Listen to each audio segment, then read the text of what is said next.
ẹ̀yin tèmi ẹ káàárọ̀ ẹ káàsán ẹ káalẹ́ o gbogbo ibi tẹ́ ẹ bá wà o àtúndélé ni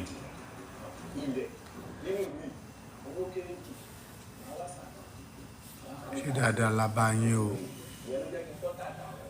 ẹ pẹ̀lẹ́ náà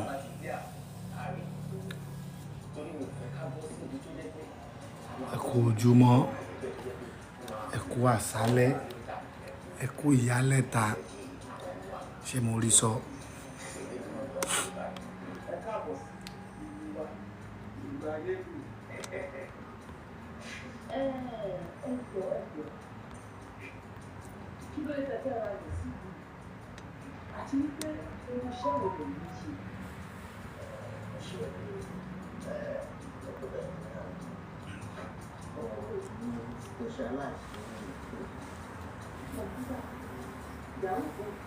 Ẹ bá ṣe ń wọlé please let's keep our tapping. Ẹ bá ṣe ń wọlé ẹ jẹ́ ká máa bá wa tap. Let's keep our tapping. Keep liking, keep sharing.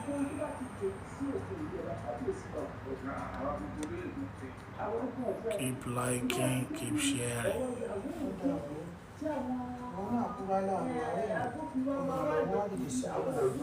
Keep liking, keep sharing, guys.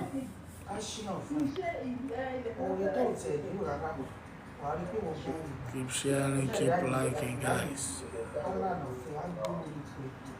Keep liking, keep sharing.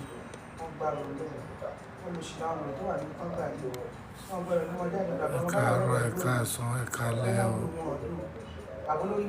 ẹ kú gbogbo ẹ.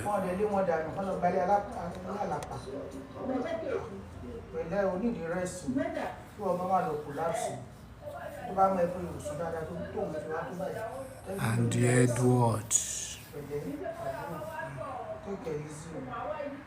Let's keep liking, keep sharing. Keep liking, keep sharing. Keep liking, keep sharing, guys. Keep sharing, keep liking, guys.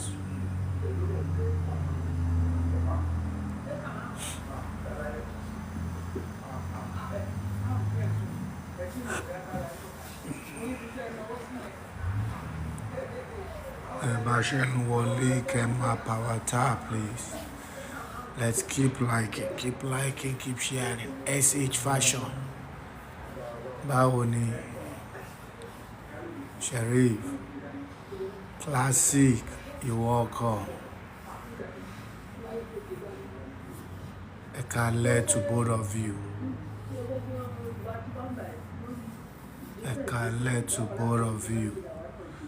Let's keep liking, keep sharing. Keep liking, keep sharing.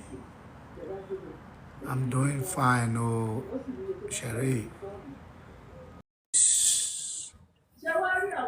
Sharif.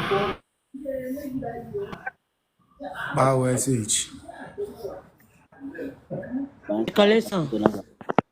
Classic. Yeah, color. Wow. No adolescent. That's the network bad lano, abi. Yeah. You know, SH. Kaya sir. Báwo ni kọ́?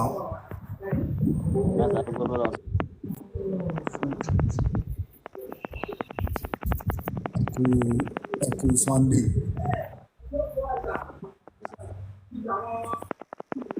Ẹkú fàájì weekend.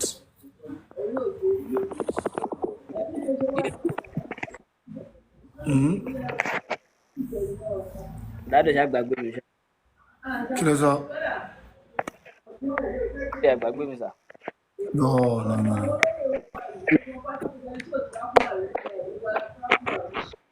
Not black. No way. Ọlọ́run ní gbàgbé gbogbo wa.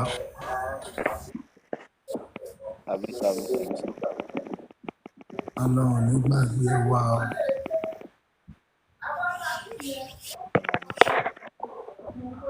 Let's keep liking, keep sharing.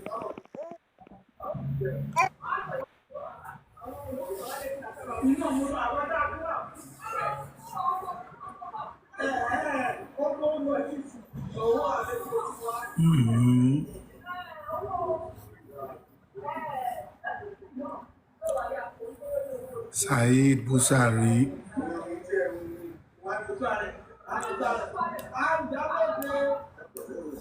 You're welcome. Dana. You're welcome.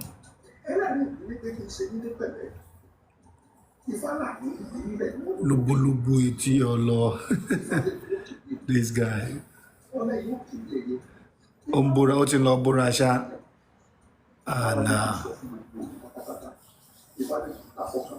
Sexy Sheun.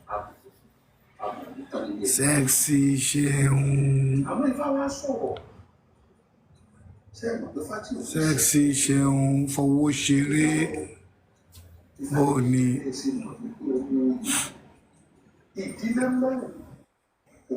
Tiba. Sexy Sheun. Báwo ni?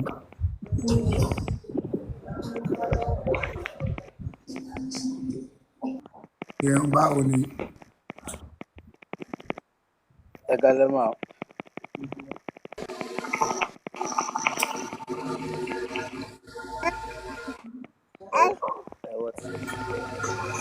Tiba. Báwo ni?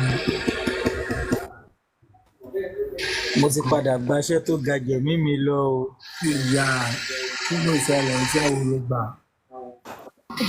Mo máa ń wọ́ wọlé lálẹ́ ní ṣé wọn kéèyàn wọ́ wọlé. Ẹ fowó ṣeré. Ẹ kálẹ́ mà.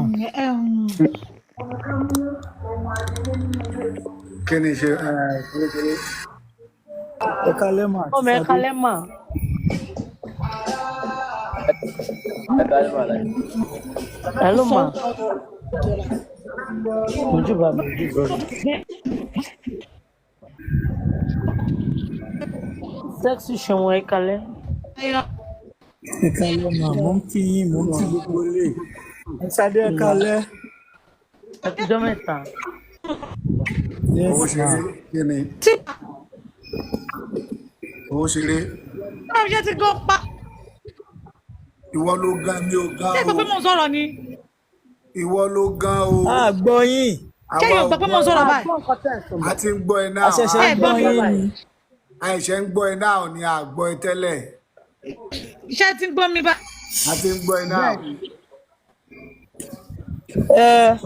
Mo wà nínú trauma kan. Nẹ́tíwọ̀kì rẹ bad. Bí mo ṣe wà yìí, mo wà nínú trauma kan. Kí ló ṣẹlẹ̀? So ṣé nǹkan kan wà? Kí ẹ̀ tún gbọ́ báyìí? À ń gbọ́ Ẹ ẹ jẹ́ kí n lo second náà. account. Ẹ jẹ́ kí n lo second phone. À ń gbọ́ ẹ náà. Okay.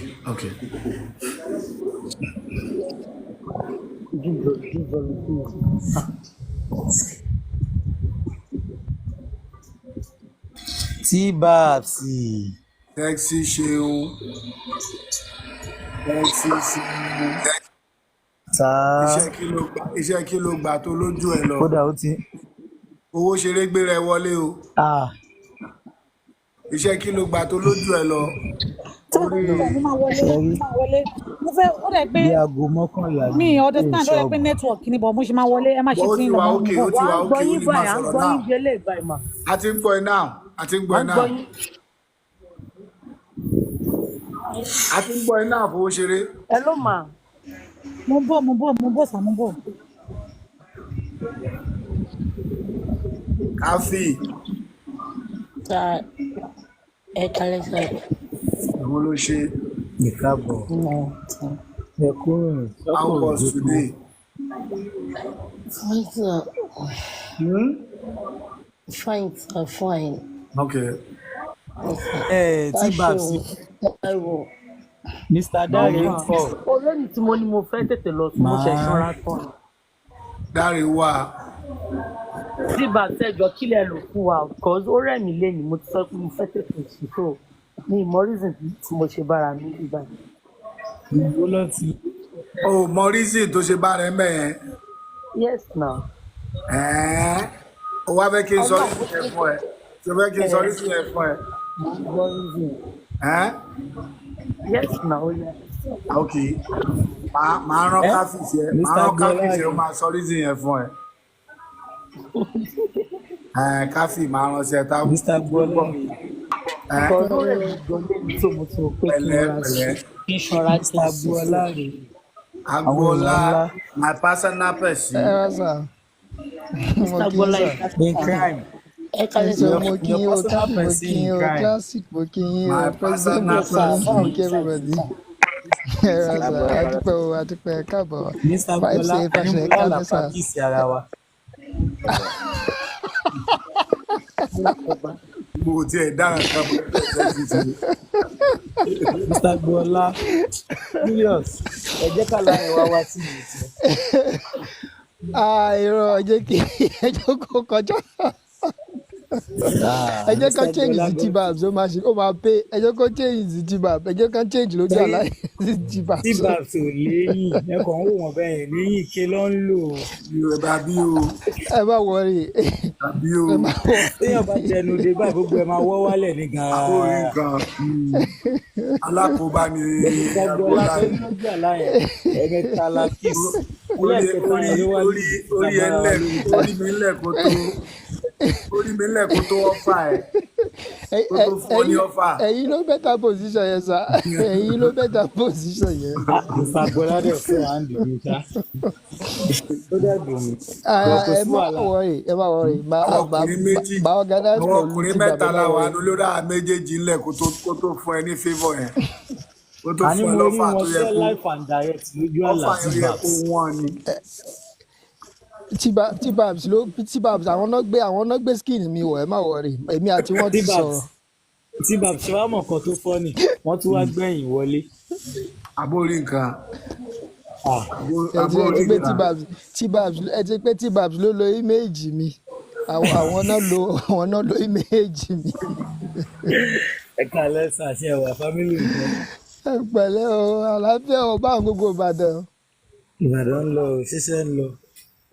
àbí o àdúpẹ́ lọ́wọ́ Ọlọ́run o àti díẹ̀díẹ̀ ló wàá ṣeun. àti díẹ̀díẹ̀ ẹ pẹ̀lẹ́. káfí wọ́n mà ti fẹ́ fi wá ṣòwò tó ń bàdàn. àkókò lọ́n ṣàánú o kò tẹ̀ fọ́ rí níwọ̀n àfa rárá. tó lọ bẹ́ẹ̀rì ẹ àfa má tó rere lọ gbèrègbè wọlé ni tán. o ẹ má rere gbèrègbè. Wàláì mò ń bọ̀ láti ṣọ́ọ̀pù lálẹ́ yìí ọlọ́run ọba ń gbọ́ mo ń láti ju fóònù mi sínú mo ń sọ fún bébì mi kọ́ pé máa bàa mú fóònù ẹ lọ. nǹkan tí mo ṣe lẹ́nu mo wá ju fóònù mi sínú tight mo wá ti mú owó tí màá fi gbọ́ kí ló kàdá dé. mo tẹ̀ mú dání ọlọ́run ọba ń gbọ́ mo wá fi fóònù mi sí do not disturb. káfí tí wàá mọ̀ nǹkan tó fọ́ ni torí lórí onífóònù dé yẹn mo fi kàbá búra mo fi 60 Kùránì ṣẹlẹ̀ mo fọlọ́run rí mọ́ládé búra ẹni tó wá máa dá mi gbé gba fóònù wọ́n máa gbókù ẹ̀ǹjọ́ kejì.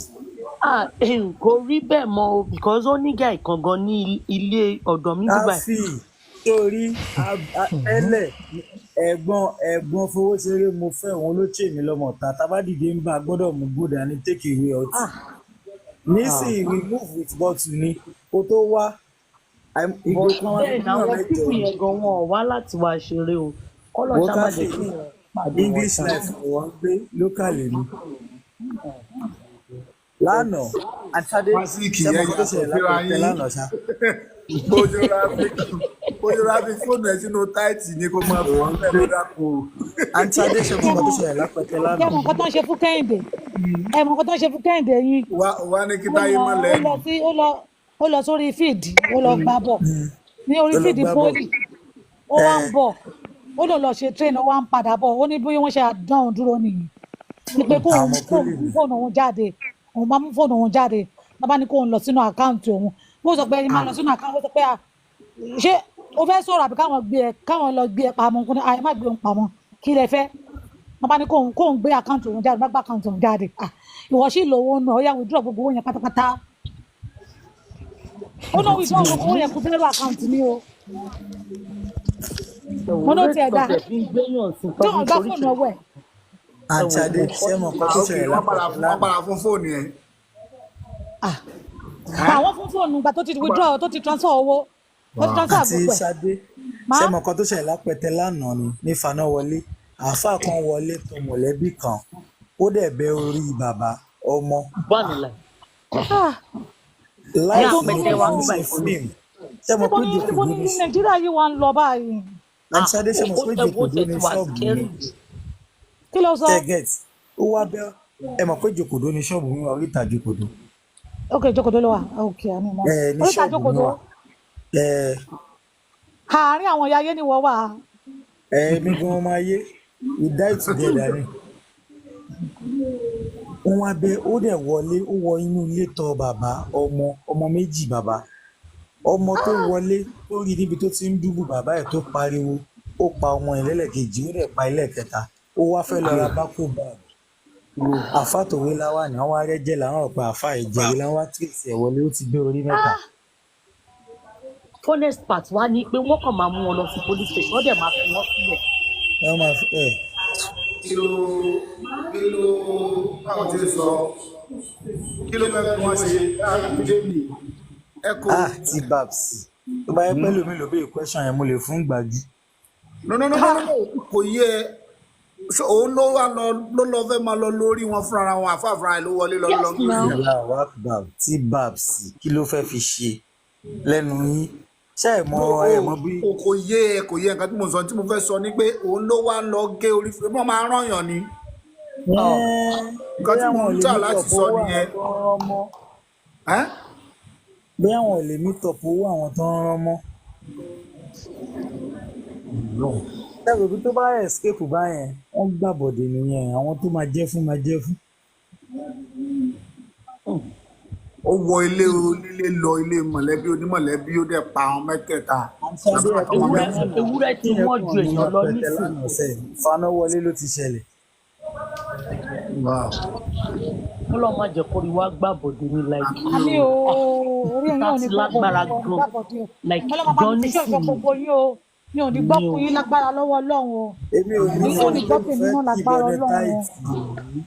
àjọgbọ́kadà lásán gan lẹ́yìn tí wọ́n kájọ gbé gan kó o máa bẹ̀rù pé wèrè wo lẹ́jọ́ gbé èmi kò múra bí ẹni tó ná màmọ́ bíi níkà bíi sáńdà níbi ká. mo fọ́ rí. ìwọ gan ó máa bẹ̀rù àti lọ́dún gun báìkì ni. mo múra bí ẹni tó ná màmọ́.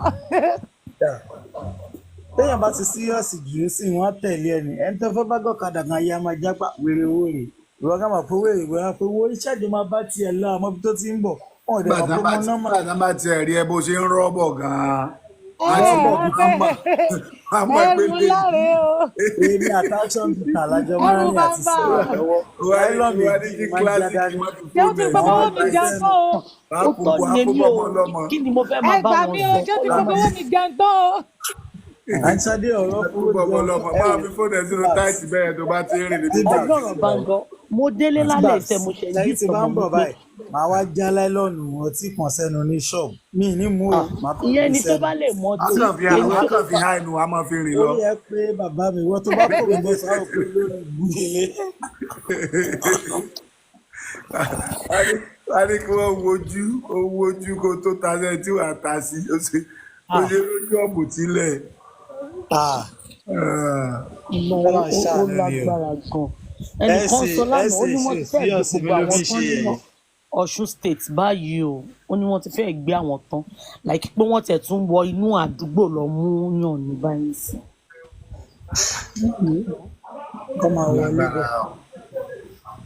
lágbára o wọ́n tún ti bẹ̀rẹ̀ sí oògùn owó ní December tí ń bọ̀. God bless T-Babs nǹkan tó ń ṣẹlẹ̀ nìyẹn. December tí ń bọ̀ ẹ̀rọ. December tí ń bọ̀ ni. apart from pé December tí ń bọ̀ ìlú ń lé sí ni kò sówó ìlú mọ́ kò síṣẹ́ tí December bá ti ń bọ̀ bẹ́yẹn Agboola ìgbà tí ìlú le àti ìgbà tí ìlú le tí ò le gan tí December ti ń bọ̀ wá is always terrible. It's always terrible. Kò high tó báyìí tẹ́lẹ̀ I mean kò high tó báyìí tẹ́lẹ̀ it's becoming too alarming Ọlọ́run it's becoming too alarming. ó ní wọ́n ṣe wá lọ sí ritual tó ní wọ́n ṣe wá sí ritual Afọláyan báwo ni kalẹ̀. àwọn tó ń ta nǹkan gan ní kí lorúkọ bíbá ẹ̀ ní òjé gan gbogbo ìbọn ní gbogbo wọn ní tó ní ẹ̀rí kan ní ṣe kí ló ní tó ètò ìlú náà ní 6,000 náà ń ṣe oògùn ìbọn kinní kan pé kéèyàn má dira o like mo kàn rẹ́rìn ni pé kí ló wà létò ìwọ lọ ṣe ẹ máa tan ara yín oògùn bọ́ tó ń ṣe wọ́n fi wọ́n jẹun ni ẹ jẹ́ kí ọmọ mi dúró wájú ìbọn àmọ̀tẹ́kùn tí ẹ pé tó bá báyìí ó máa ń túyàn kà ní ó tàn fún un. olùwà ti ẹnu. orí babaláwo tí wọ́n gbé ní ìlú wọn tẹ̀ ti gbé ní ìjẹta náà tí mò ń kà á kárí jp wà ní bàbí mò ń sọ ó ṣe ìbọn yẹn tán ó ṣoògùn ìbọn yẹn tán fẹ́ nìyẹn ó bá ní kò tra ẹ̀ àwọn wèrè arẹwúrẹ́ ara nìyẹn wọ́n ti máa ń ta ni wọ́n ti máa ń tẹ̀sí oògùn mọ́ ó rọ̀bọ̀ ní ẹni tó ti mọ̀ sí wèrè tàtẹ́rù pa àwọn ọlọ́pàá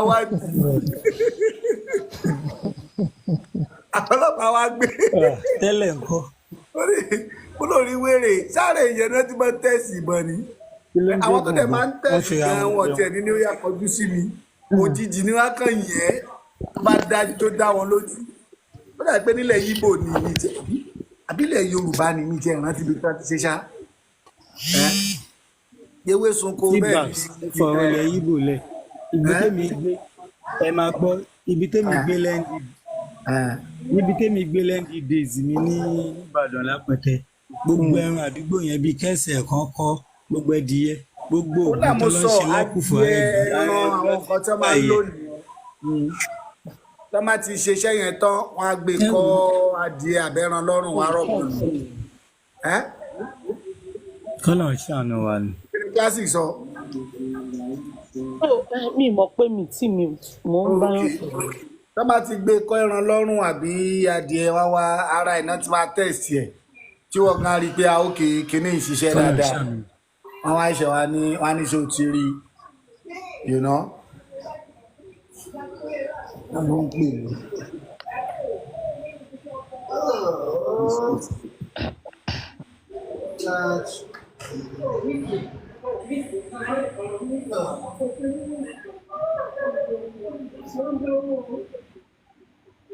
JP Alaja ti mute my mommy.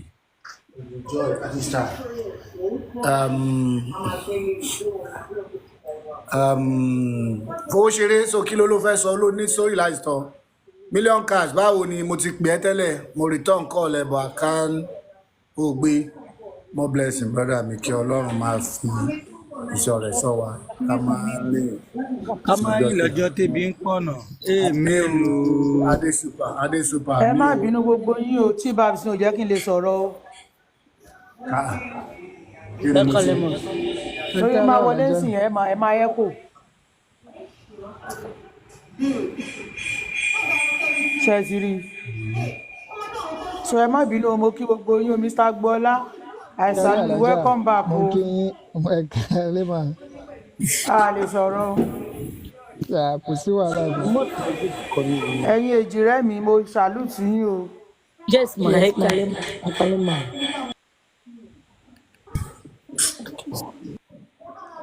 Fowóṣeré story tó ló fẹ́ sọ ńkọ́ àbí ó lò ní story nínà àbí classic àbí kí ló sọ. ó dà ìpọ́n láwọn bóyá láwọn ní trauma àbí nǹkan kan ní ti ọgbọ́n nǹkan tó ń sọ dáadáa. ọ̀gá so Òṣogbo àti Ìbàdàn ni wàhálà wà báyìí. everywhere ní kọ́lọ̀ máa fi ṣú ẹ̀ṣọ́ wa o. everywhere ni o. ọ̀gá o. bèbí kan gbọ́ post pẹ́ nìkan náà lọ ra chain Yaba bóyá tiny chain ìpè wọn bóyá náà pa bọ̀bọ̀ yẹn ṣáàbí nǹkan ṣáà post ẹ̀ fi 60,000. ìwọ ní ọjọ́ Friday kan ní so everybody ṣáà ń gbé lórí ṣíṣe. tó bá máa ṣẹlẹ̀ ní pé then bóyá early in the morning or late in the evening tí máa rí pé tí wọlé kílẹ̀ tó dark. at least kílẹ̀ tó dark. ó ti dogun báyìí ní Nàìjíríà. ọ̀gá o. kẹ́ni ṣe ti mú lọ. ọ̀gá o. mo ní ṣe ti nínú ìbẹ̀rù sọ̀rọ̀ ọ̀dọ̀ ní.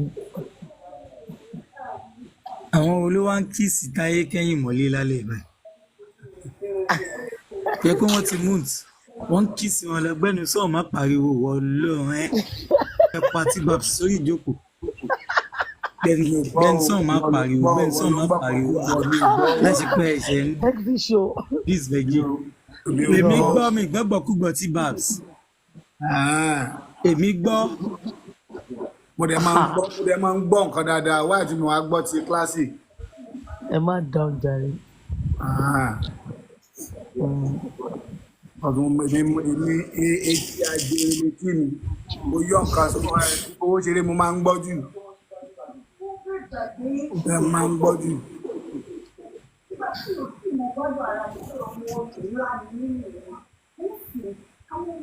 mìíràn ó lágbára. ẹsẹ̀ ṣé gbàgàlà ló wà létí nẹ́tíwọ̀kì yẹn ò dá. ọ̀nà Badagry àbíbo ni ẹsẹ̀ ti ń gbé. nẹ́tíwọ̀kì ẹ̀rẹ́ máa sábà dà o. àárọ̀ lọ máa rí nẹ́tíwọ̀kì ẹ̀ máa sábà dà. I am in Lagos so why no networks. nẹ́tíwọ̀kì ẹ̀ máa ń dà mí. wọ́n lọ alálẹ̀ yìí ni. Million Cash báwo ni. ẹ fi mi àti Million Cash ilẹ̀ à ń fà lọ́wọ́ wọ́n níyàwó àwọn wà níbí mo léwo nu wọn. wọ́n ní kó má kó bá àìwó nu wọn. èwo lẹ́yìn mọ̀ tẹ́ èwo ni mo tọ́ fún yín tẹ́lẹ̀. èwo làwọn ò mọ̀ ọ́nú ẹ̀ ṣé máa dárúkọ wọn ni. ó yá èwo là mọ̀. ó yà mí lẹ́nu ó yẹ mọ́ dápọ̀ àwọn ìyàwó mi tẹ̀ mọ́. èwo lálákòóbá tí babs kí ló dé tẹ̀yìn náà máa ń bò kó tí ó yẹ kẹ́ bò ṣé ẹ̀ mọ iye ẹyọ tó kò sí wàhálà. ẹ ti ṣe ọba àkẹ́ ìwọ náà wà nù wọn. ìfẹ́ sọ̀rọ̀ yìí jp má sọ pé mo ti dé lálẹ́ mo wá da lérú. mi ì tiẹ̀ wá tí ì rí wọn rí lórí tí ì rí sexy life rí lórí life yín o. ò dáyà mọ̀ ní ẹ̀dá gbà yẹn tó o bá yín ṣe orí lórí life. First time tí màá kọ́kọ́ bá wọn sọ̀rọ̀ náà lélẹ̀. ok. tí bá ṣe tí bá ń kí báwo ṣe ń wá ẹ̀mí ni ṣé mi àti yín kọ́lá jọ sùn lánàá ni.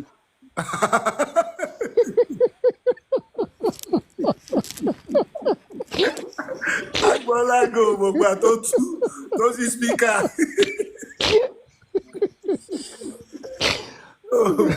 òrora dákẹ́ tó bá ní kẹ́kọ̀ọ́ fẹ́ sí rí Million Cash. èmi ẹ̀ rí Million Cash ṣé ẹ fẹ́ máa fi ayé gba yìí ni èmi àti ìtajọ sùn lánàá lẹ̀ rí. ibo láti jọ sùn. ó dáa báwọn báwo wo tinubu bí màá sọ̀rọ̀ ju bẹ́ẹ̀ ṣe rò lọ o. a ní ẹ sọ̀rọ̀ ẹ gbóhùn sókè. tí bá mo ní sẹ́ tí bá mi gẹ́ẹ̀tì kínní yẹn ní sàrẹ́jọ́. ṣé kọ́ńdọ̀mù tẹ́tí fẹ́ ló lálẹ́. èèyàn márùn-ún mo pè méjì ló gbàgbọ́ méjì tó gbàgbọ́ sọ pé wọ́n láwọn ò ní ìdẹ ó ní mo ṣe ní kí n fẹ́ feedback. ọmọ. kọ́ńdọ̀mù máa ń padà já náà ni. àbó orí nǹkan sexy ṣe o. ṣe fímílẹ̀ omi ìbá tí ẹ̀ wá lálẹ́ yìí jẹ́ kó yẹ pé o. Momo Ben 866, how you doing? Regina, how you doing? Jolly, how you doing? Blue, how you doing? Krina, Madalena, hope you all fine. You all welcome. Alakuba sexy. orúkọ fíìmù wo nìyẹn náà. Fíìmù wo nìyẹn? Adésùpá ti jápa o. Mi ò rí bẹ́ẹ̀ mọ́, that's right. Adésùpá. Mi ò rí mọ́. Mr. Agboola ẹ sọ̀rọ̀. Let's keep liking, let's keep sharing. Agboola Hausa lánàá pàápàá ni tẹ́lẹ̀tẹ́lẹ̀ o máa ń wọlé ńgbà mí late mi ò tẹ̀lé lánàá àtọ̀. Yeah, no, àná yẹn àmì tó padà sí France lánàá bí. program kan so I think. àbúkọ́ wà ti pín ọmọ fún ẹ̀yin lẹ́mẹ̀ntì wà responsible àti tí ó wà responsible. tẹ́gbẹ́ ṣe wà yìí ọlọ́mọdé asọ̀kò fún yín gbẹ́ mo dẹ̀ ti sọ fún yín pé tí n bá rí yín Ìbàdàn máa jẹ yín lójú 1 week ni láàrin èmi àti. Ìbàdàn ní bẹ́ẹ̀sì mi o Ìbàdàn ní bẹ́ẹ̀sì mi o ọmọ Adégbà yìí ni ọmọ Adégbà yìí ni. Mr. Bọ́lá ẹ má jìyẹ ń yà tí babs mo ń bá wì. Ok àjọ máa wá ní àjọ no ẹ má wọrí èmi gan mo máa tì wọ́n wá èmi gan mo máa gbé wọn wá ẹ má wọrí Ṣé ẹ wá ẹ fẹ́ ṣáà ti jẹ́ kí n mọ̀ ẹ ṣáà ti Adégbàyí jẹ́ kí lẹ́yìn n sọ mọ̀ yẹn. gbàtẹ́ bá ti rẹ́dì Mr. Gbọ́lá gbàtẹ́ bá ti rẹ́dì Adégbàyí màá gbé wọn lẹ́yìn wá. sọ. Ẹ máa gbọ́ Mr. Gbọ́lá Adégbàyí èmi lẹ́yìn gbà sọ bàdàn yẹn. kọjá èmi tí mo ti ní Ṣé kéde Adégbàyí ẹjọ lẹ́yìn sọ gbàbẹ yẹn Mr. Gbọ́lá ẹjọ family gbàbẹ house ni tèmi ni. nígbà tí Adégbàyí nígbà tẹ́ sọ tí yẹn. irú ṣe ń bá kiri mi Ten mọ́lẹ̀ flat wà mo ń gbé láàrin lóògùn gbadé. Kéèsì ìdónú. irú ṣe ń bá kí mi mọ́lẹ̀ tèmi bá mi. ẹ bá wọrí màá bá yín gbé tí bá bù wá Agbọ́lá ẹ ṣáà tó lérí Adégbàyí Agbọ́lá ló tó ṣẹ̀yẹ ṣe. ẹ ṣáà tó lérí Adégbàyí màá bá yín gbé wọn wá Agbọ́lá ló tó ṣẹ̀yẹ ṣe. màá bá yín gbé wọn wá. Nígbà tó ti gbẹ́ kò wọlé. Náà ìgbé látọ̀dọ̀ classic ni. Ọ̀dọ̀ classic ni mi mọ́ all of a sudden. Classic ló fẹ́ sọ.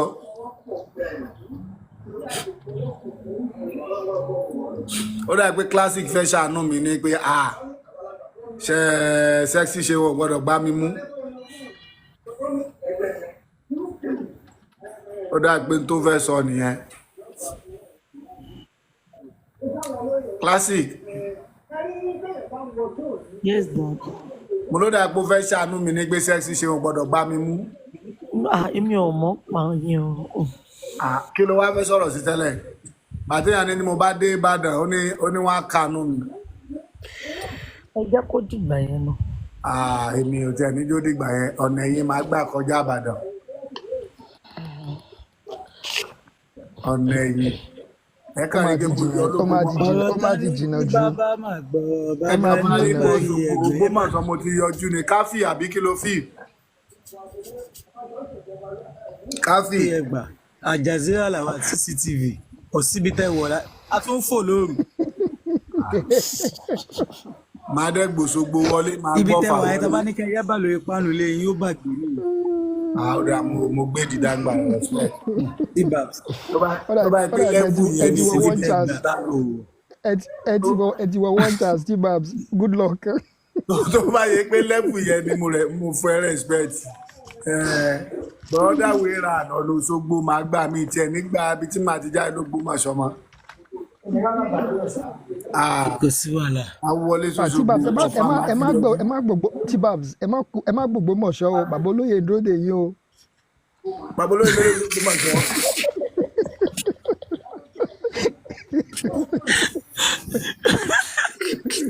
ẹ̀rọ àgbàbàdàn yín jẹ́jẹ́ o ẹ̀rọ àgbàbàdàn yín kọjá jẹ́jẹ́ o. Ó dà pé wọ́n ti fẹ́ pa wọ́n pọ̀ sí mi ẹ lórí. wulẹ̀ gba Ìbàdàn. Ẹ̀sẹ̀ rẹ̀ ni ti má kó lé mi gbòsógbó. lórí jẹ́jẹ́. ẹ̀rọ àgbàbàdàn yín kọjá Abẹ́ ìbọn tí jẹ́jẹ́ o. Jésù náà ń kún mí báyìí náà kí n má gbòsógbó. Wọ́n ní má gbòsógbó torí ọkọ. X náà ni má Tàbí pẹ̀lú gbòsógbó. Ondo. Ok o, ọ̀nà kò sí wàhálà, máa ránṣẹ́ sáwọn alágbára, wọ́n á wá tì mí lẹ́yìn kọjá. Àbí ìyẹn ẹ tó lọ kọ́ gbà wò ó. ọ̀nà Oǹdó máa lọ gbà. Ìwó da Ok. Ìwó. inú báńkì ló máa dùn jù báńkì ń dúró dè yín lóńdó báńkì ń dúró dè yín lóńdó báńkì ń dúró dè yín lóńdó Láì Muhammed náà tó dòde mi lónìí. ẹ má gbòǹdó kọjá. Máa dẹ̀ gbé fúláìtì sótẹ́ ọlọ́run kù ṣe. Ìtàjẹ́ ẹ̀pọ̀ tí wà lọ́rọ́ dẹ̀ wà lẹ́kọ̀ọ́ ọlọ́run ṣe. ó wà ní Ìbàdàn náà. Níbo lẹ ti rí kọ́ ẹ̀ rí kọ́ tán. Ọbọ̀ kí lorúkọ ẹ̀ gómìnà yìí Agbọ́lá olóòmọ̀ wa rẹ̀. Ó ní ká lọ máa ṣe assessment Àwọn tí ó ti ṣe o. Ọ̀ṣun. No, ó try o Airport ló ṣèyí kàn try no gan o bíi ṣèyí try airport ló wá gan. kàn lọ́sùn state náà. No Airport ẹ wà lára Kíá. Ìbàdàn gan ò tí ì rí kọ́. Ìbàdàn wà òkè Ò o. tí ì rí kọ́.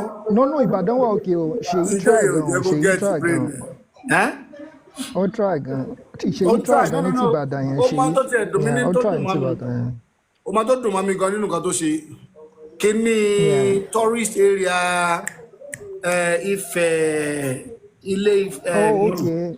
Yeah. Ẹ̀rín Ifẹ̀. Ibi odò Ẹ̀rín Ifẹ̀. Waterfall. Yeah, waterfall. Tí wọ́n ti sọ di ilé ìdàtọ̀tí sí. Trash. Yeah. No, not Yeah. Ikogosi. Another one again ní Ọ̀ṣun Èkìtì ní bẹ́ẹ̀. Èkìtì Ẹ̀rín Èkìtì Ifẹ̀. nìkan Ògòsì wà. Ẹ̀rín Ifẹ̀, yeah. Èkìtì Yeah. ní Ikogosi wà. Ẹ̀rín Ifẹ̀. Waterfall náà ni. Yeah. Eléyìí tó bá rí àná mi ò mọ̀ pé ó ń exist. Wọ́n ti sọ́ dílé lẹ̀. Bọ̀bọ́ ará Amẹ́ríkà kan ló lọ bẹ̀. Ló wá ní ẹ wo nǹkan tí ó yẹ kí Ọ̀ṣun lè máa fi lé Èkó. Yeah. Ó ṣe fídíò yẹn. Ọlọ́run ó ṣe fídíò yẹn 3 days later. Bọ̀bọ́ rí fídíò yẹn wọ́n dẹ̀ lọ síbẹ̀. Ó rìn lọ síbẹ̀ ni. Wọ́n dẹ̀ clear ògbó bẹ̀. Wọ́n dẹ̀ sọ di tourist place padà straight. Ìyẹn ló fi impress mi. Ó fi yẹn impress mi. Well, there is a lot of it. There is a lot of it to do. Ó sì pọ̀ ra, ó sì pọ̀ dáadáa tó yẹ kó ń ṣe. Ó sì pọ̀.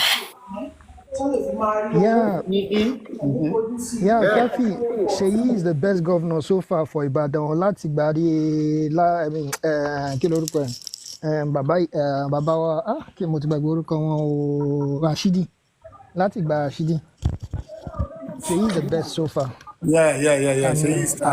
Àwọn kan tó ti ṣe nìbàdàn sìn ká Ọlọ́run ṣeun gan ni honestly Ọlọ́run ṣeun gan ni.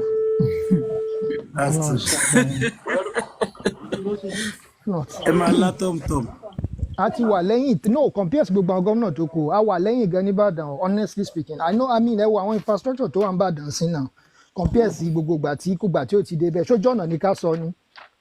Ṣójú ọ̀nà ní ká sọ ni I mean ṣé àwọn kí ni ká ó ṣiṣẹ́ o. ṣé mọ gbogbo ilé tó ti farm tó tiẹ̀ wọ́n ṣí farm kan sí tí ó ṣe pé joint farm ní pẹ̀lú government almost 200 and kìíní kan acre. Yeah, I mean only a very good kìíní fún Ìbàdàn I just pray pé nígbà tó bá kúrò ń bẹ́ẹ̀ pé wọ́n ní bá ọgbọ́ ẹ̀ jẹ́ that's just it. Because he's doing a lot. Ọlọ́run ó try a lè sọ pé kínní a lè blame ẹ̀. Ṣé Ìwó road tẹ́lẹ̀tẹ́lẹ̀ yẹn tó ṣe rí kọ́ lórí yẹn tó ṣe rí tẹ́lẹ̀tẹ́lẹ̀ yẹn kọ́. So ó try. Àwọn ojú ọ̀nà dual roads schools Ìbàdàn nìkan kọ́ ló dẹ̀ ń ṣe sí. Ẹ lọ sí kí lórúkọ ẹ̀ gbọ́nà ń kọ́ kí lórúkọ ibi tó ń kọ́ ní port tó ń gbé bọ̀ láti Èkó yìí. Let's keep our tapping. Port tó ń gbé bọ̀ láti Èkó gbogbo jọ́nà ẹ̀ gbogbo bẹ̀rẹ̀ ló ti ń develop sí. Ó try honestly ká máa mi ò ní create sí mi ò ní sọ pé kò try ó gbìyànjú Khalis compare sáwọn tó ti wà ń bẹ̀ before ẹnìkan ló wà ń bẹ̀ tẹ́lẹ̀ tó sọ pé òní nǹkan kìíní kan authoritative àbí kìíní kan governor of the state tí ó dẹ̀ ṣe nǹkan kan.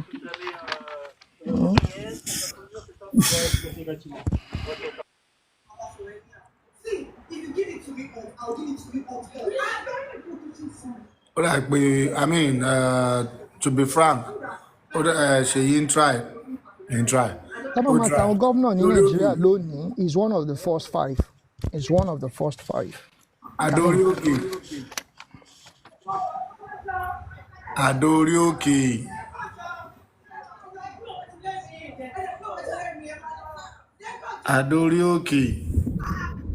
Ẹ káalẹ́ bàbá.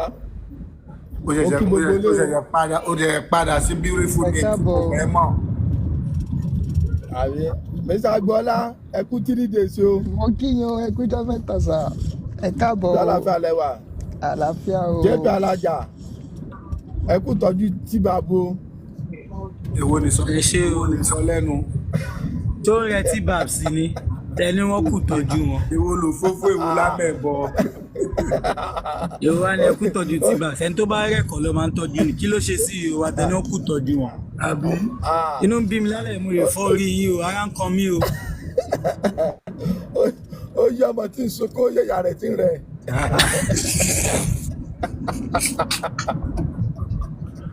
Adórí òkè yóò ṣèyàn gidi rá. Tí bàbá ẹ ń ṣe yẹ o ẹ lè dọ́dà tẹnu. No àtẹnu ni mi tí ó lòun bí sí òun travel ni gẹ́ǹtẹ́ bí ẹ̀hún wo bóyá olówó orí ẹ̀ ò sí mẹ́ẹ̀ mọ́. Adórí òkè níbo lẹ ti rí ọmọ tá ẹ jí gbé tẹwọ́ kẹrin kámẹ́rà yìí. Àtẹnu ni ò fẹ́ rí mi o. Ẹ wo France mo kúkú ti àwọn ará France náà ń dára báyẹn o ṣe ẹ níbi pẹ̀lú èbò ní France lẹ́wọ̀n ọmọbìnrin yẹn ló ti gbọ́mọ dání ní gbangba báyẹn tí ó wẹ̀ wo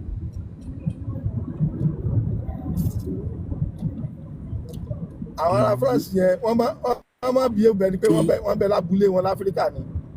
ó lágbára. Wọn yàtọ̀ sáwọn ará Ìbàdàn ọmọ oko ni wọ́n.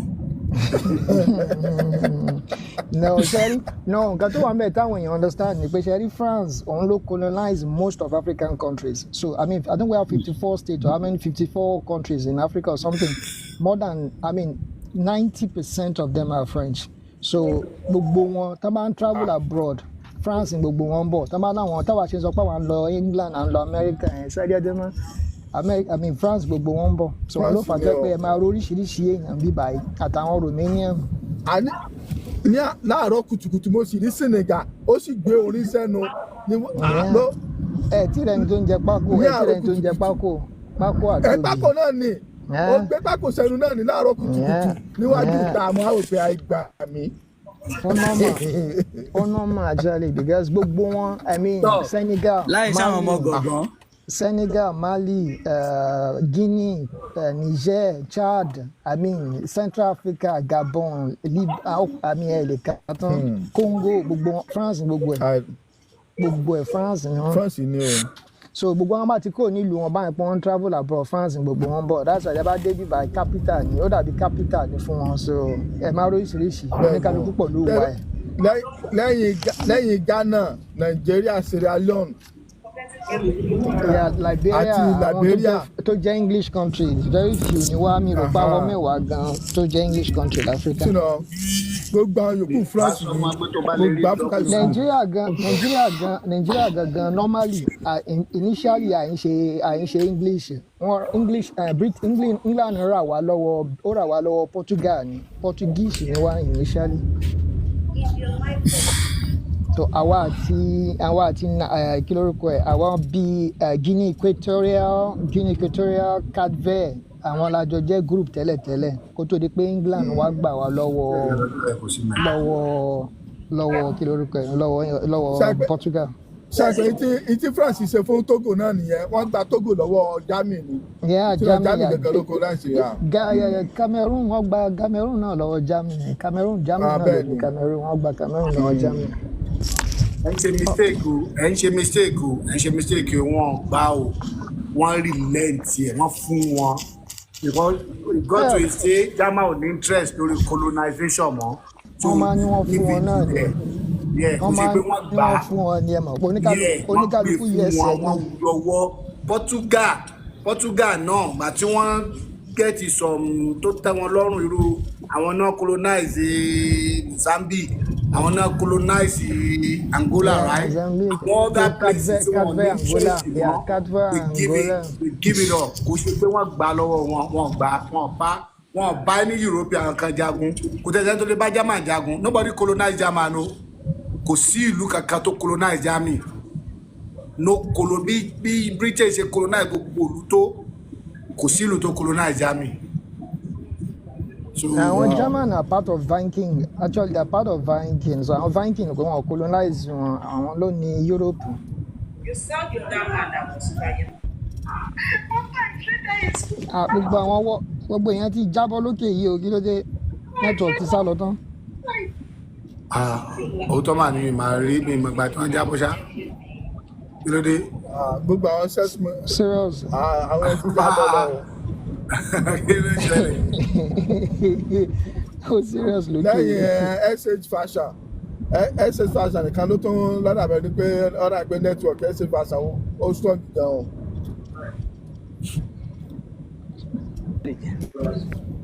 That's right.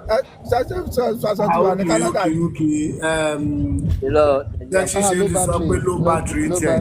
Jẹ́sí ṣe má lo emoji yẹn mọ́ tó o bá fẹ́ kí TikTok block ẹ o. Níbi tó bá ti ń lò náà wọ́n lè block ibẹ̀ náà. Má lo emoji ibi ẹkún yẹn mọ́. Àwọn ará Ìbàdàn ẹ má bínú kò síná ẹ̀yà. Lábàáyín fi náà ránṣẹ́ sí Ìbàdàn. English ni wà ní Ẹ̀dó. Classic Kafi ṣé nẹ́tíwọ̀kì tiyín ni àbí bátìrì ni tiyín náà? Òkè fowó ṣeré kí nìkan tó ló fẹ́ sọ náà. Daddy, ó wà ní orí kìíní ó wà nísàlẹ̀. Mama Aduni, come on. Aditi Mama. Aduni máa ó rà pé ó wà níbi iṣẹ́ báyìí ó rà pé 8 ló máa close. Okay, Ti Mama náà come on. Mama tí mi tí rí o ọmọ pé òun travel so bóyá ó wà lọ bóyá ó busy.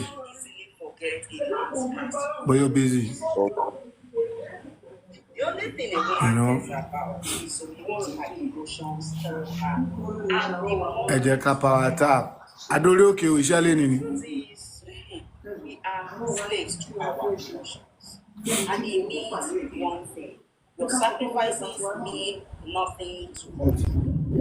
And this is Síbà ṣe gbọ́dọ̀ yẹ ká 22. Yes, sir. Yeah. Àjọ sọ̀rọ̀ ń jẹta. Mo ní sọ òṣìṣẹ́ lé nìyí. Mo ti parí iṣẹ́ lónìí, mo ti lọ ọdún gan báyìí. Okay, cool.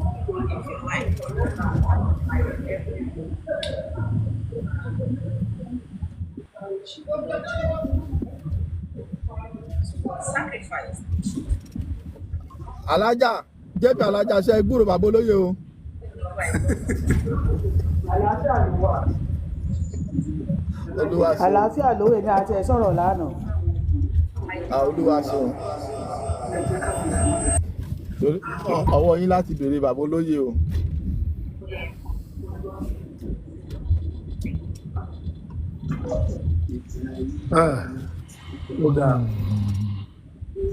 Ó ga. Wọ́n ní ẹ̀rí nǹkan táwọn ọlọ́pàá London ṣe ń sìn. Lágbára. Yẹ́nì pé a ti wá kọjá àyè wa báyìí. Nàìjíríà ti kọjá yẹ. It's very unfortunate o. Tàbá ti bẹ̀rẹ̀ ká a máa ń ṣe láṣejù ni. Kò síbi tá a dé. A máa ń ṣe láṣejù ni. Náà nǹkan táwọn ọmọ Nàìjíríà ṣe ni. Náà nǹkan ìwà táwọn ọmọ Nàìjíríà bẹ̀rẹ̀ sí ń wù ń sìn ni. Ẹni tó wọlé tí ò tí ì pọ̀dún kan tó ti ń sọ pọlọ́pàá fọ́kọ ẹ̀. Tó náà ti ń pọlọ́pàá fọ́kọ ẹ̀. Kò tí ì pọ̀dún kan. Ó ti sún ọlọ́pàá wọn sìn. Wọ́n ní nígbà tí ẹ mọ̀ pé statistics tán ṣe. Statistics tán ṣe wọ́n ní òun ló fà statistics tán ṣe ló fà tí wọ́n fi ṣe kínní yẹn pé àwọn ọmọ tó ń gúnyàn lọ́bẹ̀ yẹn almost 80% of them àwọn ọmọ Nàìjíríà ni wọ́n foreigners very unfortunate àwọn ọmọ single parents.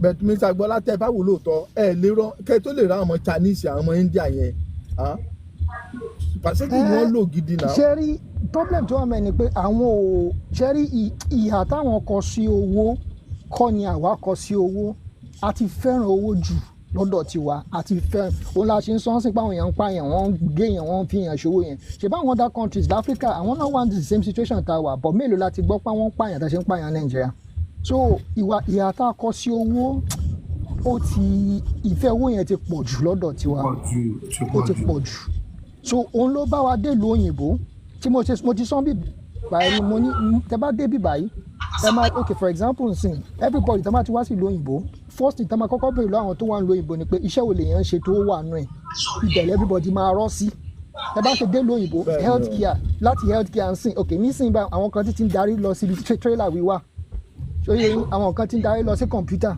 so instead of pé káwọn èèyàn wá nǹkan tí wọ́n máa tó wù wọ́n láti sọ pé kí ni owó yẹn ni first thing owó la máa kọ́kọ́ target which is very unfortunate very unfortunate. ó ní agbára látọdún tí mo ti wà ní Ireland bí báyìí mi ò rí ọmọ India àbọ̀ ọmọ Chinese kan kọ́ ọmọ pàtó káàkiri bá àwọn dúdú ṣe máa ṣe yẹn kò sí lérí wọn nígbà tó bẹ̀rẹ̀ lórí káàkiri.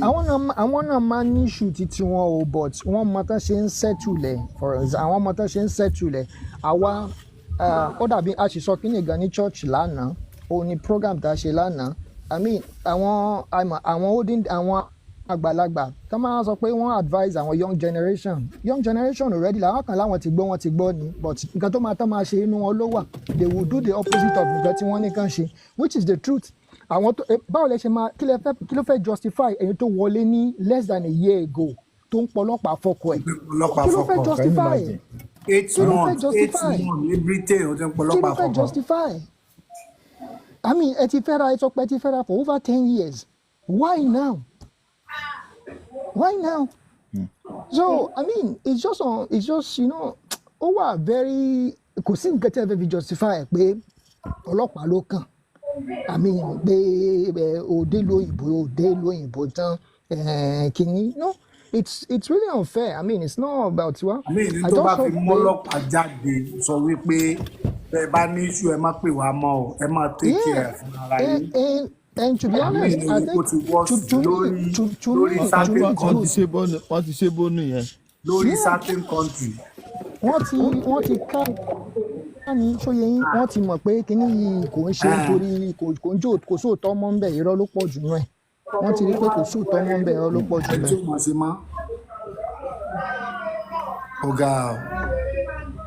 It's unfortunate, and I really hope the government wọn máa ṣe nǹkan nípa èyí tó wọlé gan oṣù mẹ́jọ tí o ti mọ̀ bí orí ń bọ́ lórí gan.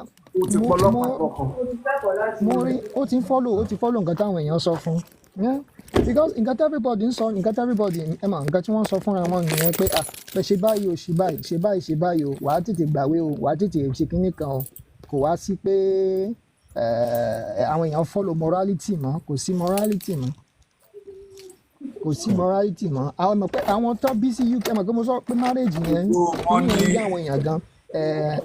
Guy TVC ó sọ nǹkan kan lórí fídíò tí mo send sí ó kí ni ìwé mo send fídíò yẹn sí ó ní ẹni ọ̀rẹ́ òun tó wẹ́ pé UK náà bí sí ó bẹ̀rù pé kó má lọ fẹ́ ọmọ òyìnbó ó wá lọ Nàìjíríà ó lọ fẹ́ ọmọ Nàìjíríà after 10 years ó padà divorce ẹ̀ ó padà jáde nínú ilé tó ẹ̀ pé òun ló ra. Ìjọ mẹ́ta. It's really unfortunate. Ọlọ́run àbá wa wá solution sí. Ọlọ́run ní sọ̀kalẹ̀ wá o. Àwa náà ló dà pé a máa pariwo sí wọn. Ọlọ́run ní sọ̀kalẹ̀ wá but ṣẹ́rí tí gọ́ọ̀mẹ̀ntì ò bá help wa kò sí ní mo ti sọ tí gọ́ọ̀mẹ̀ntì ò bá help kò sí nǹkan tá a fẹ́ ṣe sí. But Agboola ọmọ pé gọ́ọ̀mẹ̀ntì ò lè ti torí country kan kí wọ́n stop benefits. Mo mọ torí country kan. Wọ́n lè torí country kan so kò possible. I completely agree. We all know pé torí owó I completely agree. Government ní stop. Yeah, I completely agree. But government should also look for a way to make it that way. Look, Oma reduce because automatically, I mean, maybe our benefits tí wọ́n fún wọn, maybe àwọn nǹkan tí wọ́n ń ṣe wọ́n máa cut. Ẹ mọ̀ pé to be honest with ourselves, gbogbo àwọn táwa ń lo òyìnbó la mọ̀ o. Tá bá fi cut benefit Ọlọ́run kò ní sí divorce mọ́ láàrin Africa. Tá bá fi cut benefit nílò òyìnbó kò ní sí divorce mọ́ láàrin Africa. Because ẹrù yẹn ò ṣe dágbé fẹ́nìkan nílò òyìnbó. Ẹrù yẹn ò ṣe dágbé fẹ́nìkan nílò òyìnbó. Benefit yẹn ni owó tí wọ́n rí yẹn ni. Ẹrù yẹn ò ṣe dágbé fẹ́nìkan nílò òyìnbó. Tá bá cut benefit everybody kò ní sí divorce mọ́ láàrin Africa. Orí oníkálukú máa pé padà. But it's just unfortunate because àwa nìkan kọ́ ló affect you wọn ò lè cut ẹ̀. Wọn ò ní lè cut ẹ̀. But that would have been the best solution.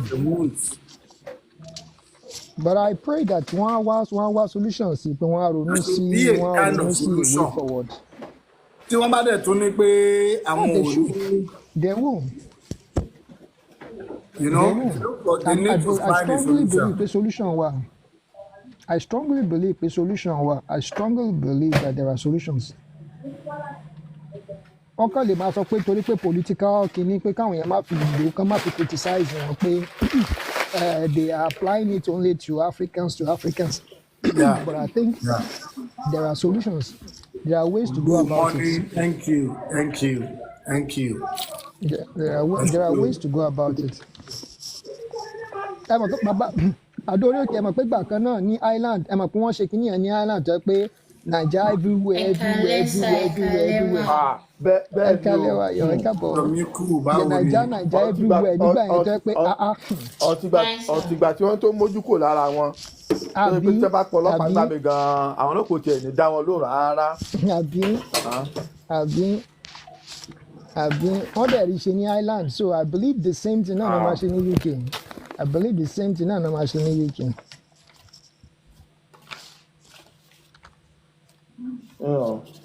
Àwọn àwọn èèyàn wa kódà wọ́n ti máa ń fi àṣejù bọ̀ nǹkan jù. àṣejù wa máa ń pọ̀ jù àṣejù wa máa ń pọ̀ jù a bá bẹ̀rẹ̀ nǹkan báyìí àṣejù la máa fi ń parí ẹ̀ àṣejù la máa fi ń parí ẹ̀.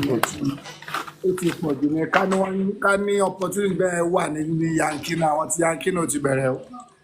Yankee náà ṣe náà àwọn Yankee ń ṣe àwọn tí kò lè pọ̀ jù ní ti Yankee kò pọ̀ tó ti UK kò pọ̀ tó ti UK sure. because ti Yankee yẹn owó tí wọ́n fún wọn ò pọ̀ ní ó náà mo sọ owó tí wọ́n rí ní London pọ̀ tó ń ṣẹlẹ̀ ní ẹ̀. owó yẹn ti pọ̀ jù ẹlòmíì gba over £2,000 so mọ̀lẹ́bá change ẹ̀ sí náírà la wọ́n ní pound is 2,100 and ṣe 2,000 almost 2,200 kọ́ máa fẹ́ nìkan ní £2,000 lóṣooṣù màgán tí yẹn jẹ́ báyìí owó yẹn ranjú máa ń wọ èèyàn láì ṣiṣẹ́ láì ṣe kankan kó kàn sùn kó jí ni. kò jí kówó dẹ̀ wọnú àkáǹtì ẹ̀ tọkọ bá dẹ̀ wàrà wọn fẹ́ máa ṣíà ẹ̀ ni àwọn ọ̀dẹ̀ fẹ́ ṣíà. tí òbí bá ní ọmọ mẹ́rin ní áíláńdì kọ́kọ́ yẹn kó múra ni wọ́n máa padà lé jáde kó nù lé kẹ̀kẹ́ because owó tíjọba máa fún ìjọ tó ń ṣẹlẹ̀ England náà nìyẹn sìn owó tó máa gbà ó pọ̀ ju pé kó wà lọ́dọ̀ tó ń ṣẹlẹ̀ Germany náà nìyẹn di ó ní ti ní pé àwọn tí Germany ò pọlọ́pàá fọkọ wọn wọ́n bára wọn fà á wọ́n dẹ̀ lera wọn jáde lé ni wọ́n ní pọlọ́pàá because ẹ̀rù máa ń bá àwọn ọkùnrin ti Germany pé tó bá fi pọlọ́pàá fún ẹ tó bá dé wọ́n lè gba ẹ̀ka lọ kí wọ́n gba ẹ̀ mọ́lé àbí kíkiri kan so wọn ò ní fẹ́ kíyàwó wọ́n ti bẹ̀rẹ̀ náà sà wọ́n ti bẹ̀rẹ̀ most of àwọn tó wà ní detention camp ní Germany ń sìn àwọn tí wọ́n pè tí wọ́n wá gbénu lé ni o ìdájọ́ àmọ́ gbọ́dọ̀ má ti fún yàn ní pépà má ti fún yàn ní ìwé kókó ní àwọn èèyàn máa ń sá lọ àwọn èèyàn máa ń sá lọ lọ́mọ àti lè sọ pé lẹ́tà pé kan kúrò bọ̀ nísìnyí àwọn most of àwọn tó wà ní detention camp ní Germany sìn from what I heard àwọn tí wọ́n wá gbé nínú ilé wọn ni. Of course. Which is very unfortunate. Of course. Of course. Mo mọ̀ pé wọlé tí wọ́n wọlé wọ́n kàn bí ní pé you know what àwọn lè ṣe tó wú àwọn wọ́n kàn bímọ lọ rẹpẹtẹ àtàdúró èmi ò kàn bímọ fàdúró bíi mẹ́ta èyí tó bá rẹ̀ ti fọ́kọ̀ báyìí wọ́n kàn yóò kàn pọlọ́pàá fún ni wọ́n kàn wá gbé mi ó di ilé nìyẹn. Very unfortunate. Òdìlé nìyẹn. Very unfortunate. The worst part ibẹ̀ ni pé tí obìnrin bá lọ parọ́ kọ́là kọ́ lọ sọ́dọ̀ sọ́sà kó ní kó wọn ọ̀rọ̀ kọ̀ òun lé mọ́ tọ̀dá sóhun kankan nígbà kí wọ́n pọ̀ ọkọ yẹn kí wọ́n bí léèrè wọn ò ní béèrè kankan o wọ́n á fobìnrin yẹn sórí single parent ní straight away. ọmọ yẹn sọ pé social system wọn náà kò wọn design ẹ̀ láti help Africa wọ́n kàn design láti bà Africa jẹ́ láti bà wọ́n fẹ́ gbọmọ lọ́wọ́ wọn náà ní bọ̀kúyé wọn understand wọ́n mọ̀mọ́ fẹ́ split wọn káwọn ọmọ yẹn má jẹ èèyàn bàbá ògo mọ ni. no kì í ṣe pé káwọn ọmọ yẹn má jẹ èèyàn actually wọ́n máa ti strip àwọn ọmọ yẹn lọ́wọ́ wọn wọ́n máa change mentality àwọn ọmọ yẹn because àwọn ọmọ yẹn ọ̀dọ̀ white náà máa dàgbà sí. ẹ kújọ́ mẹ́ta o. ẹ káàbọ̀ sá o. ó ṣe bẹ́ẹ̀ tó nígbà míì bó ṣe wà ọkàn jẹ́ pé mo wà highly stressful ni mo títí mi ò rọrùn sùn láti tó jẹ́ pé wà pé dísè tó ń sọ nípa dísè my heart is broken. I lost one of my little one engineer ó dẹ̀ kú láàárọ̀ yìí so problem. I'm sorry about that sir. Oh, sorry sir. A perfect boy tó jẹ́ pé mọ̀wé gidi gan engineer ní University of Benin ló ti parí. Ibo ló ń gbé Nàìjíríà náà ló wà bíbo. Bẹ́ẹ̀ni. Sorry about that. May so rest in peace. Yeah. So condolence is already been condoled. So kò sí problem kò sí àwáyé má kú. But at the end of the day, gbogbo ètò à ń sọ yọ kan bá ìyàwó ń jà ìyàwó ń bọ́ kan ń jà at the end of the day this tẹ̀gbẹ́ kúnà kí là ń dà torí owó gẹ́gẹ́ bí ọ̀rọ̀ tí tó ń lọ lórí ọpọ́n sí tó ti sè bí ìlà wà náà Mo ń gbọ́ ẹjọ́ yẹn tó ń rò ó táwọn ọlọ́pàá ń wọ́n ní wọn tó ń bá wọn sọ̀rọ̀ tó ń tó advice wọn káàkiri ẹ. bóyá bí pléèdì ni wọ́n pléèdì fún wọn ni wọ́n dẹ̀ mọ̀ pé wọ́n pléèdì ní that's right. wọ́n mọ̀ pé iṣẹ́ wọn ti já nìyẹn bọ́n ti rí pé ìdìwé tán fi jáde wá tán fi ń pléèdì pé ẹ má ṣe léyìí fún ọkọ yín mọ́ ọkùnrin kan ó ti sú wa pàápàá a ò fẹ́ gbọ́rọ̀ rìpọ́ọ̀tù yín mọ́ wọ́n ní pé àwọn fún àwọn náà pàápàá tán bá lè alákọ̀ọ́rí bá lè kọ́wọ́ mọ ìbáṣọ it would have been better. So however it may be ìwà tí a dábàá mọ̀ pé a ò lè hù ní ibi tí a ti ń sọ irú èdè yìí jáde níbi tí a ti wà no matter ibi tá a wà ó yẹ ká mọ̀ pé ká rántí ọmọ ní town. No matter torí àwọn tó nílùú wọn gan pàápàá wọn ò ṣe ń dìwé tí àwọn ará wa fi ń ṣe yìí gbọ́dọ̀ dé sí ìbẹ̀rù ọ̀ní jẹ́ kí èèyàn sọ pé wọ́n fẹ́ gbéyàwó sílé torí kó má pa ọlọ́pàá fún ilé tó ti jẹ́ pé ó ti lébọ̀ fún ṣe tóun làwọn ọmọ Ìgbò mi fi ń sunkún ọjọ́ wa rí i pé wọ́n ń bẹnu jẹ́ ọmọkùnrin abẹnu jẹ́ ìrora ni àwọn gbé gan sọ fún ẹ pé under 3 hours kó mọ̀ pé nǹkan tó mọ̀ pé ó jọ ẹ lójú tó fẹ́ mú kúrò ń bì kó máa mú àwọn tó dẹ̀ ń sọ fún ẹ wọ́n dúró tiẹ̀ lẹ́yìn àbọ̀ wọ́n dẹ̀ ń sọ fún ẹ pé wọlé lọ mú nǹkan tó jí sí wọ́n wà lẹ́yìn ẹ 3 hours wọ́n fún ẹ olóhùn kí nìkan tó fẹ́ ṣẹ̀ṣà ti mú so that frustration yẹn ṣe bóyá wọ ó dàbí Ọlọ́run má jẹ́ kárí ìgbé wàhálà àti nọ́mbà wọnú ilé ẹ̀ tó bá sáré wọlé kò lè mú ẹnìtì ó lè jẹ́ ìgbálẹ̀ ló máa lọ mú jáde nínú ilé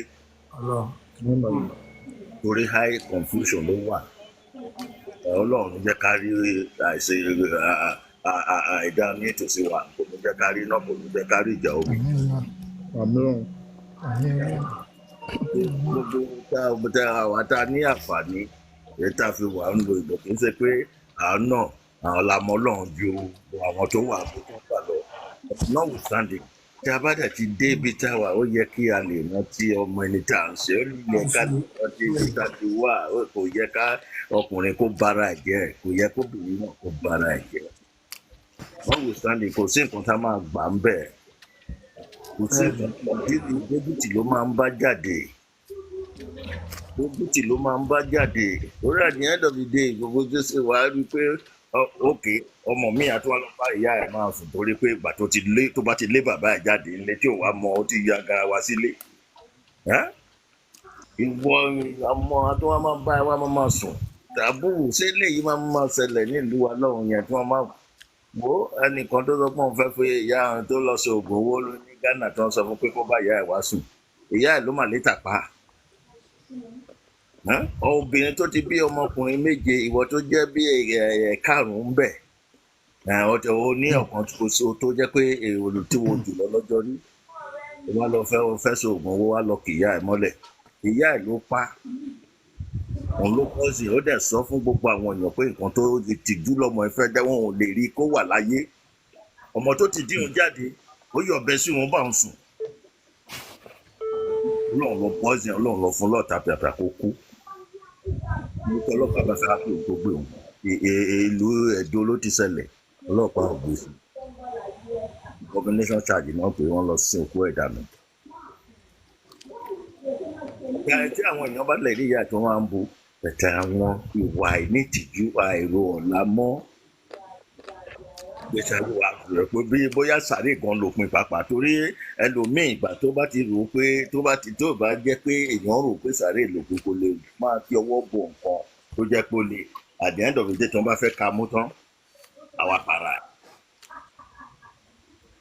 a ò lè fi sàárè sópin tá a bá wà ń bí tá a kọ́ bá gbéyàwó wọlé ó yẹ kí ká mọ̀ pé ọkọ tìyàwó ló wọlé ká má jẹ́ kí ìgbà tiwa kó má jẹ́ pé ọlọ́pàá ló máa wá là wá níjà kó má jẹ́ pé kóòtù àkókò wa fún wa àbí ká fẹjọ́ sùn ẹbí wa but most of it àwọn ẹbí wa gan ló máa tún instigate ẹ ò mọ ọkàn tó ń ṣe nílùú bí tó wà ní bàbá àpàní ẹni má jẹ́ kí ìyá obìnrin kan máa sọ fún pé ọlọ́pàá fún ọkọ rẹ̀ ó léwèrè jáde kó ń lé kò tilẹ̀ jẹ́ kó ráàyè ro tiwa mọ́tì ẹ̀. So however ọ̀sẹ̀ ọmọ tó bá tẹ́ ẹ bá wà ní Nàìjíríà gbogbo àbí tó lukúlukú bá wà ní nàìjíríà owó tó ń ta sí tó ń dárúkọ sẹ́ẹ̀lì a lè ta sí ni. náà lè tí ò bá jẹ́ pé currency period depend lórí currency gbogbo tá à ń pè ní minimum wage tí wọ́n sọ pé sọmọ rẹ̀ currency ló kàn change tí wàá rí thousands ni thousands ṣe easy ní ìgbókìlú ni bí thousands ò ṣe easy ní nàìjíríà tí èèyàn bá fún èèyàn ní 1,000 míì ẹlòmíì tó bá bù ní 1,000 àwa rò pé 100,000 ló fún inú àá dùn àtìgbà tí bá ti dé òkè òkun ojú wa fẹ́ là kọjá nǹkan tí ọwọ́ wa ọ̀tá fẹ́ fi gbọ̀gbọ̀ fá nǹkan tó yẹ ká ní ọdún mẹ́wàá tó ń bọ̀ afẹ́ ní ọdún yìí àti blow at the end of the day kí wàhálà bá wà gbà tí a bá ní lọ́dún àti blow àti a bá ti blow ẹ̀ tán ọdún tó ń bọ̀ nǹkan kí ló fẹ́ fi wá máa ṣe wá fi máa tọrọ ni torí àwọn nǹkan tó ti yẹ kó dúró sí ó ti ní dẹ́sẹ̀ ó ti jẹ wọ́n run ó ti bàbẹ̀ jẹ́ ó ní ríbi fi ẹ̀yìn tì mọ́ oúnjẹ tó yẹ kì í ṣe pé oúnjẹ ọmọ ọjọ́ alẹ́ oúnjẹ pé wọ́n fúnra yẹ kó jẹ máa dọjọ́ alẹ́ ìgbà tó bá ti kó ti gbogbo ìlú papọ̀ ti ní jẹ mọ́ tiẹ̀ ó jẹ́ sínú ẹ̀ àwa ṣọ́ọ̀tì ọjọ́ ẹ̀mí onítọ̀hún èrò ti jẹ tó ti jẹ tàjẹ́ ó ti jẹ dọ́lẹ́bọ̀ lóògùn ó ti jẹ tó nínú ire tí ò yẹ kó jẹ òtò fẹ́ nìkan grow mo fẹ́ nìkan grow òun ló ń fa the nasty struggle láàrin ọkọ àtìyàwó àmì ò fẹ́ kí ìyàwó mi ní lówó jù mí lọ àmì ò fẹ́ kọ́kọ́ mi lóhun gẹ́gẹ́ kan kó máa kàn tó mi àti wà ń lo ìbò àmọ́ bàbá gbọ́ ayọ́bìnrin ẹ má bínú ẹdẹ̀lẹ̀ máa bínú pẹ̀tẹ̀ òdodo ọ̀rọ̀ máa rí bí ẹ̀gún gbà mí ó dẹ̀ jẹ́ pé ẹnikẹ́ni kí ẹni tó bá dẹ̀ gbá ó ní ẹ má bínú ẹ má jẹ́ ká máa fi ìjà ọlọ́pàá máa túra wa ká ní ìlú òyìnbó tá a bá tilẹ̀ mọ̀ pé a ní upper hand many allegations wọ́n ti mọ̀ pé allegations ti wà ń sìn wọn ló jẹ́ káwọn náà etí wọn ti kún àwọn ọkùnrin náà wọn ò torí àìmọye ọkùnrin kò tí ì sóbìnrin tọkùnrin lè gbalé ẹ̀rí nílùú òyìnbó kò sí o the highest thing tọkùnrin lè ṣe fún wọn ni pé bóyá wọ́n lọ gbọ́kùnrin yẹn wá ní áfíríkà wọ́n gbé dé lóyìnbó ó tún sábóbìnrin míì lọ alákọ̀ọ́rí ọkùnrin. fíù gan ni obìnrin mélòó ló ń gbọ́kùnrin wọlé fíù ni. ìyẹn nìkan kó má sọ Mr. Babs ó máa ń ṣẹlẹ̀ ó lè sọ pé a ò lè rẹ́ṣù ẹ̀mí o. ó ń ṣẹlẹ̀ bọ̀ fíù ni that's what I'm saying. Okay. Percentage ni mo sọ when we are talking nínú fíù yẹn. we talk of percentage yeah that's what I'm saying. Okay tó bá tilẹ̀ fíù bẹ́ẹ̀ tí nínú fíù yẹn a tún rí ungrateful nínú fíù yẹn that's it èyí tó jẹ́ pé àfojú obìnrin yẹn gbolẹ̀ tí ò ní respect ẹ jẹ́ kí n dúró bẹ́ẹ̀ yẹn àwọn èèyàn ti kú lórí platform má bínú ó ti pẹ́ tí mo ti bá ẹ sọ̀rọ̀ tí mo ti tún débí lọ jẹ́ kí n wọlé wá. That's right. I appreciate no you can stay manage space I will say Mr. Mike abi àwọn tí wọ́n ń lọ fẹ́ náà tí wọ́n bá sì gbé wọn wá Jámánì they will still behave like the world tí wọ́n bá bí by the same thing náà ni the moment they get here that they know they have power over you that they know they can slap you and there is nothing you can do àwọn náà might change in couple of years in few years they will change at the same time and start slapping you and taking you out of their house too. So the best bet for a man, I'm sorry. The best bet for the man is marry your wife and leave her in Nigeria. Lọ́mọ ṣe bí ọba mẹ́yẹn. Bó bá ti pé £200 ló ń bá ń sẹ́ndì sínú ẹ̀ máa dùn. Bó bá ti gbé ẹ wọlé tó mọ̀ pé iṣẹ́ alágbàrú kan ló ti ṣe níbi kan. Long distance relationship yẹn náà is still a mess. To be honest, long distance relationship is still a mess. Wọ́n máa lọ tó bá ti níwèé, I'll make sure pé o lọlé ní twice in a year ní ara ẹ̀ náà ni now. Twice in a year tó lóṣù kan. ọjọ́ mélòó ló wà lóde yóò lóṣù mẹ́ta ni. Yóò lóṣù kan oṣù tó bá lọ lé 4-6 months tó lóṣù kan tó lọ ègé tó lóṣù kan ara ẹ̀ ni tó bá gbé wọlé tiẹ̀ bá láti ṣe gbogbo àwọn tí wọ́n ń léra wọn náà tí wọ́n ń léra wọn jáde náà wọ́n gbéra wọn wọlé náà ní náà and when they got here tí wọ́n dẹ̀ rí pé Timbad. yeah So àwọn I Timbad. think yàrá it's a one of the service communication. yeah ogo money Timbad. yeah Odùn tó dá fún ẹni tó lọ ṣe wedding ní kóòtù ọkùnrin tó lọ ṣe wedding òun ló dá fún èyí tó gbé obìnrin wọ àwọn Europe. that's right The same ojú kan ni o. Wọ́n fọwọ́ fara wọn ni o. ó náà ní náà náà ni mò ń sọ that's exactly what I'm saying now mò ń sọ lọ́nà yẹn mò ń sọ náà nìyẹn kò sígbà tí o lọ márì ní Nàìjíríà wàá gbé wọlé náà ni òun náà dẹ̀ tún padà get idea àwọn bíbá náà dé pẹ̀lú with you so it's just basic but when you want peace for yourself mo ní ẹnìkan mo ti sọ sórí ẹ̀mí báyìí rí uncle ọ̀rẹ́ mi ni I think the man is now I think I think he's about 66 years old now yeah wọ́n gbé ọmọ wọlé tán nígbà tó di wípé ọmọ tó yẹ pé wọ́n ń lọ tọ́jú Nàìjíríà tó ń ṣe everything wọ́n bàbá gbé wọlé tán ló di pé àṣọ kàbí ló ń wà ní London yẹn náà ni pé so kàbí ló ń wà wá àmọ́ á fi 100 tó bá ti ṣe 100 pounds àmọ́ á fi 100 pounds bùgá lé mi lórí ẹ̀yìn mo rò pé owó gidi kan wà lọ́wọ́ ẹ̀ ni nígbà tí bí tó ti bẹ̀rẹ̀ nìyẹn along the way wọ́n sọ fún ẹ̀gbọ́n ẹ̀ pé ìyàwó ẹ̀ ọmọ 25 years old kan ló ń bá àsùnkù believe wọ́n wá sọ fún pé òkè tó bá tọ́mọ ẹ̀ bá tó ti wá will tell you bàbá bá ní ó ṣe bí ẹni pé òun ṣiṣẹ́ lọ ó jáde lọ ṣiṣẹ́ lọ ìgbà tó wá pè ní pé bọ́ọ̀yẹ ti dé bọ́ọ̀ì kékeré àdúgbò tó máa ṣe yẹsà ní bó ní street wọn bẹ̀rẹ̀ náà tó máa ṣe yẹsà sí bàbá ẹ̀ olóńkù lẹ́kọ̀ọ́ ẹ̀gbọ́n tó wá wọlé ìyẹn kàn dúró pé ha tó ń ṣe ó dẹ̀ tún gbé aago dẹ̀ tún pọ̀ ọlọ́pàá sí wọ́n dẹ̀ lé ẹ̀gbọ́n jáde nínú ilé wọ́n wá fún ní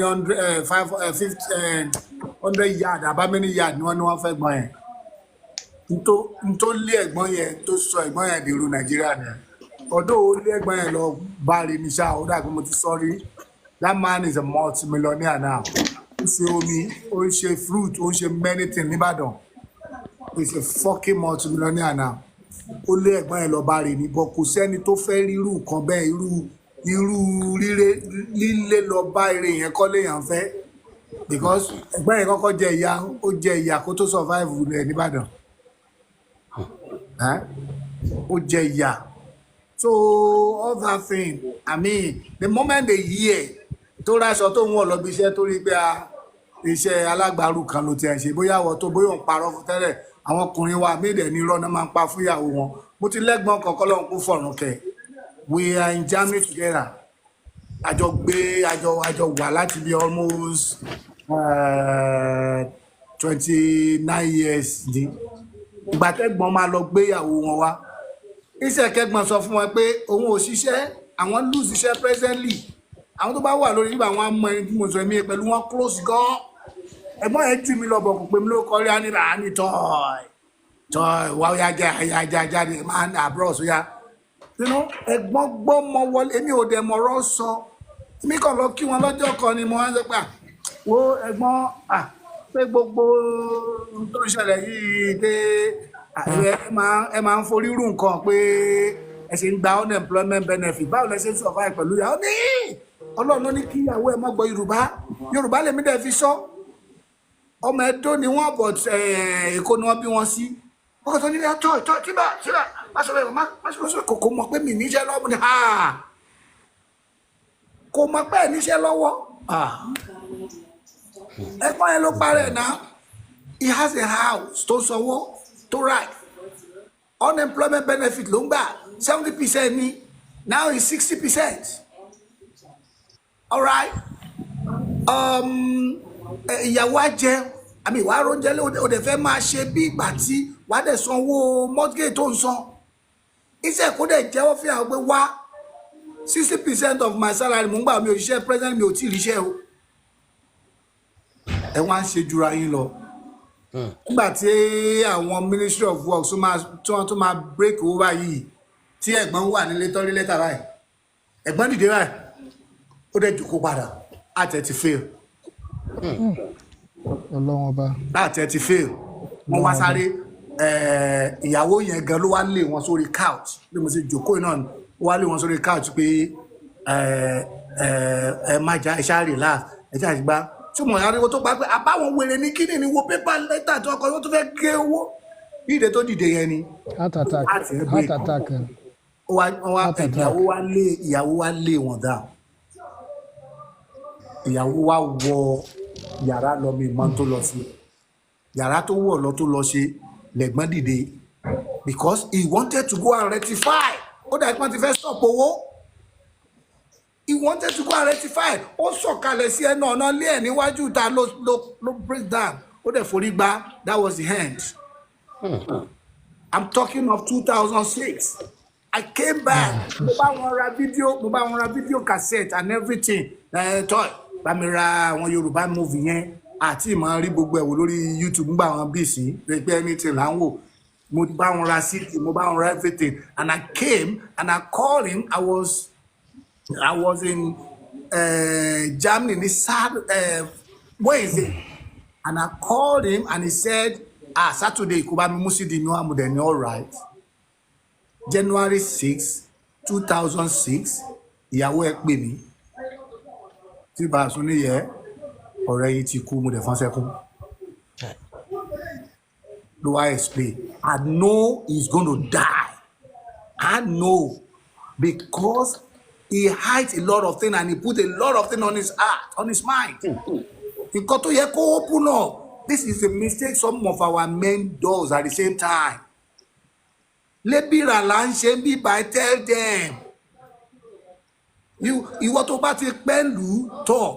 Irú àwọn tá à ń ṣe car business, tá à ń ṣe everything. Tá à dẹ̀ irú Germany tẹ̀ ní.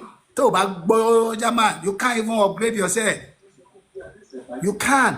Àwọn tó ṣe ń gbé lu òyìnbó tán ní sóyìnbó wọ́n ṣe ìrànpọ̀ gbogbo opportunity American and UK. Yes, sir. It's easy because we are English speaking. In Germany, if you don't understand the language, you are finished. You're going nowhere. And the thing again, tó bá tún wá learn. Àìmọye course tí mo ti ṣe lóríṣiríṣi tí mo bá apply, tóyìnbó apply, they will take òyìnbó, even if I pass that. Òyìnbó normal. What are we talking? Because wọ́n ti categorize iṣẹ́ tá gbọ́dọ̀ máa ṣe. Ìwọ máa parọ́ ìwọ tó mọ̀ wípé £2,500 lówó oṣù ẹ̀ tó máa yọ start ìjà gbogbo ẹ̀ tán 17 ló kù wá ló máa sọ fóbìnrin pé 5k ló ń gbà àbí ìwọ tó wà ń Jámánì tó yẹ pé gbogbo tó máa yọ tax everything tán 1.5 àbí 1.4. If you are using Toyota class 4 or 5, you are collecting, I mean, mo ń sọ German ẹ má bínú dáre tax tó ń lo tax card 4 or 5, you are collecting maybe 1.4 1.5 wà ló máa parọ́ fóbìnrin pé 3,000 wà ló máa ṣe kínní tó bá gbé wọlé tán owó tó ń lọ ṣẹ́ ní Nàìjíríà tó bá mú £500 lọ àbí €500 àbí $500 when you change it is a huge of money tó bá ti gbé dé ní ìbáyìí tán $500 yẹn is what you will use to buy food in a month. The oúnjẹ tí mo ń rà sílé every month is €500. €500. So wàá dẹ̀ sanwó tax wàá tax owó mọ́tò ẹ̀ wàá san tax ilẹ̀ tí ilé ẹ̀ wà. It's not as free as Nigeria. Tó bá ti kọ́lé ò san tax ilẹ̀ kan. It's not. Do you know how much money we paying? Ẹ máa lọ parọ́ ẹ máa gbọ́ wọn wọlé tán àwọn wèrè yẹn náà ti ẹ̀ ọ̀tọ̀ ní tí wọ́n expect tó máa ti rí báyìí wọn á rò pé ẹ̀ ń fowó pamọ́ fún mi ni àwọn ọ̀dẹ̀ tí wọ́n dẹ̀jọ́ wá ń ta náà dàbí tí mo ti dà tó yẹ pé single mother ni wọ́n á ní dí pẹ̀lú ẹ̀ tó bá ṣe báyìí and actually let's be fact let's be realistic tó bá ti lé wa jáde lé owó tó máa ń gbà máa ń pọ̀. Ó pọ̀. tó bá ti kọ́ wọn báyìí wá kàwé pé tó máa gba ilé. Do you know what they pay them in Germany? When they come out fún wọn nílé tán, wọ́n fún wọn nílé lọ́fẹ̀ẹ́. wọ́n lè ní ká máa mú €200 wá fún ilé 1,000 ẹlòmíì gan wọ́n bá ń san ẹlòmíì wọ́n bá ń sanwó ná wọ́n bá ń sanwó tẹlifóònù ẹlòmíì wọ́n bá ń sanwó ná. And couple with that iye ọmọ tó bá tún bí ni wọ́n á tún fi fún ẹ lówó tó bá tún wá ṣe pé aṣẹ́wó ni ẹ́ tó bá tún ṣe pé aṣẹ́wó ni ẹ́ tó bímọ fóríṣiríṣi ọkùnrin bóyá ọkùnrin 3 ló bímọ fún àbí 4 ló bímọ fún you getting more money tó bá yẹ pé ọkùnrin kan ló bímọ fún owó ẹ̀ ò lè pọ̀. And this is the reason why some Ghanaians are having ọkùnrin 3 àbí 5 wọ́n kàn bímọ fóríṣiríṣi. Government wọn tún help náà sà ọkùnrin tó bá pòun ló ra létí ẹ̀ ó máa ti help government ní government máa ní kókó jáde nínú ilé yẹn máa fi ilé yẹn lẹ̀ ní ó dà máa san credit yẹn lọ ó máa san mortgage yẹn lọ wọn ò ní gé mortgage wọn ò ní gé kúrò yóò máa san lọ. You know but the thing is sori another thing tí mo tún máa ń sọ fáwọn èèyàn ni wípé ọlọ́pàá tó ṣe pẹ́ńsù òun ló ṣe reserve. Get to know the law of the country you are living in. Let me tell you something, you men that are here to Wal abroad, they say you should not beat a woman, but they never said woman should beat you. There is no law that said a woman should beat a man. The law that says a man should not beat a woman. It's applicable for both. Does not say a woman should beat you. So wake up. Tí obìnrin bá gbá ẹ létí tó bá return ẹ̀ tó bá ní proof tó máa fi mọ̀ pé lọ́kọ̀ gbá ẹ return ẹ̀ wàá reset brain ẹ̀ back. I'm saying it and I'm saying it categorically. I've been living abroad. Western world generally for 3 decades. Òfin ò sọ pé kí obìnrin lù ẹ́ so má lọ gọ́ má lọ sọ̀dẹ̀ má lọ ṣe ọ̀dẹ̀ tó bá gbà ẹ́ létí lẹ́ni tó dákẹ́ yóò gbà ẹ́ lọ́la yóò gbà ẹ́ lọ́túnla. Yes sir. a ò lè fi ìjà bẹ̀rẹ̀ náà ká máa gbára wa létí tábàtẹ tó obìnrin ò gbọ́dọ̀ lu ọkọ náà ò gbọ́dọ̀ lu obìnrin. That is it, but they try it and some of our men. Ogo money, there is one video. What you want to know? Video it is ṣẹlẹ̀ bóyá bí 5 months ago, but àwọn tó ń generate káàkiri níbi tí lady yẹn ti ń gbá bọ̀bọ̀ ìní etí. Ó jókòó lé lórí. Bọ̀bọ̀ dẹ̀ sọ pé I will not beat you. Last week ni I think. Last week ló ṣẹlẹ̀. Last week, yeah. No, last week kọ́ ló ṣẹlẹ̀. Ó ti ṣẹlẹ̀ bí 3 months ago. Wọ́n ṣe tó ń viral video yẹn ni. Ṣé àwọn òyìnbó ni wọ́n àbí dúdú? Ọmọ Nàìjíríà. Òyìnbó kọ́ ọmọ Yorùbá. Ní ṣọ́tọ̀. Ogo money. Let me tell you something what we don't know. But some of us know, sir. Òyìnbó mọ agbára wọn ká agbára yìí kún. Àwọn abuse. Obìnrin tí ó ṣe ọwọ́ sókè gba ọkọ ẹ̀ létí àbí bóyá ó ti wà ní midst of àwọn dúdú. Òyìnbó kò kí n ṣe gbórùn nǹkan bẹ́ẹ̀ yẹn náà. Wọ́n bí wọn sínú ẹ̀ ní so agbára yẹn ò gùn wọ́n àwọn ọmọ àlè wa àtọ̀húnrìn wá tí wọ́n gbé wọ bíbà yìí ni. Òyìnbó don't do that. Àwọn ni. Nǹkan tí mo believe ni pé àwọn tán wọlé yẹn náà wọ́n misinform wọn ni because wọ́n mọ òfin yẹn àwọn kan máa ń gbọ́ pé àwọn obìnrin ló ní upper hand obìnrin ló ní upper hand. So many came in here with that mentality pé obìnrin ló ní upper hand wọ́n fi ń ṣì wà. ọkọ ẹ̀ ń sì tí ọkùnrin yẹn bá kún tọ́ ṣé kò ní answer murder case.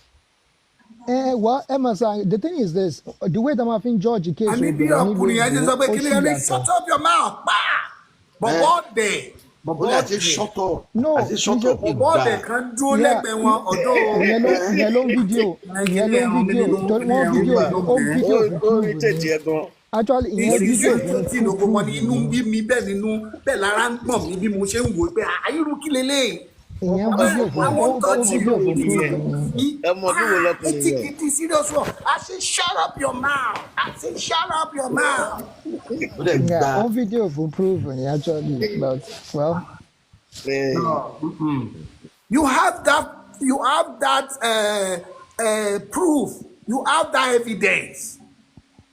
You want me to anyway? I'm a more around anyway, although mo mọ level ara mi, and that's why I don't near no black woman. I don't near black woman because the more tó sọ pé aggressive, more aggressive. Tó bá gbọ́wọ́ sókè sí mi lásán tí ẹ bá ẹ mi ìná obìnrin nílé ayé mi. But tó bá gbọ́wọ́ sókè láti nà mí tí ẹ bá mi ní ronú lẹ́ẹ̀mejì o. I won't think twice. My raise ọwọ́ sókè fún mi because where I came, woman doesn't raise hands on a woman. So don't raise your hands on me. That's why I maintain my life for 29 years. Òyìnbó mu wà pẹ̀lú mi bá súsú dúdú kan sùn rí ní Germany. Tí mo bá máa bá súsú sùn Nàìjíríà àti Amẹ́ríkà ni.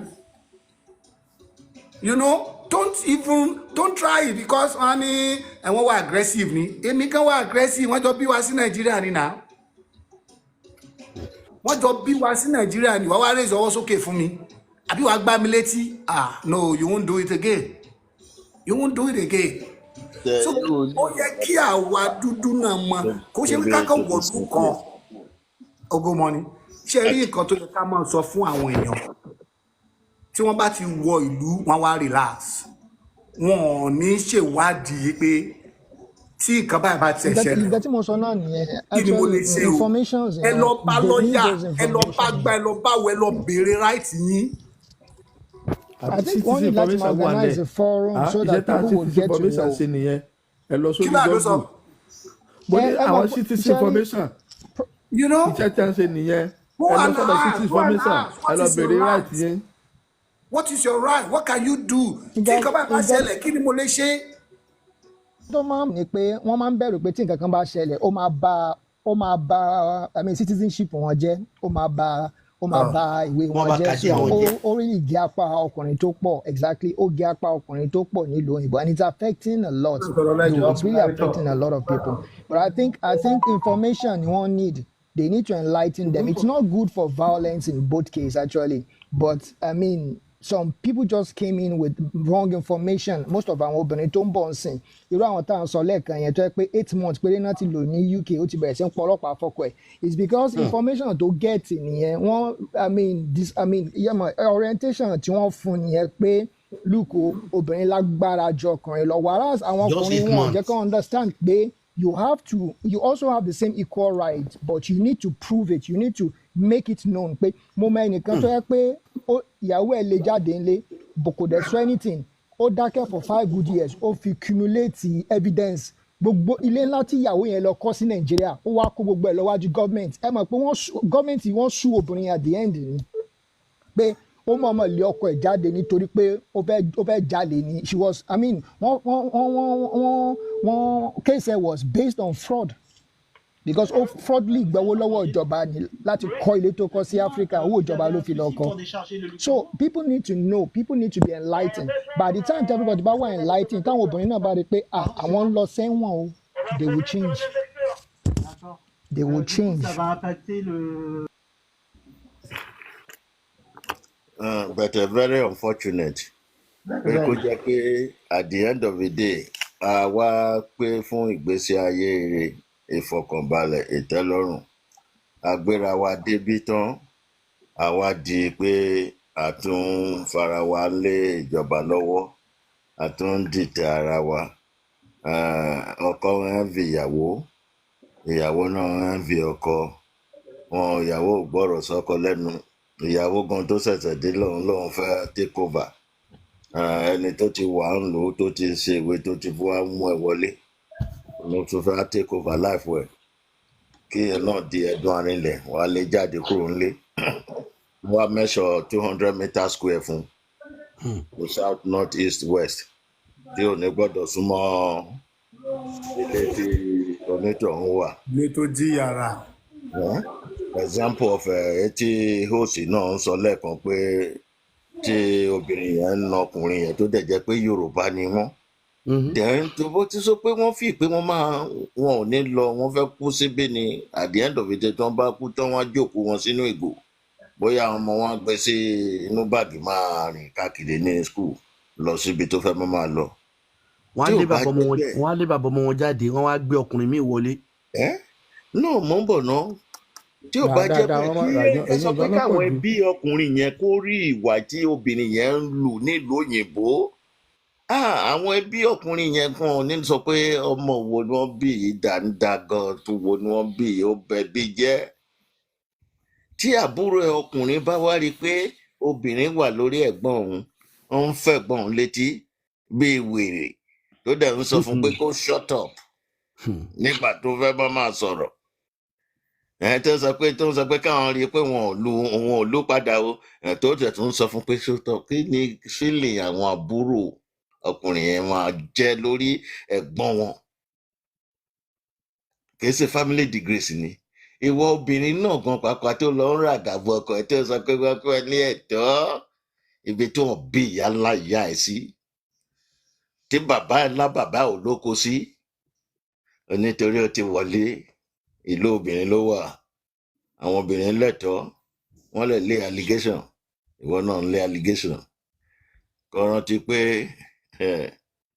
sìkàsìkà gbàgbé ọ̀la o but however it may be nǹkan tí ẹni olúkálùkù bá gbìn òun ló máa ká that is the reason gbà míì tí nǹkan bá ṣẹlẹ̀ sẹ́lòmíì àwọn máa ká inú a ò mọ nǹkan náà tó ti fọwọ́ ẹ̀ dá ṣe a ò mọ bí tó ti rìn sí a ò mọ bí tó ti forí lọ pọ̀ torí ìkà ojú kòkòrò apanilọ́wọ́ gbà òun ló máa ń in fà. fact mo ti pàdé many children bí báyìí tó jẹ́ pé bóyá mo bá ń tibi iṣẹ́ bọ̀ tí mo bá ń wọ train tí mo bá ń bọ̀ wá sílé mo máa ń pàdé àwọn ọmọ tó jẹ́ pé ọmọ Áfíríkà tó jẹ́ pé ìkan lọ́jọ́ kan ọmọ 14 years that was 2023 kan ni 24 I mean 2022 I mean mo bọ̀ láti Solingen mo lọ sí Dusseldorf so bọ́ọ̀ yẹn ti mu ọtí yó sẹ́ń gbọ́ mi sà bọ́ọ̀ yẹn ó ti mu ọtí yó ó ti bì sára so mo wá ojú mi sáà mo try láti ká ojú mi kúrò lára ẹ̀ but ara mi ò gbà mo wá lọ bá mo ní ọmọ gbogbo ní yẹn where are you coming from you are a black boy ó ní ọmọ Nàìjíríà ló ó ní bàbá òun from Benin where are you going now ní I'm going to Dusseldorf ọ̀dọ́ ta ló ń gbé sọ́dọ̀ parents ẹ̀ ló ń gbé ni ó ní òun tiẹ̀ mọ ibi tí wọ́n bá òun wà mọ́ ó ní màmá òun gbé sólé ó ní màmá òun gbé SN ló ga ọ many tó jẹ́ pé bàbá wọn ti sá lọ pure black àbí pure black bàbá wọn ti sá lọ bàbá wọn ó ti wọ́nà ọ̀nà bí gbèsè ayé ẹ̀ sì máa dùn lọ. ó mọ̀ pé àti Benin ni wọ́n ti wọ́ wọlé àmì àti Italy ni gbogbo wọn ti wọ́ wọ Germany so gbogbo wọn tí wọ́n wọ Germany yẹn bí wọ́n ṣe rí gbogbo chance gbogbo nǹkan tí wọ́n ń gbọ́ náà nìyẹn tí gbogbo wọn fi sá wọ Germany láti Italy. Ìṣe rí pé nǹkan tí mo sọ nìyẹn pé wọ́n lè control ẹ̀ sá Italy ò kankan ní right sí. gbogbo ẹ̀kan opportunity wọ́n kàn lé àwọn ọkọ̀ wọn jáde ni. Italy ò fún wọn ní right yẹn which is very good which is very good because there was Germany in most all the Europe and UK ò ṣe wọ̀ because wọ́n gba visa wọ UK. ọmọ tẹ́ ẹ bá ti bí sí France kò ní gba benefit in France o. France náà fún wọn.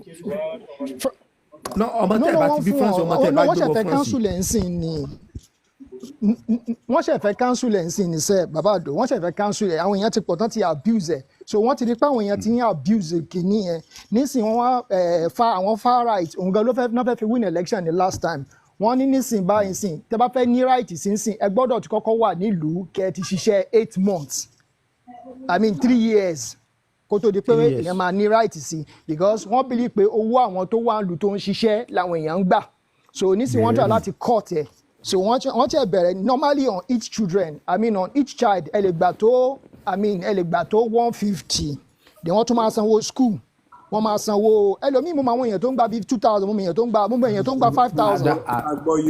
èèyàn tó ń gba 5,000 ọmọ méje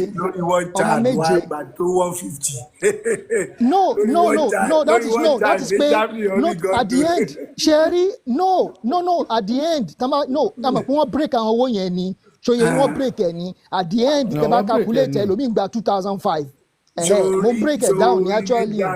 sórí ní Germany ó ní wọ́n ń gbà tó 150 mọ́jẹ̀ ń dárúkọ owó tí first kid ti bẹ̀rẹ̀ ó jù yẹn lọ 220.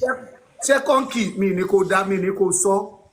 Second kid ó wá tó ju first kid lọ. Third kid ó tó wá ju Yeah, mo mọ̀, but ẹ mọ̀ pé no ṣẹ́rí Yes. ó ní tí wọ́n ṣe yeah ṣẹ́rí mo mọ̀ but ó ní tán ṣe ṣẹ́rí ní bíbá yìí wọ́n fún wọn náà but ó ní tán ṣe arrange ẹ̀ ní for example sí wọ́n fún wọn lówó sport pé káwọn kan lọ register àwọn ọmọ yẹn ní sport kìíní so wọ́n break àwọn owó yẹn mi break ẹ̀ down fún yín ni wọ́n fún wọn lówó pé gbà fi raṣọ fún wọ́n fún yín lówó fún sport wọ́n máa fún yín lówó fún health òṣòyìn health insurance tó máa cover wọn so tẹ́ bá bá díẹ̀ tẹ́ bá calculate àwọn owó yẹn ẹlòmíì tó bá ẹni tó bá níbi ọmọ méjì nsìn ó ń gbà up to like 2005 ẹni tó bá lọ́mọ méjì anyway so you keep know increasing. you know yourself pé kò sí any country ní Europe tó ń fún èèyàn lówó tó Germany you know yourself sórí gbogbo owó tó ń sọ yẹn is still been given wọ́n sì máa fún ẹ yàtọ̀ sí owó tẹ̀mí calculate fún ẹ yìí o tó bá tún wá ṣe ní pé ajá tó jẹ́ aṣẹ́wó tó yẹ pé ọmọ mẹ́rin bàbá mẹ́rin bàbá kọ̀ọ̀kan depends on iye iṣẹ́ irú iṣẹ́ tó bá ń ṣe depends on how much is collecting ni wọ́n tó máa bí ilẹ̀ yẹn tó máa sanwó náà. Ibà ọ̀rọ̀ tó ń sọ mo honestly mi ò mọ̀ nípa mi ò lè bá Ó ṣe rí gan lẹ́sọ̀ yẹn. mi ò mọ̀ nípa máa gbọ́ná mi ò mọ̀ nípa welfare Germany. Germany has the best welfare. Mo fẹ́ compare pẹ̀lú UK mo rò pé UK àti France yẹn equivalent sára tẹ́lẹ̀ bẹ́tẹ̀ ti Germany tó ń sọ yìí torí mo àwọn ọ̀pọ̀lọpọ̀ tó wà ní Germany tẹ́lẹ̀ wọ́n ti padà sí UK ìgbìmọ̀ mi kan tó ní ìwé tó ní German passport. Omi tó ní German passport. Omi kò ní German passport o. Omi kò ní German passport o. What do you say? Kí lẹ sọ Ogo money with the German passport? What do you say about it? No, àwọn èèyàn wọ́n move lọ sí UK, àwọn èèyàn move láti Germany, àwọn tó wà Nigerians, àwọn Nigerians. Ṣé àwọn tẹ́ move lọ sí UK? Wọ́n torí fàájì pàtí. Nítorí fàájì pàtí. Wọ́n move lọ sí UK because they had a boring life. Láti 5 years ago. Ìṣọ́ táwọn ará Ireland gan fi move lọ sí UK kì í ṣe kékeré. Wọ́n move tó pọ̀ dáadáa. Wọ́n move tó pọ̀ dáadáa. And because Germany is a typical white man country. Yes. Though she better ju àwọn èmi ní Norway, èmi làwọn Denmark yẹn lọ. Because of dúdú ṣe pọ̀ ní Germany, but it's a typical white man country. So gbogbo fàájì wọ́n ṣe party láti Monday ti di Sunday yẹn kò sí tó jọ tó bá rí party kan lọ lẹ́ẹ̀kan lóṣù kó máa dúpẹ́ fọ́lọ́run. So reason ti many fi sá nìyẹn tí wọ́n fi sá nìyẹn. Bẹ́ẹ̀ni yes of course yes. You know? Party ọ̀pọ̀lọpọ̀ wọn nítorí party náà fi sá wá sí London. Many of them fi sá nìyẹn àti pé ìmí ṣé Ògòmọ́ni ló béèrè question àbí ìmí fẹ́ update certificate and everything but kò gbọ́ German wọn dáadáa. Exactly. Àwọn míì kàn dé parí lọ́wọ́ ni tó bá dá German lẹ̀ tó bá bá wọn sọ German kóbókóbó náà máa sọ lẹ́nu. So with that German you can go to school with it. And àwọn ọmọ náà most believe pé future pé should be in an English country so wọ́n torí àwọn ọmọ wọn náà move grow. So this is the reason why wọ́n ṣe ń sá lọ sí English speaking country. Yes. Torí àwọn ọmọ. Yes. Torí àwọn ọmọ. Yeah, a lot leave because of the children. You know, ìgbé kí ọmọ lè gbọ́ English àbí kọ́ ọmọ lè ṣe gbá àbí kọ́ ọmọ lè ṣe. Yeah, wọ́n dẹ̀ lọ exactly how they lọ school in English country lọ university most of our tó ti now grown up children lọ university in English country and things like that. But most àwọn ọmọ yẹn náà gbàtà bá débẹ̀ tán agbára ìka wọn mọ́ ọwọ́ ìka wọn mọ́. Bá ti débẹ̀ tán agbára ìka wọn mọ́. Ẹ káalẹ́ o. Báwo ni ìṣúwà àti ẹ látẹ̀ka ọ̀rọ̀ gbomi mu ní jàre. Èmi tí ẹ̀ ń gbọ́ yín látẹ̀kọ̀ ṣé ẹ̀ ń complain ni àbí ṣé kí lẹ fẹ́? Orí complain yìí yẹn ti fẹ́ pọ̀ jù kí ni wọ́n náà sọ nǹkan tá a fẹ́ wọ́n náà ronú sí kó wo pé kí la fẹ́. Àṣé gbogbo tá à ń sọ ronú sí kó wo tá a fẹ́. Kí ni problem? Because ẹ̀yin ọkùnrin nìkan lẹ̀ kàn sọ̀rọ̀ ẹ̀ kàn ráhùn kí ni problem? No, based on video. It's based on the video. Àwọn obìnrin tí wọ́n wá yọ ọkùnrin kan ní rúfù. says No, ṣé no, ẹni kì í ṣe protest. No, kò ń ṣe protest. I mean, do kí better to lẹ̀ ń look ṣe for a ń way pàtó forward kí lẹ̀ ń ṣe ń because pàtó a no, fẹ́ mọ̀ ẹ̀ kọ́ ni. ṣẹ́rí, ó ti fẹ́ ara máa di problem nǹkan wàhálà lẹ ń ẹ̀sìn, ó sọ ti fẹ́ yẹn máa di nǹkan ẹ̀gbin because ẹ wò ó tọ́lọ́pàá ìlú òyìnbó máa fi sọ fún Mr. yín pé Bola ẹ please wà ẹ Mr. má Bola gbé please ẹjọ́ wá Mr. síwájú Bola mọ́. please what is the Yeah. problem kí ló ń ṣẹlẹ̀ kí ló ní yín lára ẹ n jẹ́ tó ká gbọ́ No, n tó ní wá lára náà lẹ́yìn ṣé dúró ẹ Abọ́ládé ń dá ṣé lóhùn ẹ ṣe ń dá lóhùn agitate Àbọ́lá. ni is it an n tó ní agitation wá àbí kí lára ni. náà ni àwọn obìnrin yẹn tí wọ́n kàn ń léèyàn jáde ní London táyé àwọn pólíìsì tún fi jáde pé ẹ má pe ọkọ yín ẹ má pe láì pólíìsì mọ́ sí anybody à ní dá yín lò mọ́. ok ṣé n tó ìyẹn ní lẹ wá lára agitate nìyẹn. fún Ẹ́n? ṣé ìyẹn lẹ agitate fún. ìyẹn la agitate fún why tó yẹ pé ẹni tó wọlé lóṣù méje gan eléyìí pọlọpàá tẹ́ ń fúyàwó ṣe ẹ̀ yìí àmì ẹ̀ ń ìfọ́pọ̀ ẹ̀. reclamiate ẹ̀ ń reclamiate ẹ̀ ó ń ti beschweren gbogbo ẹ̀ lẹ́ ń ṣe lọ́wọ́. sọ english èmi nìkan mo gbọ́ german bíbá àtúnfi bóyá mr mikey so òyìnbó àbí kò sọ yorùbá ẹ̀ ń réclamé kí ẹ̀. lẹ̀ ń sọ ń pàtó kí ni problem. Ẹ́n? bẹ́ẹ̀ ṣe stop náà ni kẹ́ bára yín sọ̀rọ̀ kẹ́ lé ọlọ́pàá síyàn ní London ẹ bára yín sọ̀rọ̀ yín ẹ báwo ọkùnrin obìnrin ẹgbẹ́ yín sọ̀rọ̀ pé ó tó let's take the bull by the horn. orí pé ìtìjú ni kíkọ kọ́lọ́pàá fi jáde ọlọ́pàá ìtìjú kọ ìwó ìtìjú kọ. kí wọ́n máa wá sọ fún obìnrin pé ẹ má pọlọ́pàá sọkọ yín mọ́ ọlọ́fun ó ti dọkùnrin mélòó tẹ̀yìn pọ̀lọ́pàá sí. èmi ti pọlọ́pàá o. àní mélòó lẹ ti pè sí mi ò sọ pé ẹ tó mi ò sọ pé tẹ ẹ pọlọ́pàá yìí mo ló ti fi mélòó tẹ ẹ pọlọ́pàá sí. mo ti pọlọ́pàá fún kan mo ti lẹ́kan sínú snow. àní mélòó lẹ pọlọ́pàá fún béèrè mi nìyẹn. ẹ gbọ́ pé mo darí ló mo ní mo ti pọlọ́pàá fún kan mo dẹ̀ ti lẹ́kan sínú snow.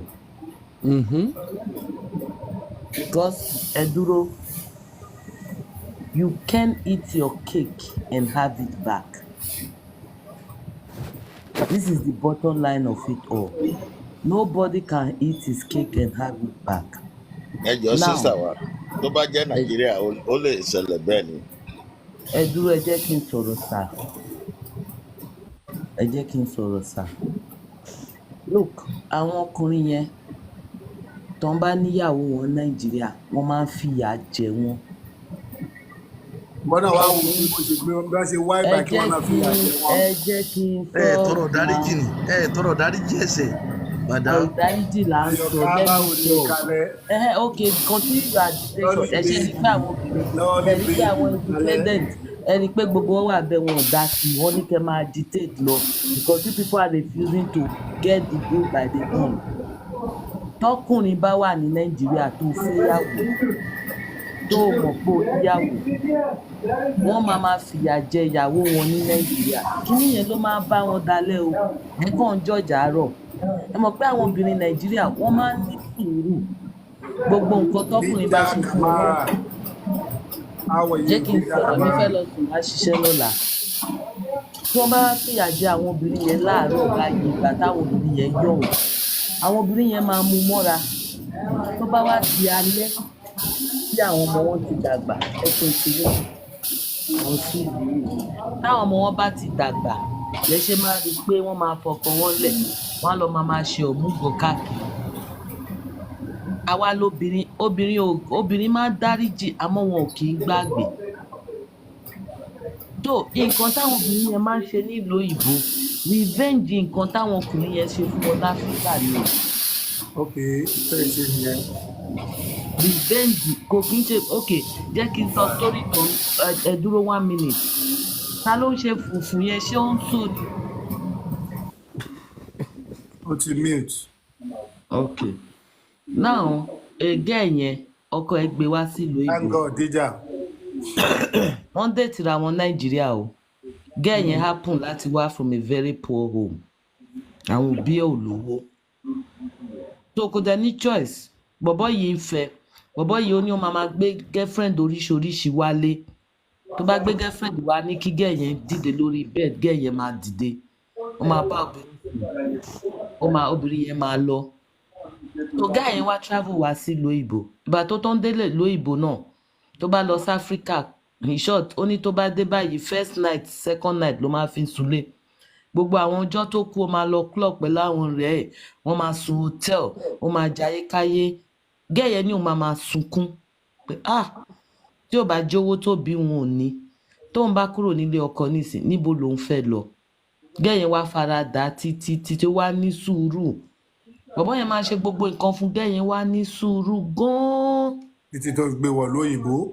ẹ dúró náà bọ̀bọ́ yẹn wá rò pé gẹ́yẹ lọ́ọ̀fù lọ títí ni because mo máa mi tó fẹ́ end up sí. kò tí end let me say it it's a story I saw on Facebook kò kí n ṣe pé mo ń fún ọmọ ẹ. gbogbo ọkùnrin London ló ṣe gbogbo yẹn fún ìyàwó wọn tí wọ́n lé já tí wọ́n kọ́ police wọn àbí. I am just saying this very one that I saw. So bó ṣe bọ̀bọ́ yẹn was thinking pé okay eléyìí wà tolerant eléyìí dá because ìyẹn làwọn èèyàn ọkùnrin máa fi ń judge obìnrin tó dá tó bá jẹ́ kó tó bá fàyà gba ìjà ìyẹn ni pé gẹ̀yẹn dá so bó ṣe gbé gẹ̀yẹn wọ UK nìyẹn o so gbogbo nǹkan tí bọ̀bọ́ yẹn ṣe fún ní Nàìjíríà ẹ̀ṣẹ̀ gẹ̀yẹn ò ká kúrò lọ́kàn ẹ̀ṣẹ̀ gẹ̀yẹn kàn fi lẹ́nu ìgbà tó máa dé UK báyìí gẹ̀yẹn kàn mi ò mọ nǹkan tí wọ́n ní ó ṣẹlẹ̀ ṣá ó ṣàfẹ́ sẹ́ndì gẹ̀yẹn kúrò nílé tó bó ṣe parọ́ mọ́ gẹ̀yẹn nìyẹn pé ó fẹ́ rape àwọn ó fẹ́ rape ọmọ ẹ̀ ọmọ tó bí pé ó ń mú lẹ́sọ̀ mọ́ mo ń sọ fún yín women can be women ẹ ṣe mọ̀ pé ẹ̀yin ọkùnrin ẹ̀ gbà pé obìnrin burú gan. tíba tẹ bá rẹ tẹ fẹ́ gbé wọlé o ẹ gbé mi sílẹ̀. nítorí àìwé ààbò náà kò sí wàhálà. so bí gẹ̀yẹn ṣe wá parọ́ mọ́ bọ́ ẹ̀yẹn pé ó fẹ́ rape ọmọ ẹ̀ nìyẹn bí wọ́n ṣe sẹ́ńtẹ̀ǹsì guy yìí wọ́n sẹ́ńtẹ̀ǹsì ẹ̀ wọ́n wá fi sẹ́wọ̀n. now guy yìí kí ni guy yìí wá ṣe guy yìí wá lọ fẹ́ ọ̀rẹ́ boy yìí gbogbo joint account tí wọ́n jọ ṣe tí bọ̀bọ́ yẹn ń ṣòwò tówó ń wọnú ẹ̀ tó ń ṣiṣẹ́ tí guy yìí náà ń ṣiṣẹ́ tówó ń wọnú ẹ̀ bí wọ́n ṣe sẹ́ńtẹ̀ǹsì guy yìí sẹ́wọ̀n bí òun àti ọ̀rẹ́ guy yìí bí wọ́n ṣe bẹ̀rẹ̀ lavish owó yẹn wá tábí pé ìgbà tó wá ṣe ẹ̀wọ̀n yẹn tán wọ́n wá send boy yẹn padà sí Nàìjíríà so ìgbà tó máa dé Nàìjíríà ó nílé tó ń kọ́ uncompleted building kò níbi tó fẹ́ lọ ó ṣáà lọlé ó jáde ó dàbí ọmọ ẹ̀kọ́ àlẹ̀ ní boy yẹn ó wá jáde ó wá fẹjọ́ sùn àwọn òbí ó wá sọ fún àwọn òbí ẹ̀ pé báyìí ló lọ wọ́n ṣáà ṣiṣẹ́ wọ́n ṣáà ṣe nǹkan so gẹ́yẹn nílùú òyìnbó nísìnyí gbogbo owó rádaràdá ṣáà dé bá gẹ́yẹn nílùú òyìnbó rádaràdá dé bá gbogbo owó tí boy yẹn ṣe sílẹ̀ ó ṣáà ti ná pẹ̀lú boyfriend ẹ̀ ọmọ yẹn náà last ọmọ yẹn wọ́n padà gba ọmọ yẹn lọ́wọ́ ẹ̀ wọ́n fọmọ yẹn lẹ̀ fún because ìgbà tí gẹ́yẹn kúrò nílé so wá bẹ̀rẹ̀ ń déètì ọ̀rẹ́ gẹ́yẹn kó wá mójútó ọmọ yẹn dáadáa wọ́n ní ọmọ tó ti ní pé wọ́n fẹ́ rape ìgbà yẹn ọmọ yẹn ò tí mọ̀rọ̀ ń sọ o ọmọ tó sọ pé bàbá ẹ̀ fẹ́ rape ṣé ó yẹ kó padà máa fi careless báyìí bí wọ́n ṣe gba ọmọ yẹn lọ́wọ́ ẹ̀ nìyẹn èmi wá rí nígbà tí gẹ́ẹ̀kẹ́ wọn ní ọmọ Ìgbò kan tó máa handle àwọn cases báyìí tí wọ́n wá fi gẹ́ẹ̀yẹn lọ wá bọ́ ẹ̀yẹn lọ bọ́ ẹ̀yẹn ń sun ẹkún gẹ́ẹ̀yẹn wá ń bẹ̀bẹ̀ pé kó jọ kó dáríjì òun so wọ́n wá bẹ̀rẹ̀ lọ́wọ́ gẹ́ẹ̀yẹn pé kí ni mo ṣe fún ẹ̀ wá ní gbogbo ìgbà tó fi wá Nàìjíríà yẹn tó máa kó obìnrin káàkiri tó máa lù mí tí n bá sọ̀rọ̀ wá ní kí n lọ gbẹ́nu dákẹ́ òru tí mi ò kí ń fi ń sùn ló pọ̀ ju àsìkò tí mo fi ń sùn láti ìgbà tá a ti wà Nàìjíríà ní kíní yẹn máa ń dùn mí àmọ́ mi ò lè fi ẹ́lẹ̀ torí mi ò lóúnjẹ ẹbí mi ò ní tí n bá fẹjọ́ ẹ̀sùn àwọn òbí mi á ní kí n ní sùúrù yẹn ni mo ní tó fi gbé mi wá ìwọ ìlú òyìnbó venture ni mo ṣe o jọ dáríjì mi gẹ́yìn wa ń bẹ̀bẹ̀ you understand now èmi máa sọ parable kan ó lè ná èèyàn kó sọ fún pé nínà tí mo nà ẹ́ yìí o ibi tó sunkún dé lélẹ̀ violating tèmi lè sọ is not a good thing èmi ṣe rú ẹ̀ ìgbà tèmi ṣe rú ẹ̀ fún ex mi kí n tó mọ̀ kí n tó bí first daughter mi fún ó wà láyé today we are very good friends ó kábàámọ̀ ó bẹ̀ mí but ìgbà tó máa fi bẹ̀ mí mo ti bímọ fún ẹni míì I cannot go back to him ex mi ìgbà tí mo mọ̀ mo jẹ́ obìnrin tó máa wà submissive mo wà very very submissive to the head tí n bá ṣiṣẹ́ sálárì mi I don't know mi ò mọ nǹkan tówó jẹ́ ń gbà yẹn màá fowó yẹn lẹ̀ màá fi káàdì lẹ̀ màá dáwó oúnjẹ màá dáwó ná màá fún ní káàdì mi ni pé fún mi ní 250 kí n kàn send sí bàbá mi tí n bá ti send owó sáwọn òbí mi I'm okay a máa jọ ná owó yẹn ni ìgbà tí mo mọ̀ before kí n tó mọ̀ òyìnbó ti lé síta kò tí ì lọ sílé for 3 years ìgbà tí mo mọ̀ tí mò ń ṣiṣẹ́ tó ń ṣiṣẹ́ ló wá ṣẹ̀ṣẹ̀ ń lọ sílé immediately tó bẹ̀rẹ̀ ń lọ sílé yẹn ó wá lọ mọ obìnrin míì ní Áfíríkà tó ń fẹ́ lílọ tó máa lọ sí Áfíríkà tó padà báyìí kò sí obìnrin kan tó dẹ̀ kó tó lọ sí Áfíríkà 3 years tájọ gbé sínú ilé fóònù ẹ̀ máa wà lórí tébù tó bá ring má bá ẹ pick ẹ̀ tí nǹkan kan bá ń ṣẹlẹ̀ go and pick up my phone please look who is on the line màá sọ fún ọ tó bá jẹ́ family màá sọ fún wa ó ń wẹ̀ o tó bá wẹ̀ tán máa pè yín padà immediately tó bẹ̀rẹ̀ ń lọ sí Africa after 4 years tá mọ́ra kò kí n ṣe pé ó mọ̀ mí láfíríkà ó lọ gbé mi wá o after 4 years tá mọ́ra tí fóònù ẹ̀ bá rìn bó ṣe bẹ̀rẹ̀ ń ti fóònù ibẹ̀ pọ̀ nìyẹn tó bá fẹ́ sùn báyìí ó máa gbé ẹ̀ pọ̀ sókè ó máa fi fóònù sábẹ́ ni tí fóònù ẹ̀ bá rìn báyìí tí ó sá láti inú bedroom á fẹ́ forí lulẹ̀ ni mi ò mọ nǹkan tó mú lọ́jọ́ yẹn bó ṣe ń bọ̀ wá láti ibi iṣẹ́ ó kàn drop fóònù sórí tébù ni ó dẹ̀ wọnú bedroom lọ ó fẹ́ lọ ìgbà tó máa wọnú bedroom tó ṣe tán kò wá jáde wá bẹ̀rẹ̀ ń ṣèlú mẹ́ṣíìnì yẹn mọ̀ pé ó máa ń pariwo bí fèèní ṣe bẹ̀rẹ̀ ń ṣe pọ́npọ́n nìyẹn ọlọ́run mẹ́sẹ̀jì yẹn kò kúrò lórí mi títí dè ní kí ni mẹ́sẹ̀jì tí mo rí nígbà yẹn bá ní loving you is what I do every day I thought I can live without you now I cannot please I cannot wait for you to send the woman out message tí mo kà gẹ́lẹ́ bí message yẹn ṣe rí nínú fóònù ẹ̀ nìyẹn ìgbà tí màá confront ẹ that somebody like this send a message to your phone saying like this only yes I'm an African woman I'm an African man I have the right to marry more than one woman if you cannot take it you can pack your things and go because then ìgbà yẹn ọmọ tí mo gbé lọ́wọ́ ó kéré pẹ̀lú ọmọ yẹn ni mo máa fi ń ṣiṣẹ́ tó fi ń lọ sí Áfíríkà o màá dájọ́ 250 every month ní bá kájọ yẹn tán màá kó fún believing pé nǹkan tó ń lọ sí Áfíríkà lọ ṣe is for me and him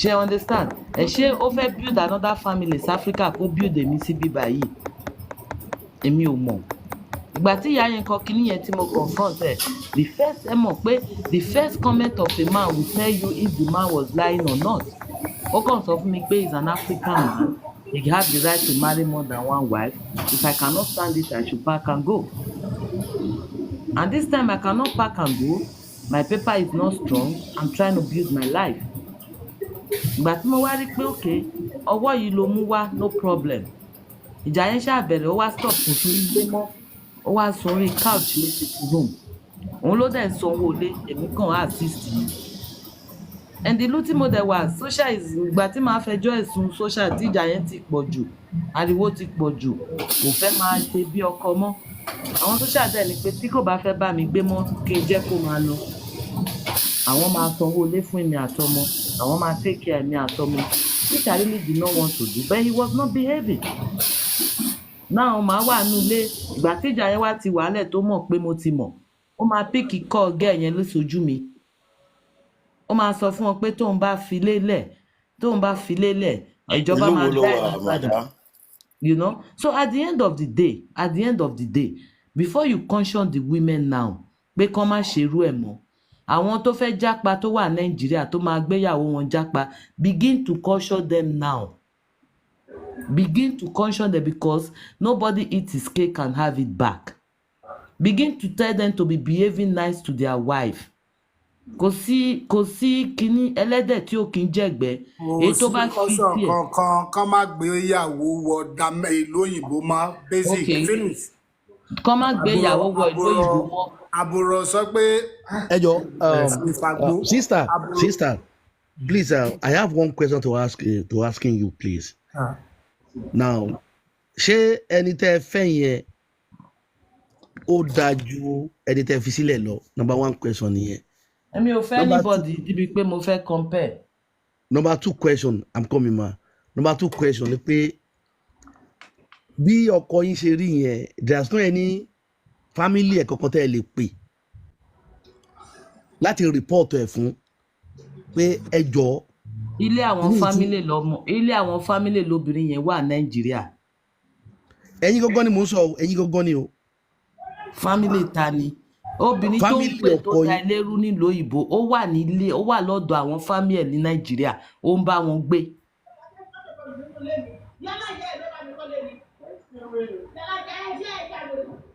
ẹ gbọ́ ẹ̀yin tẹ́ béèrè question lọ́wọ́ mi obìnrin tí mo fẹ́ fẹjọ́ ẹ̀sùn wọn ọ̀dọ̀ àwọn òbí ẹ̀ ló fẹ́ obìnrin yẹn sí ní Nàìjíríà ní láfíríkà ta ni mo fẹ́ wá fẹjọ́ sùn. lágbára ṣá.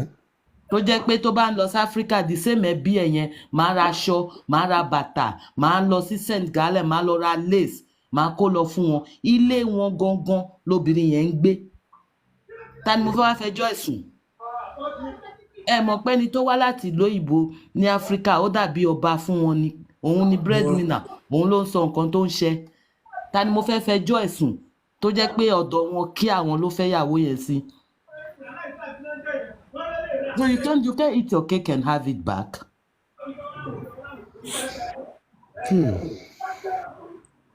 So the first thing tá máa bẹ̀rẹ̀ ṣe henceforth abẹ́tẹ̀bẹ̀tẹ̀ agitation yìí ni mo help yín ni òbí mo bá fi yín lẹ̀kẹ́ agitate dọ́là o ẹ kọ́kọ́ máa sọ fún àwọn mẹ́rin yẹn pé okay if you are now the world have exposed ju bí ó ṣe rí tẹ́lẹ̀ lọ àwọn obìnrin náà ti ń ṣiṣẹ́ díẹ̀díẹ̀ àwọn obìnrin at least a lè sọ pé 25% of women now they are trying to be hard working wọn ò fẹ́ máa wà dependent mọ́. Peace and maker, how are you? Jẹ́ kán máa treat àwọn obìnrin yẹn dáadáa mi ò sọ pé kán máa ṣàgbèrè mi ò sọ pé kán máa cheat tẹ́ bá ń cheat behind your wife tíyàwó ẹ̀ bá ká ẹ rárá dọ̀bálẹ̀ sọ pé mi ì ṣe bẹ́ẹ̀ o mi ì gbọ́dọ̀ ṣe bẹ́ẹ̀ mi ì cheat ẹ don't snap it on her face tó bá ń cheat mo mọ̀ pé ọkùnrin tó bá ń cheat ó máa wà distracted kò easy ọkùnrin cannot shoulder 2 or 3 things at a time they cannot keep anything ó máa ń dùn nǹkan téèyàn máa ń yọ ṣe ó máa ń dùn gan ó máa ń káyàn lára wọ́n máa ṣe gìgìgìgì òbò tuntun ní àmọ́ tó ń bá dóbò tuntun yẹn kán máa ṣe dáadáa ńlé bó tuntun máa dùn okó tuntun máa dùn náà tó ń bá ṣe kán máa ṣe dáadáa ńlé kán ì máa fowó oúnjẹ ńlẹ̀ tíyàwó wọn bá ká wọn kán máa ṣẹ́ pé wọn ò ṣe bẹ́ẹ̀ mi ò ṣe bẹ́ẹ̀ ìwọ tí mo fẹ́ràn even if the love is not as strong at that period tó ṣẹlẹ̀ dọ́ọ̀jì ń dóbò yẹn má jẹ́ kíyàwó ẹ̀ mọ̀ so you can maltreat a woman the same ìyà làwọn ọkùnrin máa ń jẹ lọ́jọ́ ogbó wọ́n máa ń jẹ ìyà yẹn lọ́jọ́ ogbó gan. ẹni tó bá fẹ́ jẹ ìyà ara ló wọ́n jẹ́ ìyá nìkan ni kó má sọ obìnrin ní jìyà ni. ọkùnrin náà ti wake up ó ń sìn ọkùnrin ló bá fẹ́ jẹ ìyà ọkùnrin ti wake up o. ló máa jẹ nígbà tí mo bá máa pé ó ṣe ìyàwó gidi fún mi màá wá dúró tiẹ̀ dọ́jọ́ ogbó mi ní wá ìyàwó mi ní wá ọmọ mi tó yọǹgì kí n wá sọ́dọ̀. okay now let me tell you a story please 1 minute. máa jẹ́ kó fi ìyà kan orí tó wọ́n tó lọ́gbọ́n bá dúró tẹnìkan lọ́jọ́ owó wa ló máa dúró ní títì ló máa dúró sí. Just give me a minute. I want to tell you another story I saw in Oriyomi. Ìjọ tó Oriyomi fẹ́ fly lọ sí UK. Ó sọ story yẹn wà lórí Facebook. Akéwùmí báwo ni? Ó ní bàbá yìí wá sí ọ́fíìsì ẹ̀. Ìgbà tí bàbá yìí máa wá sọ́fíìsì ẹ̀, ó fẹ́ ìyàwó àkọ́kọ́ lọ. Mi ò mọ nǹkan tí ìyàwó kejì ṣe, ìyàwó kejì lọ. Àwọn ọmọ ẹ̀ ti dàgbà o. Ó wá fẹ́ single mother kan. Wọ́n ní gbogbo ìyàwó tí bàbá yìí bá fẹ́ tó bá fẹ́ báyìí because ó ti ní àwọn grown up children so that àwọn ọmọ ẹ̀ ò ní wá bá ẹjà tó ń bá lọ ó ti ṣe wí ilẹ̀ o á wá lọ kọ́ ilé fún new wife every new wife tí bàbá yìí bá fẹ́ ó máa kọ́lé fún wọn so wọ́n wá ti gbé kéèsì yẹn wá sọ́dọ̀ Oríyọmí wọn ò dá sí kéèsì yẹn dáadáa wọ́n ní obìnrin yẹn wá ń pariwo pé Oríyọmí ẹ̀ ń lọ dá sọ́rọ̀ mi ẹ jẹ́ kí tèmi pòfo wọ́n ní obìnrin yẹn wá ń sunkún Oríyọmí ló ń sọ fún rẹ̀ ó ní ìgbà tóun máa wo obìnrin yẹn ló ń bá pè wọ́n pé kí ló ń ṣẹlẹ̀ òun dẹ̀ ti fẹ́ lọ mú flight tóun fi ń bọ̀ wá sí UK tó wà recently yìí ó ní òun wá ní kán gbé kéèsì yẹn wá lòun bá ń béèrè lọ́wọ́ wọn pé kí ló ṣẹlẹ̀ then one of the wives tó ti lọ ó wà ń bẹ̀ àwọn ọmọ bàbá yẹn wà ń bẹ̀ this present single mother tó wá ń tọ́jú bàbá yìí should be in his late 70 or 80 the present young woman tó ń tọ́jú ẹ̀ lọ́wọ́ tó ti kọ́lé fún táwọn ọmọ ẹ̀ ní pé là wọn ò ní fẹ́ kí ìyá yẹn kó gba ilé yẹn wọ́n ní wọn ò ní gbà bàbá yìí wà láyé o wọ́n wá ní tí bàbá bá kú kí bàbá ṣe sílẹ̀ tí ò bá tọ́jú bàbá wọn dáadáa àwọn ò ní fún nílé yẹn argument yẹn ni wọ́n gbé wá sọ́dọ̀ Oríyọmí bí tí wọ́n ti argue kínní yẹn ìyàwó ẹ̀ kan wá yọjú gbà tí ìyàwó ẹ̀ kan wá yọjú wọ́n wá ní àìwọ eléyìí olórí burúkú tó parọ́ mọ́ òun tó ṣe báyìí tó fi lọ àwọn ọmọ ẹ wá ní pé nǹkan náà wà tí bàbá ti kọ́lé fún tíyẹn náà ti jọ̀wọ́ bàbá tí ó ti lọ eléyìí náà bàbá dẹ̀ ti kọ́lé fún wọn ní fún nílé yẹn wọ́n ní ibi tí wọ́n ti ń sọ kinní yẹn bàbá yẹn dẹ̀ lọ lẹ̀ wọ́ọ́rọ́wọ́. ó dẹ̀ ti bẹ̀ kú. kò tí kú o bó ṣe lọ ilẹ̀ Daddy Bass tó ní òun máa fẹ́yàwó kiri ni mo sọ o ó dẹ̀ lọ lẹ̀ wọ́ọ́rọ́wọ́. ọgbà wo ni mo bẹ sọ pé màmá fẹ́yàwó kiri. ẹ̀yin lẹ sọ ní sísè. you are not serious.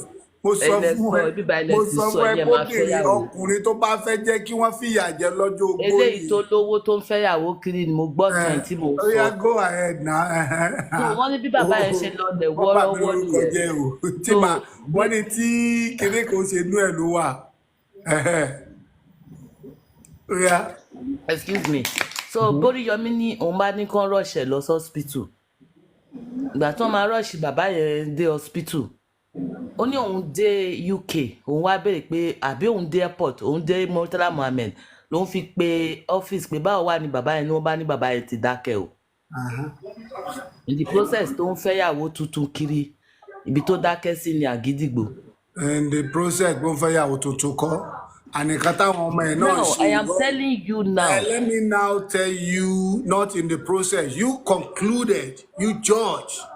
But not in the process. Nǹkan tí àwọn ọmọ ń ṣe is very very right because wọ́n ti realize pé àwọn obìnrin yẹn wá ń lo bàbá àwọn ni because he has money tó bá ti fẹ́lẹ̀ tó bímọ fún òun á dúró pẹ̀lú ẹ̀fọ́dún kàbọ̀dún méjì àfilẹ̀ àlọ́ ó ti gbalé ó ti kọ́lé fún tẹ́lẹ̀ bá wá ó kọ́lé fún làwọn ọmọ fi stand pé ìwọ tó wá láti yìí o ní jẹ́ kó rí ilé gbà àfi tí bàbá wa náà lè gba bẹ̀ lọ kò sí wàhálà wọ́n dẹ̀ pa. àfi tí bàbá wa bá kú so àwọn ọmọ ò fight wrong I hope people inside got what I'm saying. àwọn ọmọ yẹn wá ṣàánú bàbá wọn ni bàbá wọn yà bàbá and at the same time ọlọ́dẹ bá bàbá gan ṣe ọlọ́fun hold on at the same time ọlọ́run bá bàbá gan ṣe bàbá ò jẹ̀yà ó kú nírọ̀wọ́ rọ̀ṣẹ̀ ìyá wọ́n tọ́jú ẹ̀ kú ni so what the hell so ti rí pé kò jẹ̀yà ogbó ó jẹ̀yà ó dókò ẹ mọ ìyá tó jẹ kán tó dọ̀dọ̀ Oríyọmí ni tó fi kú. ẹ mọ ìyá tó jẹ kó tó débẹ̀ mọ̀ bóyá bàbá ò gbére mu now let me tell you something bóyá àwọn àgbàlagbà yẹn máa ń àwọn àgbàlagbà yẹn máa ń trọ́gì gan-an. wọ́n yà ìtọ́kì bàbá tó ń bímọ tó gbogbo ohun tó bá fẹ́lẹ̀ tó bá bímọ yóò kọ́lé tó bá fẹ́lẹ̀ tó bá yá bàbá strong. kò bímọ wọn kì í bímọ àwọn tó bá dúró láti fàyà dára gbà. but àwọn ọmọ ẹni pé wọ́n use ẹ ni. the surface la gbọ́ mi ò gbọ́ deep down nǹkan tó ń jẹ́ káwọn obìnrin yẹn máa lọ but I want to point out something here. Go ahead. wọ́n máa ń sọ nǹkan ní èdè wa pé ìdí kò kí ń lé dalẹ̀ nyash not dey strong till evening bẹ́ẹ̀ náà níwájú ọkùnrin náà kì í lè dalẹ̀ àfitọ́ ẹni tó náà bá fẹ́ ẹ̀kọ́ a lè má lè lọ 5 minutes máa bí kan but yóò sì lọ 2 or 3 minutes. once e no just favour you once e case no favour you no dey gree make person talk if you no favour me you no dey gree make person talk but if you then now how do we treat this problem you people are agitated. ìsọkùnrin ni mo ṣe sọ fún ẹ o kò lè tí ó àgbàlagbà ó fi kú ni ó yá kó wà tó bá ti ẹ̀rọ yẹn tó ṣe lọ́wọ́lọ́wọ́ yẹn lèmi máa ń láìkí ẹ̀. ìwọ náà ti sọ rí o sọ ní kó má le jù. kó má le rárá kó má lọ le lábẹ́ yẹn ló fine ẹ dúró jẹ́ kí n sọ. now tẹ́bọ̀ tó bá wọnú ẹ̀ kó lọ máa mí fúkẹ́ kó máa mí níbẹ̀ kó má le jù kó má lọ máa go wrong place. kò kì í ṣe tó máa wá bó èèyàn fúrọ̀. ọlọ́run bèbí ọ̀daràn. Now, what am I trying to say in essence? Let's take the bull by the horn. Begin to advise the men. Women are very, very enduring. Àwọn obìnrin máa ní sùúrù gan o. Wọ́n máa ṣe ìkà fún wọn, especially if they have no choice. tí kí ló fẹ́ sọ sí nsìn ìgbà tí wọ́n sọ pé Okay, àwọn UK nǹkan tí mo àwọn fẹ́ ọlọ́pàá sọ UK ni ti sọ pé pé wọn ò àwọn fẹ́ bá ní ní àwọn complain mọ́. young men. Look at what I want to say. Look at I am a woman, and I can tell you categorically pé o lè máa offend obìnrin kíní yẹn á dẹ̀ máa dùn. wàá máa dún Especially tọ́jú alẹ́. especially No. tó bá lọ́mọ lọ́dọ̀ ẹ̀. Àwọn obìnrin ò kì í fẹ́ kán fẹ́ léyìí kán filẹ̀ kán fẹ́ léyìí kán filẹ̀ wọn ò kì í fẹ́ one. Tó ń bá dẹ̀ lọ́mọ tí wọn ò bá ní owó tí wọn ò bá lè dá ìjà ara wọn gbé especially in the kind of environment ní Nàìjíríà wọn ojú máa ń tì wọ́n pé wọ́n kúrò nílé ọkọ wọ́n máa ń fara dà á. So if after all the suffering wọ́n wá bọ́ síbi tí wọ́n lè kúrò nílé ọkọ kò sí anybody tó máa judge wọn. Kò dẹ̀ kí n ṣe pé wọ́n kúrò pé wọn ò ní róúnjẹ jẹ wọ́n á tán wá lówó wọ́n á lọ tọ́jú ara wọn. An average woman tọkọ yẹn tó wà lọ́dọ̀ ẹ̀ tó ti fi ìyà jẹ rí ó máa fẹ́ kúrò because obìnrin ò kì í gbàgbé nǹkan tó bá ṣe fún ó lè dáríjì ẹ̀ kó lè gbàgbé. So any man tó ní foresight now begin to pet your wife. Kò ní ṣe kọkùnrin má ṣiṣẹ́ ọkùnrin iṣẹ́ ọkùnrin yẹn má ṣe délé. Èmi ni mo máa ń sọ pé tẹ́ bá wò ní Nàìjíríà I am not other women I am me. Tẹ́ bá wò ní Nàìjíríà after first child That's your advice, this lady. That's your advice. It won't work in that way. Wait, There's no way. I know it will not. It's not an easy it won't thing. work because there's no reliable person that normally know what is going on in Western world that can be able to say, now, if I want to pull, I will pull with my wife.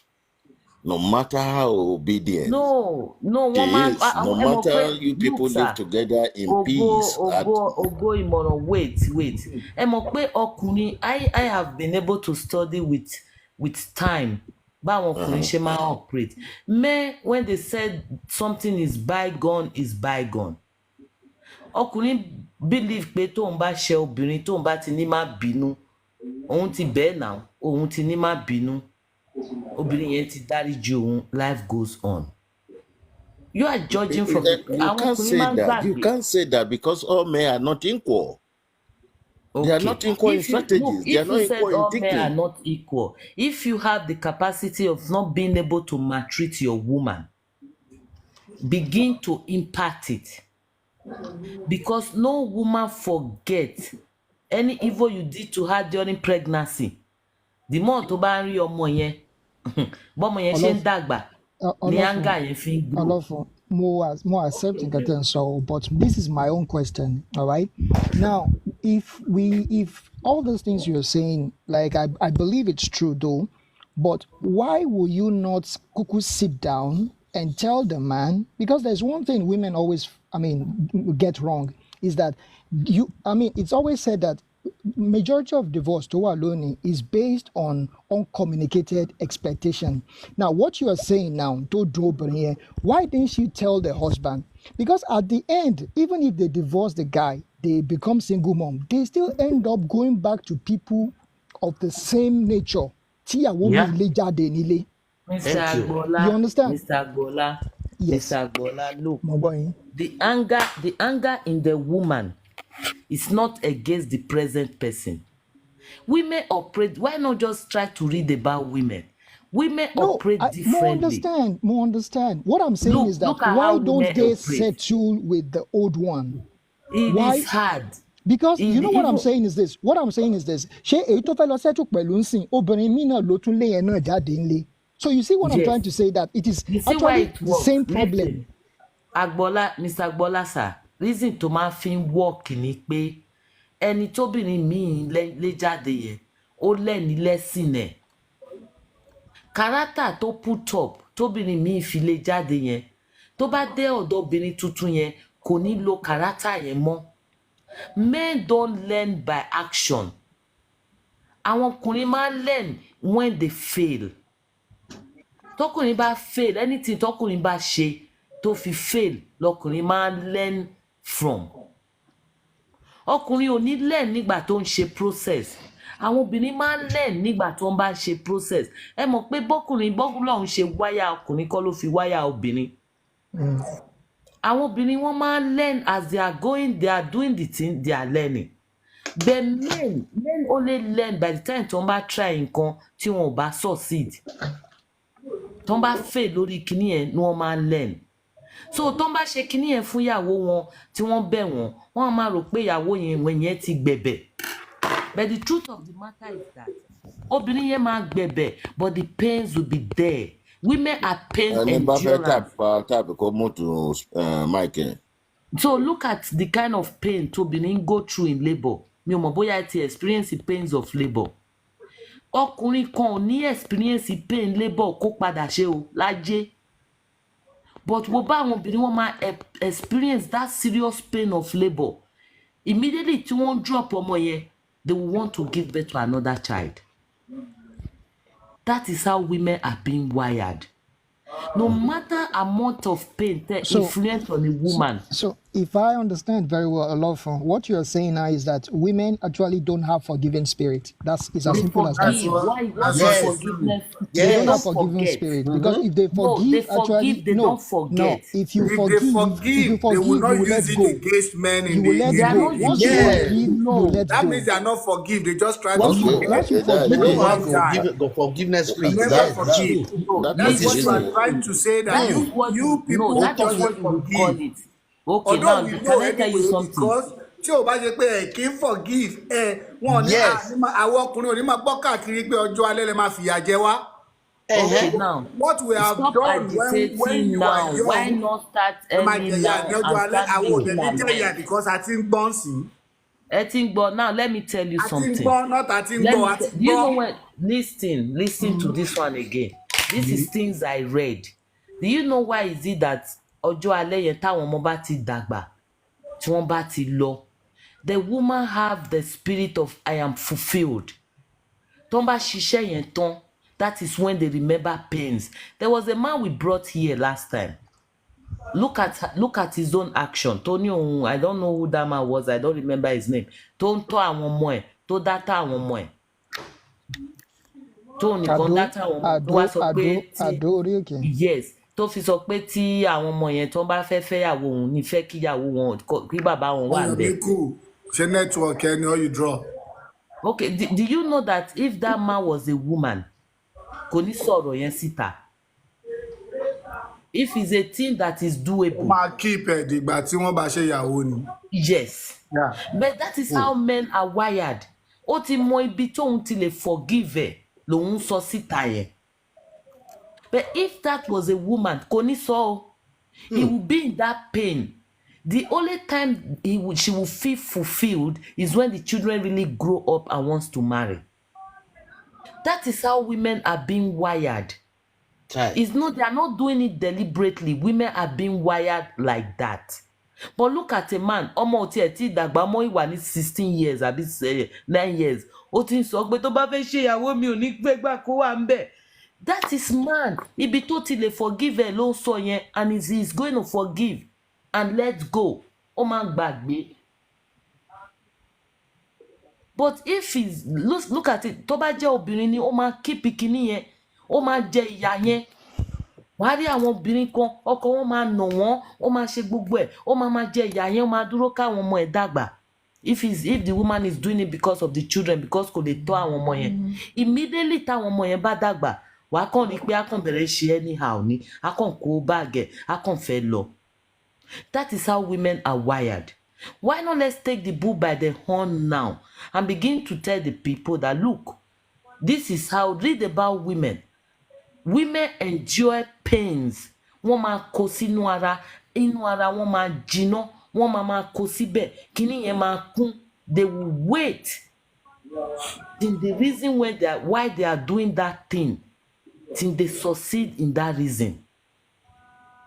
Obìnrin máa gbé oyún for 8 months. Tẹ́ bá mọ bó ṣe ń wà painful. Tẹ́ bá wà nú oyún from 8 months báyìí tó bá ti wọ 7 months kò ní lè sùn.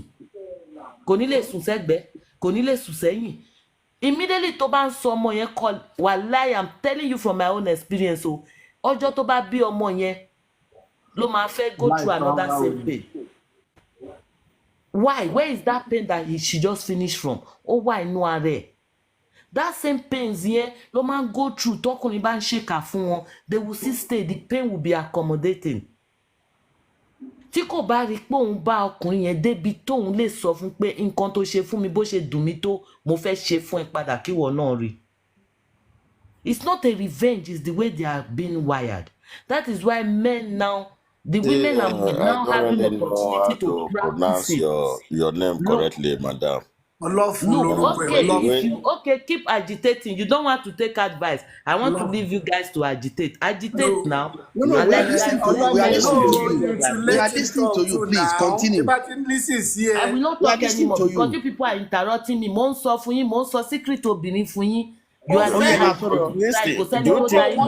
do you to be frank and sincere? And this will Mr. The host Emma Bino. To be frank and sincere, do you think you are representing the interests of women or the I'm women? not representing anybody's interest. I'm representing the interest of that's people. how the thing. I'm You not cannot say representing you are women saying the at all. secret. No. No. I am What he living said like is a true. man. What he Look, said I is am true. living like Believe a man. me. I am living like a man. I am not representing women, neither am I representing men. Go ahead. Go ahead, because there are 3 points in what you're saying. So Yeah, I mean, yeah. there are 2 Now, points what in Nǹkan it. tí mi kàn fẹ́ bí ni wípé only they are wired to do, but tó bá máa sọ àti ní Yorùbá ni o àti lóyìnbó ni o, it's revenge. She said it's Yeah, not that's revenge. actually no, it's not. They are not the way trying it to. sounds. No, It's revenge. It's a vengeance. they are not revenging over whatsoever you did.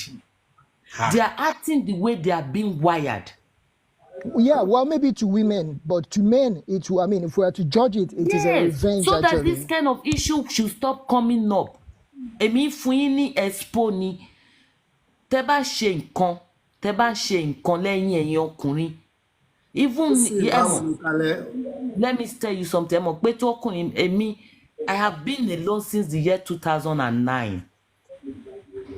And I can say in this period of 2009, tí mo fi sùn pẹ̀lú ọkùnrin kò kọjá 6 months. Because my fiancé is not in Europe and I don't double date. I don't freaking do these things in Europe. I go to my husband, I get myself down and I come back. So I am living more like a man when I'm in Europe. But I'm telling you the secret of women, the one I know. It might not also be applicable to all women. I am not telling you. Àwọn obìnrin, you might be thinking pé gbogbo nǹkan tó ń ṣe fún wọn pé àṣegbé ló ń ṣe. Àṣepamọ́lẹ̀ ń ṣe o. Àtèyí tí wọ́n mọ̀, àtèyí tí wọ́n suspect àṣepamọ́ ni. Tí wọ́n bá lè tẹ́ ẹ̀ bá gbé wọn wá sílùú òyìnbó. Táwọn ọmọ wọn bá succeed. Tí wọ́n bá padà dá lọ́la, ní lọ ṣe ọ̀mùgọ̀ o. Obìnrin ló máa lọ ṣe ọ̀mùgọ̀. Obìnrin ló máa kúrò nílé tó máa tẹ̀lé àdó àwọn ọmọ yẹn. Ọkùnrin ò kì í ṣe irú ẹ̀. Obìnrin ló máa káàkiri.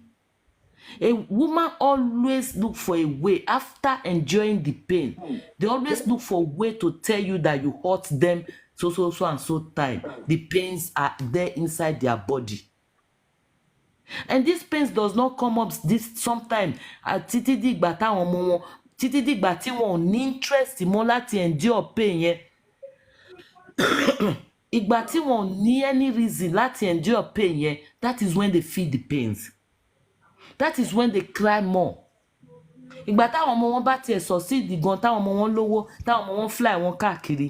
Ìgbà yẹn gangan ni wọ́n máa sunkún jù. Ìgbà wọn náà máa bẹ̀rẹ̀ rà o. Tẹ́ bá mọ ìyà tí mo jẹ lórí ẹ̀. Ìgbà tí mo lóye bàbá gbé báyìí wá sùtà. Ó máa fi mí lukọ. Ìgbà yẹn wọ́n máa sun ikú yẹn.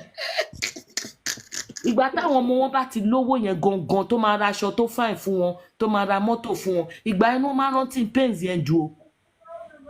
Ìgbà yẹn ló gbé tí ó Káyọ̀dé ọmọ mi Ọlọ́run padà dé mi ládé lọ́rọ̀ ẹ̀ o Ọlọ́run padà bá fi yẹn dá mi láre ìgbà tí mo lóyún ẹ̀ Àkànbí má fìyà jẹ mí o. Àkànbí fìyà jẹ mí gbà yẹ o. Ó máa sùn ta. Ọmọ tí mo oríṣiríṣi máa ló talẹ̀ yìí o. máa gbé wálé. Màá dáná kò ní jẹ. Ọlọ́run padà dá mi láre o. Mo dúpẹ́ lọ́wọ́ Ọlọ́run.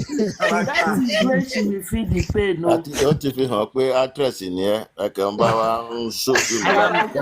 Actress kan mò ń sọ̀tọ̀ expo ni mò ń fún yín. Ó yá mọ̀ fún alẹ́ spodi ṣó àgbọ̀ ẹ̀. Mò ń tú àṣírí wọn. Ẹ tí ìdí àwọn obìnrin tó mama. Ẹ tí ìdí àwọn obìnrin tí ọmọ wọn bá ra nǹkan fún wọn. Wà wá rí awárò ìró, àwa máa jó. Ẹ ṣé mo padà jẹ́ wọn mọ́. Ẹ ṣé mo padà jẹ́ wọn mọ́. Mo padà jẹ́ wọn mọ́. Àwọn ìjà tí bàbá ẹ fi jẹ́ nígbà tó wà nù oyún, nígbà tó ṣẹ̀ṣẹ̀ fẹ́, òun ló ń sọ yẹn o. Ẹ ṣé mi náà padà bá wọn jẹ́ wọn mọ́. Ó padà ṣọmọ fún mi. Rí mi o, mi ò jìyà gbé o, mi ò jìyà gbé nílé bàbá ẹ, mi ò jìyà gbé. Bẹ́ẹ̀ bó ṣe ń kọrin yẹn ló ṣe rántí gbogbo ìgbà tí bàbá ẹ fi jẹ. I am telling you. So how do we tackle this thing?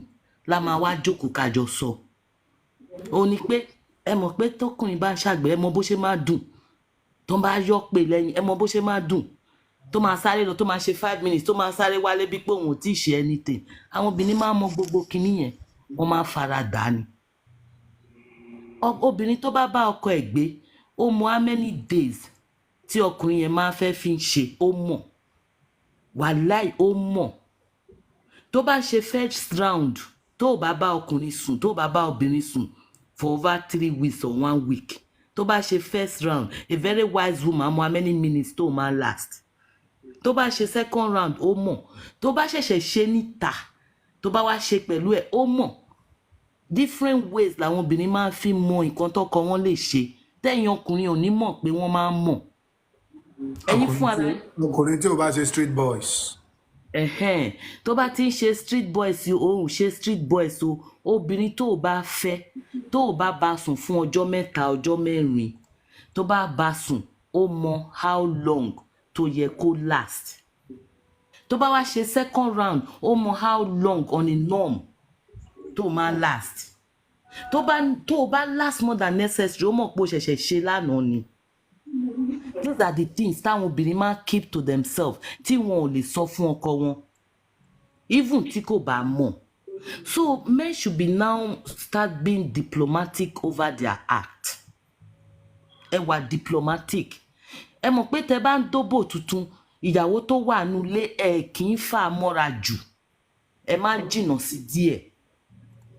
Ẹ má jìnnà sí ẹ̀rí yẹn ò ní pọ̀. No. This is the problem of men o. Problem tẹ ní rèé o. Tẹ́ ẹ fi lọ́rẹ̀ nínú obìnrin ẹ lọ́rẹ̀. Tọkùnrin bá ń dóbò tuntun this is clear tẹ bá ń dóbò tuntun. Ó ní bó ṣe máa ń ṣàkíyín tẹ bá wọlé báyìí ẹ tó bá kàn wù yín lẹ máa fọwọ́ gún oúnjẹ yẹn máa kàn fọwọ́ gún pàpàpàpà. Okay. No. You continue mo kàn fẹ́ sáré sọ nǹkan tó sọ náà fún ẹ bẹ́ẹ̀ ni. Ṣorí ọkùnrin tó bá smart tó bá dóbò níta the way tó máa fi take care ìyàwó ẹ̀ nínú ilé ìyàwó ẹ̀ gan ò ní believe ẹ̀. Máa dúró fún.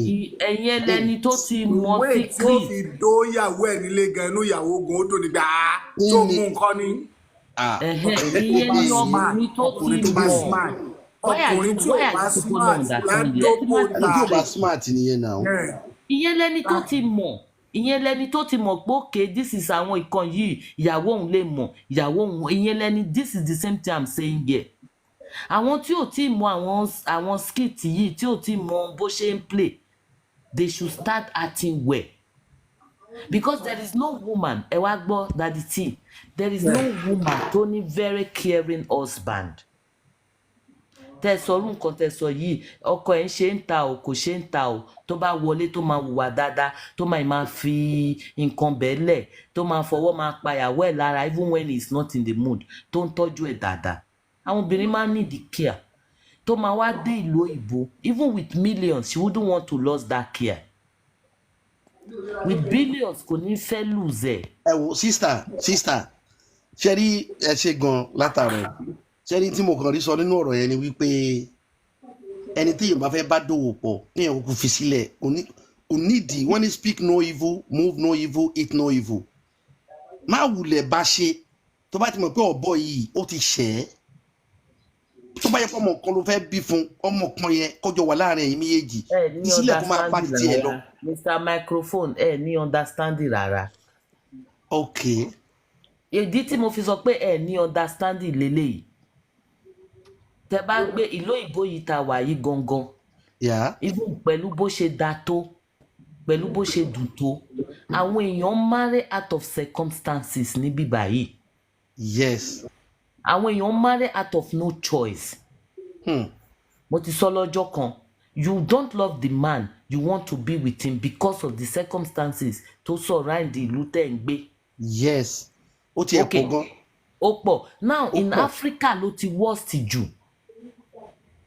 àwọn obìnrin tó marry to Western Union nígbà Western Union ló pọ̀ jù tó marry to àwọn tó wà nílùú òyìnbó nítorí pé wọn ò lóúnjẹ wọ́n wá ibi tí wọ́n fẹ́ sọ ẹrù wọn sí. wọn ò marry because they have a choice that they choose the man they marry because wọ́n wá ibi tí wọ́n fẹ́ sọ ẹrù wọn sí.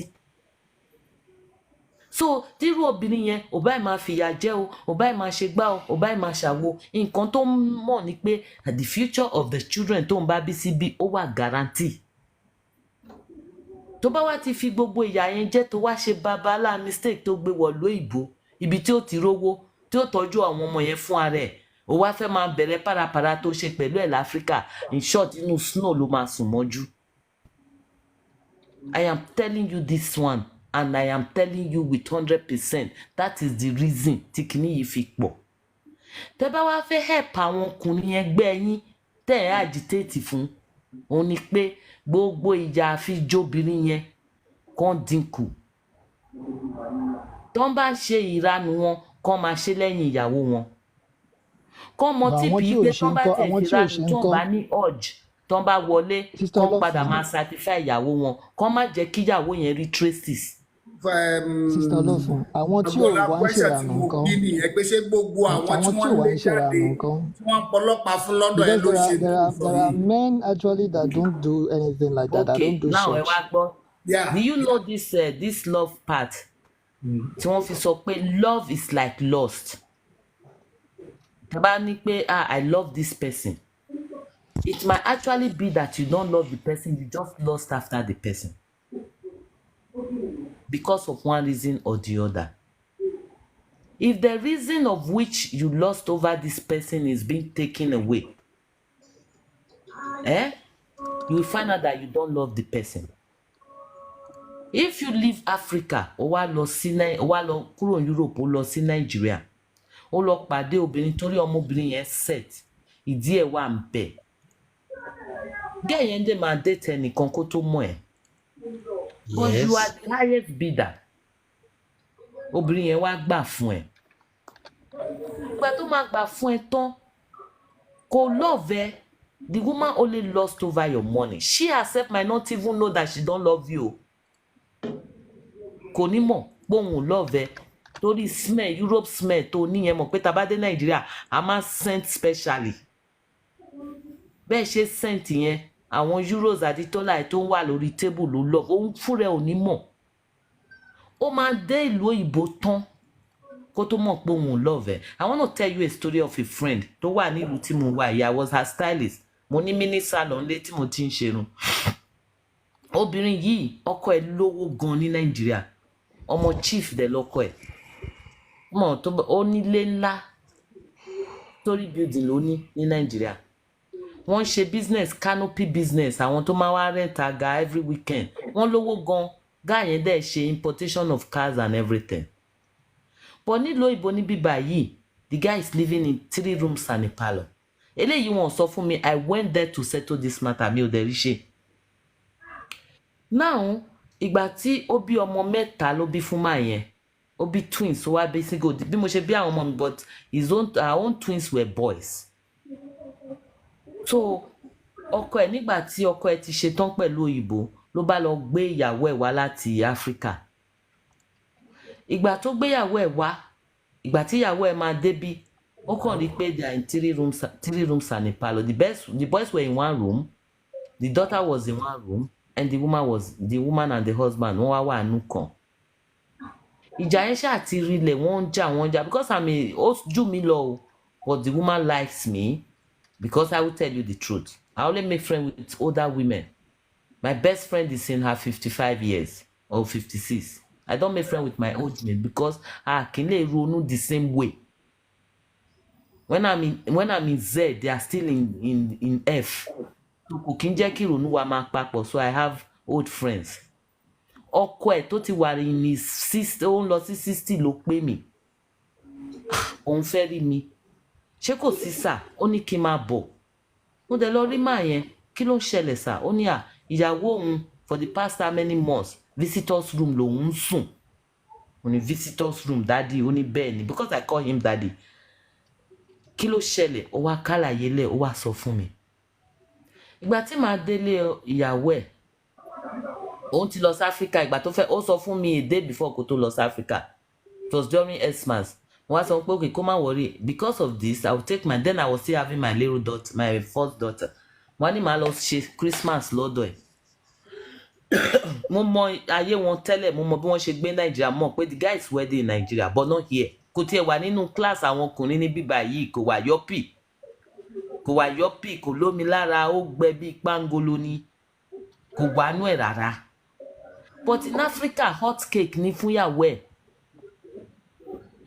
ìgbà tí ó wá gbéyàwó débi báyìí ìyàwó wá ń rà àwọn bọ̀bọ̀ tó crest àwọn bọ̀bọ̀ tó máa wọ matcat tó máa wọ boxers tó lórúkọ ló bá wá rí pátá àti ọkọ ẹ̀ gbogbo ẹ̀ ló bẹ́ẹ̀dì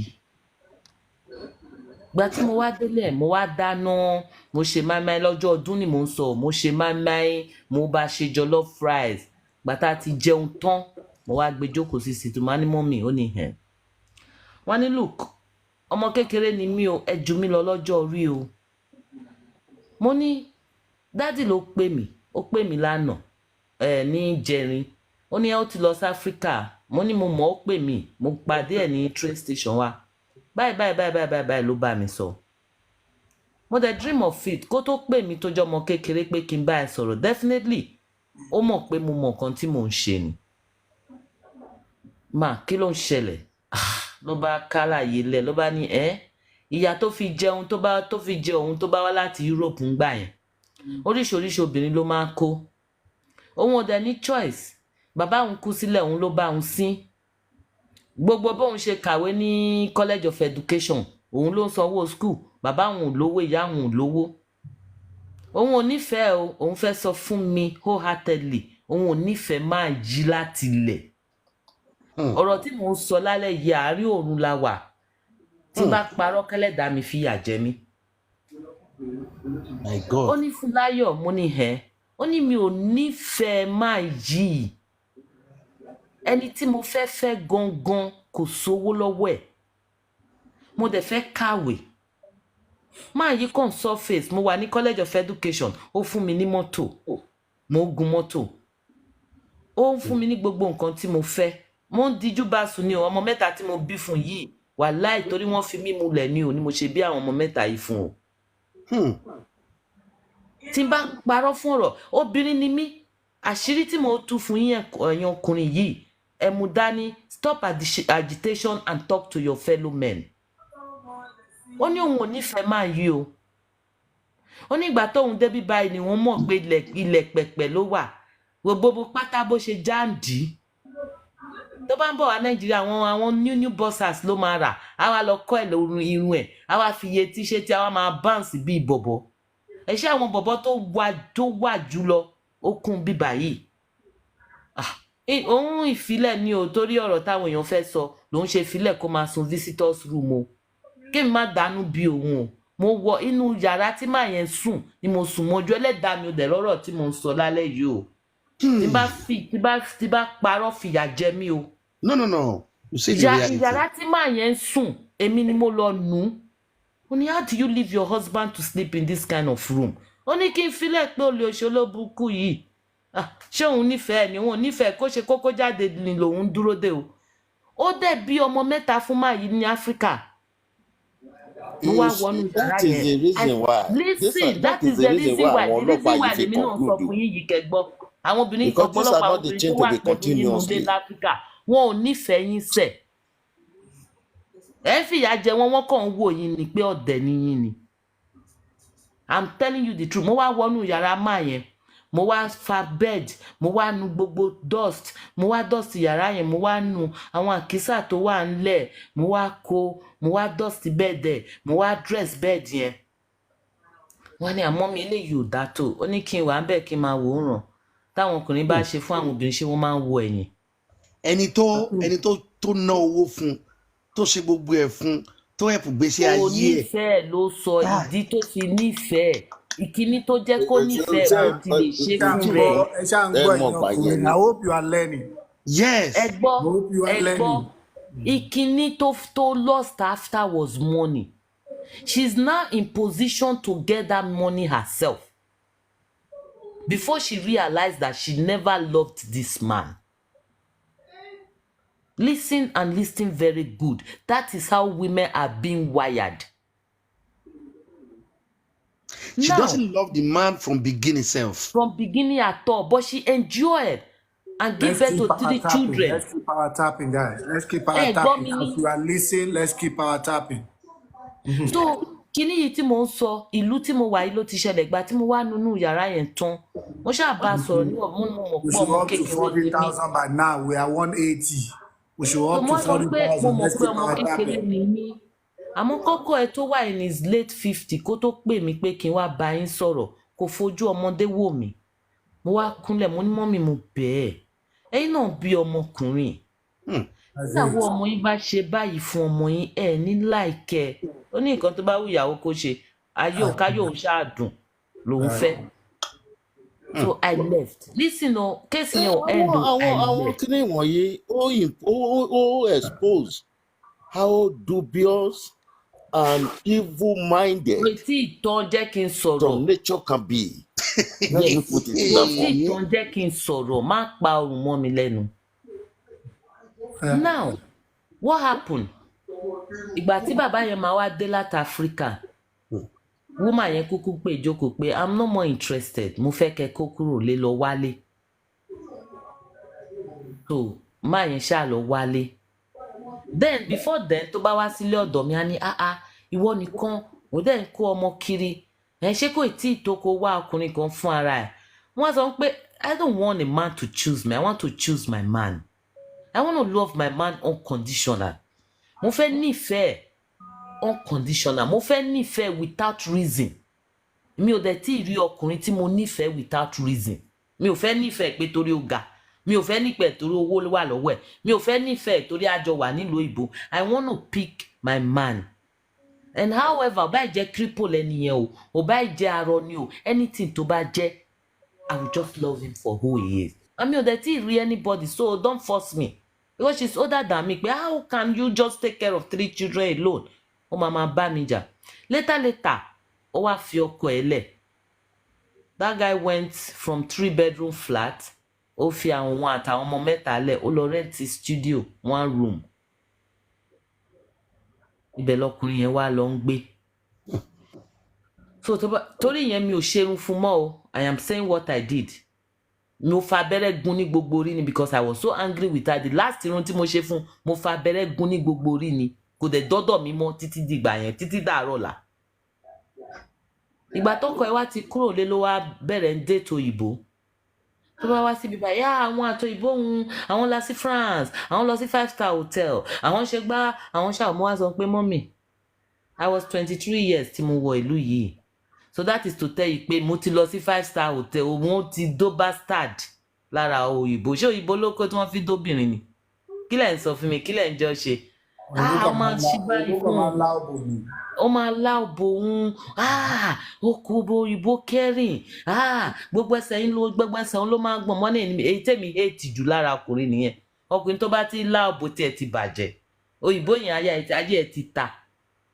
So all these little things are things that women talk in private. I understand. These things we tell ourselves. Ẹ máa ń rò pé ẹ̀yin nìkan lẹ máa ń sọ̀rọ̀ o. Ẹ̀yin ọkùnrin ẹ máa ń rò pé ẹ̀yin nìkan lẹ máa ń bára yín sọ̀rọ̀. A máa ń bára wa sọ̀rọ̀ dáadáa. Especially tá bá rí ọlọ́rọ̀ wa. So àwọn kinní yẹn àwọn obìnrin máa ń keep ẹ̀ also. Bẹ́ẹ̀ ṣe rò pé tẹ́ bá dúró ara yín máa gbé fúkẹ́ bẹ́ẹ̀ náà lára àwọn obìnrin gbé fúkẹ́. Bẹ́ẹ̀ ṣe rò pé ẹ máa jowú tẹ́nìkan bá ìyàwó yín sùn bẹ́ẹ̀ náà the same owó tó wà lára yín ló wà lára obìnrin but àwọn obìnrin máa lè press owó yẹn àwọn obìnrin máa lè jókòó lé pains yẹn tí wọ́n á mú sábẹ́ wúńbí wọn ibi tí pains ibi tọ́lọ́run dá tí pains wọn máa ń gbà wá sí ayé wọn yẹn ìyẹn abẹ́ womb wọ́n máa gbé pains yẹn síbẹ̀. Do you understand? But torí pé ẹ̀yin ò níbi tẹ́ ẹ máa gbé pains sí tí yín máa ta síta. Now, how do we now help this situation to stop happening to men? Mo mọ̀ pé ọkùnrin ni yín ẹ máa ṣèṣe ọkùnrin. Àgbèrò ò ní tán lọ́rọ̀ yín títí táyà fi parẹ́ ni. Ìgbéraga ò ní tán lọ́rọ̀ ọkùnrin, ego ò ní kúrò ń bẹ̀. Ká máa sọ̀rọ̀ ṣáká sí obìnrin bí pé kò ráyé wá kò ní kúrò lọ́rọ̀ yín, Ọlọ́run ló dá yín bẹ́ẹ̀. Àmọ́ ayé ìgbà kan ló fi wúlò. Táwọn obìnrin máa fara dà títí tílẹ̀ á fi ṣúbà wọn bẹ̀. Yálà wọn ṣáájú ọkọ wọn kú o, àbọ́kọ wọn ṣáájú wọn kú. But now ayé ti wá yí padà, wọ́n ti wá ní opportunity láti revenge. Wọ́n ti wá ní opportunity láti sọ fún yín pé nǹkan tẹ́ ṣe fún mi nígbà báyìí o, ẹ̀yin náà ẹ try ìyà yẹn wò, ẹ wo bó ṣe ń dùn èèyàn. Ẹ má wá máa agitation yìí kó má go far ni pé ẹ wá try. Tẹ́ bá wá ṣe àwọn nǹkan yẹn tó máa dùn obìnrin, àwọn nǹkan tó ń dùn wọ́n ni mo ti ń fẹnu lé díẹ̀ látẹ̀kan.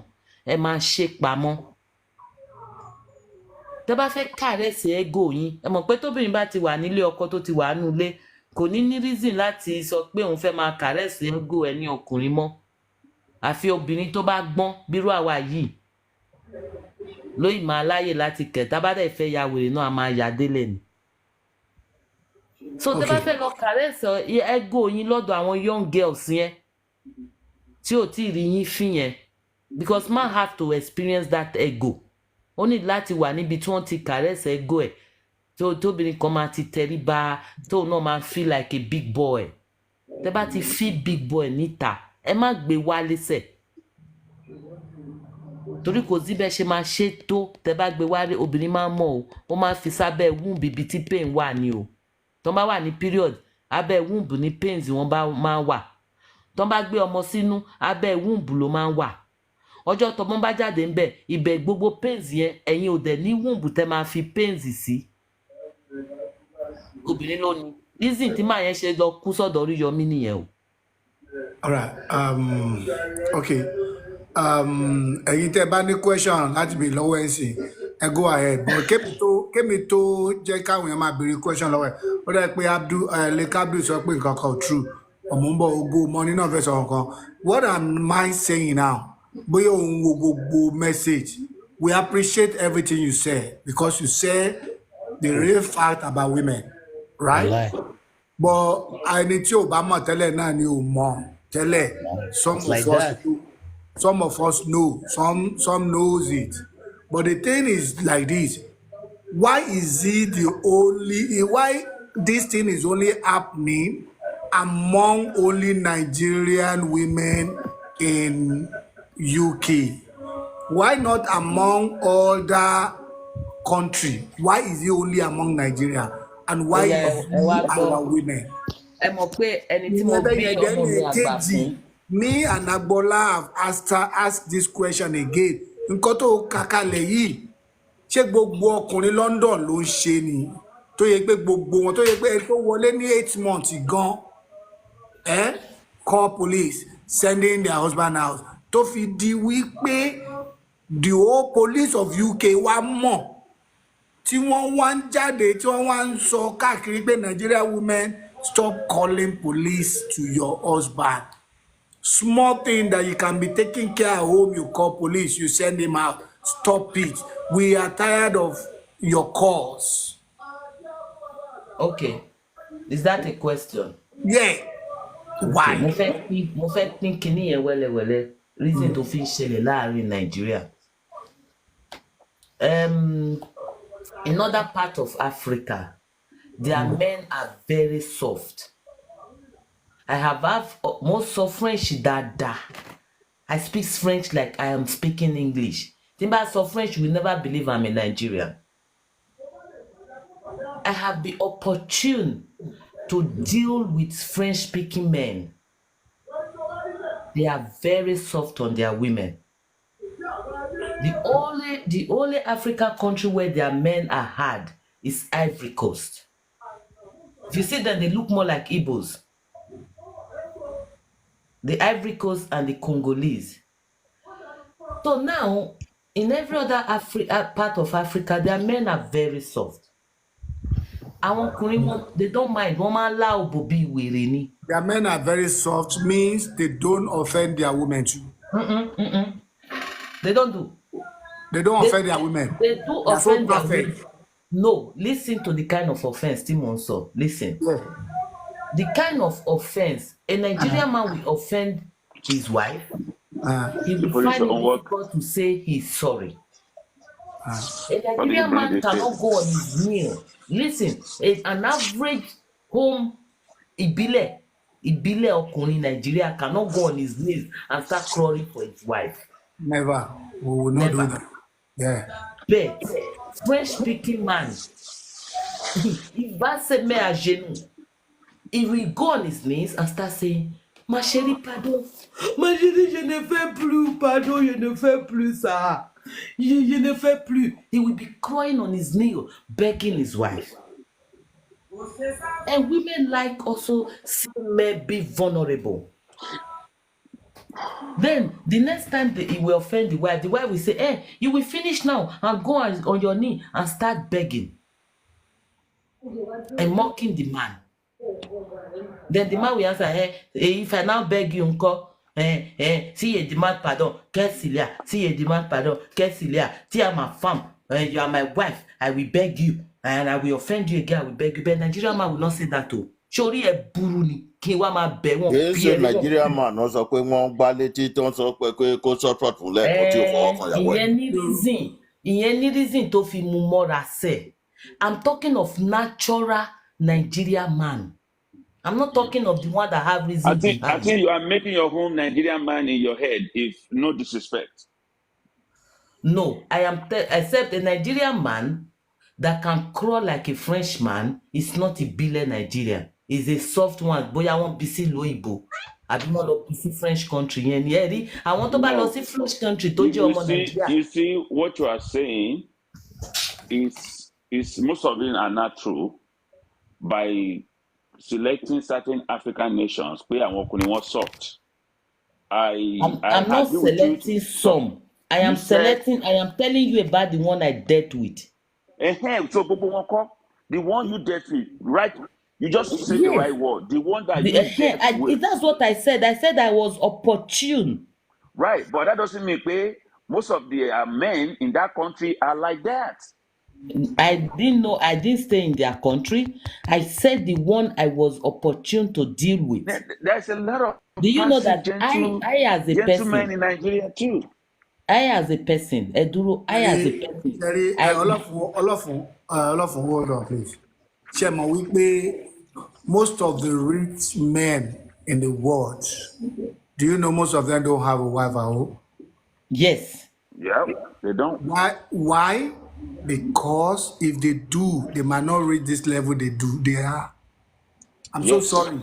So I think the musicians. I think women need to wake up. I'm so sorry. I'm so sorry. Now, you ask me a question. Because with these things, that boy, they are saying it and we are hearing it, you know. Only that she is saying it's not vengeance, but kò sí any Òyìnbó mi fún than it is vengeance. Kò sí any Yorùbá mi fún than a sunny. When you keep everything, Olofun, hold on. Show me, we allow you the whole time. You want to allow to be 40 minutes. We appreciate that honestly because àwọn guys kan wà tí wọ́n ní idea Ubuntu so that they learn.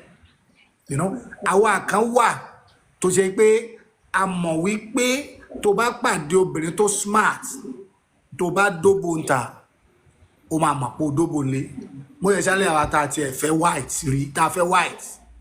tá máa gba ẹ lóko mú okó ẹ máa soft ó mọ̀ pé ẹ̀ṣẹ̀ dóbò tán ni mi ìfẹ́ fún àwọn obìnrin ní secrets because some women doesn't know too so I'm not here to say that you know so most of the things tó sọ àwọn ọkùnrin kan mọ̀ àwọn ọkùnrin kan wà tí ó mọ̀ basically actually tó o bá bọ́ mọ̀ sùn for 2 weeks lóòótọ́ tó bá gorí ìyàwó ẹ wíríwíríwírí ó ti wá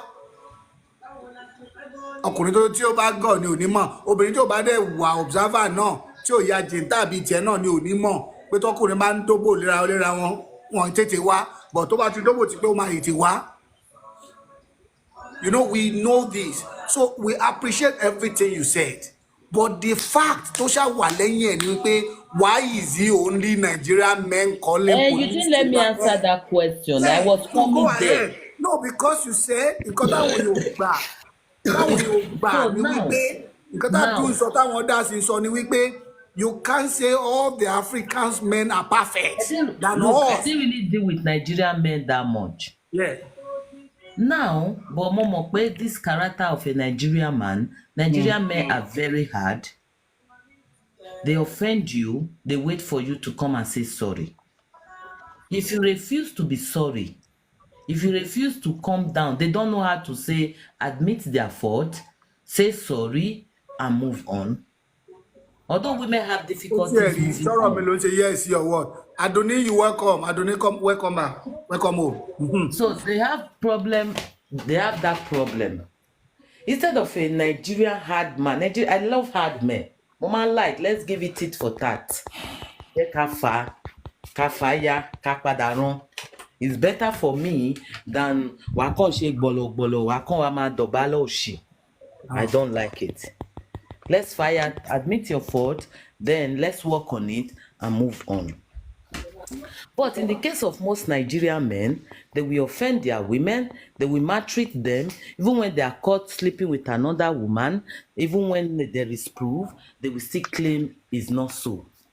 An average woman mọ̀ pé men like to change women. An average woman mọ̀ pé I give a room to my man to be able to have a taste of another woman. Tó bá dẹ̀ ṣe tán, tèmi àti ẹ̀ bá ṣe tán, ebo tó dó kí n tó dé, is it like my own? Báwo ló ṣe ń gbádùn ẹ̀ sí? Ọkọ mi máa sọ pé gbẹ́nu ẹ dákẹ́, question ṣì ló ń béèrè lọ́wọ́ mi. Mo ní mo mọ̀ pé o ṣe now. Let's talk about it. How was it? I can only have control of you when you are with me inside the house. I can only tell you pé o lè ráyè láti ṣe nílùú ìbò because everywhere is tight. But tó bá jẹ́ pé we are not together, mo mọ̀ pé o ṣe, tó o bá ṣe náà, mo gbàgbọ́ pé o ṣe ni. But it's not all women ló máa sọ kinní yẹn fún ẹ pé wọ́n mọ̀. Tó bá sọ fún wọn pé o ṣe náà ni. Tó bá sọ fún wọn pé o ṣe. But tó bá wá opportune láti ka ẹ, hands up. Sọ fún pé má bínú. Oh, to answer question while lawful. You not answer the question. Why is he only Nigerian women? And the other African men don't do anything wrong at all? Are they God? Are they that perfect? That they don't have misunderstanding? Let me answer. Yeah, but we don't know. You are going different way. Yeah. Okay, reason to fi jẹ́ only Nigeria family ni pé. Yeah. All the offense don't offend the wọn, they are not so bad. They are not sorry. They didn't give a room for forgiveness. They played the boss. They have always been boss on the woman, and the woman had the opportunity to show them that she can now be the boss. No fin test wọn lójú. That is the reason. That's the reason. Okay. Agbola wa béèrè question kan tèmi náà tá jọ béèrè. Ṣé gbogbo ọkùnrin tó wà ní UK ni ó wà sober? Ló ń ṣe gbogbo wa yìí ni tí wọ́n fi ń tẹ̀sùn. Ṣé gbogbo ọkùnrin ni wọ́n lé síta ni? Ṣé gbogbo ọkùnrin ni wọ́n lé síta ni? For policemen, not for policemen of United Kingdom coming out and be advocating and advising. They have the confirmed and accurate statistic. That is it. So the majority of Nigerian women living in London send their men out, call police for their women. And They that have is been the talking reason why about the it. police in United Kingdom come out and say, stop this. So Yes. are you telling me that gbogbo ọkùnrin United Kingdom ló bad? Okay, that is to signify how many percent of pains those women have went through before coming to Europe. You see? No, can someone else speak? Because I've had a lot of defensive word here. An authority can be trusted. Set up a comprehensive investigation and pull out the message out. That is not a bias message from Busita or bias findings. What you require are quite consistent. But this then went back to what I said before. 75% of our mobility. Let's the one I just want to add to what Olofin said, all right? I'm opportune yesterday. One minute, me only saw actually. I just want to buttress what she has said. All right. Okay. Yesterday, actually, we had I knew I deal a lot with marriage. We had a similar topic yesterday. Actually, was to address issues with marriage, and I can guarantee you that 70% of what Olofin is saying today is what most of the ladies said yesterday. 70% of what she's saying now is what they said yesterday. I even heard one person saying they felt they get more comfort from their children than their husband. Why? Because the children always compliment them. Oh, mommy, you look good. Mommy, you look nice. Which African men, most especially Nigerians, who are too proud to do such. So what Olofin is saying, I would not say it's honestly nonsense, because I heard a lot yesterday. So she's honestly online. The truth is that what she said about African men, Nigerian men are very, very strong-headed people. We don't back down. And that is the fact. We don't back down. So it's true that Nigerian man does not treat or accept blames even when they know they are wrong. I'm an example myself. So that is true about all she said. All right. But, well, there are still other things we have to look into. But to what she's saying is really things that needs to really be addressed by Nigerian men as well. I don't want to talk now, but I will talk to what Agbola just said. So, Makmumo sọ wípé Abdul. So, Makmumo sọ gbogbo tó sọ pátá, you know, she was right because we enlightened many people. But the fact is not all men, all Nigerian men in UK that are that bad. 100%. Definitely, that means the women in UK are the worst. They are bad. That's apparently. I disagree. Because why is it that they are the only one? So what you are saying that all the men in why UK can't you are the understand bad this one? now? Why is it difficult for you to understand? I understand. No, 85%. No, listen.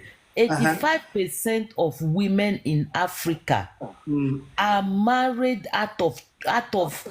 I get you. There is no this love. Yeah. There is no this love. All right, Setibo. All right, Abdul, go ahead. Yeah. So, okay.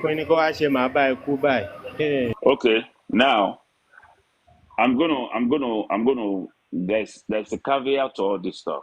Okay. For a reasonable organization, she won't constitute zero bias. To bring that up, that means something is wrong somewhere about that. That's number one. Number two, ni only TikTok here. Honestly, that's why this social marketplace, is there for you free of charge. Only TikTok here, mo ti gbọ́ pé wọ́n máa ń serve any breakfast. Me body. But guess what? bí ò kí ń gbọ́ ní American platform, Ghanaian platform, Indian platform, Hispanic platform or other nationality pé àwọn obìnrin wọn máa serve wọn ní breakfast lọ́jọ́ iwájú. Only Nigerian Other platform. than only Nigerian platform ni mo ti máa ń gbọ́ pé wọ́n máa serve ní breakfast lọ́jọ́ iwájú. Okay, and then kí ọkùnrin mú obìnrin wá láti Nàìjíríà for the better life. It doesn't matter what country tó gbé wọn lọ. Tó wá sọ pé nǹkan tó ti ṣe fún mi nígbà tá a ti wà Nàìjíríà mo máa fìyà yẹn jẹ ní ìlú òyìnbó. That is embarrassment. That is the most inhumane behavior that can ever imagine. Kí ọkùnrin tó bá mọ̀ pé ọkùnrin yẹn ń fìyà jẹ láti Nàìjíríà kọ sílẹ̀ lọ nílò ẹ wá sí lóyìnbó tán kó wá sọ pé ṣe mọ̀ pé bàtà BBC ó fìyà jẹ mí bàtà bí Dúpẹ́ ó fìyà jẹ mí àsìkò tí máa fìyà yẹn jẹ ní irú àwọn obìnrin bá yẹn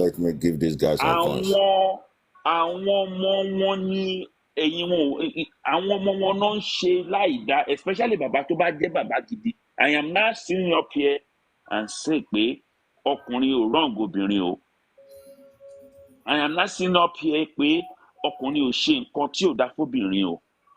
But tí àìdá yẹn bá ti pọ̀ jù kọ̀ sílẹ̀ kó máa lọ nílò ẹ̀.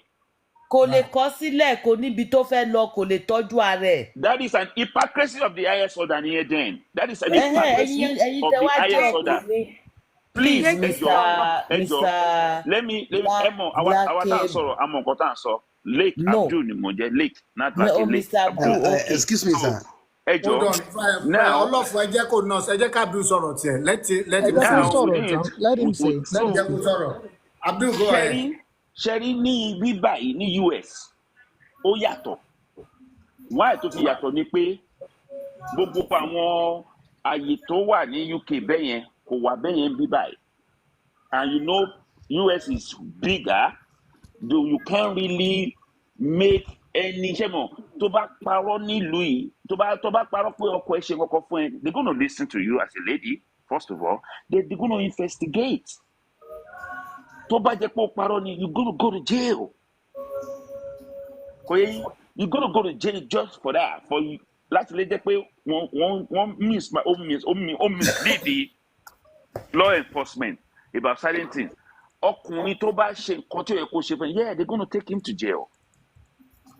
But this is the only our women that I've known in all this civil society that are in the Nigerian women. So we have Ghanaian women, we have Cameroonian women, we have Liberian, we have Kenyans, we have our Belizean, all of that.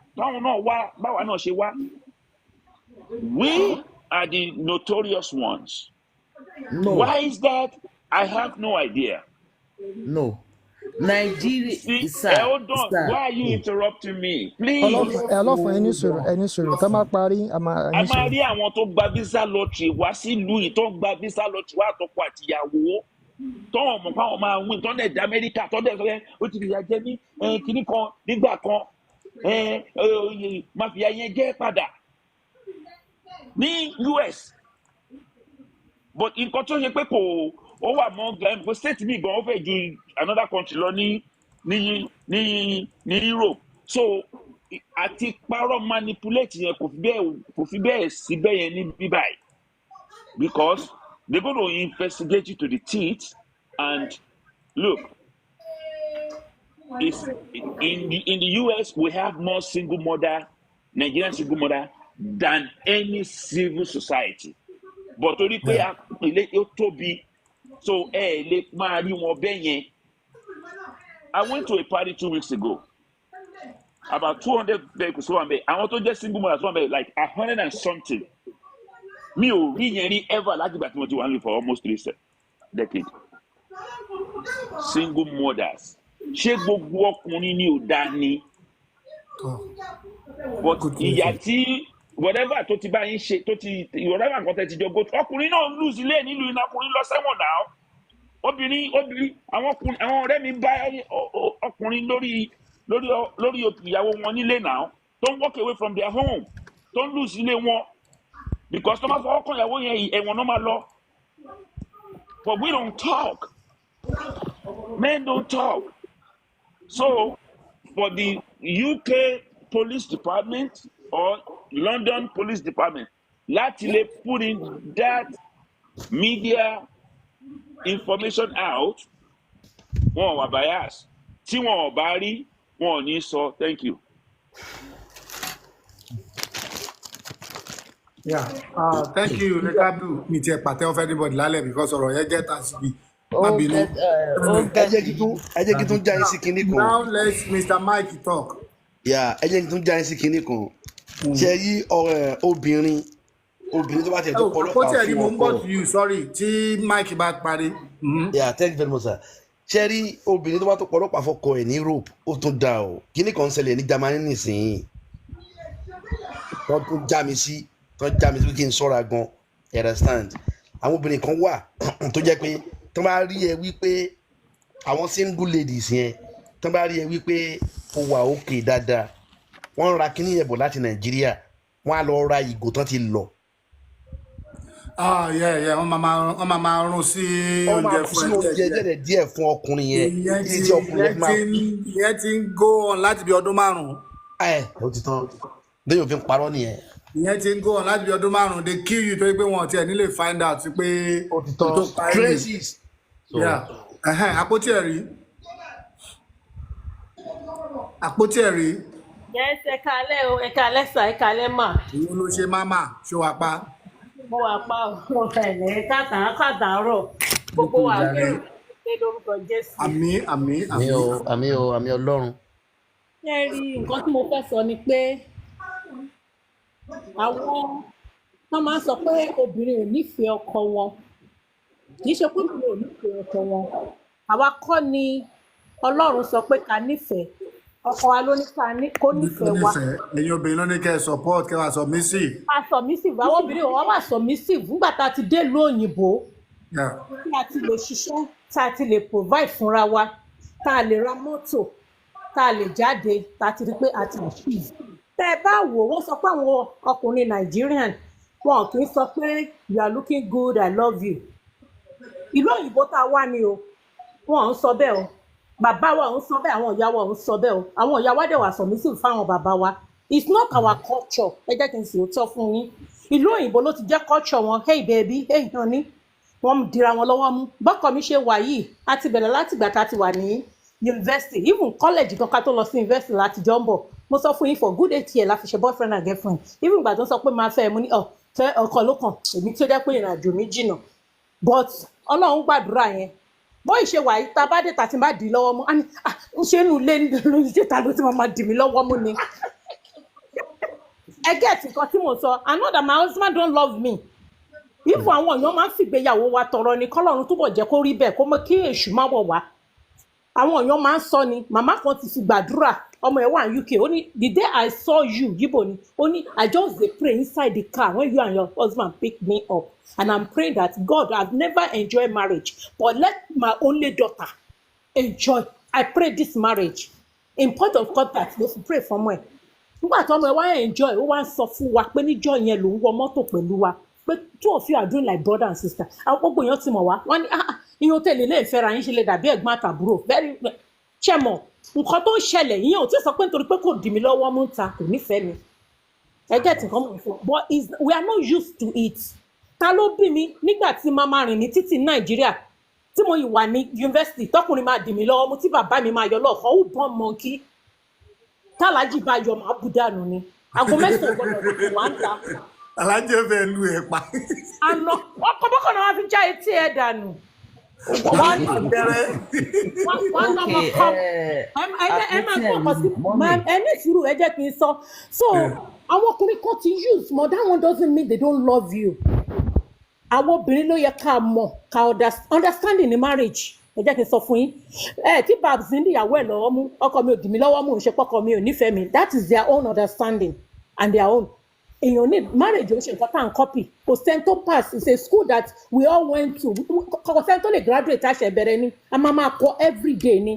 So àwọn bàbá wa nígbà yẹn àwọn ìyá wa ń ṣiṣẹ́ àwọn náà máa ṣiṣẹ́ tó máa tún dá okòwò fún wọn ok ṣọkọ tó ṣiṣẹ́ tó dá okòwò fún ẹ who are you to say you not respect that man ẹgbẹ́ ìtura ló sọ ta ló máa sọ pé ò ní respect ẹ bí bàbá mi ṣe jẹ́ alájí tó jẹ́ pé wọ́n ní oko kòkó lábà ńlá wọ́n nínú gùnmákin tó bá ń bọ̀ nílé tíyàwó kan bá ṣe pálapàla á ti ṣọ́ọ̀bù ẹ̀ á ní sí má ti ṣọ́ọ̀bù ẹ̀ pa ìwọ pé ìyẹn ò sọ pé bóyá kìíní akọ̀mọ́ máa wò náà ní ìjọ tó bá tún òun ló máa ṣì fún òun ló ṣì fún ìyẹn ò ní kò ní jẹun ìyẹn ò ní kò ní mu òfin wà á gbọ́dọ̀ gbogbo wa la fọ́lù ẹ̀ bọ́ láyé ìsìn nǹkan tó ń ṣẹlẹ̀ ni pé nígbà tí ọkùnrin bá wò pé kí ìyàwó mi lè support mẹ́wàá ń lo òyìnbó kó lọ nursing school tó bá dé nursing school tó bá fi máa jáde ó fẹ́ di ọ̀gá lé ọkọ lórí ẹ̀jẹ̀ mọ̀ pọ́kùnrin nàìjíríà kò ní agree no matter how kíkiní yẹn máa jó lábẹ́ àìfẹ́ máa lo ipò yẹn àdàbí àwọn láràlú yìí ní amẹ́ríkà bíbáyìí obìnrin tó ń ṣiṣẹ́ gidi wà tọkọ máa jókòó sílé tó ń tọ́jú ọmọ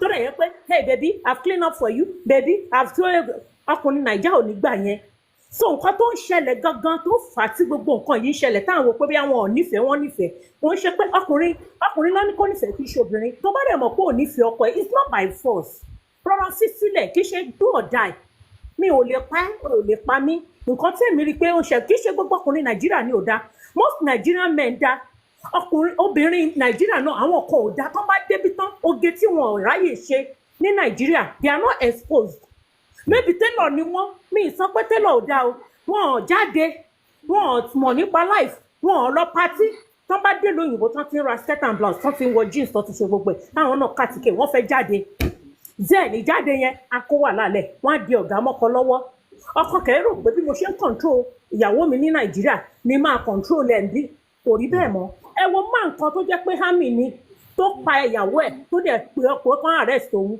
ó kó gbogbo ó sẹ̀lẹ̀ àwa síbí báyìí that is ungrateful ẹ jẹ́ ká bára wa sòótọ́ ọ̀rọ̀ ìtí ò dá ọkùnrin ò dá obìnrin ò dá ìtó bá ti wà tí ò dá fún ọkọ wò kì í ṣe gbogbo ọkùnrin ni ò dá then ó ràn débi tán ẹ wo nǹkan tó ṣe fún màá yẹn ó kọjú ẹ̀ sóòrùn alẹ́ ó ní kò dá mọ́ bàbá kan náà wà ó ní ọjọ́ birthday ẹ̀ ló sọ fún pé òun ò ṣe má kó kúrò lé ló dẹ̀ gbà fún pé kò lè ráwọn ọmọ ọjọ́ birthday gbogbo yín kàn mọ́ ọmọ lọ́mọ tó wá establish ẹ síbí báyìí pé kó lè dá ṣé irú ọkùnrin yẹn afẹ́ ní kò nífẹ̀ẹ́ obìnrin yẹn ẹ jọ ká ní kánú àwọn méjèèjì àwọn obìnrin yẹn iṣẹ́ rí àwọn obìnrin náà á ní tiwa lọ́wọ́ àtọ́jú wa bá ti dé ní í ṣe lójú wa máa là sódì àní kí lọkọ wa ń sọ respect tọ́lọ́run ti mọ̀ pa níyẹn òun ló ń affect wa love tọ́lọ́run ti mọ̀ pọ́kùnrin ò ní pé ọkùnrin ò lè nífẹ̀ẹ́ ẹnìkan ọkùnrin ò love difficult fọkùnrin because tó bá rélé ó máa gbé tó bá rí tọ̀hún ló máa gbé so ọlọ́run ti mọ̀ pé ó difficult ló ṣe yàn fún wa pé we must do it ibi tá a ti láti ló ti ń fẹ́ ó try láti endure wa láti lè try at least ká try kọkùnrin try láti love ìyàwó ẹ̀ kóbìnrin náà kó try láti wà submissive kò sóbìnrin tó bá wà submissive tí ọkùnrin kan máa hùwà tí ò dáa àwọn èèyàn gan àmọ̀ tó bá hùwà tí ò dáa kò nídìí kóbìnrin yẹn sọ̀rọ̀ kò nídìí kó sọ̀rọ̀ ẹlẹ́dẹ̀ á lè padà sílé òun gan lo common sense fún bọ́ à ń wà submissive tá a bá ti dé ìlú tá a ti ń gba owó tá a ti di nurse tá a ti di doctor àṣẹ live life ara wa àti ń ṣiṣẹ́ àwa náà ti ń ka dọ́là àti ń ṣe gbogbo ẹ̀ ọkọ wa tá à ń gbọ́ràn sí lẹ́nu ìgbà tó fẹ́ mú wa a gbọ́ràn sí lẹ́nu tó fẹ́ mú wa wá sí abroad ó ṣe ọkọ mi dáàtì lágbájá oúnjẹ yìí ti rẹ́dì ìgbà tó ń wálé ẹ ti gbé mi sí bathroom ó mú ẹ débi tán ó pọ̀ ẹ pé kò bomi wá ó wá ń pariwo lé lórí ọmọ nǹkan tó ti ṣe wàá pé ṣé ìyàwó mi náà sì lélẹ̀ àbó ti ń kẹ́gbẹ́ nǹkan tó fà á nìyẹn àwọn ọkùnrin náà dẹ̀rẹ̀ ẹ ti dá Amẹ́ríkà ẹ ti mọ̀ pé lamẹ́ríkà wọ́n ń dánwò obìnrin mú ni wọ́n ń gbé breakfast fún wọn wọ́n ń gbé lunch fún wọn wọ́n ń oúnjẹ bọ̀ ókè ọkọ mi ní ìsìn bó ṣe wà Valentine kò ra nǹkan kan rí kò rà fún mi Nàìjíríà mi ò bèrè rí kátó wá lamẹ́ríkà ni màá ti ní kó wá máa rà ìgbà tó mú candy dé àwọn ọmọ ẹ̀fẹ́ fi ṣe yẹ̀yẹ́ pa wọ́n ní dáàdì you wanna buy this $1 candy for your wife náà kú sẹ́rìn all I don't know what to buy nǹkan tó sọ nìyẹn nígbà míì o máa pe dọ́kítà mi I don't know what to buy for your mommy on Mother's Day help me buy something you know your mommy is picky this and that ọmọ yẹn ló máa lè ṣọṣẹ́ mi ọmọ yẹn sọ gbọ́ bá mi sọ̀rọ̀ pé mọ́mì what do you like I want to buy you something and this is what I need now á lo ọgbọ́n yẹn a fi bá bàbá ẹ̀ rà wisdom ni kì í ṣe pé kò wọ́n kọ́ mi á sọ fún ẹ pé go and take money in the account ṣèbó wà lọ́wọ́ ẹ lọ́ra nǹkan tó fẹ́ màá ní kò dàbí kò rà fún mi my dear àti wàá ń lo òyìnbó á ní ìwọ náà ló ń ra aṣọ tó ń ra bàtà tó ń bá mi ra gbogbo ẹ̀ kí ni mo mọ̀ báyìí pé tí n bá tún gbé dé understanding lèmi rí pé ó wà ń bẹ̀ tí ò bá ti sí ni wàhálà máa ń ṣẹlẹ̀ neighbor mi ìyàwó ẹ̀ ra flower fún mi kí mo fẹ́ fi ṣe flower is not my own flower ni tiẹ̀ ṣé ọkọ mi á nítorí òun lọ ra flower wálé máa sọnù ni nǹkan tèmi fẹ́ ọ̀tọ̀ nǹkan tó ń kálukú gbádùn nínú marriage ọ̀tọ̀ọ̀tọ̀ but problem tí àwọn obìnrin ni pé àwọn obìnrin kan àwọn máa ń copy we don't have to copy àwọn ọkùnrin wà ṣẹ́rí ọkùnrin wọ́n ti bí wọn mọ́ a ti sọ̀rọ̀ yẹn bíbá pé ọkùnrin ò lè ṣe kó má jáde kó má ṣe anything but nǹkan tí wọ́n fi kọ́ wa láti ilé ẹ má jẹ́ ká sọnù ṣẹ́rí àwọn Indian kan wà mo respect wọn they don't forget their culture Chinese they don't forget their culture àwọn iṣẹ́ kan wà ẹ lè rí Indian bẹ́ẹ̀ ẹ lè rí Chinese bẹ́ẹ̀ but àwa la máa rí Africa ló máa kó bẹ́ẹ̀. àwọn Arab náà ń kọ́ àwọn Arab yẹn.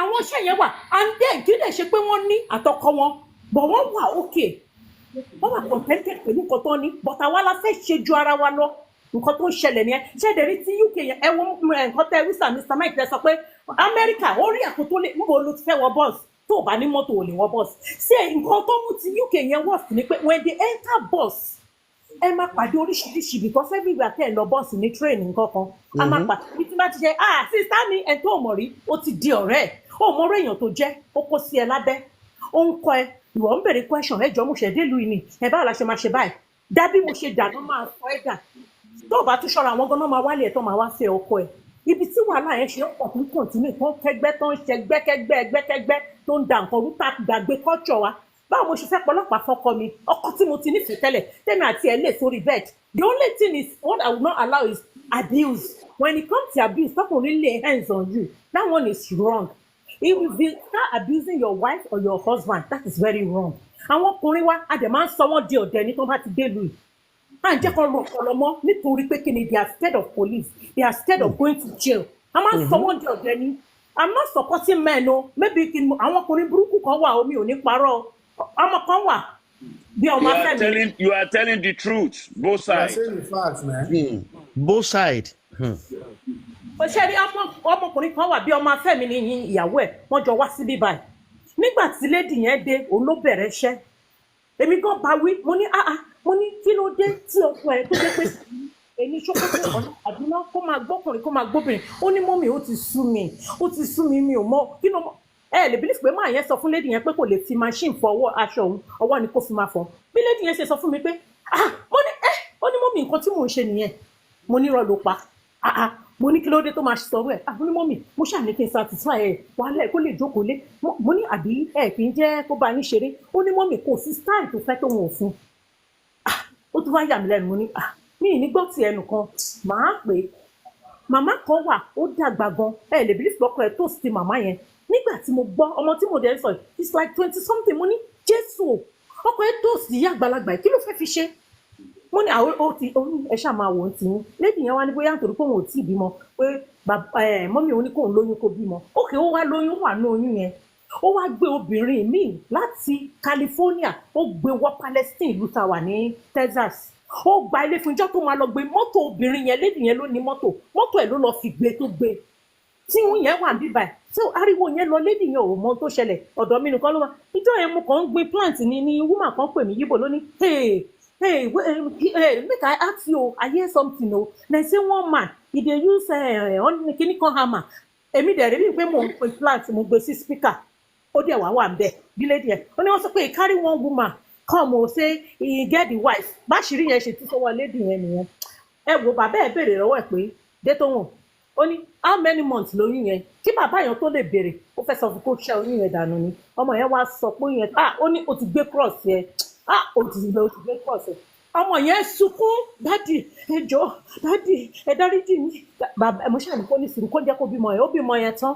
lady yẹn gba emergency transfer kúrò níbi táwa yẹn ó ní tìjú yẹn ti pọ̀ jù bọ̀tọ̀ ọlọ́run lànà fún un mi ò sọ pé kò sọkùnrin burúkú ẹ wo bó ṣe wà hànbù tó jẹ́ pé ojú kòkòrò ó tún gbóbìnrin wà báńbi tó wà tó bá lọ bí iṣẹ́ ìyẹn á wọlé lady yẹn á tún ní tóun bá sùn òun rí skeleton láàrin òun àtọkọ òun rédíò tó ń lóun àṣé ọkọ ti gbéyàn wọlé tóun ò mọ̀ á tún fi mọ́tò ẹ̀ lọ gbé òun á tún lọ church á fi bàtà ẹ̀ sínú mọ́tò ọkọ ẹ̀ tún gbọ́ ọmọ ẹ̀ lọ sílé àlè ní ìsọpọ̀ sọkùnrin burúkú ó wà lọ́kùnrin ó wà lóbìnrin bọ̀sùn jẹ́ kí mo mọ̀ pé gbogbo wa tá a sọnù ní culture bọ̀ táwọn ọkùnrin bá wò pé òkè ìyàwó mi we can adjust àti wàá lo òyìnbó when you are in Rome be like a woman tó bá ti ní nǹkan táwọn fẹ́ nìyí tó o bá fẹ́ ìwà tọkọ ẹ jọ sọ wá o mo láìkí báwọn àwọn òyìnbó ṣe máa ń lára wọn o tọkọ ẹ bá fẹ́rù ẹ̀ á sọ fún ẹ mo lè ṣe ní ìlè ṣe obìnrin míì náà wà á lóun ò lè ṣe. gbogbo kì í ṣe gbogbo òyìnbó ló ń hùwà wọ̀ bí àyẹn o ní Yúróòpù bí a ti pàdé onírúurú òyìnbó. tẹ mọ̀ pé òun mo sọ understanding ni tó bá ti wọ̀n ọkọ mi mo fẹ́ kó máa dì mí lọ́wọ́ mú èmi tí ọ̀pọ̀ ọkọ mi ò fẹ́ dídì lọ́wọ́ mú ó lè wọlé nísìn bí mo ṣe wà kitchen nísìn kó bu èso látẹ̀yìn bọ́ tó bá dé ta ó máa ṣe bẹ́ẹ̀ ni pé inú ilé ló ń fi tiẹ̀ mọ́ ó dẹ̀ tẹ̀mí lọ́rùn bẹ́ẹ̀ kò sí jàánú ẹ̀ tí n bá tiẹ̀ fanta gan tí mo so mọ́ ó kàn máa wò báyìí láwọn èèyàn máa ní leave this man alone máa ní which man let him enter now you know say no be gentleman you know ṣe mọ̀ something like that. Culture wa lè mi rí pé gbogbo wa sọ. Let me use your space quickly, Mike. Culture wa lè mi rí pé gbogbo wa sọ. Daddy T. You work tomorrow morning. That's true. No, not morning. I have late, but I'll be leaving around 11:30. I want to catch up some hours. And okay. We are just saying the same thing in a different form. So let me go to bed. If the men cannot change. If the men cannot change to have peace, let pieces remain. Not only men, my sister, it's all of us. Sherry, nǹkan tí mo kàn notice, Sherry, no, Sherry, honestly, Sherry, no, there is. I got to start something. Go ahead. Also, only can two work together except they be agree. Not only men, it's both of us. Okay. Auntie, 1 minute, Auntie. You just said it all. Ìgbà tí àwọn ìyá wa ẹ̀yin tẹ̀yin sọ tọkọ yín, you dated your husband from childhood. Ó ti mọ nǹkan tó fẹ́, ó mọ nǹkan tí wọ́n fẹ́. Now, most of these men tó lọ ń gbéyàwó wọn láti ilé, most of them, they said out of sight can be out of mind. Wọ́n fi ìyàwó wọn lẹ̀ ní ọdún gbọọrọ. No, high school meet ìyàwó mi kí n tó gbé wá sí America. The second one is that the world has changed. That is exactly what I'm about to say. There's what we don't understand is there is two generations now. We have the older generation and the newer generation. I said, "Hold on." That what Olofun is not okay. It's what I'm trying to let you know. Tell me, based the Lori ni wípé this thing is not only from a man. Gbogbo ọkùnrin tó wà ní UK cannot be bad. No. Ọlọ́pàá fi máa wá jáde láti wá máa wọ́nà àwọn obìnrin. This is what we are saying. Okay, and let me give you an example. You let us know that you women don't forgive. I didn't say not you women. Ẹ máa fi yẹ ẹ̀jẹ̀ wá lálẹ́ àti mọ̀ yẹn náà again. Okay, now ẹ dúró Daddy T ẹ dúró. Ẹ ṣé ẹ mọ̀ ní pé ẹ ti lọ sí Cotonou rí ni. Tẹ́ bá ti lọ sí Cotonou rí, tẹ́ ti lọ sí Burkina Faso and other French country. Àwọn obìnrin ilé ẹ dúró. Àwọn obìnrin ilé lọ́hùn yẹn wọ́n máa múra, wọ́n máa lọ sílé ọtí. Àwọn Cameroon wọ́n máa mu ọtí, wọ́n máa yó pampam. Tí wọ́n fẹ́ orí rìn délé. Nigerian women don't try that. That's what I said. It's their own culture. Culture is different. Not all of them. What you just said, it's not all of them. No. Culture yàtọ̀. Culture yàtọ̀. Now, the Nigerian men and women. For culture Nigeria, ẹ má jẹ́ ká mi sí ẹ̀. Nǹkan táwọn Ghana ṣe ṣe ní kọ́mọ kékeré bá fún Ghana. Wọ́n máa jẹ, wọ́n máa jó, wọ́n máa mutí. Auntie, like me, I'm not going to take another person for example. Let me take myself for example. Yes, ma'am. Ìgbà tí àwọn obìnrin máa fi ń date yẹn, tí wàá fi use pẹ̀lú ẹni tó ń date, tí wàá fi kọ́ gbogbo culture tẹ̀ so I know it. Mo dàgbà nílé di let's say kind of 21, 22. But the time tó máa fi hook up pẹ̀lú ọkùnrin tí wàá kó gbogbo culture yẹn tí wàá há gbogbo ẹ̀ sórí, I was not opportune to do that. I have half of African culture and half of European culture. I can manage the both. Both of them I can manage, but to a reasonable extent.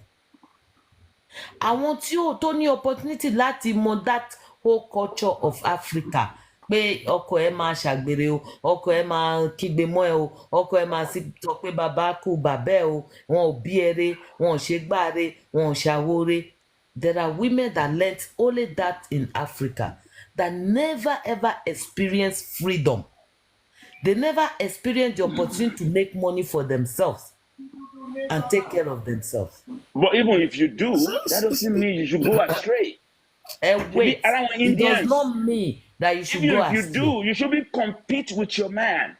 Okay. It's not a Now, war. this is not time to say somebody should not compete. This is time to tell the men to drop their ego a little. They should come from 100% to 40%. Listen now, Olofun, it's like you are prolonging this matter in the sense that Okay.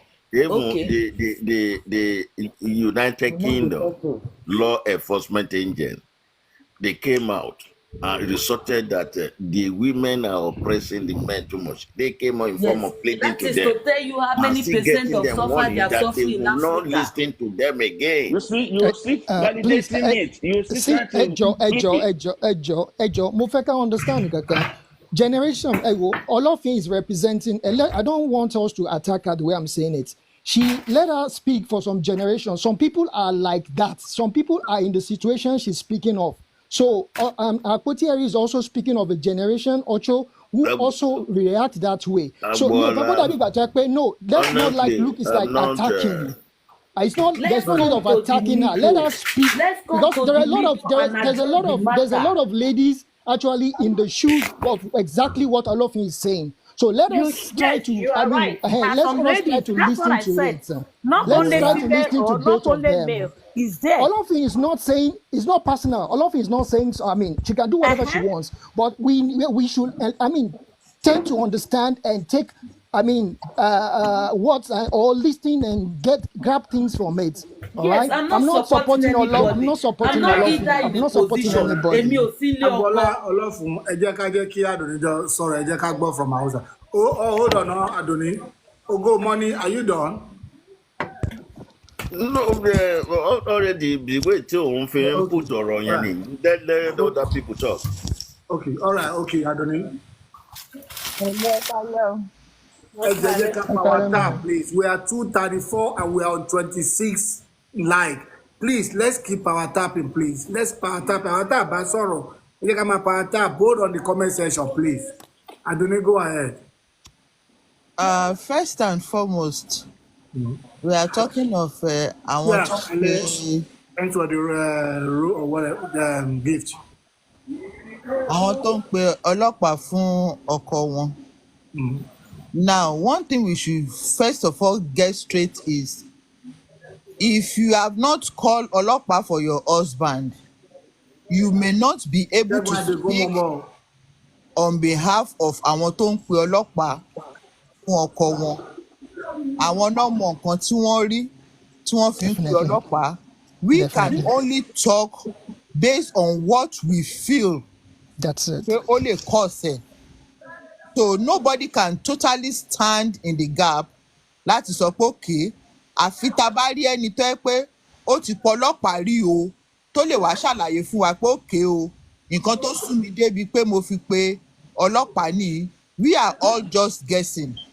And Let now, me tell one you, thing, I am a victim of that many times. I can tell you I am talking in the part of the women, not on the part of men. sọ̀rọ̀ tán bá parí ẹjọ́ ẹ jẹ́ ká gbọ́ tí wọ́n tán ẹjọ́ ẹ ṣe I sá. have a Thank you, sir. woman here Thank you, in sir. the box that have called police before. If you want to know. Ọlọ́fun ti sọ bẹ́ẹ̀ síwájú. Ẹ jẹ́ kí mọ́mí parí. Ẹ What jẹ́ kán I'm parí. saying is, I did I it am and not I ready said to how argue. why. Yeah. What I am Ẹ saying jẹ́ kán is parí, this. please. Ẹni tó bá ti lọ in that situation will be able to speak frankly about it. Whatever we tá àti ìpọlọ́pàá rí àtọkùnrin àtobìnrin, whatever we are saying, we are just guessing, we are just saying what we feel tó ń fà tán fi ń ṣe bẹ́ẹ̀. Now, one thing I know and I'm very sure of ni pé àtọkùnrin o, àtobìnrin o, you cannot be in a marriage and you are enjoying yourself, ẹ dẹ̀ máa pọlọ́pàá fúnra yín. Something must be wrong. I am not of the opinion pé kéèyàn máa pe ọlọ́pàá. I have always been of the opinion pé tí o bá ní mí lára jù as ọkùnrin, I will step aside. That has always been my own slogan. And it's better. And so, but àwọn tó dẹ̀ wá ń pe ọlọ́pàá kí ni wọ́n rí? We are saying that in UK pé ọlọ́pàá ní bó ṣe ń pọ ọlọ́pàá and all those kind of things, that all the women in UK they are this, they are that. We cannot be saying that pé all the women in UK. I don't know nobody say all the women in UK. Majority. Nobody say all the women. No, you will talk, but no. I just want to correct that statement. Nobody say all the women. Majority. Because for police people to came outside and say women in UK should stop. They base it on the percentage. That is majority. No one say all. Correct. Whether majority or all of them in UK are calling police. One thing that I know that is sure is mi ò lè máa jẹ mùdùmùdù nsìn kí máa pọlọ́pàá fọ́kọ mi. There must be something that brought it up. And what is the percentage? What is the will I use the word decade? Will I say pé okay, this category of people fall into this category set? Àwọn category wo ni? Age set wo ni? That is from where this thing can be sorted out. Ṣé àwọn from 50 upward ló ń pọlọ́pàá ni? Àbí 30 to 50 ló ń pọlọ́pàá ni? Àbí 20 down? Looking at all these things, nǹkan tán lè fi mọ, nǹkan tán máa fi sort out nìyẹn. Ṣé àwọn tán gbé wá láti Nàìjíríà ló pọlọ́pàá ni? Àbáwọn tán bí sílùú ló ń pe ọlọ́pàá ni? If we just continue to argue and argue and argue, we may not resort to anything. But like I always say, tí amúkùn ó ní ẹrù wọ́, ó lókèlè ń wò ni, ó lè wò láti ìsàlẹ̀. Tó bá ti wọ́, ó ti wọ́ ni. But me as a person, I will not be an advocate for anybody. Láti pe ọlọ́pàá fún anybody, because at the end of the day, ìbẹ̀rẹ̀ ẹjọ́ la máa mọ̀ àdẹ̀kí ti kóòtù dé ká wá ṣọ̀rẹ́. I am not an advocate for that at all. At all. So, Auntie Adunni, yes, thanks for your wisdom. Your wisdom will never die o. Bẹ́ẹ̀ ṣe wà yìí, wisdom yẹn máa gbé dalẹ̀ ni. Èmi ti pe ọlọ́pàá rí. Ọkùnrin tí mo pàdé tí ò lè lọ sí Africa for 3 years. Mo wá wọnú ayé ẹ̀, mo wá bẹ̀rẹ̀ ń ṣiṣẹ́. Mo wá rí pé kò lákòjọ, kò lówó lọ́wọ́, mo wá ń dájọ́. Tí n bá dájọ́ tán, màá gbé owó yẹn fún un. Ó ra ilẹ̀, kò lè kọ́ ilé yẹn. Ó wá bẹ̀rẹ̀ ń kọ́ ilé yẹn. After 3 years tèmi àti ẹ̀ pàdé, a wá gbé owó àjọ yìí, a wá ní òun fẹ́ lọ ṣiṣẹ́ láfíríkà. Tó bá wà láfíríkà tí n bá gba sálárì ó máa pè mí, owó ti tán o, máa send owó sí.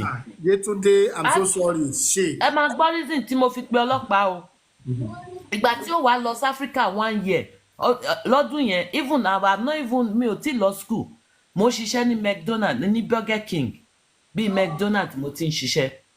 Wọ́n wá fún mi ní position. I was in a high position. I was working in the cares. I was in charge of their laundry and all that.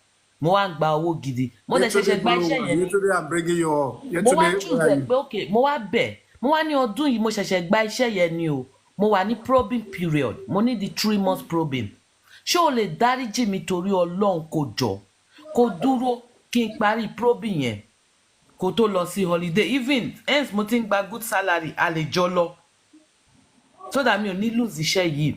Nítorí pé ó ti promise girlfriend ẹ̀. Mi ò dẹ̀ mọ̀ pé ó ní girlfriend. Nítorí pé ó ti promise girlfriend ẹ̀ pé ó máa wà nílé. Ó ní òun ò lè dúró a ṣèyàwó because I have decided so long pé mi ò ní ṣèyàwó. A ṣèyàwó, we are just living as partners. But we are living like husband and wife.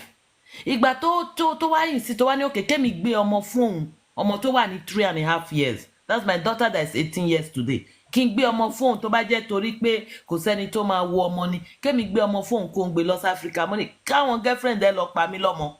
mi ò lè gbé ọmọ tèmi fún ẹ o mi ò trust ẹ débi pé mi ò trust ara mi débi pé mo fẹ́ trust ẹ bó ṣe lọ sí Áfíríkà tó dé lọ́dún yẹn lọ́hùn nìyẹn gbà tó wà lọ́hùn mo pe fóònù ẹ obìnrin gbé ó ní wrong number ni mo ní nọ́mbà tó wà nù fóònù mi kò kí n ṣe pé mo dial sí another phone mi ò sọ̀rọ̀ ìgbà tó máa dé báyìí bó ṣe ń kí fóònù bẹ́ẹ̀ pọ̀n káàkiri nìyẹn tí n bá ń yọ́bọ̀ tí mo fẹ́ ka nínú bedroom ó ti ń ṣe pẹ́pẹ́pẹ́pẹ́ mo wá ń tẹ̀lé káàkiri inú ilé mo wá dọlọ́pàá tó ń ṣọ́ káàkiri now kíni yẹn fi ṣẹlẹ̀ ń gbà yẹn gbà tí wàhálà yẹn fẹ́ ó ti ń fi mí lẹ́mìí pé gbogbo wàhálà tí mò ń ṣe ń bíbà yìí kájọ ṣiṣẹ́ kárí lédè sí tabada Áfíríkà ni wọ́n ń kó owó lọ sí Áfíríkà tóun lọ fi tọ́jú àwọn obìnrin tó débi pé tí n bá pe fóònù ẹ girlfriend ẹ ló máa gbé. ó ṣeré máa ń gbé ẹgbò kí padà. ó dẹ̀ ṣe anyhow ó dẹ̀ sùn sórí couch mo ní ó dẹ̀ kúrò lórí bẹ́ẹ̀dì fún mi ẹ máa bọ ká ṣe kinní náà ó dẹ̀ sọ fún mi pé ìrẹ̀ òun ò tí ì recover kí iṣẹ́ wo ló lọ ṣe láfíríkà tó recover ó dẹ̀ ń ṣe kirikiri inú ilé mo dẹ̀ pé ọlọ́pàá pé wá gbé kinní ìjáde inú ilé wọ́n ní kíni mo ní ẹ gbé mi ò fẹ́ kó sunú ilé yìí lé ní ó ń dánú bí mi ò dẹ̀ fẹ́ lù ú gò ńlé mo parọ́ mọ́ o gbogbo ìgò àwọn vocal tó ti mu ní last 3-4 months mo kó gbogbo ẹ̀ jáde mo dẹ̀ kó fún ọlọ́pàá pé òun ló mú wọ́n dẹ̀ béèrè pé kí ni mo fẹ́ mo ní kó jáde mo fẹ́ sọ mú pé obìnrin ni mi ò lè máa ṣiṣẹ́ fún obìnrin ẹgbẹ́ mi mo fẹ́ kẹ́ gbé jáde sẹ́ obìnrin nǹkan èmi ò ní wàláì mo kó gbogbo ìgò mo kó sẹ́gbẹ̀ẹ́ ó dẹ̀ ń sùn lórí couch. She's very important. She's representing some women, so it's good she speaks. Actually, she's representing some women. It's good she speaks. That is what I did. No, it's good she speaks. ìdí tí mo fi ṣe leléyìí because he was telling me pé after all òun lòun sanwó lé àjọ òṣìwò ló dá tó kó fún mi. o dẹ̀ fẹ́ fi yé pé o lágbára jù lọ. Yes. That's right. o lè sọ fún mi pé torí wọn ló sanwó lé. I have said it nǹkan tí mo ṣe nìyẹn màá tán sọ again. Hold on, I'll break you up. mo wá sọ pé look àmì dájọ́ mi ní jẹun mi ò ní ra aṣọ tẹ́gbẹ́ mi ń rà mi ò ní ṣe nǹkan tẹ́gbẹ́ mi ń ṣe torí pé mo fẹ́ kí wọ́n wà òkè kárí létà máa dé sí ìwọ wá lọ kó owó yẹn fún obìnrin mi àwa máa send message pé loving you is what I do every day. I think I can live without you now. I cannot wait for you to chase her out. So you are planning to chase me out. That is wickedness. Adonation ti gbọ́ reason now. Nǹkan tí mò ń sọ nìyẹn pé. What is the reason you had the reason now? Now. Okay. Yeah. Now. Let's use. Adigun, please hold on. Use me as a case file. Use me as a case file. Bọ̀ wọ́n tọkùnrin yẹn sọ fálẹ̀ pé ṣé kó mí ní àṣírí mò ń sọ fún yẹn. Ṣé kó mí ní kó máa ṣe ìyàwó òun á o. Ó lè sọ bọ̀ kò mí ní ẹ̀bẹ̀ tí ò bá sọ kò yẹn ò ní gbórí dúró ẹ máa sọ̀rọ̀ lọ. Okay, why did you think if that woman takes in my heart tó bá wá lọ sí Africa next time tí woman yẹn wá fi nǹkan sóúnjẹ fún tèmi ò mi ò rójú ẹ̀ mọ́ lè nà mo dáná fún nígbà tó wá láti Africa I'm saying this mo lè pè lórí fóònù tí ó bá jẹ́ ọ̀hún máa pè. Let me ask you a question, Olofun. That's the end of the relationship. Or no, the beginning of the end of the relationship. Yes or no? The end ó padà wálé wá máa bẹ̀ ni. The beginning of the end of the relationship, or how long is that relationship after you call the police on him? How long? Look, nǹkan tí mo ṣe ni mo sọ. Nǹkan tó wá dùn mí jù, listen, nǹkan tó wá dùn mí jù nínú gbogbo nǹkan tó ṣe kò kí n ṣe pé ó bá obìnrin sùn. Tó bá jẹ́ pé ó bá obìnrin sùn tó gba nọ́mbà ẹ̀ tí ó wá máa fi woman yẹn threaten mi lé. I will not be angry. Ìgbà tó dé yẹn mo dá iná fún. Sometimes you might drink dirty water in Africa kò máa ní running stomach tó bá dé. Ó jẹ oúnjẹ mi ó ní oúnjẹ mi ló ràn òun nínú. Gbogbo oúnjẹ tó ń jẹ láfíríkà òun wà òkè inú òru òun o. Láti ìgbà tó ń dé báyìí tó ń jẹ oúnjẹ tèmi sè ní gbogbo inú ló ru òun o. Òun yàgbẹ́ báyìí o. Ìyẹn wà ńbẹ̀. Now tó bá jẹ́ pé o lè wá lọ sí Africa tó bá jẹ́ pé wọ́n wá poison ẹ̀ ń bẹ̀ yẹn bó ṣe padà wálé tó wá sọ pé mi ni mo poison ẹ̀ nìyẹn. That was there. And I was having a newborn baby. My baby was just about 3.5 years. This guy stopped having fun with me. Tó bá ń sùn lórun wàá rí tó máa nà. Wàá mọ̀ pé this guy is in another world. Wàá dìde lóru máa wò tó sùn sórí couch pé this guy is gone. Now kò lọ ìgbà tí mo ní kó ń gbé jáde I was so angry. Mo pe ọlọ́pàá àwọn ọlọ́pàá dé I was so angry I tell you. Ó ní kí ni mo fẹ́ money, the only thing I need now, I just need to get my sanity. I need to be relaxed. I want him out. Wọ́n dẹ̀ bẹ̀rẹ̀ pé kí ló ṣe, mo ní wo bó ṣe ń sùn for the past 1 month tó fi padà wá láti Africa lélẹ̀. We can no longer share the same bed.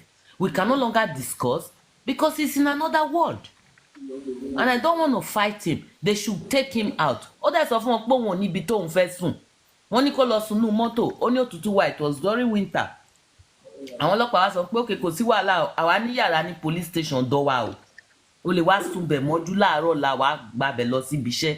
Ṣé ó wà okay fún ẹ because this woman don't want to see you now. Ó dẹ̀ ní pé okay, òun máa wá bí lọ sùn. Mi wá mọ bí tó sùn mọ́jú. The next morning he came back home. Banky baby, your story is similar to my own. To call the police is totally wrong for an African woman. All right. Okay, I don't know what makes African woman an animal. She they fight for her right. Yeah, Olofun, no. I'm only me, Nico answer. And you don't call any other African woman an animal. Me, I'm talking about my story. So, No, I'm talking about my story. I fought for my right. Yeah. So, no abuse and no insult. No insult. Okay. I said, I don't know what makes me as an African woman animal to be undergoing a perpetual torture from a man I was in love with. You no longer have sex with me. You no longer share the same bed. How we had this understanding. Yeah. Because what you can do, other people cannot do. That one doesn't mean you don't do it right. That's how you can handle it. Another lady from UK, she said she live in UK too. She said, we women, we feel what our men feel in UK. Is so bad, especially our old women. I want to tell they're recruiting young girls and start mentoring them. So let's talk. I don't know about UK. Yeah, we are talking, it's UK we are talking about. Yes, but I will tell you what provoked me. Why is it? And why are we trying to protect? Police just asked a question. Police just asked a question. Atadini just said that if anybody had called the police, she should say the reason why. And these are my reasons. I didn't end there. Yeah. No, I don't need, but it's all right. You don't even need to go for that. The guy came home, Okpadawasile the next morning. Although I'm sorry, I was not sorry about what I did. I told him that was the best decision for me to do as at yesterday. But I cannot live with you anymore. You are so entangled with that woman. From you telling me that you are an African man, you are entitled, the woman is in your house, which I later find out in Africa. You are an African man, you are entitled to 2 women. Me, I cannot fight the battle because the woman is in Africa, I'm here in Europe. So I cannot fight the battle. I don't want to have any spiritual attack. I don't want to see any skeleton and spirit on top of bed. So the best thing, go to your comfort zone where you will be able to communicate with that woman. Modebawale, I helped him to look for an apartment. I may not be able to talk. JP Alaja, JP, I'm coming. Sister Fumi fẹ́ sọ̀rọ̀, wọ́n láwọn lọ bed. Sister, hold on. Kí ló sọ? Ṣé sọ nǹkan tí mo fẹ́ sọ mọ́ ẹ̀jọ̀, mo fẹ́ sáré sọ̀rọ̀ nǹkan kan. Okay, Segun, please give me some minutes. Okay, maybe also no question. Yeah, I know. Yeah. You today? Yeah. I can't gbogbo ilé. Ọ̀gá, tí bàbá ẹ kú gbádùn. Oh, serious, Magami. Ojú yín ló ń dán bí gíláàsì. Ó ń dán bí gíláàsì àbí? Mo tún ti pè fún yín lálẹ́. All right. I have a family friend in the UK. I think both parties ló níṣẹ́ láti ṣe lórí ọ̀rọ̀ ẹ̀. Both men and women ló níṣẹ́ láti ṣe. Lake Abdul wants some okay. I'm just chipping in this. That's not the main thing I want to say. Ní US pé obìnrin tó wà ń bẹ̀ single mother tó wà mẹ́rin about. Ọ̀rẹ́ mi sọ nǹkan kan léni ó ní bàbá kan tí ọ̀rẹ́ mi mọ̀. Like 20 of this man's friend. Àgbàlagbà ni in their 60s, in their 65, 70s. Like 20 elderly men. Kò sí kankan tó níyàwó nínú ilé nìyẹn. They don't have women in their life. Wọ́n wá ṣẹ̀ṣẹ̀ ń wá obìnrin. Ẹlòmíì máa sọ reckless life don't live. Both parties ló níṣẹ́ láti ṣe. It is not women alone.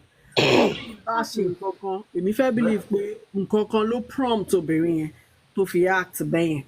Nǹkan tí mo fẹ́ sọ, I have a family friend ní UK. Wọ́n ṣẹ̀ṣẹ̀ wọ UK nígbà táwọn èèyàn jápa yẹn. Ọkọ yẹn used to be a man who is doing very fine.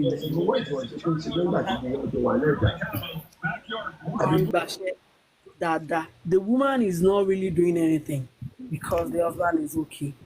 Ìgbà tó gbogbo ẹ̀ ṣe bákanbákan náà fẹ́ pé kó òun travel. JP Alájà mọ́kọ̀. Kó òun kó family òun lọ sí UK. Wọ́n lọ UK. Bẹ́ẹ̀ kí ìyàwó ti ní masters tẹ́lẹ̀ Nàìjíríà. Kò ṣiṣẹ́ so ó easy fún láti máa kàwé Nàìjíríà. Ọkọ wa ní kí ìyàwó wọlé kó lọ ṣe PhD so ìyàwó lọ ṣe PhD ní gbogbo family fún lọ. Ẹ máa wo obìnrin ọkọ ẹ̀ lówó Nàìjíríà. But she was not working in Nigeria. A woman that is not working, like earning salary in Nigeria, no matter how rich the man is, this woman does not have financial freedom. She's not free. She does not have this freedom. She does not really have access to this cash flow. Wọ́n wá dé UK, ó parí PhD, ó bẹ̀rẹ̀ iṣẹ́. Ọkọ náà ń ṣiṣẹ́ bóyá òun ní lórí iṣẹ́ tó gbé pẹ́ẹ́lí díẹ̀ jọ̀kan lọ problem bẹ̀rẹ̀ sí ní ṣẹlẹ̀ nínú ilé. You know this woman was not working before. Naturally ọkùnrin Nàìjíríà ego ó máa wọnú wọn. Ike wọ̀wọ̀ tó ṣiṣẹ́ tẹ́lẹ̀ ní Nàìjíríà tó yẹ pé mi ni mò ń bọ̀ ẹ̀. Ọkọ woman yìí máa ń pè lójú mi tí mo máa ń gbọ́ tá máa ní ẹ ó máa ọ̀dà tó bá ra àwọn bàtà tó ń ra oríṣiríṣi bàtà all those things as in vice versa lọ̀rọ̀ yìí. Ó dé stage kan inú bíbọ̀ bọ́ ẹ̀ ó kúrò nínú ilé ó kúrò nínú ilé pé wọ́n á lọ sílùú kan ó lọ sí another place ó kúrò níbi tí family ẹ̀ wà ó lọ sí another place ó bẹ̀rẹ̀ sí misbehave torí pé the way I see this whole thing is all because this woman was not working in Nigeria. You are her alpha and omega. In Nigeria, if she's going to spend a dime,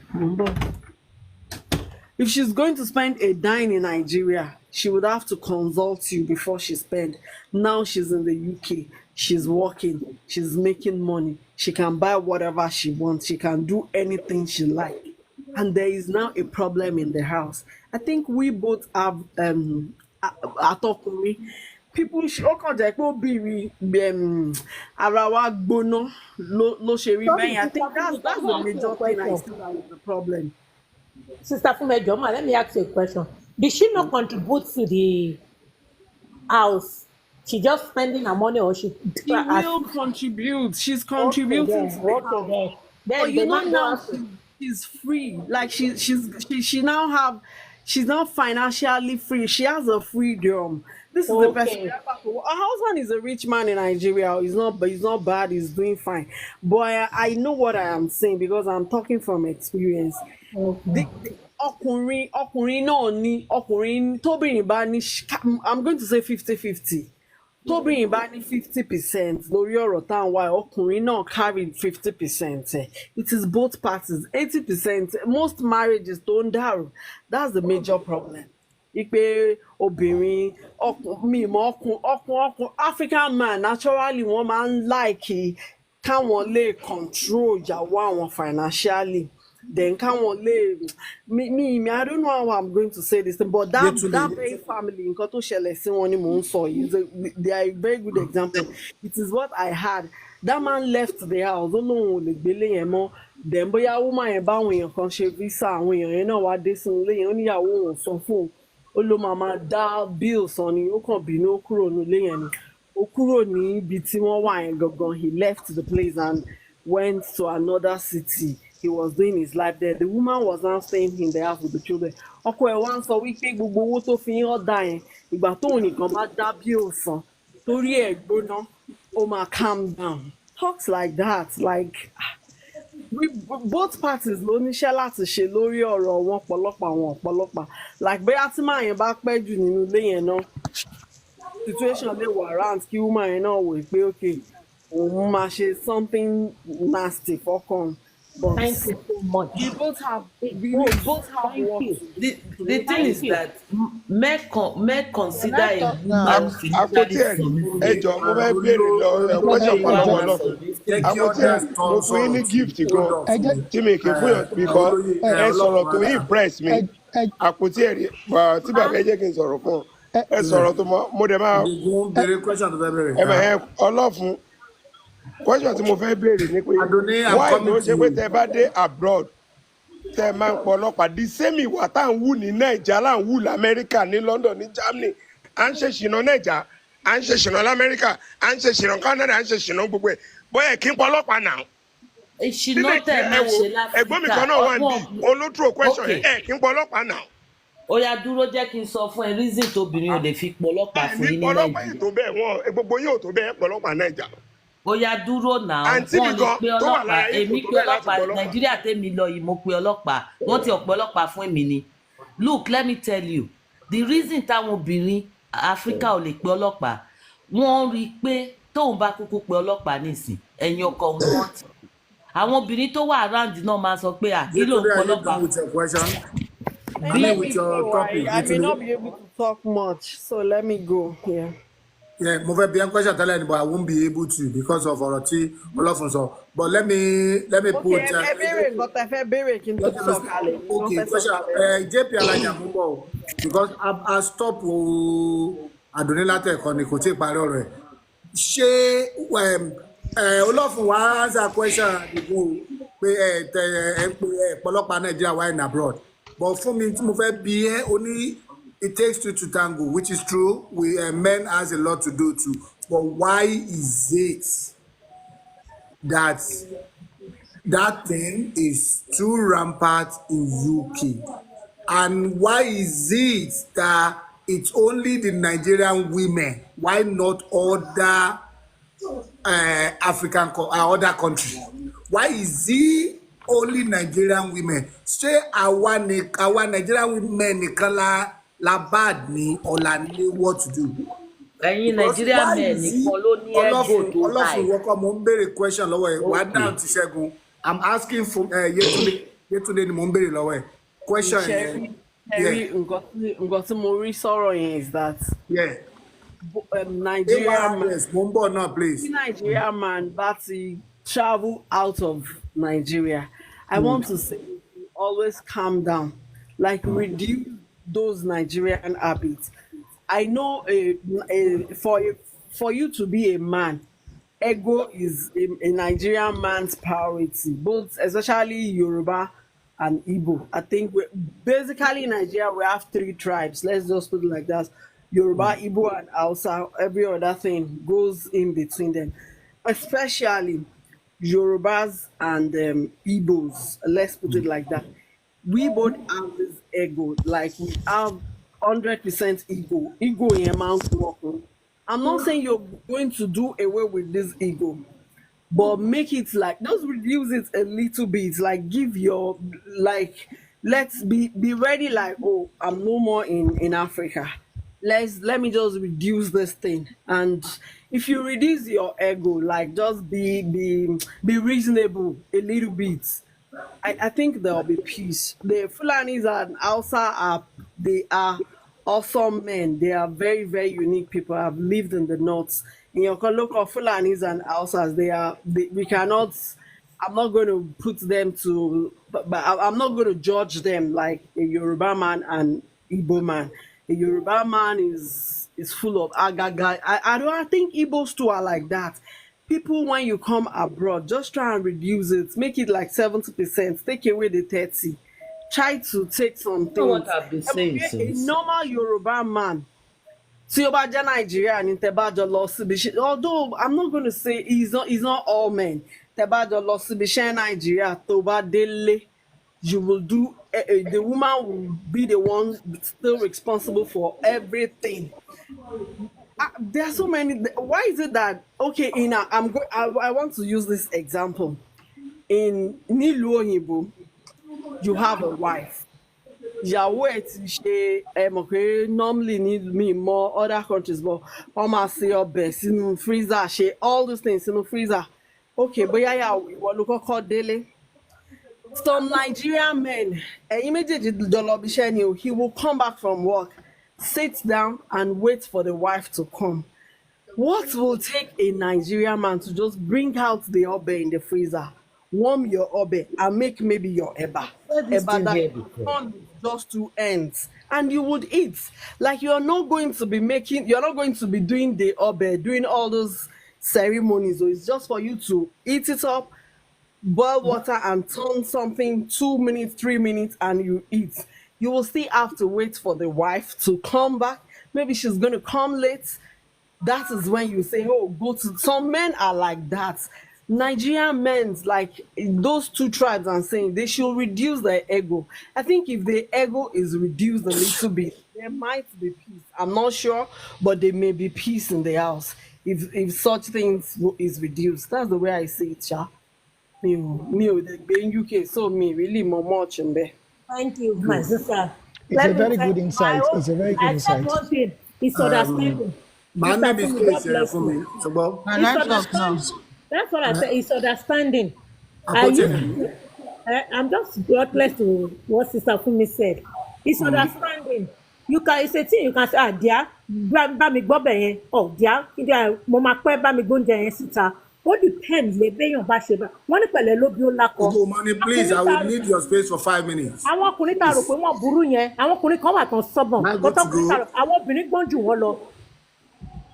You can get a man. Wọ́n fi lẹ́gbàá tá a fẹ́ gbowó la máa get man. Tá a bá gbowó, àná lè get wọn. We can get a man and then àwa la gbọ́n ju ọkùnrin lọ. Mo ń tẹ́lẹ̀ mọ́ but I need sùúrù wa ló máa ń fà á. Ọkùnrin tẹ́yàn bá dẹ̀ ti pé kò ṣe kinní. You can just like what she said, it's 50-50. What I see in marriage is understanding. Aunty Akpoti, let me. No, ẹ jẹ́ kí Adoni sọ̀rọ̀. I think stop. Ẹ jẹ́ kí wọ́n mi Adoni sọ̀rọ̀. Just one minute. I'm sorry. Now, like what Fumi said, it takes two to tango. This UK that we are talking about, all my younger ones UK ló wà. Obìnrin ló dẹ̀ pọ̀ jù ní ọmọ bàbá mi. My father, my mother has been in UK for over 40 years. That's where they live.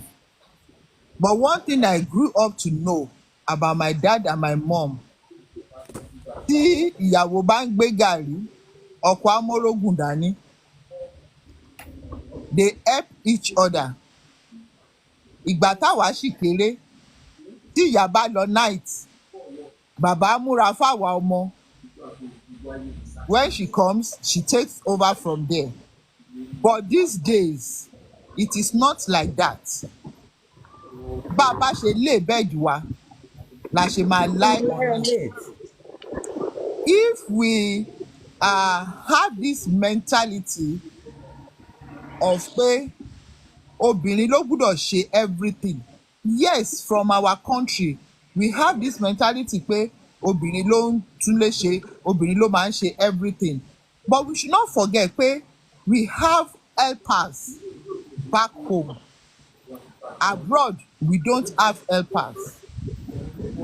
Now, tí ọkọ àtìyàwó tẹ́ bá jọ dé abroad, tí ẹ lè jọ jókòó, kẹ́ ẹ jọ pèrò pókè, báyìí la ṣe máa ṣe, báyìí la ṣe máa ṣe.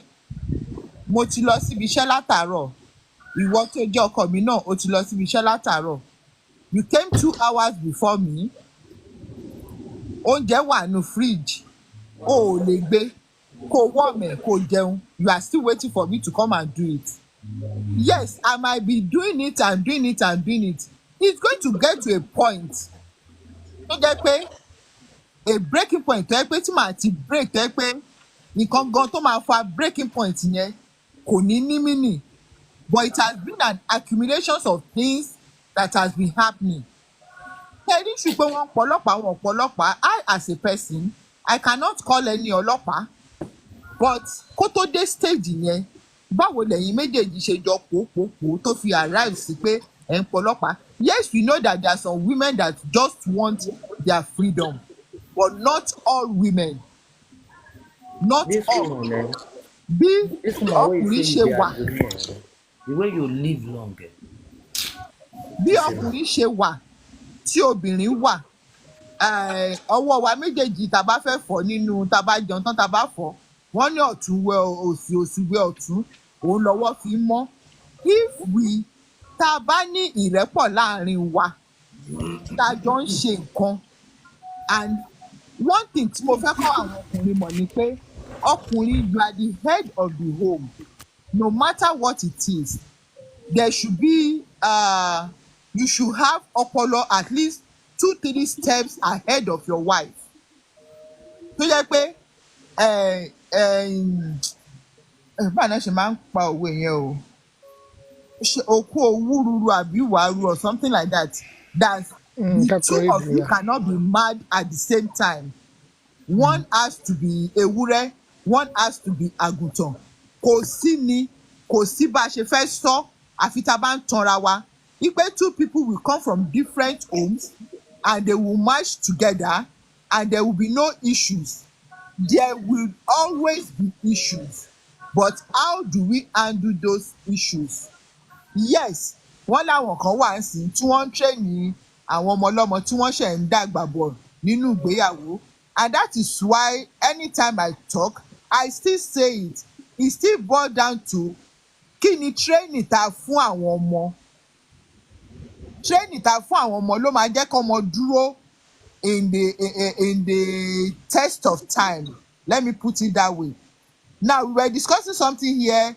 2 or 3 days ago we were talking about àwọn tó yẹ pé tí wọ́n bá rí nǹkan bóyá nínú fóònù ọkọ wọn or wọ́n rí nǹkan kan ṣá tí wọ́n máa pariwo some said it is not good wọn ò gbúdọ̀ pariwo and I came up to say something ipe marriage mi dàrú lẹ́nìí is because I choose to see certain things that I needed to talk and I did not talk ó wà lára nǹkan tó túbọ̀ fà á tí mo fi ní separation in marriage so sometimes when you see things when you need to talk open your mouth and talk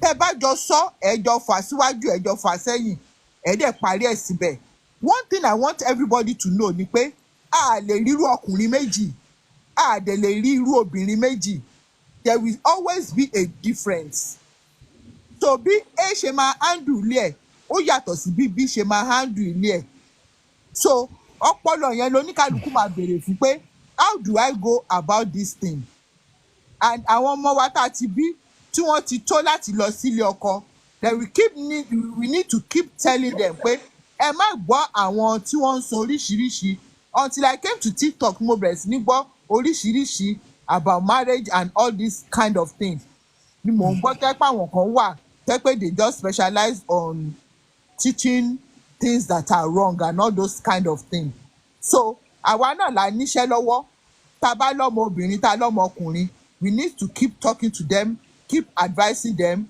in the right way and tíjà bá ń ṣẹlẹ̀ láàrin ọkọ àti ìyàwó I think one of the major thing àwọn tán náà I'm not in their shoes I don't know what could prompt it I think one of the major problems tá a tún ní pẹ̀lú àwọn tó wà ní abroad ni pé we don't have family base tí àwọn èèyàn máa lọ sí pé nǹkan báyìí tó bá sì jẹ́ Naija kò sí ni a sì máa rí èèyàn sọ pé ẹ wò ó báyìí ni ọkọ mi ṣe rí o báyìí ni ìyàwó mi ṣe ń ṣe o I think that is part of it tá bá ti dé abroad ẹlòmíì máa sọ̀rọ̀ ẹnu bẹ́ẹ̀ pé kò ní ẹbí mọ́ and this issue of ego ọkùnrin ní ego obìnrin gan náà ní ego ẹ má jà tanra wa gbogbo wa la jọ ní ego but ẹni tó bá mọ̀ pé òun fẹ́ ní ìsinmi láyé òun you put that ego aside and ọkùnrin you keep saying pé you cannot but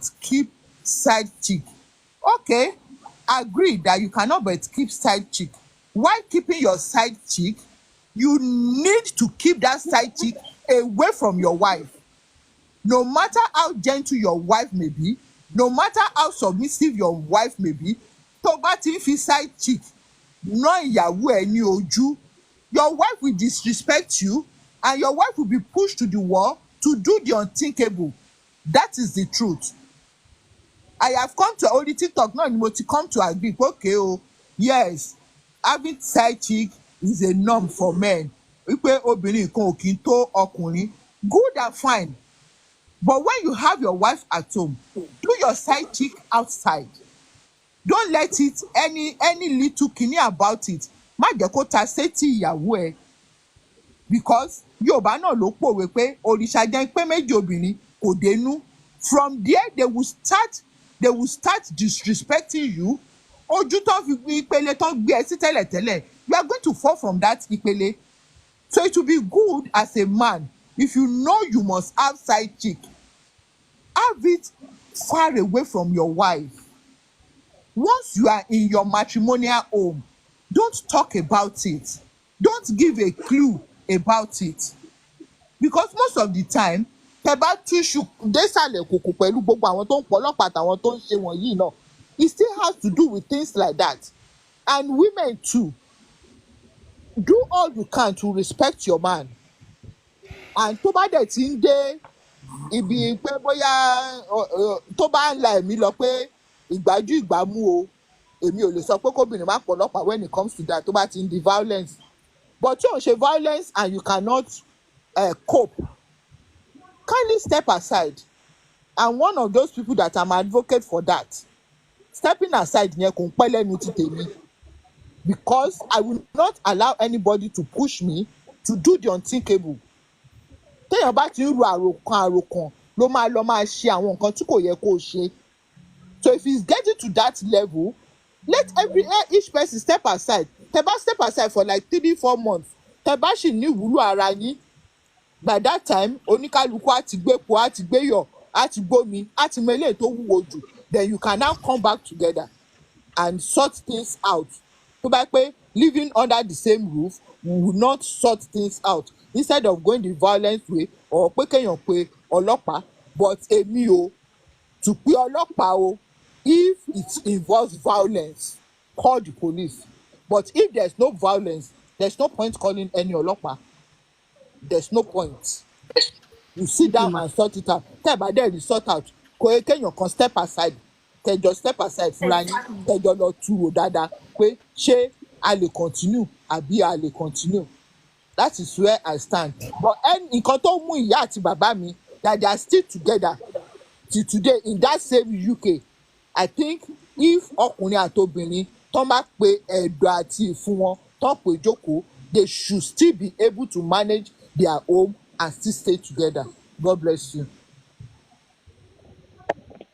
Thank you for the contribution. AY Adex lókè wọ́n fẹ́ sọ̀rọ̀ AY Adex wọ́n ti sọ̀rọ̀. Normally not AY Adex Agbola JP ló kọ́ gbé wọlé before AY Adex. Okay, I thought okay. AY Adex please. Okay, ẹni sùúrù ẹjọ́ ẹ jẹ́ kí okay Alájà. Ìwọ àti ẹlẹ́ máa ní wàhálà èmi àti ẹ̀. Alájà ẹjọ́ mi ìfẹ́ wàhálà Alájà.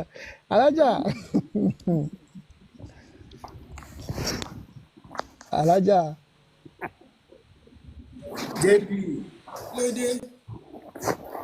Ẹ káàbọ̀. Lédè pé mo dákú. Ẹ dákú ẹ má bínú a rò pé ẹ sùn ni. Ẹ máa sùn. Kì í ṣe tìjà Alájà kì í ṣe tìjà Alájà kí ẹ ní láti sọ fún wa lálẹ́. Màámi tí mo ń support. Adex, we clap for anybody today, so I can't start with that. Kí n sọ̀rọ̀ làbí kí n má sọ̀rọ̀. Ẹ sọ̀rọ̀ Alájà ẹ sọ̀rọ̀ Alájà. Èmi ò lè má ti gbogbo yín dọ́gba o. Because wọ́n ní 70% ọkùnrin ìlú ìyá Ṣàlí òun wọn sì lé jáde ńlé. Ẹ dákúnú 70% yẹn ṣé ààrẹ yẹn kankan nípa àwọn 70% tí ò dáa tí wọn ò wúlò síyàwó wọn ni. Ẹ jọ torí ọlọ́kọ́ ṣénu 70% yẹn táwọn tó ẹ̀ṣẹ̀ wọlé ni àbáwọn hóòdù because a bá fẹ́ ka 70% yẹn nínú àwọn tó ń ti wà nílùú ti pẹ́ àtàwọn tó ṣẹ̀ṣẹ̀ múyàwó wọn wọlé òun náà wà ń ta. Ẹ wá wo omi tó rí wọn ò pé sí o ṣé lára àwọn tó lé bọ̀ tálẹ̀ ló máa padà lọ tó wá máa fẹ́ o. ibi tí orí wọn ti dàrú sí tí wọn mọ̀ ìgbà tó bá lọ́kọ ò dáa ó lè bóde èmi náà lọ́kọ mi ò dáa mo lè bóde ọkọ tí ẹ̀yà wá padà wá tòsí èmi lára àwọn ọkùnrin tó lè sá lọ́wọ́ máa gún wọn o does that make sense?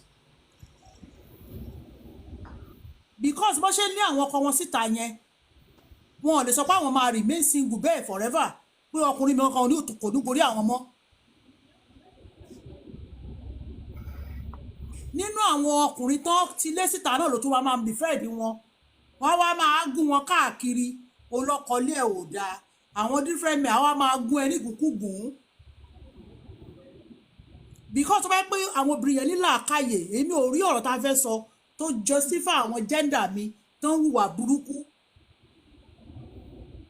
tó bá fẹ́ sọ kéré kínní ọkọ ẹ̀ ló kéré àwọn wàá máa tẹ̀sí oríṣiríṣi ọkùnrin wò ń ta does that make sense? Kì í dẹ̀ ṣe pé àwọn tó tún fẹ́ lọ máa fẹ́ níta tó fẹ́ máa lọ befriend níta kì í ṣe wípé àwọn yìí ò tí níyàwó rí ara àwọn táwọn gender mi lé jáde àwọn náà ló tún wá fẹ́ máa gún ẹ o come on a ní láti sọ̀rọ̀ sí ara wa náà sórí wa ò pé ni. ó pè. àṣàfẹ́ máa bẹ́ẹ̀ lọ́wọ́ wọn sì ń pé òkè ọkọ ẹ̀ ṣe fine gbogbo alájọ máa ṣẹra wa ìwà tá a lè wù nílùú tá a ti ń bọ̀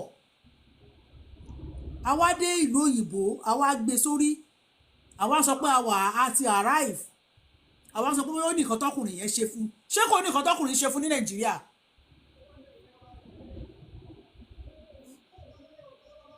ní nàìjíríà tó ti ń bọ̀ yẹn ṣé ọkọ ẹ̀ ò kì í ṣẹ́ ní nàìjíríà kírẹ́tì ò kọkọ ẹ̀ sílẹ̀ ní nàìjíríà wáyé tó fi jẹ́ pé nígbà tó ṣẹ̀ṣẹ̀ wá sí ìlú òyìnbó ló ṣẹ̀ṣẹ̀ wá rí pé ẹ̀sìn ọkùnrin yẹn dùn òun àbí olè ojú kòkò ló pa gbogbo jẹ́ndà mi.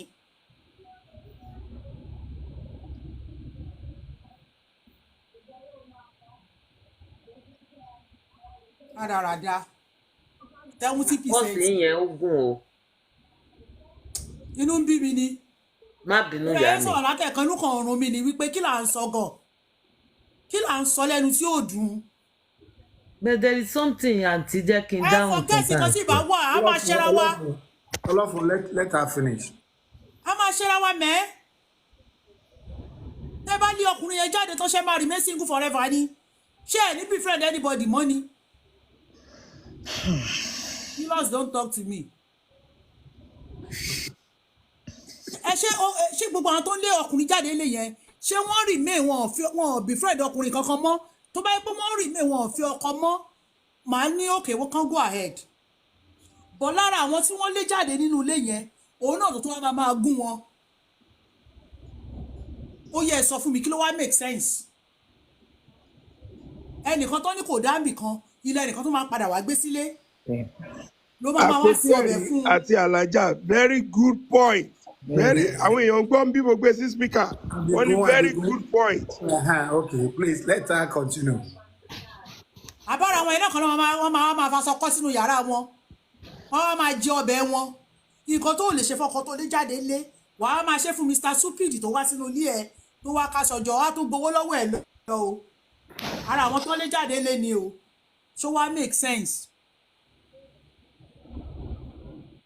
kí ló dé tó kúkú máa fi oúnjẹ tó ń fún wèrè tó wá faṣọ kọ́ sínú ilé yẹn tó kúkú máa fún ọkọ ẹ kó gbà ní àgbélébù ẹ tó bá yẹ pé oúnjẹ ni òfin sílẹ̀ nínú ilé tọ́lọ́dẹ̀ tí ń pọ̀ ẹ́ láṣepọ̀ wà nílò ìbò tí ń ṣiṣẹ́ àṣírí ẹ̀ ń bò ń bẹ̀ wáyé tó fi jẹ́ pé wọ́n wá sọ pé torí pé jẹ́ ìlú obìnrin wọ́n wá sọ di priority nìyẹn máa lè jáde nílé ni kò sí nǹkan tó fẹ́ ṣe máa lè jáde ni wàá tó wá máa dókòkò tọ́ because to me o àwọn tó bá ń ṣerú ẹ̀tàn ní ọkọ̀ jáde nítorí pé wọ́n wà nílùú òyìnbó orí nǹkan tí ò tọ́nà máa padà wá jẹ gbẹ̀yìn ebi ìtẹ́ nìkan ti bì sílẹ̀ pé òun ò fẹ́ mọ́ òun lẹ́nu mú ìtọ́ wọn máa gbé wọ́n wá ń rotate ẹ̀ láàrin ara wọn tí wọ́n bá létí ẹ̀ jáde ilé tèmi náà létèmi jáde èmi á gba tẹnìkan tán lé jáde ìwọ náà gba tèmi náà tí mo lé jáde torí nǹkan tó ń rotate láàrin ara wọn nìyẹn because kò sí single person tó fẹ́ lọ fẹ́ wọn mọ́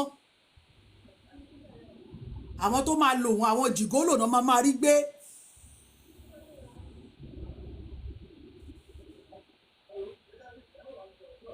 ó bẹ́tà kan wake bákan náà lọkùnrin ṣe rí o tó bá rò pọ́kùnrin kan dáa jura wọn lọ́rọ́ ni ibi tí kan dáa sí nìkan burú sí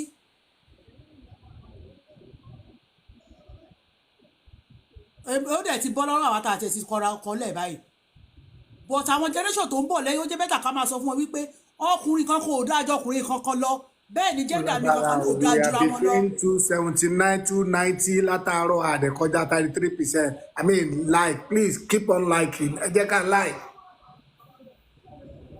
go to bed drop that. so kò sí kankan tó dáa nínú gbogbo wa àti gender mi o àtọkùnrin o gbogbo wa la níwà burúkú lọ́wọ́ kò sẹ́ni tó jẹ́ saint nínú gbogbo wa àfi tá a bá máa tanra wa ní káyé sojú ayé káyé tanra wa jẹ mọ́ ojú ayé là ń ṣe kò sóbìnrin tó perfect kò dẹ̀ sọ́kùnrin náà tó perfect àjọ máa manage ara wa ní ibi ìgbà tí family tèmi ibi tó ń wò mí kù dé o ni mo fi ọkọ mi ibi tó ń wọ ọkọ mi kù dé nínú àjọ fẹ́ra wa àjọ máa tọ́jú ara wa lọ ni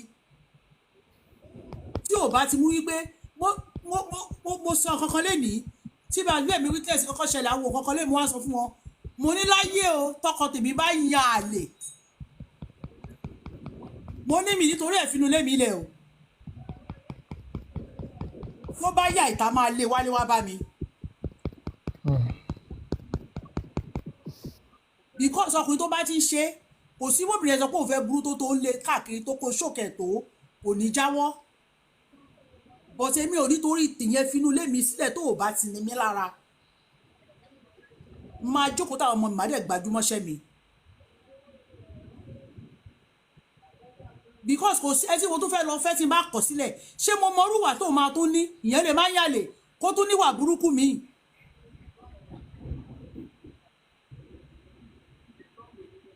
àwọn ọlọ́kan wọn wá ṣe di pé wọ́n tún fi àwọn ọlọ́pàá tó fi sọ wípé ẹ bá ti lọ́kọ yín ẹ má wà bímọ láì jẹ́ pé bọ́yá èmi ló kàn ọ̀rọ̀ tí bàbá Tinubu sọ àwọn ọmọ ìyá àṣàlẹ̀ náà sọ fún pé ẹ̀yin ló kàn báyẹn ṣáà mọ ilé ọkọ yín dànù o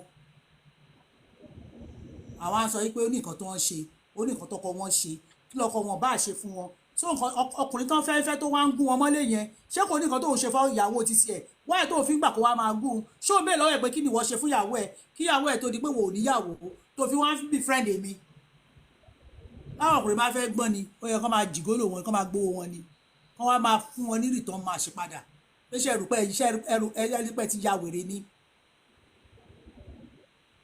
nǹkan tí wọn lè dán lára nílùú wọn wọn wá lọ ń da lára níbòmíì wọn ṣe máa ná ọkọ wọn ní pàṣọ ní Nàìjíríà wọ́n ẹ̀ tó fi jẹ́ pẹ̀lú òyìnbó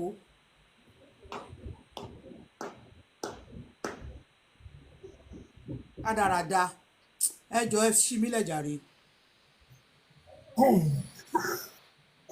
alájà ẹ ṣe alájì. àbí ó lè wọ́n tó ti fẹ́ sọ alájà ni pé tí láìfẹ́ èèyàn bá wà in danger pẹ̀lú ọkùnrin àbóbìnrin because kì í ṣọkùnrin nìkan ló wà bí. 70% àwọn tó wà ní tí wọ́n lé bọ́sítà ẹni láìfọ́ wà in danger. náà mo kàn sọ pé that is only. ìyẹn yàtọ̀ ṣé ní kéèsì kan máa ń yàtọ̀ mo máa ń sọ kíní kan mo dẹ̀ ń sọ nínú mo máa ń sọ platform yìí pé tí ò bá ti mú violence dání nínú ilé tí ò ti ní pé lára tí ò ti ní pípọ̀ wọ́n lù mí ẹni sùúrù tí ò sí ọpọ́ ń lù mí tí ò ní kí n má ṣiṣẹ́ mi tó ò ti ní kí n má ṣiṣẹ́ mi tó ò ti ní stop mi ní gbogbo ọ̀nà kankan tó fún mi lọ́rùn lóru pé o fẹ́ pa mí tó fún mi ní freedom mi tó fún mi ní freedom pé kí n máa ṣiṣẹ́ mi kí n dẹ̀ máa tọ́jú ọmọ mi pẹ̀lú ìfọ̀kànbalẹ̀ wàhálà àjọ fẹ́ra wa darúgbó ni túẹ́túẹ́ tó bá jọ́ pé ló ń gbé láàyè tó máa padà jẹ́rí ẹgbẹ̀yìn. that is it.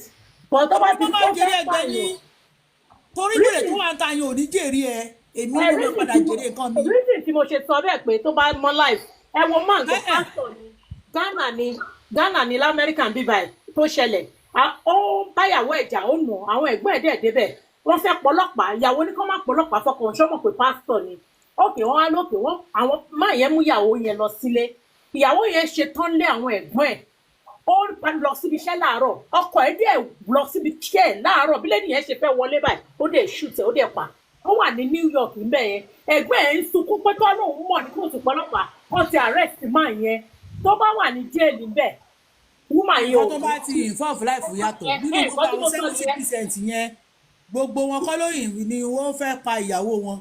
I know, you are right, mọ̀mọ́. Ojú kòkòrò owó tó ń gbà yẹn ló kú ọ̀wọ́ lójú o. Nítorí pé wọ́n ti dé ìlú òyìnbó. Wọ́n dẹ̀ ti dé ìlú òyìnbó ni póbìnrin ló control. Exactly. Wọ́n wá gbé wá nǹkan tí wọ́n lè ṣe Nàìjíríà àwọn wèrè tọ́kọ́ bá wọn wí Nàìjíríà wọ́n máa bẹ̀bẹ̀ ni o. wọ́n máa kúnlẹ̀ ní o àwọn wèrè asínwín ọ̀sínwín ènìyàn It is well. ìjọba Solomon. Adexa, AY Adexa, kí lẹ ní láti sọ AY kí ló yẹ Adexa? kó ẹ̀kọ́ ọ̀mọ ẹlẹ́wọ̀n Mr. Agboola kí ló tẹ̀ tọ́ ọmọ mi lẹ́nu. Irọ́ Àtàwọn alájà tẹ̀tí mo rò pé sọ̀rọ̀ ti ṣé mo bá ń alájà sọ̀rọ̀ mi ní kí ló dé sọ̀rọ̀ mo rò pé ẹ ti ẹ bá yẹ parí kí bínú sí ni. lálẹ́ yìí o mo sọ pé mi lájà ló sí o. Alájà ẹ má bínú sí mi, mo rò pé ẹ ti parí ni. láì mọ̀ mo bú àwọn jẹ́ndà mi lọ́wọ́ páwọn ọ̀sìnwó ènìyàn. Ẹ try gan, ẹ try gan. Ẹ lè gbogbo pẹ́ àwọn parí ẹ ọkùnrin ò lọ́wọ́ ráìtì ni. mọ́bí jí o gbogbo wọn ò ráìtì gbogbo wọn ò dẹ̀ lè ráìtì ṣé gbogbo àwọn obìnrin rárá ráìtì ni gbogbo wa náà ò dẹ̀ lè ráìtì. wọ́n wà right o. No, left and right kò ni sẹ́ni wá tó right. left and right ni gbogbo wa. ṣe ní marriage ṣe school tó jẹ́ pé kò sẹ́ni tó graduate ẹ lè ṣe tán. left and right ni gbogbo wa kò sẹ́ni tó gbà gbogbo àwọn ìyá ìyá àtijọ́ tí ọkọ wọn fẹ́ yàwó márùn mẹ́fà yẹn wọn ṣe nítorí pé Alájà, I am not saying pé bóyá obìnrin ló right or kìíní. àní left and right ni wá. Nǹkan tí mo mọ̀ ni pé mi ò ní gbèsè yìn any of the gender. mi ò gbèsè yìn àṣejù wa pọ̀ àṣejù àwọn jẹ́dà mi ti pọ̀ jù Alájà, àṣejù àwọn jẹ́dà mi ti pọ̀ jù mọ́ mi jí o. àṣejù wọn lè pọ̀ àṣejù gender wa lè pọ̀ but one thing that I know ni pé kò sílé tó lè máa dùn kéèyàn kan lọ máa pe ọlọ́pàá fún èèyàn kan. ẹ má sọ yẹn ẹ̀yin ẹ má máa sọ yẹn ìtàlà wá wà ẹ má máa sọ yẹn èmi ò understand. mọ́mí ẹ má bínú máa UK ní wa ẹ ṣe ẹlòmíì wọ́n kàn máa dédé pọlọ́pàá fún yín. UK ní mi wà ẹ ṣe ọkọ mi torí pé ó fẹ́ jáde nílé kò fẹ́ wálé fún 1 week á parọ́ mọ́ ọkọ ẹ̀ wọ́n á dẹ̀ pọlọ́pàá wọ́n yá. UK ní gbé àwọn àdúgbò kan wà ẹ lè gbé bẹ́ẹ̀ aṣobìnrin ojú màmá tìyín àti kọjá ni ó ti ń pọ̀ jù ìsọlẹ́nu yẹn ti tó ó ti wá ń rí kí ó ta àwọn ọmọ ọlọ́mọ tó bí láti Nàìjíríà. má jẹ́ ká tẹ́ kìkì lórúkọ ẹ̀ Ades ló kàn you will coming to you ṣùgbọ́n mẹ́jọ now. ẹ ṣe kú ètò ẹ kú ètò this has been very very instructive and educative. Oníkálukú ti mú tiẹ̀ lálẹ́ yìí oníkálukú ti mú tiẹ̀ lálẹ́ yìí and èmi máa sọ̀rọ̀ gẹ́gẹ́ bí ọmọ Yorùbá ni mí máa sọ̀rọ̀ bí ọmọ Yorùbá I'm not gonna talk of like ọmọ Igbo ọmọ Hausa ọmọ Yorùbá ni mí. Yorùbá our culture is inbuilt culture wa inbuilt ni and wherever we go we must adopt our culture. Ní Nàìjíríà nílẹ̀ Yorùbá wa kò sọ́kùnrin àwọn pásítọ̀ tí wọ́n ń ṣe ṣìnà mi ìdẹ̀rù pa arábìnrin tó torí bẹ́ẹ̀ tó fi ilé ọkọ ẹ̀ sílẹ̀ ó máa lọ orí òkè lọ gbàdúrà pé Ọlọ́run máa pọkọ mi wálé ni. Ìgbà táwọn obìnrin bá dé ìlú òyìnbó gbogbo orú wéèsì ẹ tó máa lọ orí òkè àánú orí òkè dis pé ọkọ mi o kó padà wálé o kójú ẹ̀ kúrò ń ta o ibo náà fi ìwà yẹn sí. But ìyí tó ṣẹlẹ̀ ń lo òyìnbó gangan ni pé tẹ́ńpẹ́tà ti débí there is something we call financial stability, independence, and benefit. Only problem tá a ní. Ọkùnrin mi, ó máa wa cab for years ní òyìnbó. It is well, I'm coming. A kóyàwó àtàwọn ọmọ èdè lóyìnbó. Òun gangan kò rántí pé kò ń upgrade ara òun. Nígbà tó ń wa cab yẹn, ó máa dé lóyìnbó náà, ó máa upgrade yá ní kíyàwó òun lọ sí nursing, kó lọ sí this, kó lọ sí that. With the hope pé tóun náà bá parí nursing tó bá ń ṣiṣẹ́ tó ń gba owó, a máa help family. But in most cases, sọ pé in most cases, I'm not saying in all cases, in most cases, àwọn obìnrin yẹn, ìgbà náà máa rántí òkú bàbá ìyá àwọn tó ti kú tipẹ́tipẹ́. Ìgbà náà máa rí a lot of things. Mo ti gbọ́ sí mi láti ń bí lálẹ́ yìí. Èmi o, tí n bá níyàwó tó bá ṣe visa fáwọn èèyàn ní Nàìjíríà láì consult mi kó tó ṣe é, máa kúrò nílé ẹ̀ fún un. That means I'm no more in control of that home. Right. That's it. Now, kóbìnrin tó lè gba àwọn benefit kan lóyìnbó kan tó lè fún wọn lé ó láwọn requirement kan. Ìmí àní òun wà in abusive marriage, òun wà nù this, òun wà nù that. Ó máa yẹ kó àti fún wọn nílé, ó máa yẹ kó yá. Ó máa wá ways tó máa fi parọ́ mọ́kọ ẹ̀. Ó lè lọ́kàn òun mọtí kókó gun ọtí sẹ́gbẹ́ ẹ̀. Yes. Ó máa wá ways tó yẹ pé á fi ní good á ti wà ní good standing lọ́dọ̀ àwọn welfare officers pé ọkọ ẹ̀ fẹ́ pa wọ́n dẹ̀ pa àwọn òyìnbó wọ́n ń gbọ́ ẹ̀ sétí wọ́n ti máa fún nílé tó máa gbé ni just because ó fẹ́ benefit ó fẹ́ gba ilé ìjọba. Number 2, independence. Gbogbo alamọ̀ pé ní Nàìjíríà it is so easy fọkùnrin kó ṣiṣẹ́ kó san bills kó san gbogbo ẹ̀ kó take care kó san school ọmọ kó ṣe gbogbo ẹ̀. Most wives ní Nàìjíríà tó máa ń ṣiṣẹ́ gan náà owó tí wọ́n kàn fi ra aṣọ sára wọn kàn fi ra underwear kàn fi ra gbogbo ẹ̀ ni. It's not like pé it's not mandatory pé kóbìnrin dá sí ọ̀rọ̀ ẹbí tọkọ bá wà okay ní Nàìjíríà. But when they come here tó ń bẹ̀rẹ̀ sí pa owó ìgbéraga dé nìyẹn. Ọkọ tó máa ní jókòó síbẹ̀ tẹ́lẹ̀ don't go to this party don't go to that party ẹni ò kárọ̀ mọ́ ó ti lose control of the home. Inú ọkùnrin yẹn ò lè dùn because wọ́n pé ìgbà tẹ́ wà Nàìjíríà o lísì sóhun tí o bá ní kó má lọ bìkan ò ní lọ. Ó wá débi o ní financial independence tán torí pé o ti ń gba owó.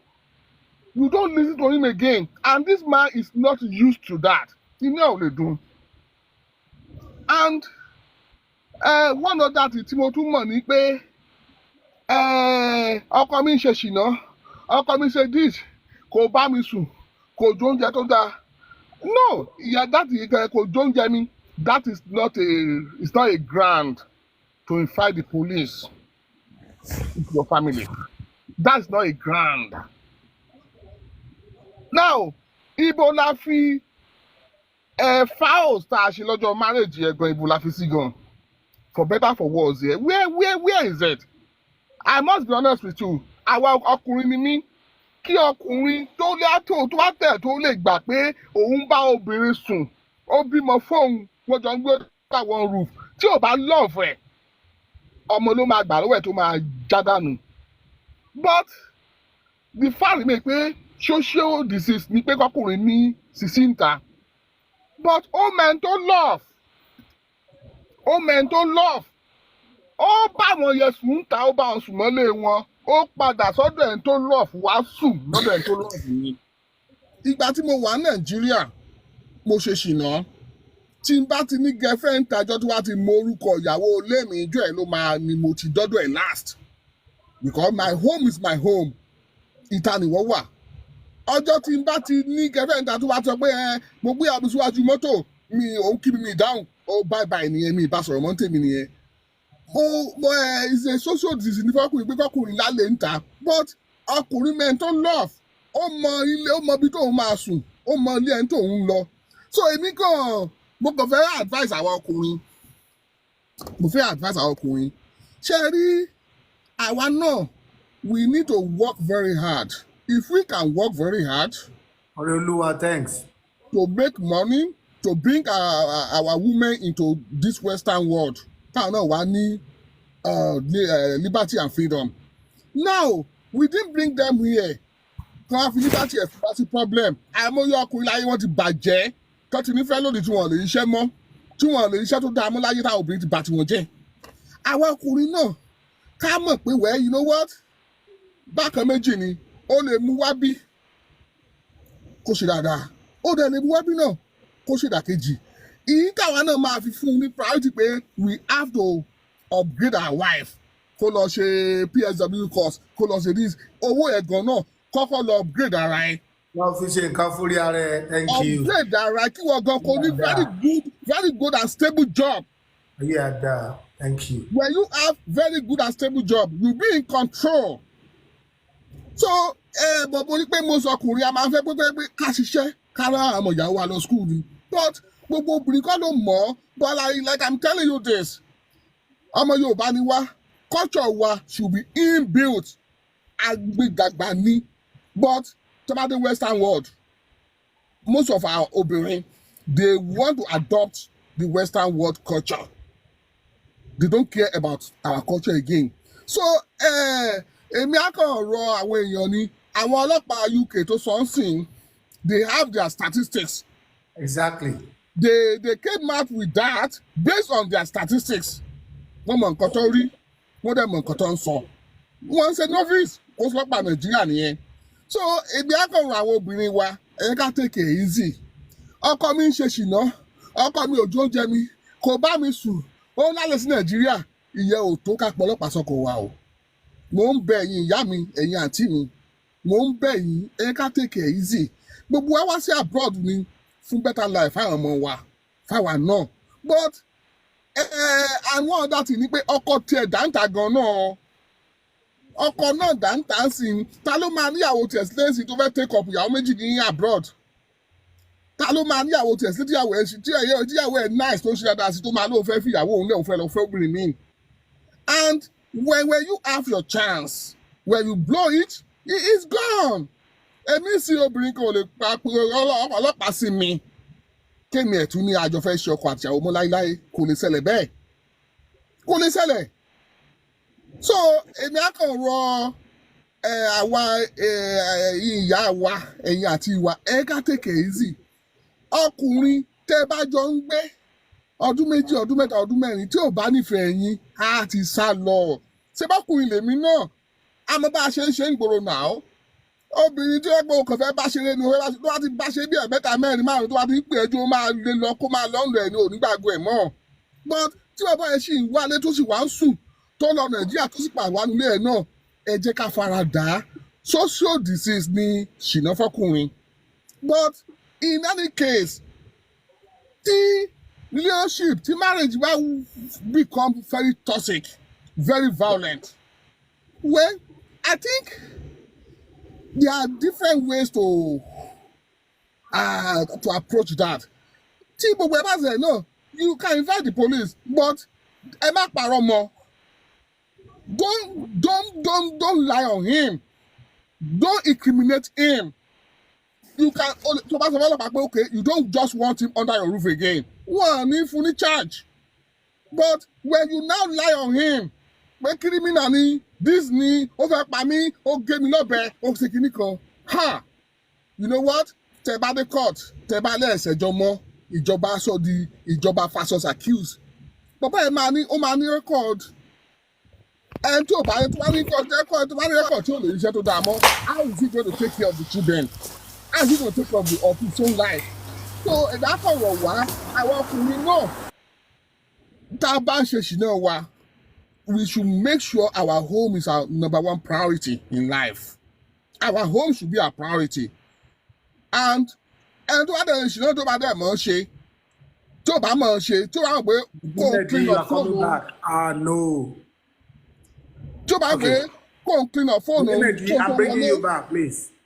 Tó bá gbé kó clean up phone tó bá dẹ̀ bó sì lè sọ fún àwọn tó ń fẹ́ gbòòrò pé you know what once I'm with my wife at home so time you can't call me. I can tell. Mo lè sọ fún Sisi tí bá fẹ́ gbòòrò. Please come back. All right. Okay, hold on. I'll bring you in now, Medina. When I'm in my house, you don't call me because mi parọ́ fún ẹ pé mi níyàwó. Mo níyàwó bá sọ pé mo níyàwó.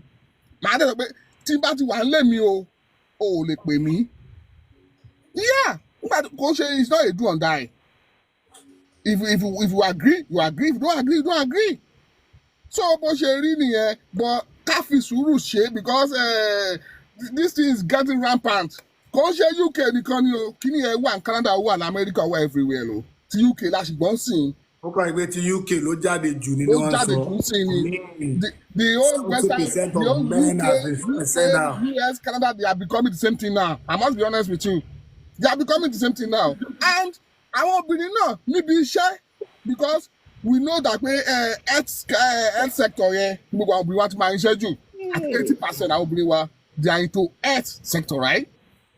tí ẹ bá débi iṣẹ́ àwọn ọ̀rẹ́ mi á ní mi ìgbà ẹ fẹ́ kọ́ mi o láíláí irọ́ ni gbogbo ẹ o yìí tó ń fara rán létí ẹ kò ní sọ fún yín so ẹ jẹ́ ká fi sùúrù ṣe é and ọgbọ́n tá a fi ń bára wa gbé láti Nàìjíríà débi yẹn ọgbọ́n yẹn ká má sọ dànù just because we are in Western world. Èmi kàn pàrọ̀ wá ní o I talk this way ọkùnrin ní lọ́wọ́ o a ní problem tiwa tó pọ̀ rẹpẹtẹ yes because àwọn ọkùnrin mi ń sìn ìgbà tó bá ti lóbìnrin mi ti tó bá lóbìnrin mi tó ń bá sùn gbòòrò ń sìn ló bá di pé mo máa ṣe bí wèrè nulẹ̀ I do tell people ìgbà tí n bá ń ṣe ṣìnàgbò ẹ̀ gan ni mo máa tún dáàbò lẹ̀ nílé ju bó ṣe yẹ lọ yes I said it earlier.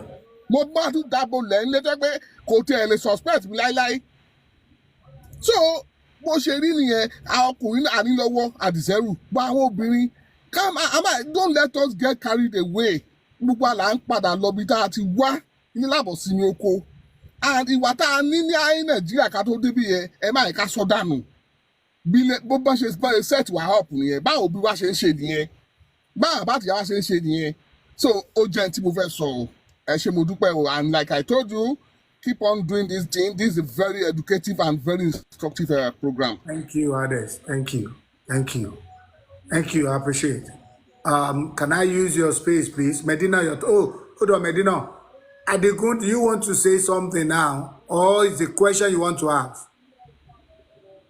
To my question over Berry, Jackie Medina, go ahead. Shege, Okoyibo. Chegwan Adigun, okay, Medina, go ahead. AY, please let me use your space. Hades. Okay, that's fine. Ṣẹ́gun, ó dàárọ̀. Ẹ káàárọ̀ sà, ẹ káàárọ̀ mà, ẹ káalẹ́ mà, ẹ káalẹ́ sà. UK lèmi wà ń tòótọ́ bọ̀ the way bó ṣe lọ ó ti ń di jẹ́ kójú máa ti àwa tajóbìnrin ọmọdé lèmi o bọ̀ ìtìjú débi pé mi stop àti máa lọ sí mosque cause àwọn nǹkan tá à ń sọ ibi tó ti ń ṣẹlẹ̀ jù nìyẹn.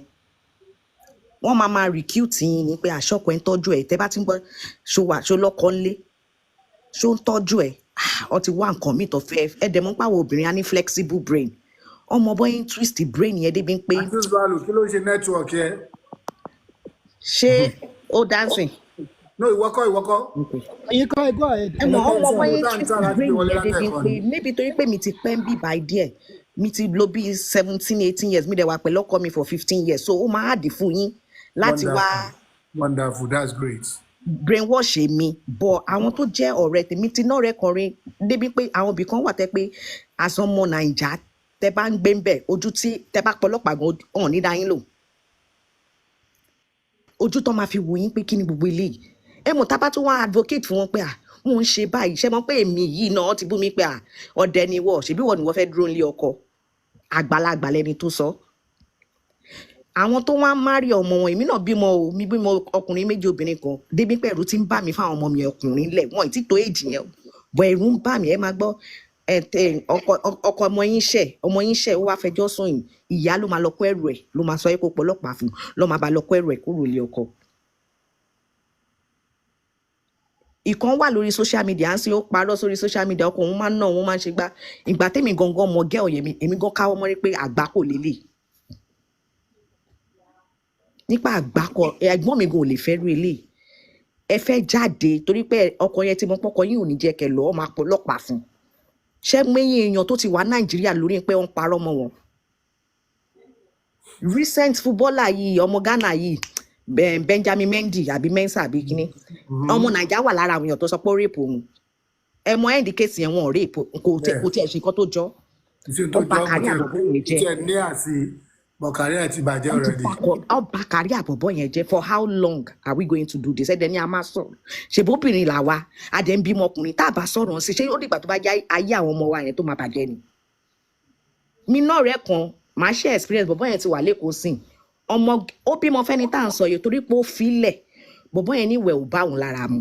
Ó dẹ̀ lọ fẹ́ lómi ṣẹ́ mọ́ pé gẹ́yìí sẹ̀tẹ̀ ọ̀pọ̀ ó tàn pé ara ọmọ òun ò yá.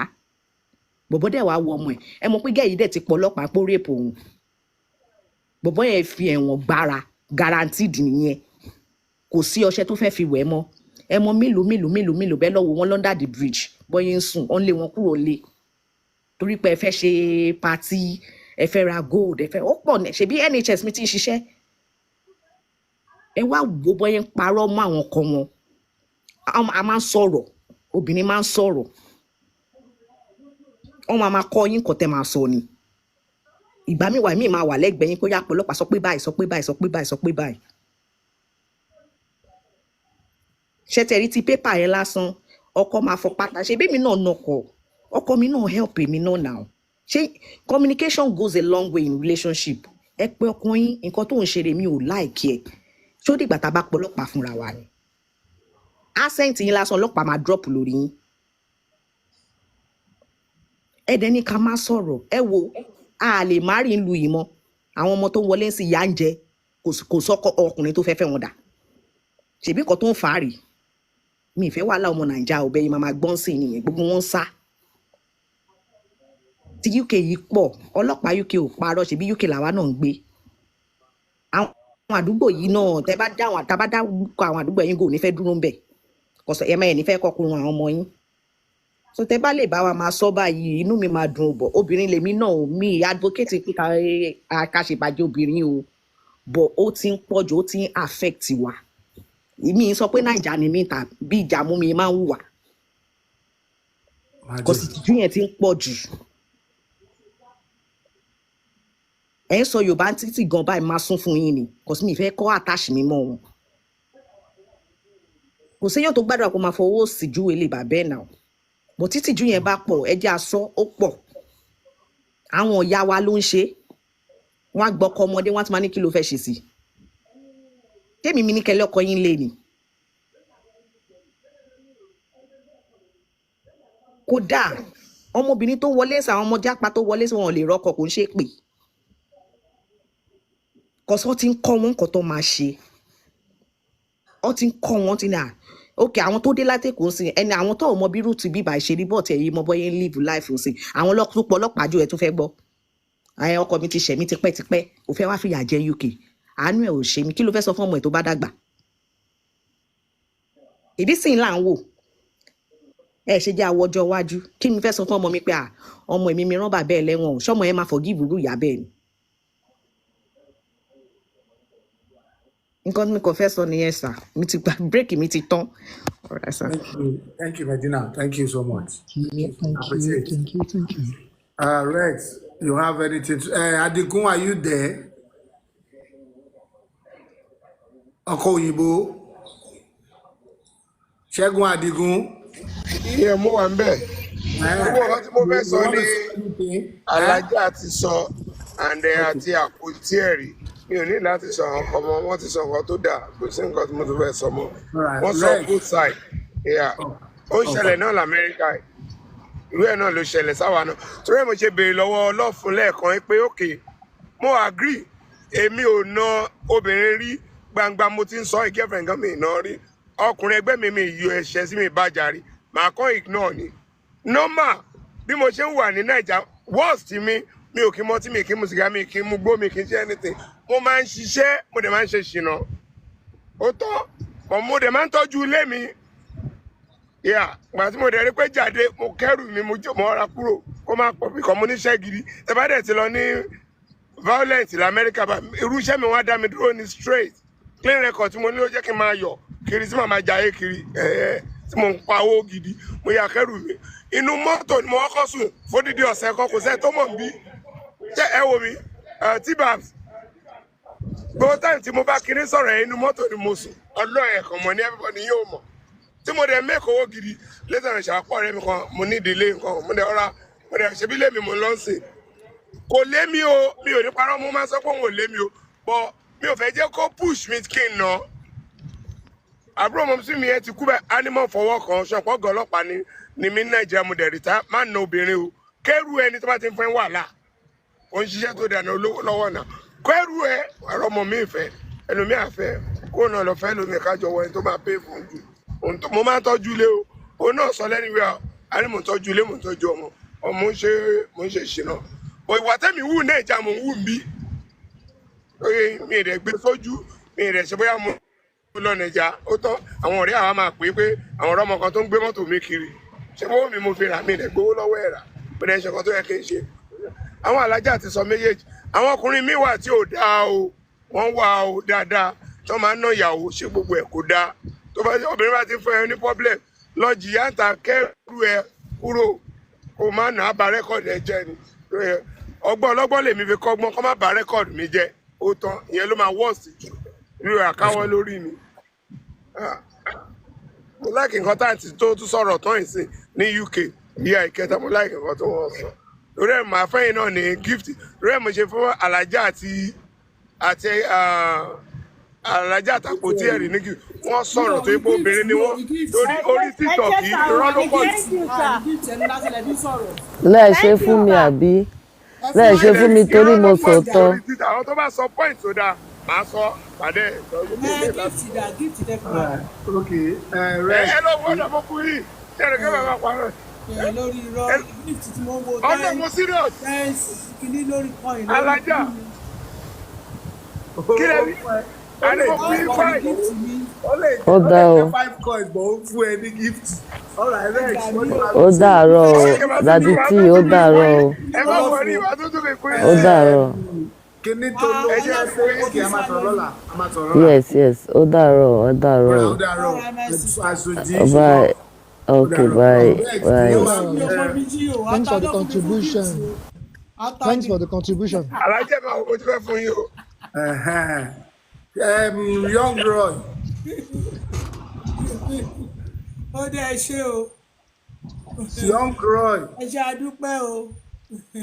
Bọ̀bọ̀ mìíràn yìí, is he a Nigerian or because ọgbọ́n Yorùbá ni? Miran, the Miran. Me sure. Because mo ń tó bá pọ́n contribution kankan màá mọ̀ bóyá Yorùbá ni but kankan. Young Roy. Mo fẹ́ kéèyàn participate dáadáa lálẹ́ yìí o, mi ìfẹ́ kákan wá sùn sínú kíní orí àkọ́rọ̀. Ìwò lọ̀rọ̀ sísùn bá ti bà á. Ó yá mi ò sùn àtọ̀ sọ̀rọ̀ I want to hear something. Most of àwọn nǹkan tí mo fẹ́ sọ náà ni Alájà ti sọ yẹn. Wọ́n ti sọ wọ́n dẹ̀ sọ débi àmì. Àwọn míì ṣe pé wọn ní respect ọkàn lé but wọ́n máa ṣe pọlọ́pàá fọkọ. Wọ́n máa kúlẹ̀ pẹ́pẹ́pẹ́pẹ́ fún pásítọ̀ ní ṣọ́ọ̀ṣì àti àbí any elder ní mosque, which is wrong. And most of the wọ̀nyí àbí lady tó sọ̀rọ̀ lẹ́ẹ̀kan yẹn church àti mosque wọ́n ti wọ́n kọ́ àwọn èèyàn jù láwọn rubbish wọ̀nyí. Wọ́n máa kẹ̀yìn sọ́kàn wọn ọkọ̀ tẹ́jú fẹ́ love láti Nàìjíríà ṣe pé ìfẹ́ lẹ fi bímọ ìkíní ìfẹ́ lẹ fi bímọ kejì bẹ́ẹ̀ máa yọra yín lọ́tà tẹ́ bá ti dé lóyìnbó, which is very wrong. Wọ́n jẹ́ try àti advice àwọn people wọ̀nyí wọ́n ní lọ́kọ síta torí wọ́n bímọ, especially àwọn tó bá bímọ ọkùnrin tó ń dẹ̀ bímọ obìnrin, you know. Obìnrin náà máa ṣe irú ẹ̀fọ́ ọgbọ́n ọmọkùnrin o. Kan rò dáadáa.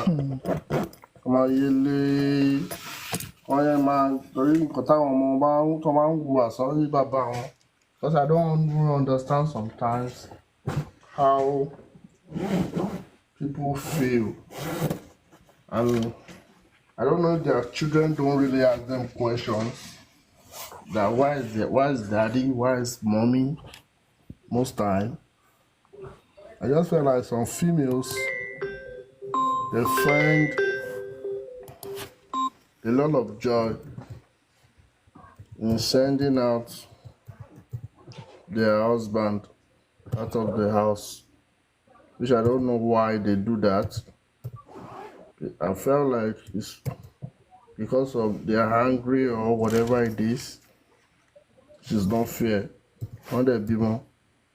So, maybe Alájà ti sọ Salami, thank you, Queen Salami. Thanks. Àti àwọn other two ladies tó ń sọ̀rọ̀, you know, they said it all. Àwọn obìnrin wọ̀nyí, ẹ bá ti mọ̀ pé ẹ nífẹ̀ẹ́ ọkọ yín láti Nàìjíríà, ẹ fi wọ́n sílẹ̀, ẹ má wá báyé wọn jẹ́ lóyìnbó. Wọ́n wá báyé wọn jẹ́, ẹ dẹ̀ bímọ. So I don't know where the love is at the end of the day, you know. So the best advice is what the three other ladies that have talked before me have said. Thank you.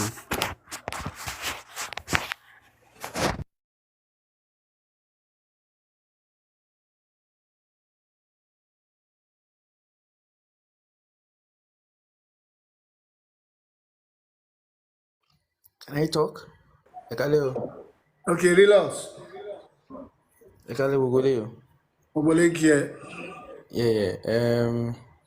mo kí gbogbo àwọn tó ti sọ̀rọ̀ látàárọ̀ ṣe rí well I've been listening to everybody nǹkan ẹyọ kan sí méjì tí màá sọ ni pé kẹjá rántí pé gbogbo nǹkan tá a bá ṣe láyé gbogbo ẹ̀ náà ló máa lábọ̀ and anything anybody do kóun náà má gbàgbé pé ẹni tó ti bímọ ọmọ yẹn náà ń padà bọ̀ wá dàgbà ẹni tí ò tíì bí òun náà ń padà bọ̀ wá bímọ gbogbo nǹkan tó bá dẹ̀ ṣe fún ọkọ ẹ àbí gbogbo nǹkan tó bá ṣe fún aya ẹ gbogbo ẹ̀ ni wọ́n á padà ṣe fọ́mọ tiẹ̀ náà àwọn tó dẹ̀ ń lé ọkọ wọn jáde nítorí trivial issues ẹ fi wọ́n lẹ̀ ẹni tí ò wúlò tó ọkọ wọn ní ó padà máa nà wọ́n mọ́lẹ̀ and at the end of the day they will live with agony and sadness it's as simple as that ó ti ń ṣẹlẹ̀ now it's happening tó yẹ pé they are paying for even companionship ẹlòmíì rent ọmọ tó ọkọ àbọ̀kùnrin tó bá fẹ́ lọ sí àwọn event yóò máa bẹ boyfriend pé ó dẹ̀ jọ́ kó tẹ̀lé mi lọ so leave them nǹkan tó kàn ṣẹlẹ̀ ni pé àwọn tó ń bọ̀ lẹ́yìn àwa tá a dẹ̀ tí jìn sínú ẹ̀ àwa ní ká ṣera lóṣù sọ̀wọ̀ and we should try as much as possible to do the right thing ẹ má jẹ́ ká gbàgbé àṣà wa that is where we are actually coming from somewhere and where we are coming from is a good place tó dẹ̀ ní rules and regulations mo sọ ní comment section mọ́mì mi attack mi pé who told me some women because of all these issues some of them cannot even come back home because wọ́n mọ̀ pé nǹkan táwọn ń ṣe sí ọkọ wọn kò dára I have two good examples they can't come back home because tí wọ́n bá wálé they know even their own personal family is having problem with them pẹ̀lú irú actions tí wọ́n ti take all I will say is bóyá they play ni o bóyá na true ni o bóyá na lie ni o all I will say is anything you know you are doing do it very well ọlọ́ọ̀ba tó wà lókè ó ń wo everybody pàṣán yẹn ó dẹ̀ fi ń nà wọ́n it's as simple as that so may God bless this platform I'm always happy being here and I've learned a lot of things the good ones and the bad ones ó wá kù sọ́wọ́ oníkálùkù láti mú what is going to be okay for you platform yìí ò ní bàjẹ́ o Nigeria ò ní bàjẹ́ o ilé ẹni kankan ò ní bàjẹ́ o God bless. Thank you. Kúnlọ́lá. Yes, sir. Ẹ kálẹ́, sir. Ìwà pa. Hello, everyone. Adúpẹ́, sir. I'm okay, everybody. Now the program. Yeah, kí n tó tẹ̀sọ́ anything about. Àti ìgbàlù sí network ẹ ti wà pa. Go ahead. Don't say anything about the issue. I've been listening to this program at least since about 5 o'clock, like 3 hours ago. Yes, sir. And most men, don't lórí line yìí, they are normalizing cheating. Before I even talk about the UK issue or no issue, they are normalizing cheating. They are saying what I can conclude from all their discussion is that the women should endure cheating. They have been doing it from Nigeria. They should endure cheating. They should do this, they should do that. Me must speak about to sọ̀rọ̀ second to them to sọ̀rọ̀ last thing. I wanted to say pé àwọn kan máa pè ìyàwó àwọn pé bóyá ìyàwó pé àwọn rí ọkọ ẹ̀ tí ó gbé mọ́tò ẹ̀ tí girlfriend ẹ̀ drive mọ́tò ẹ̀ kíní kan fira ìwọ ló kàn bẹ́ẹ̀ kíní kan and you want that type of woman to be happy. Lola, we are not talking about cheating now. Go to our He's still on that tone. He's still. Chief Bab, allow her to talk because she's not very well. Allow her to talk. Chief Bab, allow her to talk. Let her give her own opinion.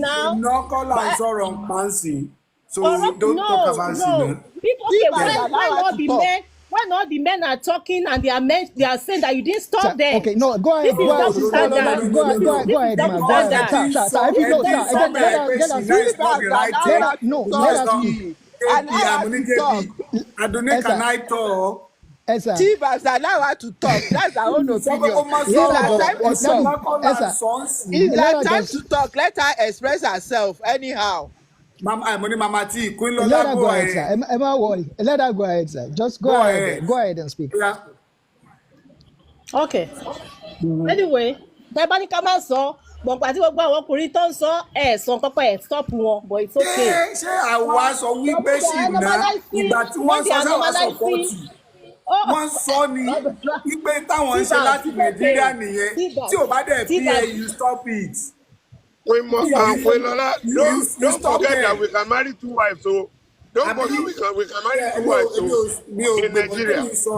Tẹ́mi sọ pé obìnrin tí tó bá pé ìyàwó ọkọ ń cheat. Why did you not marry 2 wives when you came here? You should have married That's not our topic now. And you don't need to answer the question because that's not what we are treating on. Kunola, go ahead. Okay, because if you look at the other tone, on that tone, you know, when I always look at root cause. Because if you want to solve a problem, that's me. Maybe the way my profession, my profession and the way my education, I always look for root cause. Because when you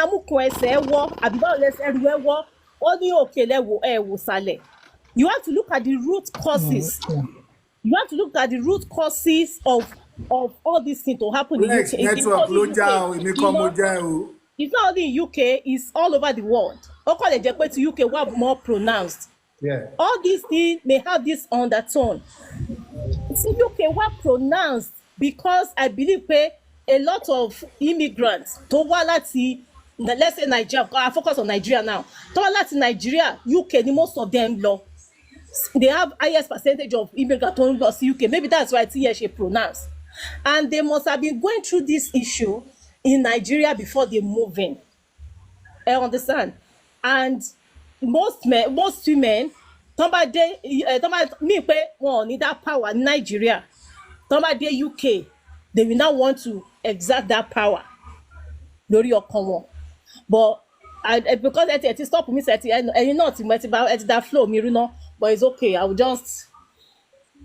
will say that to me, kò sí nǹkan láyé yìí, kò sí nǹkan kan tí ọkọ bí lè ṣe àbí ọkùnrin kankan lè ṣe bí ó máa pe ọlọ́pàá fún. Because this is the way I reason. The words, okay, tó jẹ́ kó lù mí, kó yẹ kó lù wọ́n ní àbí kankan. Carry your load and leave that place. That is why I believe in financial independence. Kóbìnrin tó marry, be financial independent.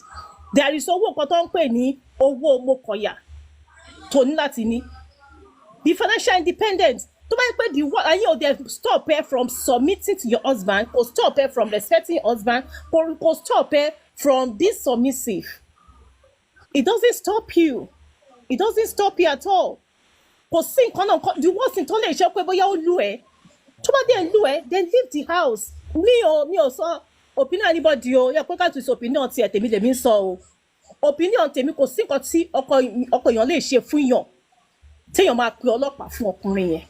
Even kan, the only thing tí mo lè wò ní pé bóyá máa yẹn threatening life èèyàn, bóyá ó ń threaten life ẹ̀ láti pa ẹ́, bóyá ó ń threaten pé ó máa shoot àbí ó ń threaten láti pa àbí nǹkan kan tí ó bá ti sí threatening kó fẹ́ pààyàn bẹ́ẹ̀, tí ó sì threatening pé he want to kill you, then for me, I will not even send my husband outside of the home.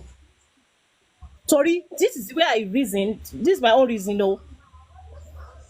I would rather pack my load, even as I'm here, to my Western world. Tell me, I talk about an issue. I would rather pack my bag and baggages and leave the house instead of kiniki or komi kúrò nílé. I would rather pack my things. Torí ẹ̀ owó mo kọ̀yà èmi ò kí ń jẹ́ kó wọ́n èmi. Ìyẹn ò dẹ̀ ní pé kí n root ọkọ mi, ìyẹn ní pé kí n má submissive, no. Ìyẹn ní kí n má respect ọkọ mi. the ones ẹ pé wàhálà lílu wọlé I will take my leave but kò sí nǹkan náà tí ọkọ yẹn lè ṣe. Number one, I dislike it. There was one video that I saw, but I saw that video. See, woman yẹn gbá ọkọ yẹn létí. I was crying. I was feeling for the man. Ojo bóyá London, ojo kò jọ ọkọ yẹn bẹ́ẹ̀ ó dẹ̀ ń lọ. I can't imagine in my life kéèyàn raise your way yàn láti lóun gbá ọkùnrin létí. Even ọkùnrin náà tọkọ̀ pé ọkọ adé orí ẹ̀ pé ó máa gbá létí àbó máa gbá anyhow. You be treating him anyhow pé ó máa gbá létí. Yes, Chamo, I don't want to just repeat what people have been saying that nǹkan tó ń cause it different things. Tẹ́ pé wọ́n ń ṣe tí àwọn women ń ṣe ní kìíní tó bóyá nǹkan tó ń fà wọ́n rẹ̀. No matter nǹkan tí ò bá fà. If you know you can't withstand it, then leave that man out. Because me, I believe the man brought me from Nigeria to wherever, UK or Relax, US. let me use your space, please. Relax. UK or US, wherever. The man brought me here. Mo wá dé ibi, mo wá constitute nuisance. Mo wá lé kúrò nínú ilé. How will I? I prefer to be homeless. I prefer pé kí tí bá tiẹ̀ ní owó yẹn kí n wà on the street than kí bàbá àwọn ọmọ mi wà on the street. Because I will not be pointing it pé bàbá ọmọ mi nìyẹn lórí street. Bàbá ọmọ mi nìyẹn lórí street. Do you want to come up? Bàbá ọmọ mi nìyẹn tí ò ní ilé, bàbá ọmọ mi nìyẹn tí ò rí lé gbé àbí nǹkan kan. Kí ni ó fẹ́ achieve ń bẹ̀? Apart from that, calling husband to you for your pé èèyàn call husband fọ́kọ èèyàn. Gbogbo àdàbọ̀ pé Western world, there is something they call pay on one keep records. There is something they call one keep records. It's going to be in that man's records. And unfortunately for the man, he might want to share with the government of federal or any level of government or some institution or some company tí wọ́n allow such type of thing to happen. Èyàn ti bà life man yẹn jẹ́. Ó ti bà life man yẹn jẹ́. There's something they call the keep records. They don't keep records. That's why some people wọ́n lè share anything ní ìtọ́wà ìmí gan ní US. A lè má ẹ̀kọ́ lè má gbọ́ ni. Some people ní US bóyá ìyàwó wọn ti fọlọ́pàá fún wọn lẹ́yìn pé wọ́n ti bà record lẹ́yìn pé wọ́n lè ṣiṣẹ́ gidi gan dùn ìmọ̀. They are plenty. Wọ́n pàdé ẹ̀kọ́ lè má gbọ́ ni. So calling ọlọ́pàá fún ọkọ èèyàn, it don't make any sense to me. No matter what, the only one thing pé tí màá yẹn bá ń threaten life ẹ, tí náà yẹn bá ń threaten life ẹ pé bóyá ó máa pẹ́ dà sọ mẹ́ta pé àwọn máa pa àwọn gbọ́dọ̀ rí títí ó lè máa stalking woman yẹn gan, tí ò sì stalking, tí ò sì pé threat pé ó fẹ́ pa ẹni yẹn, kò sì kó stalk ẹ to harm you. Kò sí nǹkan tó ń pè ọlọ́pàá fún ọkọ yẹn fún. I would rather leave that house for him. I would rather leave the house for him. For make any reason, for make any sense. For make any sense. But nǹkan tí mo kàn rí because bóyá láti wo undertone nǹkan tó ti ń ṣẹlẹ̀ bọ̀. Tó ti fa kí ni ẹ̀ tẹ́ pé then just like what people have said is both sides, both men and women. And you can't sorry, and that thing I don't like is this. A lot of men say that as well. But there are no good men. I mean, that is no man sorry. Men are scarce, good men are scarce. Who told you that good women are plenty? Who told you guys that good men that you can just go to the streets and pick a good woman on the street to marry? You always say you're going to marry that's why that way ego kini yẹn ti wà lórí ẹ̀yin ọkùnrin that way this thing that's called ego, you have to bring it down, especially when you get to the Western world. I say when you get to the Western world, you have to bring this thing that you call ego, you have to bring it down. You have to tone it down. We don't say you should not have it, but tone it down. Don't say that's what they say. Good men good men are scarce. Who told you that ìyàwó wà ń ta? Tí ìyàwó bá wà ń ta, why tí ẹ pọ̀ ọ̀pọ̀lọpọ̀ ọkùnrin tán tí ìyàwó fẹ́? Tí ìyàwó gidi bá wà ń ta, why tí ẹ pé wọn ò ṣe lọ sí títì kan ti pick ìyàwó gidi? And this side chick tẹ́yìn ọkùnrin kó kiri yìí, you just using it to destroy your homes. You use it to destroy your homes. Either you like it or not. And Mama Faraway pé olden days, our forefathers, our foremothers, there are some culture tí ó bá ti favour yín, èyí tí ó bá ti favour yín, ẹ máa drop ẹ̀. Culture táwọn forefathers wá lò tẹ́yìn máa ń tẹnu mọ́ yìí o. The one that does not favor you, you will drop it. You only pick the one that favors you. Why don't you if you want to use what the foremothers have done, why don't you use all the culture and use them? Why don't you use all the culture and use them? Why do you have to drop one and keep one? Why do you have to use one and keep one? So you guys should remove that mentality, because that's the problem. That's the problem. The moment you have options for your marriage, the moment you have options, you will not want to work on it. It's not only woman that will work on marriage. It's for both man and the woman, because two people don't come together. It's not only woman. Don't want no marriage. Two people come together to work it out. The moment to have this mentality, all them are what the brain. Most men but especially when I want so many programs like relationship programs or marriage programs like this, you always say that thing that men you always say that thing. You have forgotten that you did not want her. But to get a good wife is scarce. Yes, to get a good husband is scarce. I'm not doubting about that. Good husband is scarce.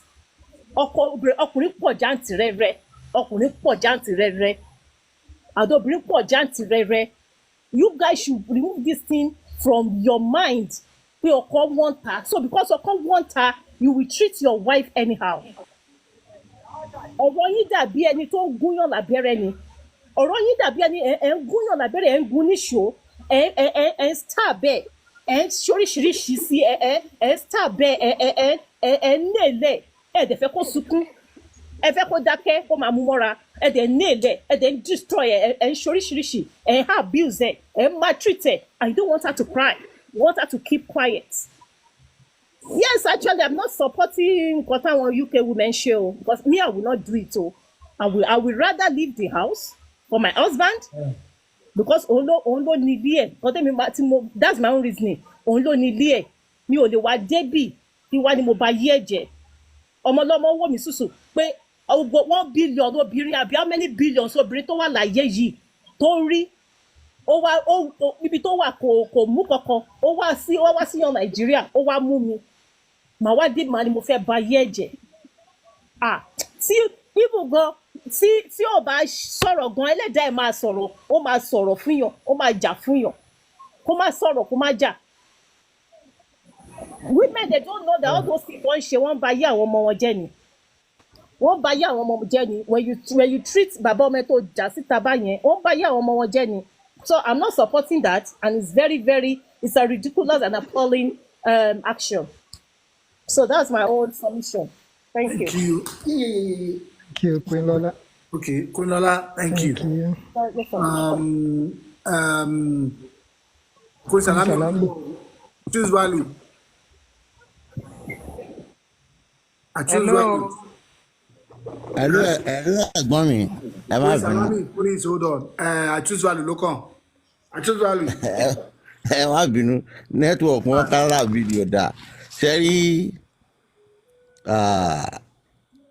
ó ní time kan ẹ rí pé mo stop láti máa sọ̀rọ̀ mọ́ torí majority àwọn èèyàn wọn kì í fẹ́ gbọ́ òótọ́. Ẹ jẹ́ ká fira wa lẹ̀ ká máa parọ́ fúnra wa lọ. Nǹkan tó máa tú òótọ́ yẹn jáde máa tú jáde. Ẹ rí pé àwọn ọlọ́pàá fúnra wọn tó máa ń bò wọ́n mọ́lẹ̀ wọ́n ní láti jáde pé no, this is getting too much. Tẹ́ bá lọ sí prison bẹ́ẹ̀ àwọn ọmọ dúdú ló kún bẹ́ẹ̀. Àwọn ọmọ dúdú ló kún bẹ́ẹ̀. Tọ́ bá dẹ̀ sọ pé àwọn tó pọ̀ jù ń bẹ àwọn ọmọ lone parents ni àwọn èèyàn ní wọ́n prejudice àwọn.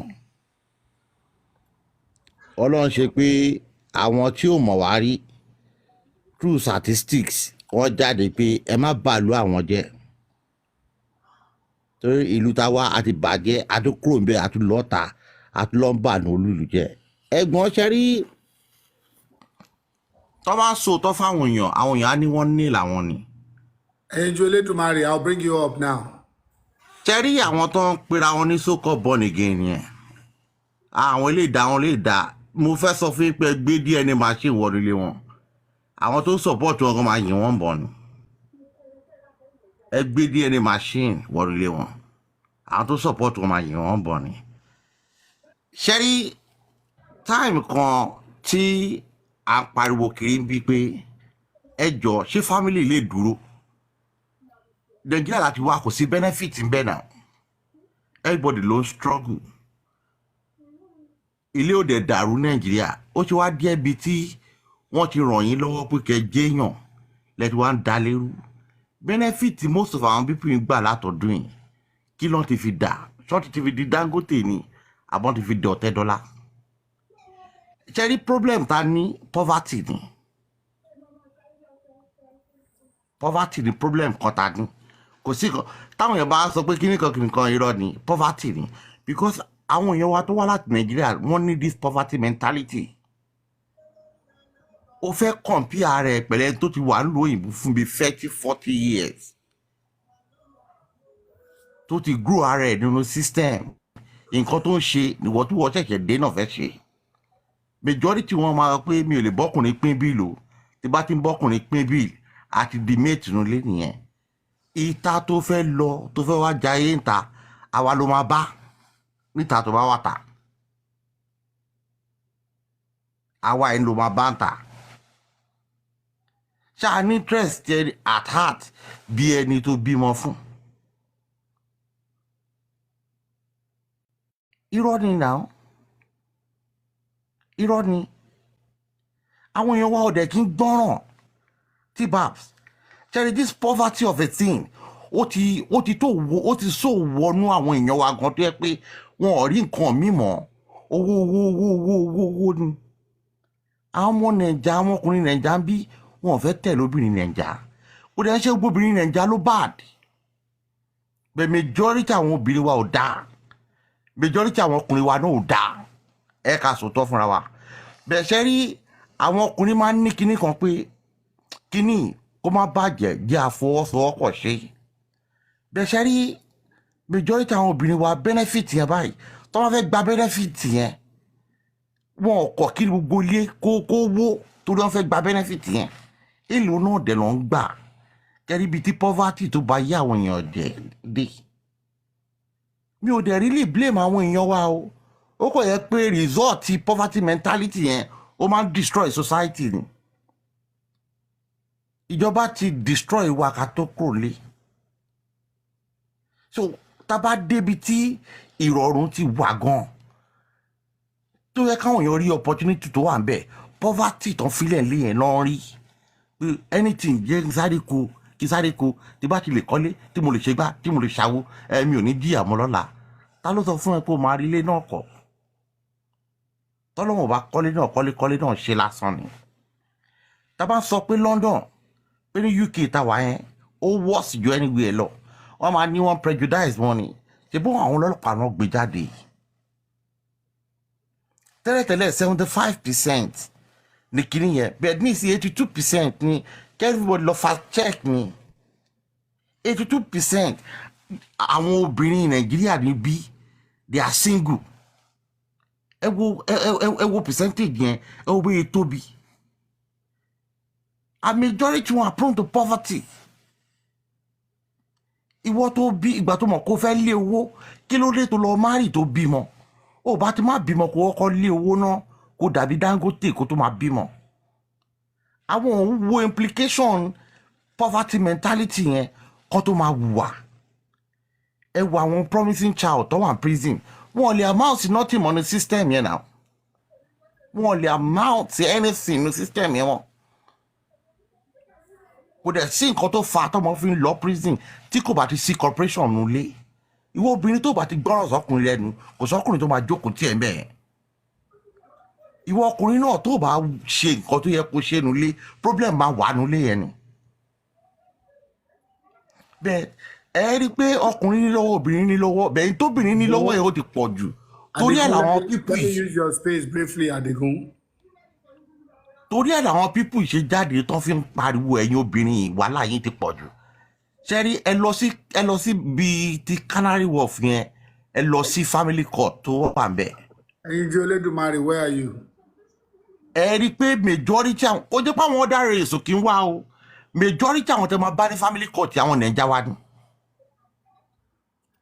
àwọn nàìjà wa dùn mi ò dẹ̀ rò pé ọkùnrin kan wà ní London yìí including myself tí ò tí ní bad experience pẹ̀lú àwọn obìnrin London yìí kí ló dé ṣáwa nìkan la wà lé ayé dùn àwọn èèyàn máa ní ìsinyìí ariwo everybody pa domestic violence ni ìwọ ẹ̀gbọ́n ẹ má bínú gbogbo ilé má bínú nǹkan tí mo fẹ́ sọ yìí ẹ interview majority àwọn obìnrin yìí ẹ̀yin ju Elédùmarè wíwá priority number 1 wọn nínú marriage ni pé kọkùnrin kó ní gbòòlà ńlá kó mèrè ṣe bẹ́ẹ̀ ni máa kú wọn wá kí n wo àwọn nǹkan míì tó surround kìíní yẹn tó bá ti rí kìíní yẹn àlámọ̀rí wọn ti tán tó dẹ̀ ti rí change díẹ̀díẹ̀ múlẹ̀ but àwọn nǹkan tó sopọ̀ mọ́ relationship àbí marriage ó ju àwọn sentimental bullshit yẹn lọ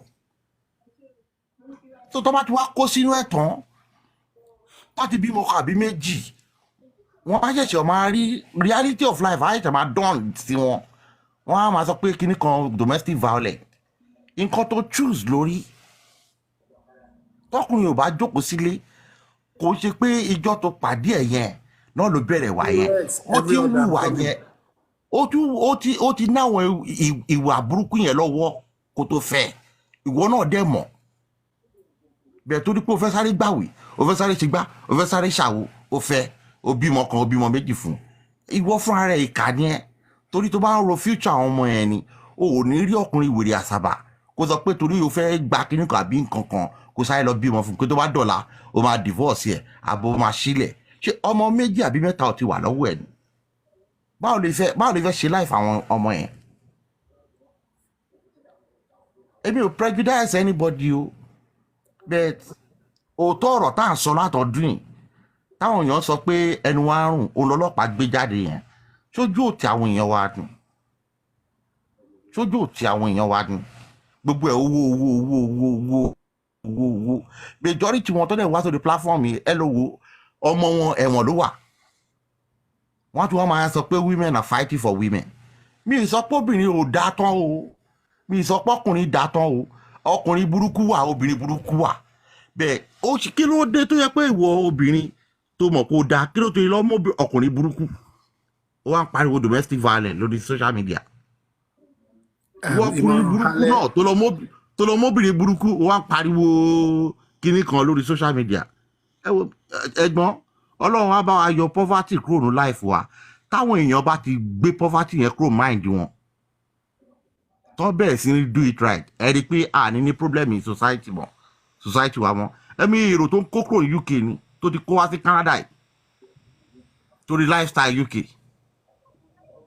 àwọn èrò tó ti kó wá sí Canada torí lifestyle UK kí ló dé ó ti pọ̀ jù náà sára nìkan la wà lé ayé ni ẹ wo ohun tó dára lọ́wọ́ máa ṣe fún wa tó bá wù wọ́n kó gbọ́ tó bá wù wọ́n kó má gbọ́ àwọn òṣà sí prison òun là ń fò kiri bí ẹyẹ yìí ìwọ obìnrin àbí ìwọ ọkùnrin tó nọ́mọ tó wà ní prison lénìí ìwọ ló máa mọ ibi tó kù sí lára ẹ̀ ìwọ ló mọ ibi tára ẹ̀ kù sí pọ́mọ ẹ̀ ò lè jẹ́ nǹkan kan mọ́ nílùú tó bí wọn sí pé ìwọ náà òun struggle iṣẹ́ gidi tó wà lọ́wọ́ ẹ̀ ó ti bàjẹ́ torí irú èèyàn burúkú tó lọ fẹ́ ẹ wo ẹ̀gbọ́n ní tó dára lọ́wọ́ máa ṣe fún wa wàláì tẹ bá rí àbúrò àbẹ́gbọ́n tó fẹ́ wá sí lóyìnbó ẹ darí wọn sílùú mi ẹ má darí wọn sí UK especially London ẹ ọmọ àlè tó wà ní London ẹ tó wà ní UK wa ẹ àbí kò ń ṣàwọn ọmọ mi wà ẹ náà ẹ wo ní tó dára lọ́wọ́ máa ṣe ẹ ṣáà tẹra mọ́ tẹ́ ẹ ṣe.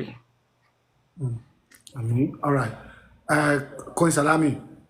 Yeah, ẹ kálẹ́ o, ẹ káàárọ̀ everybody. Yeah, I think this is the first time. Sorry ma. I choose value ẹjọ́. Ṣé mo lè lo space yín ẹjọ́? Go ahead ma.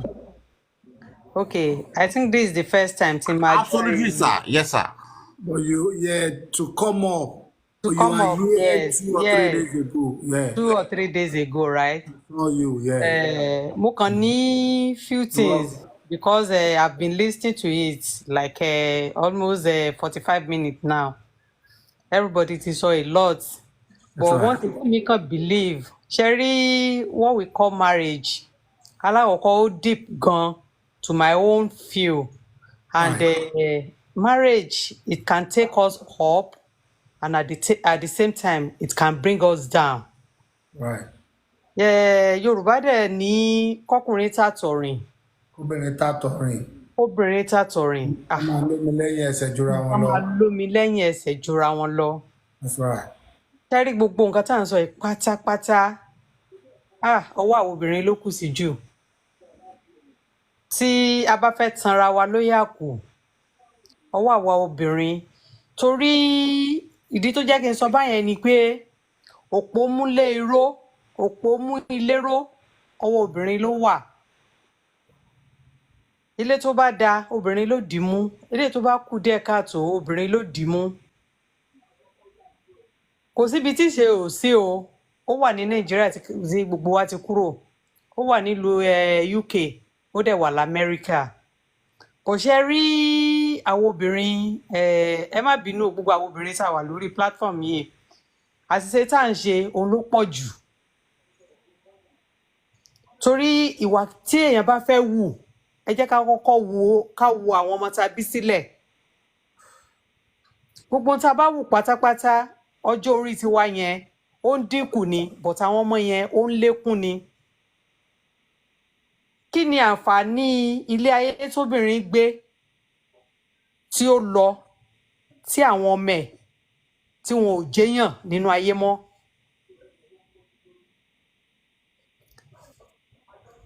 Obìnrin ló ní eléyìí tó pọ̀ jù. Because ọkùnrin wọ́n ṣe tiwọn, wọn kì í wẹ̀yìn. Ìwà tiwọn tán bá ti wù yẹn wọn kì í wẹ̀yìn. Mo rántí ìgbà táwa ṣì kéré o. Tí ẹ bá mú popsi mi gbà yẹn, ẹ̀yin tẹjóbìnrin tẹ bá lẹ fẹ́ marry. Popsi mi máa sọ, á ní okay, o fẹ́ marry, fine, no problem. But have you checked the husband you want to marry, the family and everything?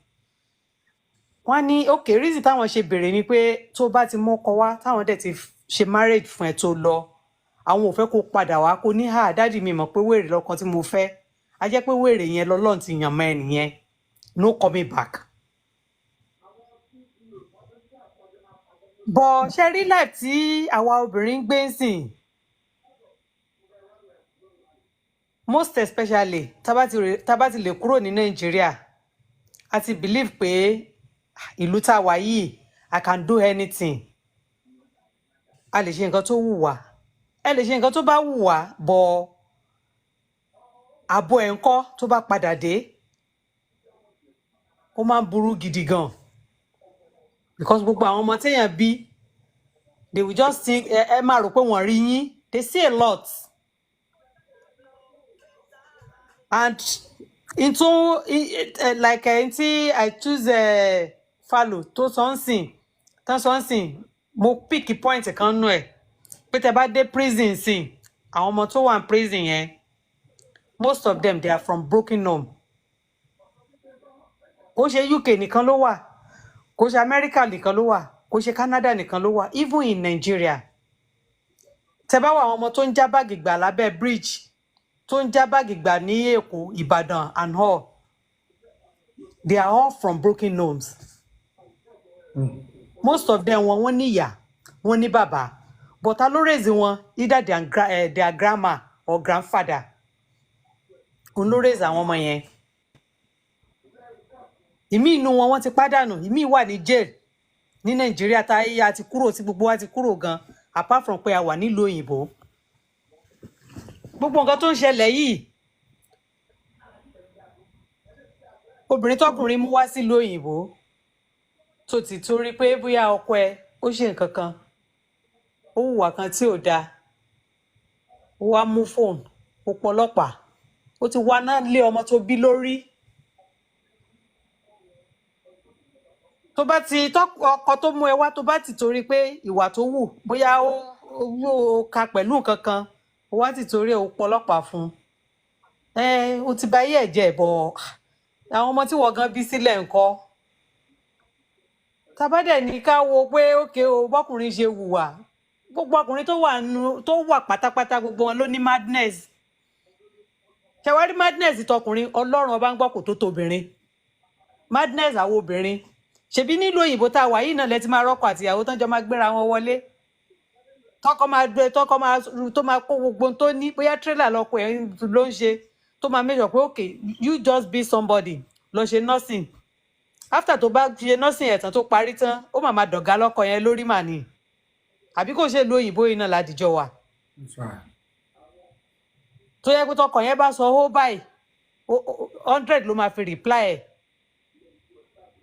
ṣé irú ọkùnrin yẹn ṣé kò inú ìbànújẹ́ kọ́ ló máa wà ní. A lot is happening nílùú òyìnbó yìí a lot and tẹ bá wò dáadáa most of pé àṣegbá eléyìí ó ṣàwò the fault is from we women torí marriage endurance ni if you cannot endure you can't stay in marriage obìnrin tó bá lè endure ló lè dúró nínú marriage gbogbo àwọn ìyá tó bí àwa tó ti bí wa tó bí gbogbo wa pátápátá wọ́n endure náà ṣe dúró lọ́dọ̀ àwọn tó jẹ́ fádà wa bọ̀ àwọn obìnrin mélòó ló lè endure kò gbogbo wa ṣe wà lórí platform yìí àwa atájóbìnrin majority of us làwọn parents wa rán lọ sí school tán make sure pé okay you just have to be somebody in life even if you are going to marry but a bá capitalize lórí ìyẹn kò sóbìnrin tó máa dúró nílé ọkọ kò sóbìnrin tó máa forí ba fọ́kọ ẹ̀ whatever you be in your father's house when you get married Yorùbá tó sọ pé another university ò ní ilé ọkọ it's not a joke. Gbogbo tọkọ mi bá ṣe lè I won't take it from him no we just have to face the reality kò sọkùnrin tí ò ní madness but obìnrin gbọ́dọ̀ concentrate lórí àwọn ọmọ ẹ̀ ni even àwa táyà ń sọ̀rọ̀ yìí like èmi tí mò ń sọ̀rọ̀ I've witnessed it I've faced it before bó ṣe ni mo sọ̀pá kọ́nù pé no mi ò kọ́mọ mi left anybody and I have to fight it to the end àpọ̀lọpọ̀ àwọn búra wa àṣẹ anything but to the glory of God we are still together. Bọ́ ọkùnrin ya wèrè èmi náà fẹ́ ya wèrè pẹ̀lú ẹ̀ no orí àwọn ọmọ everything máa bounce back lé lórí especially nílùú òyìnbó tá a wà yìí o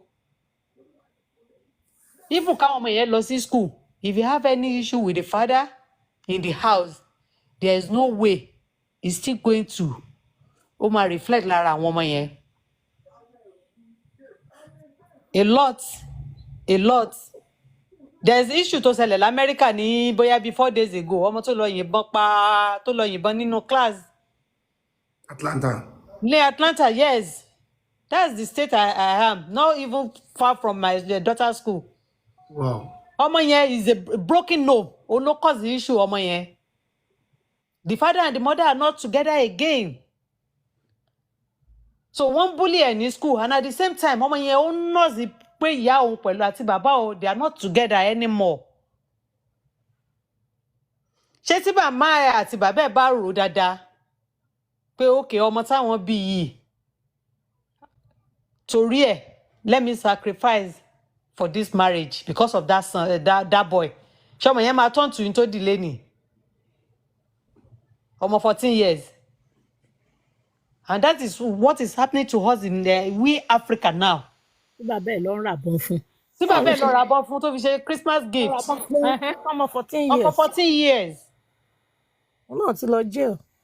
Ó máa lọ jail. Ó máa lọ bàbá yẹn stupid ó bá lọ ṣe máa ràbọn fún ọmọ 14 years. Ọmọ 14 years. So ara broken home tá à ń pariwo náà nìyẹn broken home tá à ń pariwo náà nìyẹn. Obìnrin ọwọ́ obìnrin ní everything wà. Kò sí gbogbo ọkùnrin tó ń wà pátápátá especially we Africa la nígbà sangbanaṣoko tá a bá fẹ́ parọ́ fúnra wa ló yà kù. So tá a bá wá dúró lórí pé okay ọkùnrin ṣe báyìí elé àpọ̀lọpàá fúnra wa àwọn ọmọ yẹn ń kọ́. We have to think of them before anything, before ká tó ṣe anything. We have to think of àwọn ọmọ yẹn. Èmi máa ń sọ fáwọn èèyàn, màá ní ọmọ ló gbé mi dé Amẹ́ríkà. Tí ò bá sì tọ́ ọmọ, mo wà okay Nàìjíríà. But torí àwọn ọmọ, òní mo ṣe jókòó sí Amẹ́ríkà. So kí wọ́n ní pé okay bàbá wọn ṣe nǹkan kan, kí wọ́n má ro tàwọn ọmọ yẹn, kí n má include tiwọn pẹ̀lú ẹ̀. That means pé gbogbo tí mo wá jókòó dé fún l'Amẹ́ríkà, mo ti waste ẹ̀ nìyẹn. So gbogbo kíní yìí ó gba sùúrù. Àwọn obìnrin gangan ní problem. I swear. On my own no, mi ò sọ to anybody o, but to me, àwọn obìnrin a ṣì ní sùúrù. We need to add to our patience. Ẹ wo UK, wọ́n tán UK dín sí now. Ọkọ àti ìyàwó tán ti ṣe dáadáa ní Nàìjíríà kí kálukú tó kúrò. Ẹ lè débẹ̀ yẹn, ẹ pọlọ́pàá múra yín. Ìwọ tó pọlọ́pàá mọ́kọ ẹ̀ tọ́kọ ẹ lọ, kò sí irú obìnrin báyẹn ò lè dá tọ́ ọmọ yẹn tó àwọn ọmọ tán bá bí. Obìnrin tó pe ọlọ́pàá fọ́kọ ẹ̀, àwọn ọmọ yẹn máa padà yàyàkuyà mọ́ lọ́wọ́ ni. Wọ́n máa padà because ó ti set record already. And the record will be going like that. It's not that I'm supporting àwọn ọkùnrin o. Mi ò support àwọn ọkùnrin o. Oníkálukú ló máa bá ẹrù ẹ̀ ní kinní kan. Àtọkùnrin tó ṣe dáadáa, àtọkùnrin tó wò pé okay, let me just treat her the way I want. Ó náà máa bẹ̀rù ẹ̀ níbodè. So, but ọkùnrin cheat. A lot of obìnrin, èmi àtàbúrò mi kan sọ̀rọ̀ lẹ́nìí. Majority of àwọn obìnrin, especially àwọn tó ń ṣe CNA, àwọn tó ń ṣe nursing, ẹ gbàgbé. Obìnrin míì gan ṣàgbèrè jọ ọkùnrin lọ nílùú òyìnbó tá a wà yìí. Tẹnu ò tiẹ̀ ká, wọ́n ti lose guard wọn, wọ́n ti lose ẹ̀ rárá pátápátá. Nobody can control them anymore. Láwọn obìnrin míì. So tèmi nìyẹn o, kọ́lọ́run ṣàánú wa kó jẹ́ kí gbogbo wa kéré délé o. Amen. Thank you, Queen Salami. Yes, sir. Appreciate you. Thank you so much. Ẹ̀yin tí ó lè dùn máa rí. Hello, ẹ káàárọ̀ gbogbo lé o. Thank you so much, sir, for giving me this opportunity. Also happy to see this sort of platform. We need more of this. And it's just unfortunate. It's taking Ijoba UK to actually bring this up for us to be addressing it. And I hope a lot of our ladies, platforms, Nigerian ladies, single ladies, will actually take it on board. They've said quite a lot. A lot have been said about, I'm just going to be repeating, but the only thing I would like, not the only thing, some few things I would like to say is, wedding koni marriage, wedding yàtọ̀ sí marriage. And I think a lot of people get fixed onto the wedding, that ceremony part of things. Marriage is patience. Marriage is respectful. Marriage is when your husband doesn't give you. Tálejò bá wọlé wá pretend pò fún ẹ. Marriage is when ọ̀rẹ́ kan bá ní, ọkọ mi, ó ṣe báyìí fún mi, ó ṣe báyìí fún mi. If you don't want to lie, don't say anything by you, but don't compare. Marriage is when wọ́n ló ra ilé yẹn, but ní sọ fẹ́yàn pé wọ́n ló ra ilé ọkọ mi náà ni. And if you do that, it will be very hard for you to send them out of the house, which is what a lot of people do. And wọ́n ṣe máa ń sọ pé àwọn nurses tó bá ti dé ọkàn wọn máa jẹ́ kán lọ kàwé, and then they send them out. It's just that person. It doesn't matter it's about the nurses or anything. It's that person itself. Ẹgbẹ́kẹ́gbẹ́. Nǹkan tó ẹ̀mí ṣe mo fẹ́ ṣe. They know they're married and they still mess around. It's not even only the single one. And as the two ladies before me have said, I'm not siding men. But I just feel pé kò sí oníbẹ̀rù nínú ìgbéyàwó mọ́. I used to remember then, when the man would say, tí bá lọ fẹjọ́ ẹ̀sùn, àyà obìnrin yẹn máa já, and vice versa. Tí ọkùnrin bá ní tí bá lọ fẹjọ́ ẹ̀sùn, àbí tóbìnrin bá ní tí bá lọ fẹjọ́ ẹ̀sùn, àyà wọn máa já, kò sí yẹn mọ́. And àti fi pé because àti wà nílùú òyìnbó, we can do what we like. But what we don't understand, we try to take the westernized parts to suit each person. That is what laughing live. But if you get to know these people, if you are friends with Onyibo like a close friends, you will know that they take much more than we do. And the way you will see it is when you see àwọn ọmọ Òyìnbó tó fẹ́ Naija. Oh, never compare. They will spend on the man. Right. They will buy the house with their name and the man's name. Majority sile. That's right. Ẹ jẹ́ ká think of that. Pé ká padà sí mọ̀ wá wá. We need to know pé ibi tá ti wá kò fàyè gbà kárí ọkùnrin fín. Tí bá dẹ̀ sọ nípa respect, I'm talking about kò ń ṣe respect kí n gbá ọkọ mi ní àtàrí pé àjọ ń tagé o. When your husband is there, he's talking, you speak to him anyhow. We need to go back to basic. That is very important. Marriage is when obìnrin ó ń gbé 70% responsibility inú ilé kò sẹ́ni tó rí lójú ẹ̀. Sọ fọ́kùnrin yẹn pé tí ò bá ń ṣe mí. Ọkùnrin máa ṣe nǹkan tó máa ṣe náà, wọ́n ti dá sí wọn lára. They will do what they need to do. But sometimes we have more power that we don't realize we have. But that power can only be utilized very well if you put respect and humility. We have the power. We need to get back to inside of ourselves. Ibi tí agbára yẹn wà. Ẹ jẹ́ ká lọ mú jáde. Ká wá bẹ̀rẹ̀ sí ìgbà yẹn náà wọ́n ní àwọn ọkùnrin kan gbẹ̀wò dání. Gbẹ̀wò dání. Ẹ wo àwọn ìyàwó wọn yẹn dáadáa. Ó fi wọ́n lọ́kàn balẹ̀. Tó ń gbé kótó òun lọlé kótó dé ó ti ń sọ inú mọ́tò gan ló ti máa sọ gbogbo nǹkan tó ṣẹlẹ̀ ń ta fún ìyàwó ẹ̀. Ọkùnrin mi gan á ṣe ṣìnà ń ta á sọ fún ìyàwó ẹ̀ in style. Bó dẹ̀ ṣe sọ fún ìyàwó ẹ̀ náà ti yà fojú sí. Because òun gan fún ara ẹ̀ ó mọ̀ pé I don't want to lose my woman. So a lè fi agbára ṣe. Ẹ jẹ́ ká fi respect àti humility ká fi ṣe. I'm so happy to see that this is going on and we have this sort of platform that we're having this sort of discussion, but I would love to see it more. Tí àwọn creators wa bí kílẹ̀ máa ń pè wọ́n tó máa ń ṣe wá nǹkan báyìí, if they can really do more. Because you are single, ipe wà tí ọkọ ẹ̀ ò sí, doesn't mean you must now promote singleness. And then you end up, you are out there. And what do I want? They are people's husbands. That's right. We shouldn't do that. We need to go back to not looking for unreliable expectation, on our expectation tí kò lè wá, tí kò ṣeé ṣe. Ẹ fi bàbá Alhaji Razaki sílẹ̀ tó ní mọ́tò mẹ́ta tó ra mọ́tò fún ìyàwó ẹ̀. Tí ọkọ mi ò bá lè ra mọ́tò fún mi, màá gun márúwá. I will make a good things out of it. Ipe ẹni tí ọkọ ẹ̀ ń fún tó ra Benz fún gan are jealous of me. Support that man. Sometimes all those things we do ni ò jẹ́ kí ọkùnrin mi ní ìlọsíwájú. Because a tì wọ́n jáde.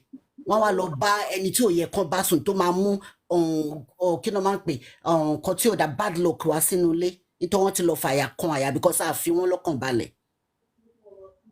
Ọkùnrin náà ní tiwọn lọ́wọ́ o, but I'm only just trying to say this, but let's start from foundation. Ṣé tá bá bẹ̀rẹ̀ láti foundation yẹn, as I said, agbára wà lọ́wọ́ àwa obìnrin yìí. A ní agbára gan àmọ́ ni. Right. You can mentally control your husband without saying a single word síta. Tó máa jí láàárọ̀ tó ti jẹun tó ti ṣe anything tó máa sọ pé báyìí mo ṣe fẹ́ ká yé ọkọ mi rí. Nǹkan báyìí mo ṣe fẹ́ kọ́kọ́ mi máa ṣe fún mi. Tó dẹ̀ máa ṣe. The ones that can see will call you àjẹ́. So be it. Ẹ jẹ́ kí n jáde àwọn ọmọ mi àtọkọ mi. Ẹ jọ̀ọ́. Is enough time. Ẹ jẹ́ ká yé glorify àwọn tó ní platform. Wọ́n wá ní 600-700 people. Wọ́n máa bring ọkùnrin down. We don't do that. Train wa bẹ́ẹ̀. Me, I've been in this country for 34 years, but I refuse to lose my culture and my tradition. Sometimes I do things that I get carried away, like as in, because sometimes you get mixed up because you've been away for a long time. But I refuse láti jẹ́ kí àwọn kan tí bóyá they spoil their marriage. We don't know what happened there. They are now promoting it. We shouldn't promote it. Because I'm single is not mean I'm going to promote it. Everybody know more reason she was single. Let's promote unison. Because in country àwa Nigerians start ṣe tí ìrọ̀wọ́ mú ó yẹ ká ti rọ́wọ́ mú ju àwọn Asians lọ. Nǹkan táwọn ọ̀dọ́ ṣe rán wọ́n mú ju wa lọ nìyẹn because they work well together. Èyí tó jẹ́ doctor nu wọn gan because I work with a lot of them. Bójú òun gan ló mú gbogbo owó wá. Kò ní disrespect ọkọ ẹ̀. We need to let's promote and support our men. Ẹ jẹ́ ká fi adé wọn dé wọn lórí. Ẹ má jẹ́ àgbàdé lórí wọn. Torí ìta bá ṣe sílẹ̀ òun làwọn ọmọ wa tó jẹ́ ọkùnrin máa padà wá bá. Tá bá wá fẹ́ káwọn ọkùnrin wa tí ò ń ṣe dáadáa kàn ṣe dáadáa. Ẹ jẹ́ ká bẹ̀rẹ̀ láti àwọn ọmọ wa ọkùnrin tí à ń tọ́. Ẹ jọ̀ọ́ Ọlọ́run á dẹ̀ fún gbogbo wa ṣe. Thank you so much. I'm so grateful and we will have more of this. Thank you, Ejiledumare. I appreciate for your submission. Thank you so much. ACL.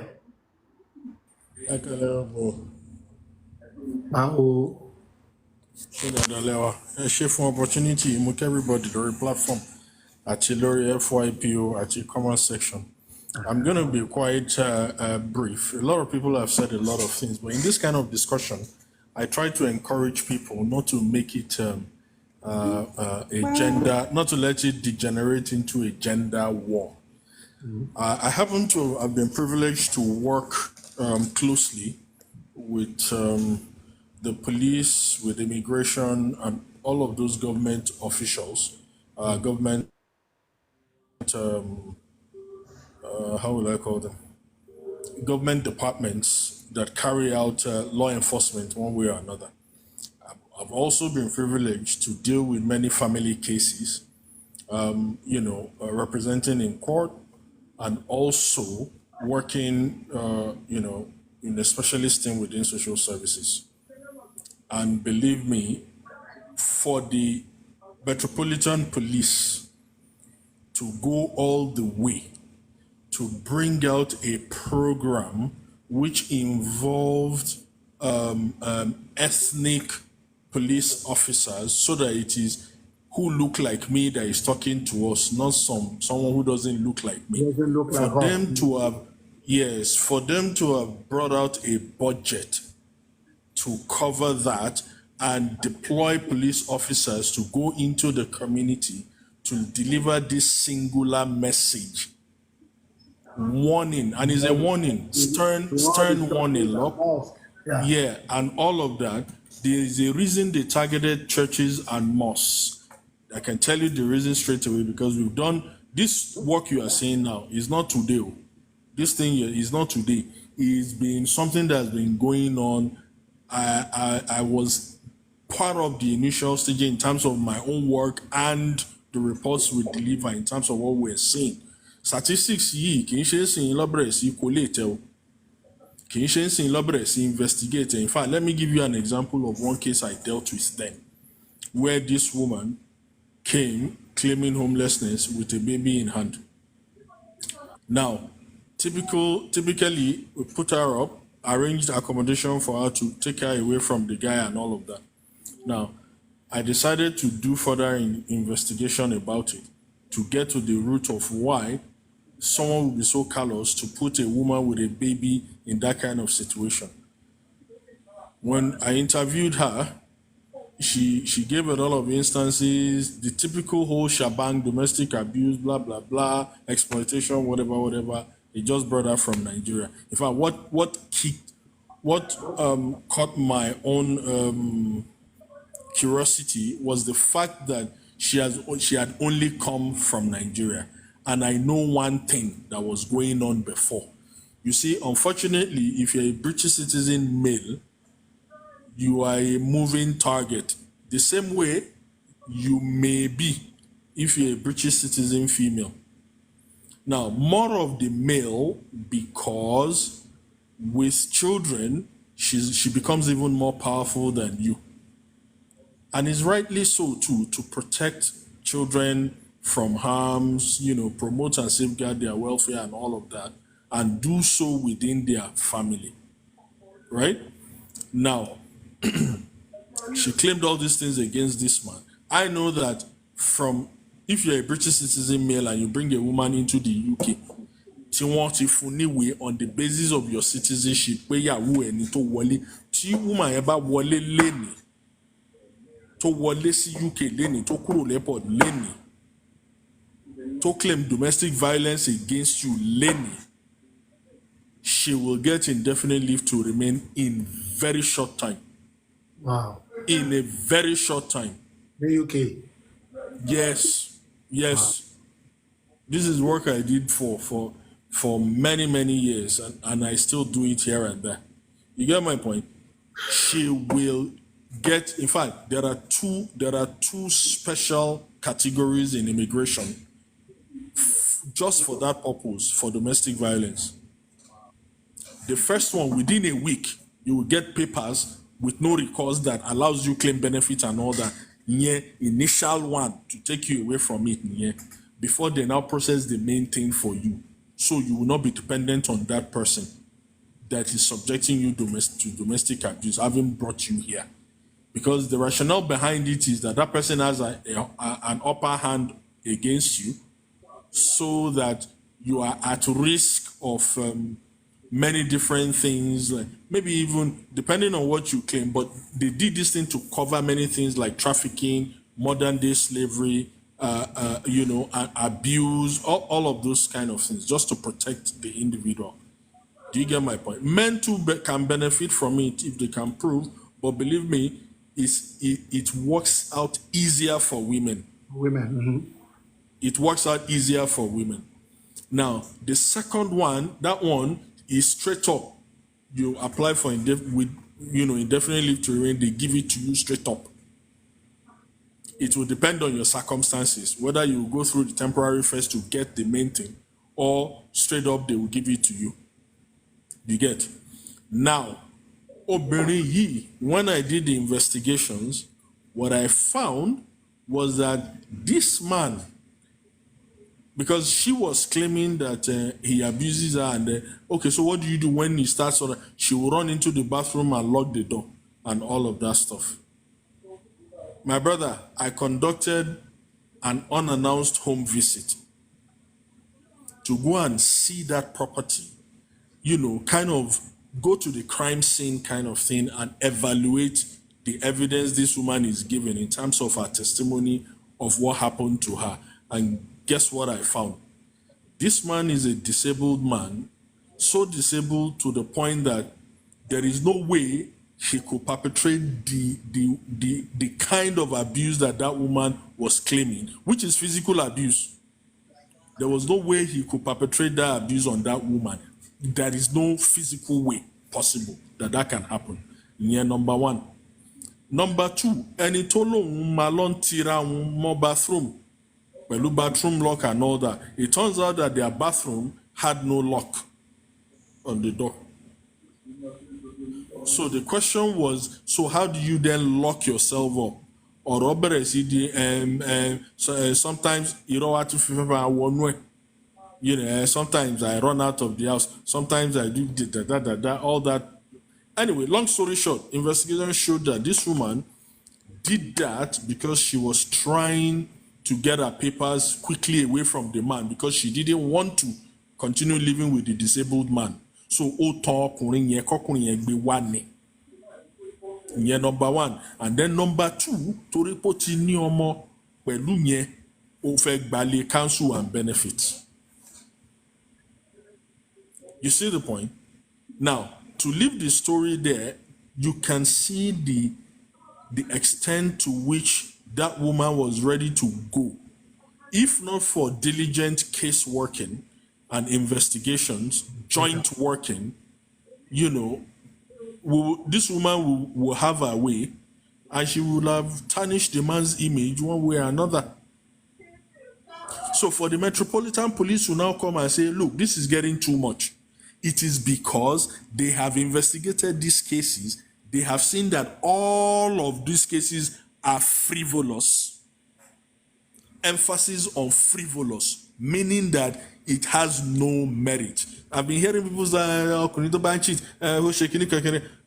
that is not the point.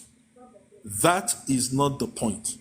The cases the Metropolitan Police don't say investigations have revealed that they are frivolous claims and they are tied to trying to get benefit. In other words, they are using it to defraud the UK government.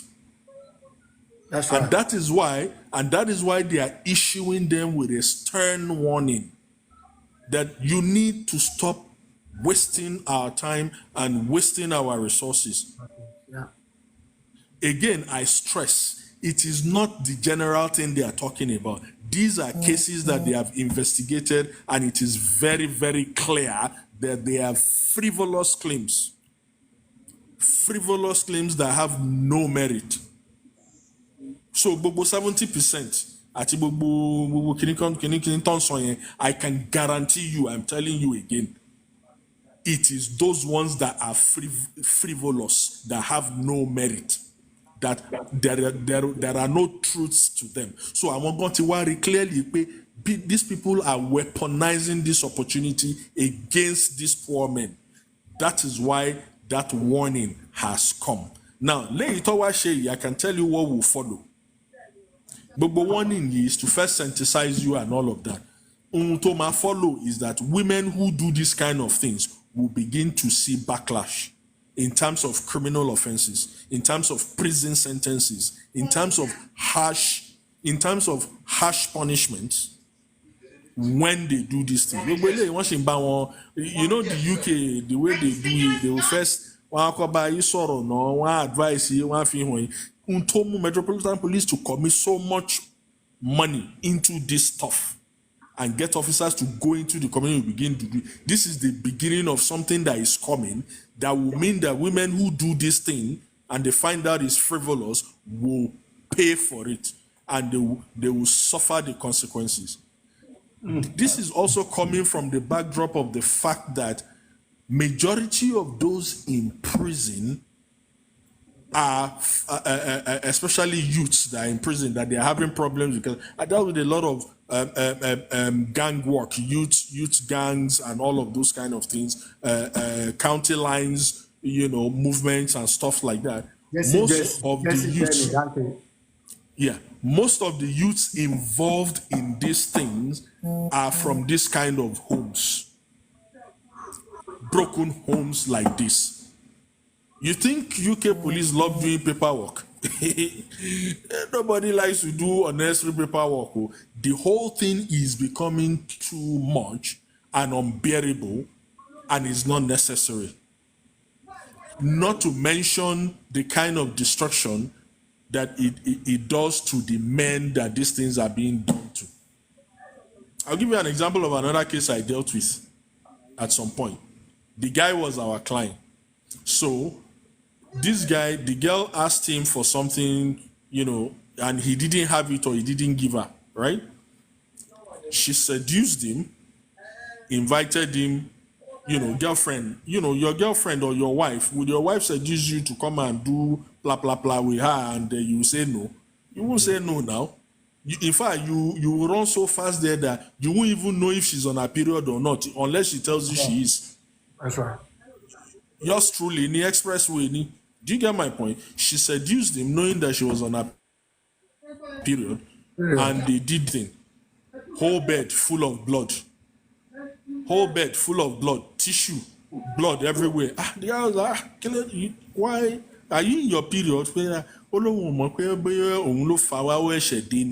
That kind of stuff. But one to clean up. With towel because she had called the police, crying, claiming that the guy raped her. So as a police officer, I ask you, you go into that place, you see blood all over the place, on the bed, tissue on the floor, the girl curled up, crying, and all of that. What are you going to do? Effing bastard is what will go through your mind. It took a whole lot of work, ups and downs, trauma for this guy, forensic analysis and questionings, before we found out what was really behind the whole thing. Unfortunately, generally, women who do this thing in the UK are not prosecuted. Nobody prosecutes women who make false claims against men that lead them to prison. Nobody prosecutes them, even when they find it out. That is why these women keep doing it, and that's why they get away with it. Now, the backlash of Agba Bobon Ele, but the trauma that guy went through, you can imagine. Just because some woman somewhere is upset that she didn't get what she wanted. I don't understand it. I really don't understand it. You get? Now, in Yelobe, the after effect are the children who currently are giving the government the greatest problem, the greatest welfare problem. Go to all these children homes, children who are in foster care, who are in state care and all of that. The thing is so bad. The thing is so bad that for social services to invoke the section of the law that will make them take your children away from you, especially if they are black children, for them to invoke it, it will take a whole heaven falling for them to invoke it. It is something they seldom want to invoke. They don't even want to get into that area unless it is clearly a child protection issue. And even child protection issue, they look at it very deeply to understand whether the mother is complicit in it or not. Do you see the point? To the point where, if the child needs to be protected, then they will then take the child away from there. But before they define foster homes, then foster home to foster home to foster home, and all of that. Awata and Shisha worry. Even their immigration, for those ones that we refer to as no recourse to public funds, there is specialist cohort of people that we deal with. Salami, thank you. There is specialist cohort of people we deal with who have no recourse to public funds. There could be failed asylum seekers. Some of them will be asylum seekers. Some of them will be asylum seekers. Some of them are illegally in the country. They have no papers. And some of them have papers, but they have restrictions on their papers that says they cannot claim public funds. So in working with them, the whole idea is to create solutions that will work in the long run and remove them from this dire situation they are in. Yeah, and if that includes getting their papers done for them, that will be done. If it includes getting housing for them, that will be done. If it includes supporting them back into employment, that will do. So it's a robust, solution that we create for people like this. However, our more because council, they have a special way they dress. One if Tobambo. One lay because Kasakon one Friday. One lay my way last week. And they have with all due respect, this is what I know for a fact. Nobody say yes, I be anything. Wow. I am telling you, because all of these cases I personally investigated, did unannounced visits. Àwọn obìnrin tó lọ ń claim tó fẹ́ gba lé lọ́wọ́ ìjọba tó fẹ́ gba benefit lọ́wọ́ ìjọba tó ń claim ọkọ àwọn bà wọ́n jẹ́ wàláì tàláì small be lieless. Wàláì tàláì small be lieless. I'm telling you, and this thing I'm telling you, it's unbelievable. Ìmí àfẹ́ máa bá yín sọ̀rọ̀ báyẹn nù, a máa bú yẹ̀kẹ́ ni. So that all of this kì í ṣe pé bóyá wọn rí tọ́jú nítorí pé wọ́n fẹ́ kẹ́ pìtì wọn gbé odidi obìnrin báyìí kó má ti wẹ̀ kó má rí bí fọnù ìyá máa jẹ́ gan o ẹja wà nǹkan ṣe ó tún lọ́mọ kékeré lọ ìgbà tí ìyá ò bá tiẹ̀ rí bí wẹ̀ àbí tí ò rí bí fọnù ìgbà tọ́pọ̀ ẹ̀ ò balẹ̀ báwo ni ọmọ ṣe máa. It is to create this kind of situation. Subhanallah. Wallahi tallahi subhanallah. There are certain cases that we went to the extent of getting approval to watch them for a bit. Adema, thank God I have someone who works in this area very well and clear it up. Thank you. Go ahead, ACL. I appreciate you so much. Go ahead. There are some of them that we got approval to actually watch and see them, their lifestyle. Egbon, if I tell you that some of these people turn one buyeke, all those kind of things, help this one, help that one, and all of that. Wala itiebari opapa parada. Fáwọn tó jẹ́ Yorùbá, opapa parada gidi ni. Toma lo party, toma láwọn lọ shop, and all of these things we need to document. Because when I'm going to do my report to say this person does not deserve to be given anything, these are the things that will need to be attached to the situation, to the report, in order to justify that even though there is a child involved, this person is lying and should not be given what they are asking for. Now, should be one angle, and one angle is there, in all of these things, these women that do this thing, what they are doing is actually a form of child abuse. Wow. It is actually a form of child abuse because now they are subjecting those children to artificial trauma. Trauma of kokiri when they don't need to. One, trauma of them missing school so that school no aleba won sọ̀rọ̀ sí wípé àwọn ọmọ ẹ miss school ìyà ń jẹ ìyá wọn and all of that. The trauma of that one. The trauma of, in some cases, seeing police malhandling their father nítorí pé ìyá ti parọ́ mọ́ bàbá nítorí ohun tó fẹ́ gbà.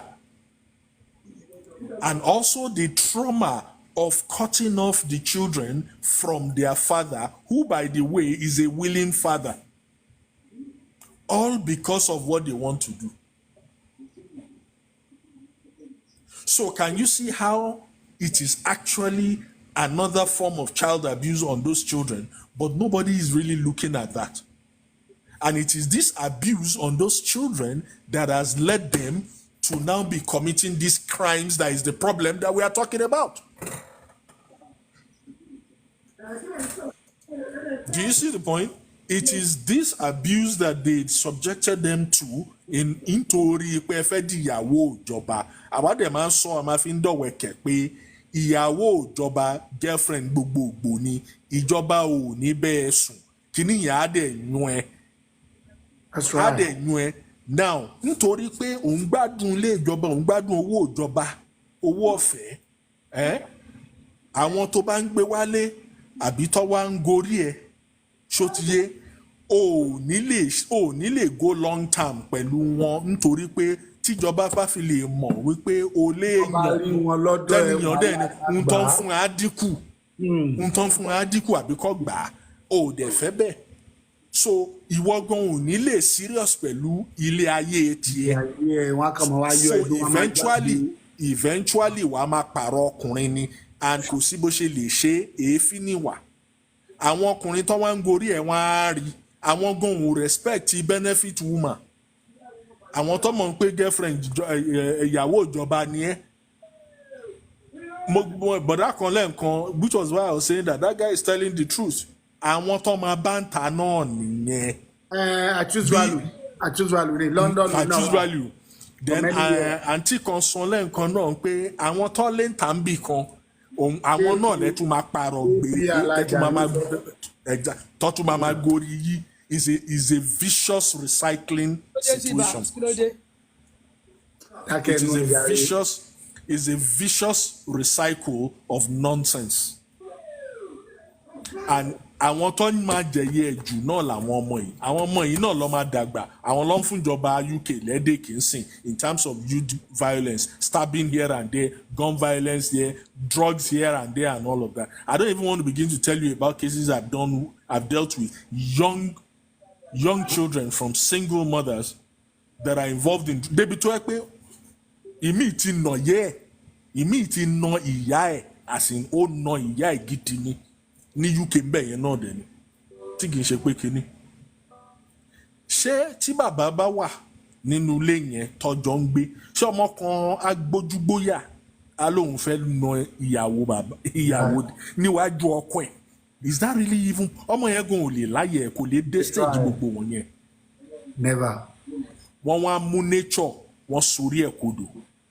Wọ́n ti gbàgbé wípé ìyá ní ìyá iṣẹ́ ìyá yàtọ̀, bàbá ní bàbá iṣẹ́ bàbá yàtọ̀. Ó ní ìdí tí Ọlọ́run tó fi ní òun dá obìnrin fọ́kùnrin, ọkùnrin fóbìnrin.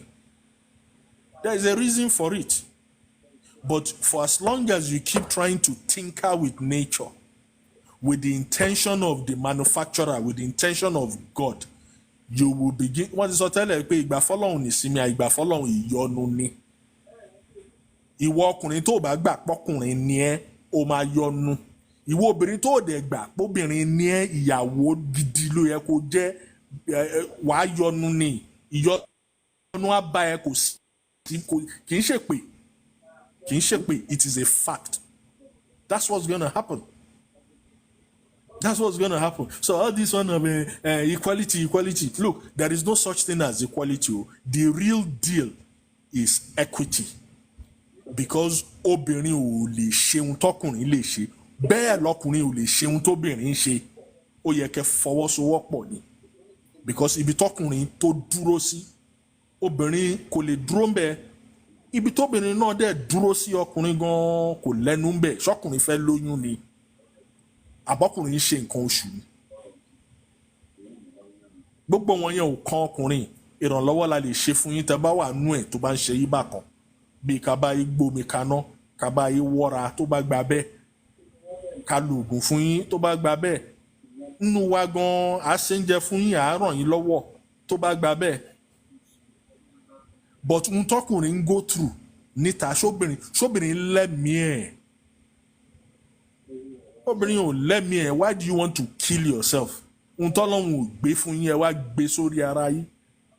Do you get? And that is the source of the problem. Greed. Mo gbọ́ téèyàn kan sọ poverty lẹ́ẹ̀kan. It is not poverty. Poverty ò ní kí èèyàn má ní common sense. Greed òun ló ń fa ìwàkuwà. Because in London they cannot even be in poverty.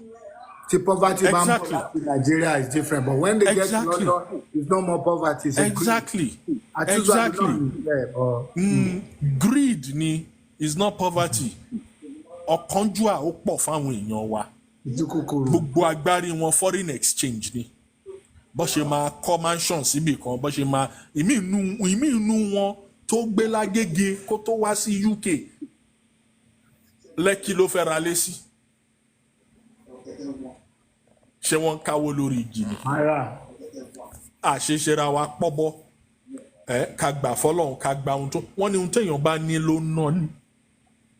Ohun téèyàn bá ní òun ló ná ni. Àǹtí kan sọ lẹ́ẹ̀kan pé kò sílé tó dùn tóbìnrin yẹn máa fẹ́ ṣe kinní kan. Mo ní ó depend, mo kọ́nu commercial. Mo ní tó bá rádùn ẹ̀ níta, incentive ni fún láti da inú ilé yẹn rú. Incentive ni fún láti ba inú ilé yẹn jẹ́ tó bá yẹ pé adùn èyí ta ló ti ń gbà. But most of the women that do this thing tá à ń sọ yìí tí Metropolitan Police tó ń complain nípa yìí, don't forget, I stress again, àwọn frivolous ones ni o. It is not general anything. It is the frivolous ones tó ti rí pé irọ́ làwọn eléyìí ń pa. Òun làwọn ń sọ o. So there is no debate on that one. You can't debate it here. No. Don't get it twisted. There is no debate about this one. These are the liars. Àwọn òpùrọ́ ni Metropolitan Police ń sọ̀rọ̀ nípa ẹ̀ tó ń fún ní stern warning. Thank you. It is not the other people who their cases are genuine. Thank you. And we have to strike that balance and make that difference. Kaye purọ́ tanra wa. Come and mix it up. No, don't get it twisted. Don't mix it up. No excuses. Yeah. It's the frivolous ones that they have identified and can confirm that these ones òpùrọ́ làwọn eléyìí, irọ́ ló ń pa ó dẹ̀ ti ń pọ̀ jù. That is why they will warn them. That is why they will spend that much money, that much resources to send police officers into the various communities using religious platforms, because ibẹ̀ lọ́mọ pé àwọn wọ́n máa ń lọ sí jù, ibẹ̀ lọ́mọ pé wọ́n respect jù. Gbọ́ nǹkan tí Mẹ̀dí sọ ni, he said even at òní ò jẹ́ kó lọ sí mọ́ṣáláṣí mọ́. Àwọn ìyá àgbàlagbà yẹn ló máa wá sọ fún wọn. So àwọn ọlọ́pàá wọ́n mọ ohun tó ń ṣe tó fi jẹ́ pé religious platform ni wọ́n dorí ẹ̀kọ́ in the community, because ibi tí ìranù yẹn ti ń wá tó pọ̀ jù nìyẹn. So they didn't just come out to talk anyhow. No. They didn't just, and this thing also, he said, the work has been going on for some years before now. For some years before now. Ni iṣẹ́ yẹn ló ti ń lọ. For them to come and be able to say pé kí ló dé, ẹ yé ṣe báyìí now. Enough is enough. Ẹ yé ṣe báyìí. Yeah, enough is enough, because it's costing them money and it's wasting their time.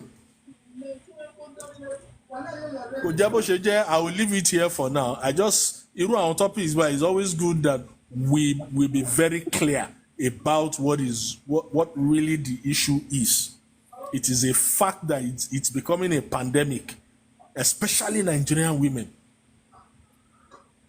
Especially Nigerian, and at the end of the day, ẹni tí ò mọ Ọlọ́run ló ń ṣerú ẹ̀ ló ń hùwà bẹ́ẹ̀. Mo ń gbọ́ tí ẹ̀ ń sọ lẹ́ẹ̀kan tí Babs pé a while ago tẹ̀ sọ pé ẹ̀san revenge ni àwọn ìwà tó ń hù yẹn. It is a fact. It is a fact. It's a fact. Tó bá níbẹ̀rù Ọlọ́run tó gbọ́ Ọlọ́run gbọ́, ìwọ tó ń lọ chọ́ọ̀chì tó ń lọ sásàlátù tó bá gbọ́ Ọlọ́run gbọ́ ni, o ò ní fi ọkọ ẹ sínú ọjọ́ alẹ́ pé ó ṣe ẹlẹ́ṣẹ̀ kan 10 years ago ní Nàìjíríà. Wàá tó máa dé London ló fẹ́ dé. Ó wá mú ẹ wá síbí, ó wá fẹ́ dààmú ẹ̀ nítorí kí ló dé. Ṣé tọ́lọ́run bá dààmú wọ o lè gbé ni? Àbí nǹkan tí o fẹ́ ṣe fún ọkùnrin yẹn àbí tó ń ṣe fún ọkùnrin yẹn, ṣé wọ́n lè gbàdúrà kó ṣe fún ẹ̀gbọ́n ẹ ọkùnrin àbábúrò ẹ ọkùnrin àbọ́mọ bíbí inú ẹ ọkùnrin, ṣó lè gbàdúrà ẹ fún pé kọ́mọbìnrin míì kó ṣerú ẹ fún, kó fìtínú ọmọ ẹ ọkùnrin, inú ẹ á dùn sí. Àwọn ọkùnrin tẹ̀ ń sọ yìí ọmọ èèyàn kan làwọn náà, nínú wọn níyà lé ayé tó gbẹ́kẹ̀lé wọn, ẹ wá bà tí wọn jẹ́ ẹ̀ níjọ́ rí ṣe mọ́ lórí kíni. Àìníbẹ̀rù Ọlọ́run, àìkúndùn ara ẹni gan pàápàá ni, because if you are worth your salt as a human being, o ní bà tèèyàn kan jẹ́ láti fi là. Ọwọ́ ẹ̀kọ́ ló wà láti bà tèèyàn kan jẹ́ nítorí pé o fẹ́ là, ìtorí pé o ò torí ẹ náà ni, o ò dẹ̀ believe in yourself. Ìwọ gan fúnra ẹ, you are deficient. That is why you will act in that way. Because if you are not deficient, tó ní ohun tí ìwọ náà gbé lọ́wọ́ tó lè fi ṣe nǹkan, tó pé you are independent woman tó máa ń pariwo value woman. If you are a value to your own self, you will not get to that point. You will not even need to do that to anyone. But unfortunately, senses are warped.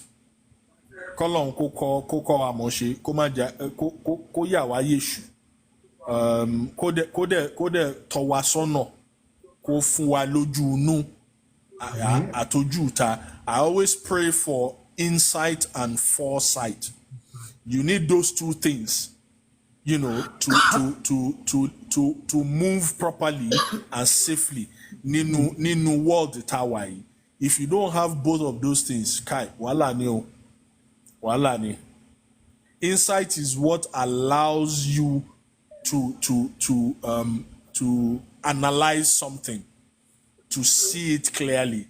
Foresight ni igi gogoro má gùn mí lójú, àtòkèrè láti ń wò bọ̀. Bó ṣe máa wá ṣe igi gogoro yẹn tó ń wò látòkèrè tí ò fi ní gún ẹ lójú yẹn, insight nìyẹn. Foresight ni pé kò ti rí. Ara gbígbàdúrà dẹ̀ ní foresight àti insight. So tá bá ń gbàdúrà sọ́lọ́run kó fún wa ní nǹkan, a fẹ́ nǹkan látọ̀dọ̀ ẹ̀, ó yẹ káwa náà ká ṣí ọkàn wa nítorí pé ọ̀pọ̀ ọgbà lọ́lọ́run ló ń gba àdúrà wa tá a dẹ̀ kí mọ̀ kó ti gbàdúrà wa nítorí pé àwa gan fúnra wa ọkàn wa ò mọ́ ibòmíì là ń fojú wò ìkà la fẹ́ ṣe fọ́mọ ẹlòmíì so àdúrà ẹ tọ́lọ́run ti gbà wá neglect ẹ̀ o ò ní mọ̀ o ò ní rí kí dẹ̀ lọ́lọ́run sọ ó ní ta bá fún yín tẹ́ ẹ̀ bá lò ó tẹ́ ẹ̀ lóore kí ló máa ṣẹlẹ̀ àwọn àgbà lọ́wọ́ yìí I leave it at that ẹ ṣé gbogbo. ACL, wow, thank you so much. We have a lot of intelligence. Thank you so much. People tonight and spokesperson and intelligent words. Ẹ̀yin tẹ́ ẹ bá fẹ́ get gbogbo nta ṣe lénìí, ó máa wà lórí T-Babs backup page.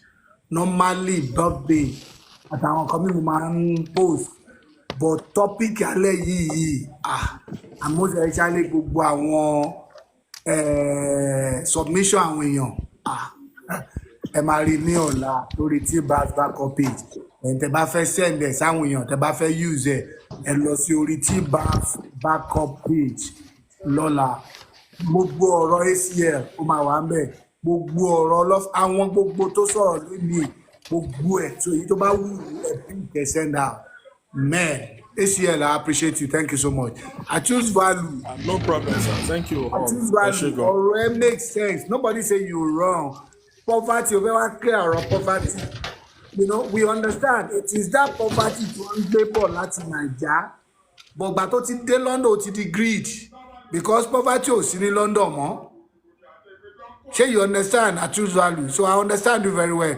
ACL náà understand ẹ gbogbo ala understand ẹ poverty mentality tí wọ́n ń gbé bọ̀ láti Nigeria wọ́n gbé wọ UK but then poverty yẹn ó wá ti yí sí greed so yeah I choose value Tan Musare lè fún ní space fún ìmọ̀ràn then because in about 35 minutes we go to end then let me see bring you up Queen Salami Abi Queen Lola ṣé mo lè use place anyone Queen Salami or Queen Lola can I use any one of you space yeah Queen Salami can I use your space go ahead Thank you so much for coming. Thank you so much.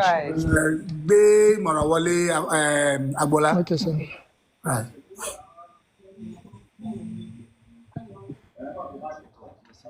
Wow. Today is an interesting day and I love it. I love the topic myself. Imara, do you have anything to contribute? Ẹ káalẹ́ sà o, ẹ káalẹ́ gbogbo ilé o. Thank God for all these wonderful messages. Actually, mi gbọ́ púpọ̀. Mo sọ pé máa busy but mi ò mọ nǹkan tí mo ṣáà ní jẹ́ just checking kí n ní break kékeré kí n fi refresh. Yeah, that's right. Mo wá fine. gbọ́ nǹkan tó ń sọ. It's a very educative topic. Inú mi dẹ̀ dùn pé gbogbo wa la jọ gbọ́. Wọ́n ní alátiṣe a máa ti ṣe àárẹ̀. That's right. Ọkùnrin àtobìnrin Ọlọ́run á kó sí gbogbo wa nú.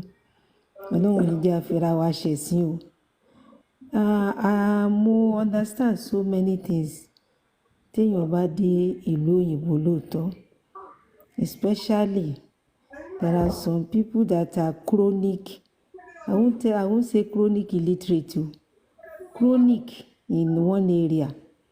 Kì í ṣe pọ̀ kàwé o. I don't know torí mo sọ́rí ìgbà tèmi náà ṣe èdè ìgbà tí mo rí bọ́n ṣe ń ṣe. Àwọn míì inú yín you are opportunist. Direct entry lẹ́gbàá débí láti village yín. Mix up from anywhere. Because the way they reason sometimes, the way some people talks, àwọn ìwà màá gbẹ̀san, ìwà ibi tó máa dúró sí nìyà, ó máa line up ni, ó máa tó queue ni, ayé ọkàn lè dékòrò pé ó máa jẹ́ èèyàn kan. All those mentality stupidity.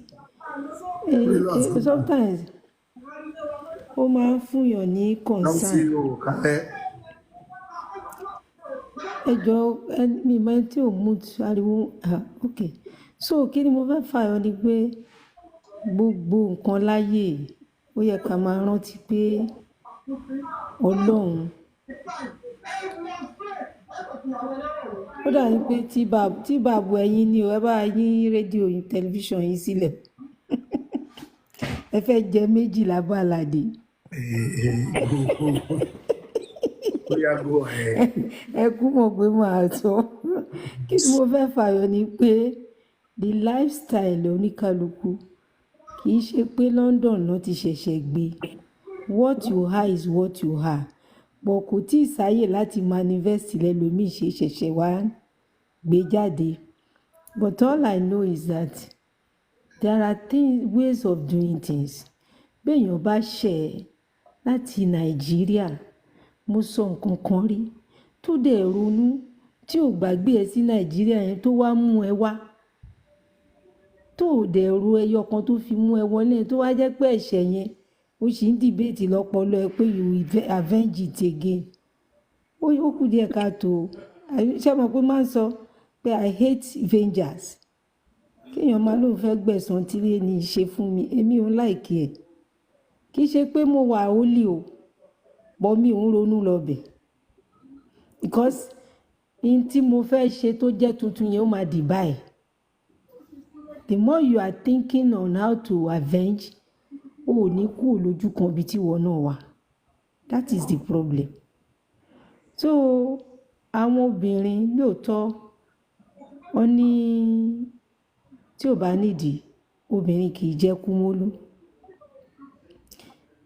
most cases ńgbà mí kì í ṣe pé obìnrin náà ló máa ń fà oníkálukú ló ní lọ́wọ́ tó di sẹ́rù but sùúrù láti ṣe àgbékalẹ̀ nǹkan yẹn kẹ́ ẹ resolve ẹ̀ ní when it is still minor tó sì jẹ́ níwọ̀nba tí ò tí ì di rẹpẹtẹ tẹ́ fi máa escalate kò wá ní sí pé èmi náà ti tó ń tèmi ni mo ti ní tèmi you can't do me anything kò rí bẹ́ẹ̀ not about money not about finances àbí ilé irú tán ni wọ́n lọ ń parọ́ gba ilé yẹn ayé tí wọ́n fún London ayé tó gbà wọ́n bẹ̀ ni Amẹ́ríkà ló ti fẹ́ wá parọ́ ọ̀rọ̀ ẹ̀ tó fẹ́ gbélé ọ̀fẹ́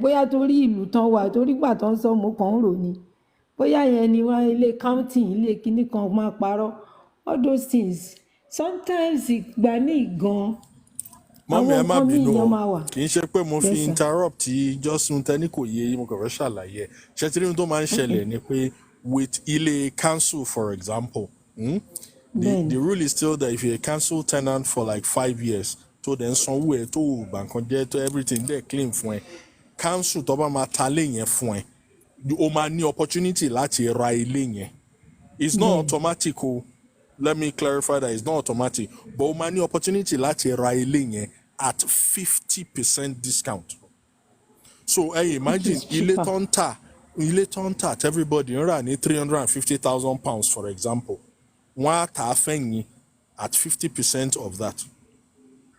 Do you get the point?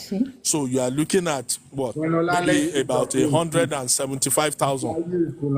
175,000 pounds. Ni wọ́n máa ra lé yẹn. So ìwọ náà ó ti easier fún ẹ láti di onílé ní London. You get irú àwọn nǹkan tí wọ́n ń ṣe ni. Kíní ìgìdá ṣe pọ̀ fẹ́ ni o. It's just that another thing kó tó di pé wọ́n máa lè ra lé yẹn. Rẹ́ǹtì irú tó bá fún yín 3 bedroom ń sìn ní council. Bóyá you might be paying £800 a month fún 3 bedroom yẹn. Meanwhile, tẹ́ bá lọ sí normal market níta láti lọ gba 3 bedroom, you are looking at anywhere between £2,500 and £3,000 a month. Exactly. So from renting to buying, it is a cheaper way of getting property and owning one. That is why they will kill a man to get those things. Mo wá fẹ́ béèrè question ṣé ilé yẹn àwọn tí ò bá lọ́kọ ló wà fún? Good question. Ṣẹ́tìrí the way it works ni tí obìnrin tó bá lọ́kọ òun jẹun yà òun wà homeless ibi tó ti máa ń bẹ̀rẹ̀ ní kọ́kọ́ house ẹ̀ nítorí pé ọmọ wà ń bẹ̀ kọ́mọ yẹn má bàa jẹyà ṣóyè àwọn tó ń ṣe kínní is usually those with children àwọn tó ti bímọ. Yes, sir. Imara, do you know how we came to this discussion? It's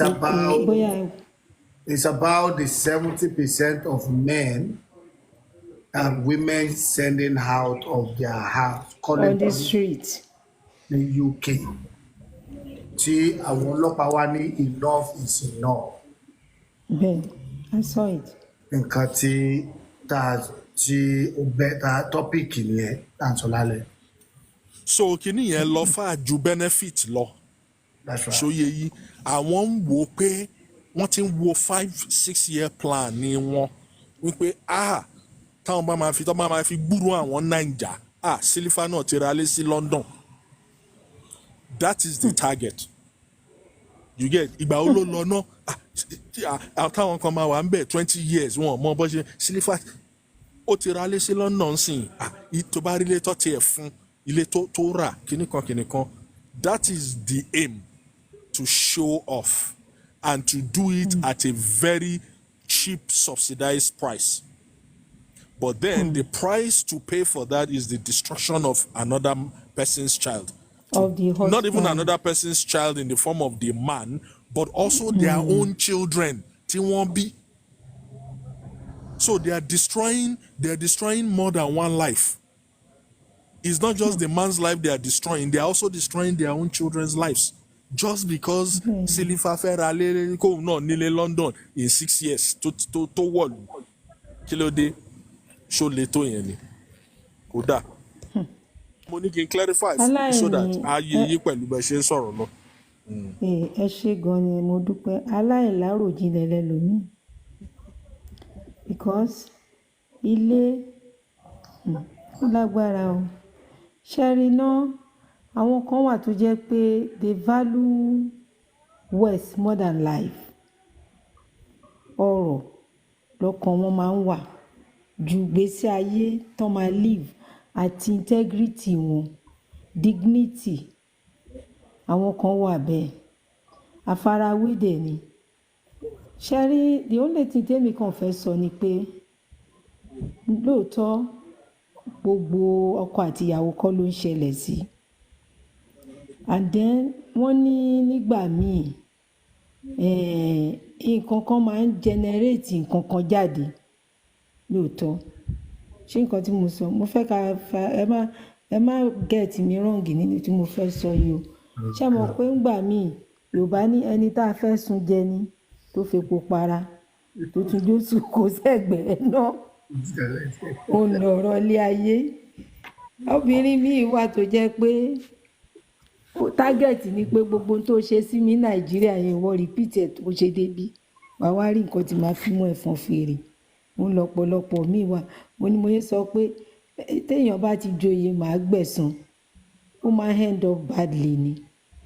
And nǹkan tí òkè máa ń yẹ́ lòmí ni pé ibi tí bàbá ọmọ bá wà ẹnu méjì bá tọ́ ọmọ ọkọ àti ìyàwó ẹ̀ tí ì tọ́ wọn yanjú dáadáa gan. Not to talk of only one person. Because in a situation pé tẹ́ bá wà nílé tí bàbá wà nílé tí ìyá wà níbẹ̀ tí bàbá bá ń sọ̀rọ̀ bàbá fẹnu sí pé ṣé wọ́n kọ́ ni màmá ẹ̀ ń bá wí ni ẹ rí i pé ọmọ yẹn máa jókòó jẹ́ ni. But in a situation tó jẹ́ pé ọmọ sì kéré ẹ ti bẹ̀rẹ̀ foundation tí ò gbádùn láti máa fi tọ́ ọmọ kí ni ẹ máa ń lẹ́yìn o. Ó máa ń lẹ́yìn. Ó láwọn òbí ṣe máa ń sọ fún yàn pé dákun torí Ọlọ́run ṣáà ní sùúrù ṣùgbọ́n ọ̀rọ̀ yẹn á yéra yín díẹ̀díẹ̀ ní téèyàn bá ṣe ń dàgbà sí ní sùúrù yẹn ló máa ń lé sí ló máa ń wá sí. Sometimes àwọn màmá yẹn wọ́n ní sùúrù lóòótọ́ àwọn ayé àtijọ́ wọ́n try o wọ́n try àwọn òbí try. But kí ni mo fẹ́ fàyọ ni pé àtọkọ àti ìyàwó wọ́n níṣẹ́ ṣe.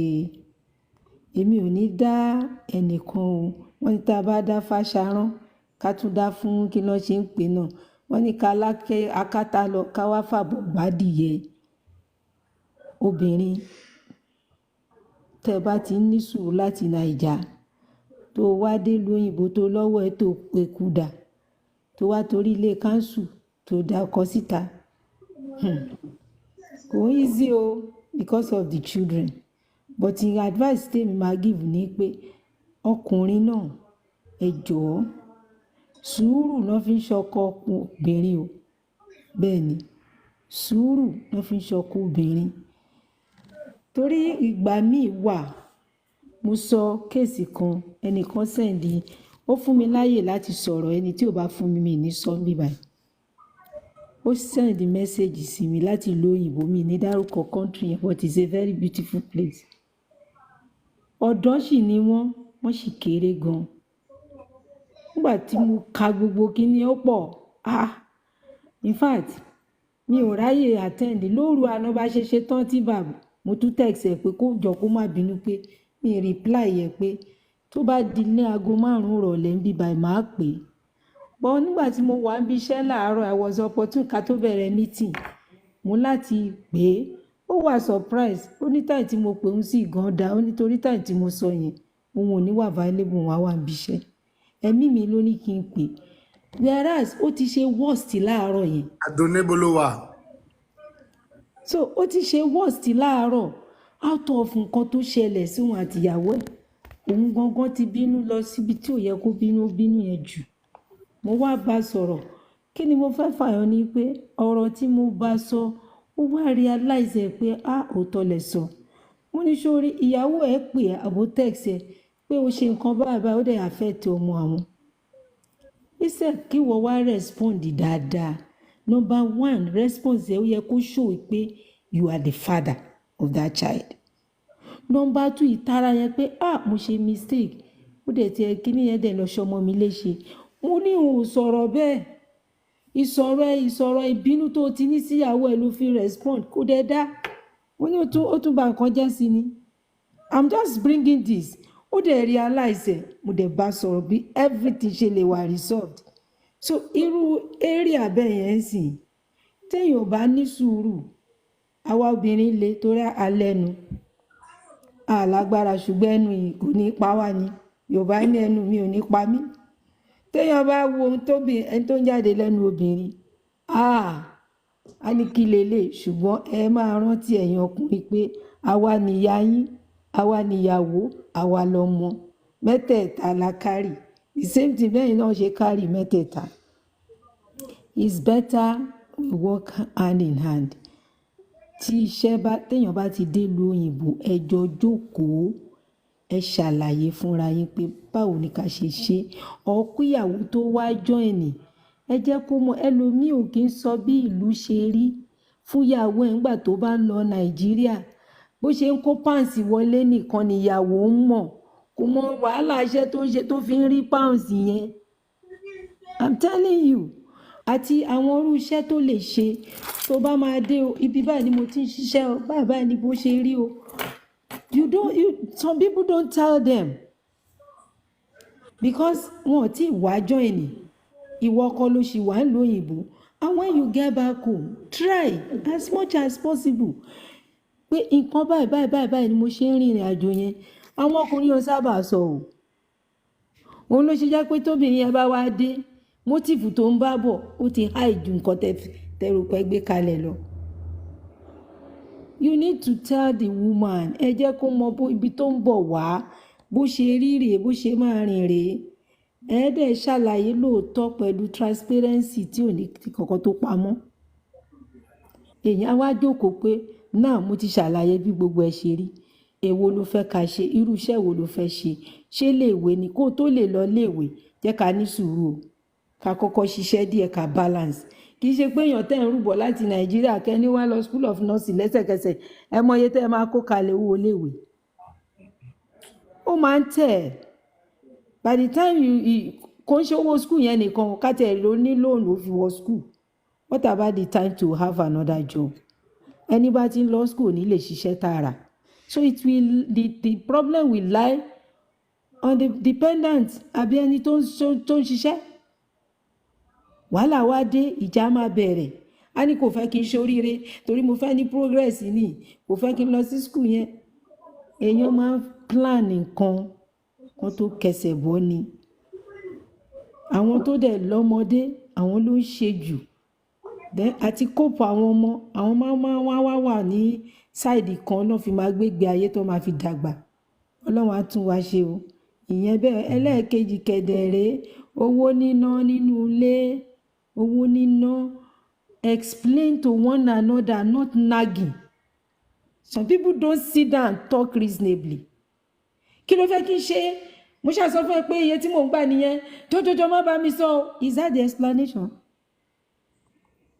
that's the problem àtọbìnrin o àtọkùnrin àwọn méjèèjì lájọ ń ṣe bẹ́ẹ̀ instead of you to call attention pé okay iye tán lọ́ máa sọ fún mi ibi tí mo lọ rí but because you don't want him to know the amount they are paying you I don't know what is wrong in that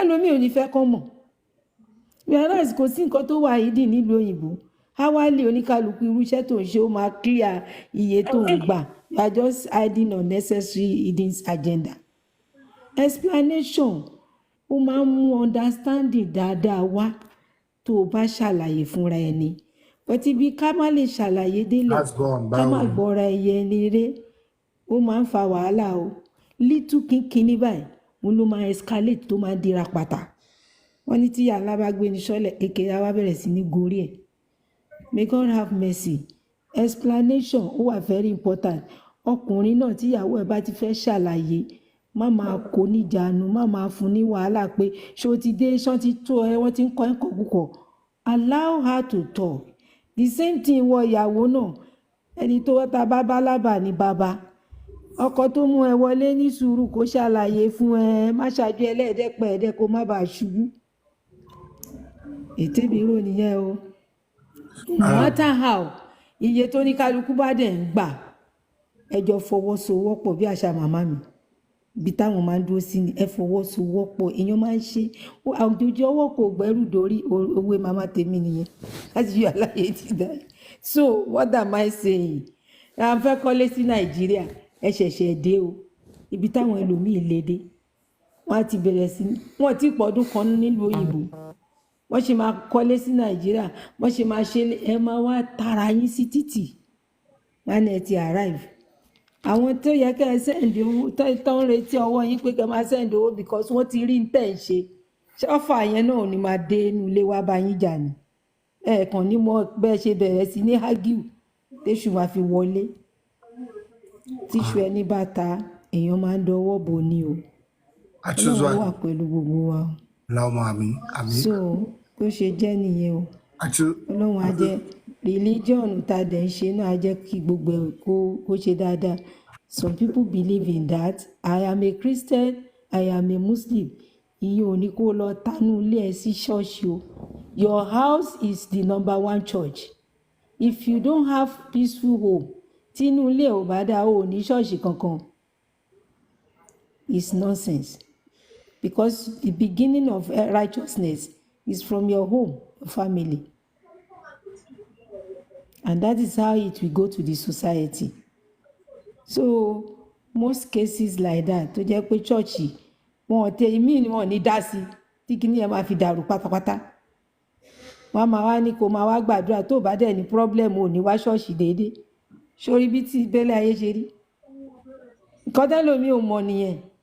Ẹbí ẹni bá ní problem ló máa lọ kó òun máa lọ ṣe kínní òun máa lọ tí problem ò bá débẹ̀ lómi kò ní lọ church déédéé Ọlọ́run dáríjì mi o àwọn kan believe bẹ́ẹ̀ but I believe that your home is the beginning and the foundation of your whether you are a Christian or a Muslim so Ọlọ́run á wà pẹ̀lú wa the key point is friendship and understanding kò jẹ́ bẹ́ẹ̀ mi ṣe rí sí ọwọ́ méjèèjì ní kẹjẹ ká sọ̀rọ̀ sí o àwọn ọmọ má bàa dáadáa kú dá o ẹ ṣé o gbogbo lé thanks for the time o ẹ má bínú o. ẹjọ mo kàn fẹ́ sọ̀rọ̀ kí àtúnṣe tó sọ̀rọ̀ àtúnṣe ẹjọ bọ́lá mi ẹ fún mi 1 minute ẹjọ ṣe rí gbogbo nǹkan tá a discuss lálẹ́ it is to help us alright mi ò fẹ́ kẹ́ anybody ká má máa já attack àwọn kan because wọn need the same.